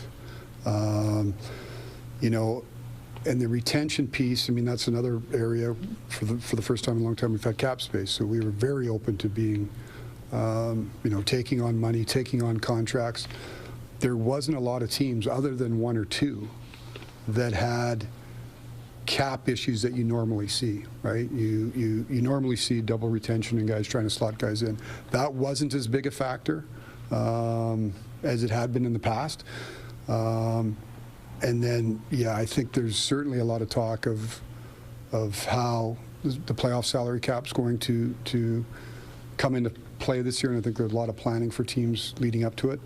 But the biggest probably change for me is just the amount of money in the system as opposed to the most recent years. Why do you believe Craig is still the right coach for this team? Well, like everything else, Luke, we all take responsibility for it, and I think Craig's a terrific coach. It hasn't worked, right? So when it doesn't work, we all share a blame, and we all share responsibility in it, right? So it starts with myself, it's the coaches, it's the players. We all are partners in this thing, and when it goes poorly, we all got responsibility for it. But again, to do a summation right now, I think is premature. But like everything else, we'll review at the end of the year. No doubt. Did you approach any of the no-move guys at all this week to ask them to consider waiving or anything? No, I think communication with those is more at this time of the year. Just being prepared if something comes up. But we weren't. We use Oliver for an example. I talked to him. He's got some trade protection, and just made him aware that, as we're going through this time of year, there may be a conversation to be had. So you're preparing them, but I didn't have any conversations. There was nothing to have conversations about. Tell me the players, Brad, but just the idea of your group having. All right. First of all, interesting that he said off the top. You don't often hear GMs at the deadline say that these deals are done. I can't talk about them much because they're still in the queue, and I don't anticipate any problems. Remember, deals have to get done. They have to have the email timestamp before 3 o'clock for deals to officially be done. But again, True Living says he doesn't anticipate any problems. But interesting comments there from the Leafs general manager. So what do we make of this day of ours? It was extraordinarily slow for a while. They usually are. But this one went right down to, it really almost, we could have gone on the air at 2:30 and this thing would have started. That's my message to our bosses there, but I don't think they'll ever listen to me. Disappointment in the numbers, but is it saved by the Shen and the Kadri deals? I think so, James. And if you look at years past, there might have been 10 teams that were aggressive, thinking maybe this is our chance to win. And maybe Minnesota, Colorado, to a certain degree, those are the teams that are like, we have a big belief, and you didn't see a whole lot of movement today. And all we've been talking about is the teams that didn't really act on what they thought their team had a great opportunity, like teams in the East, Buffalo, Carolina. It's like, did you guys really step up and give your team the best chance? Who really knows? But I think it's a great opportunity lost by a bunch of different organizations. I feel like, every year we know who are the teams that are generally going to be making moves at the trade deadline. This year in the Eastern Conference, there's some different teams there. There's the Islanders, there's the Penguins, there's, you look at the Atlantic, Buffalo, and Detroit. It's like maybe this kind of caught some teams by surprise, where they said, we got here a little sooner than we thought. How does that change our plan? Now, a lot of teams would look at that and say the players warranted us doing something. Mind you, Buffalo did something with the 2 defensemen. Detroit brought in a defenseman. Shen goes to the Islanders, but maybe that's part of it as well. Just it kind of caught teams by surprise, where they're not planning this for months before. Well, it's not often when we're doing our cup picks and they stay the same. Right. Same 5 teams that's for what I mean. everybody. That's right. And so you're typically, and you gave a shout out to Buffalo, right? Because you were sending a message to Carolina, which we all felt didn't do enough with how wide open it is in the East. But there wasn't that blockbuster. I mean, Kadri, yes. But typically speaking, there's a really, really bold play earlier. And so it was interesting to watch. You usually get a Vegas coming in. Minnesota, did they do enough? There's all of these questions. But interesting for me that none of us really changed it because not enough was done outside of Colorado. I think the landscape, as it sort of evolves, all the trade protections out there is an issue. More guys available with term you talked a lot about. I also wonder if these new rules, the no double retention, the playoff salary cap, if maybe teams that would have been more aggressive, saying, yeah, we can put anyone in the lineup in the playoffs. Maybe that doesn't work that way with a Bobrovsky or whoever. Just maybe, sadly, a sign of things to come. Would they ever make a change to that and say it's just not good for you excitement could, of the game? It'd be a full CBA renegotiation, so we're not going down that road. This was a weird year, like MJ kind of alluded to it there. Like, our trade bait board was a lot of guys, 1, 2, 3, 4 years left on their deals. Like, those are hard trades to make. Then you add in the retention. Then you add in that it's teams that weren't necessarily planning on being here. And that it felt like there was a lot of complexities around the trades that needed to get made. And it's interesting when you're looking at coming up with sort of a winner, you're saying to yourself, okay, is it the Islanders because they pick up Shen, or is it Detroit because they went with Falk, so singularly until the Kadri trade? So really interesting day. To your point, about rules that make it less busy, less interesting, I don't think anybody cares about trades that are being busy except us. The GMs don't care, the teams don't care. I don't think the league necessarily cares, but we care. Let's send it to the trade breakers one more time. Clean one. So we are in a situation where the biggest deal of the day was the last deal of the day, or one of them, and it was the one that was talked about all week. Nazem Kadri does go from Calgary to the Colorado Avalanche, but it took some time and some maneuvering to get it done. Yeah, again, this is a conversation, negotiation between Craig Conroy and Chris McFarland of the Colorado Avalanche that has been days in the making. I mean, a deal of this magnitude, when you look at the haul that Conroy and the Flames get back for Nazem Kadri, doesn't happen in mere minutes. Now, it went off the rails on Thursday, and then on Friday morning it was revisited. And it took the majority of the day, as we can appreciate when you look at the return for Nazem Kadri, to get this all sorted through. You're looking at 2 conditional draft picks, a first and a second, a player in Victor Olofsson, a prospect, I suppose, of Max Curran. And most importantly, perhaps, beyond the hockey pieces, is a 20% retention. And through much of the cycle of preparing for NHL trade deadline, we talked about a reluctance by Murray Edwards and the Calgary Flames of retaining salary on Nazem Kadri. But they find a way to get the deal done. And, aside from Kadri, I can tell you that there were apparently amazing offers. That's the word. Amazing offers made on Zach Whitecloud, good offers made on Blake Coleman. But because those 2 men are so important to the organization and the community, Craig Conroy pushed away. I'm not sure what is passed all in, but Colorado is that. The Brock Nelson deal, the Nick Waugh deal, now this. No first in 26, 27, or 28 based on conditions. I mean, they're protected, but no first-round pick as it stands right now until 2029. Now, CJ, the Maple Leafs came in with no first or second this year, no first or third next year. They did their best to try to restock their cupboard. Yeah, and it went right down to the wire. Really a process that started more than a month ago when the Leafs formally put their players out there, wanted to start figuring out what they were worth, decide what they're going to do. Went right down to the point that, Gord, when they were talking 90 minutes, Brad Treliving, to reporters in Toronto after the deadline, he said they were still in the trade queue getting these things processed. And that's a sign that they had to take things down to the wire, specifically with Bobby McMahon before trading him to Seattle and Scott Lawton to the Los Angeles Kings. At the end of it all, they got a first-round pick, a second-round pick, a third-round pick, a fourth-round pick, and a fifth-round pick, one of each. The Lawton pick can become a second-rounder, so perhaps it's 2 second-rounders. But the point is this. It's a start for the Leafs. It's the start of what's going to be a highly scrutinized process. A lot of work still to be done before next season, but they do start to restock the cupboards. Maybe didn't get quite as much as they wanted it on Lawton, but they got maybe a little bit more than we would have expected on Nicholas Waugh. When you balance that out, pretty good start for the Leafs. So maybe the headline, Pierre, today is who didn't go. Yeah, you got that right. Vincent Trocheck, #1 on the TSN trade bait board. He did not move. I think this is a mistake by the New York Rangers in the sense that his value had been replenished with a really good Olympics for Team USA. There was solid interest in him. But I think when the Minnesota Wild pulled out of it on Thursday, it probably hurt the process. Carolina, Boston had talks with the Rangers. At the end of the day, the Rangers feel they did not come close to having their asking price met.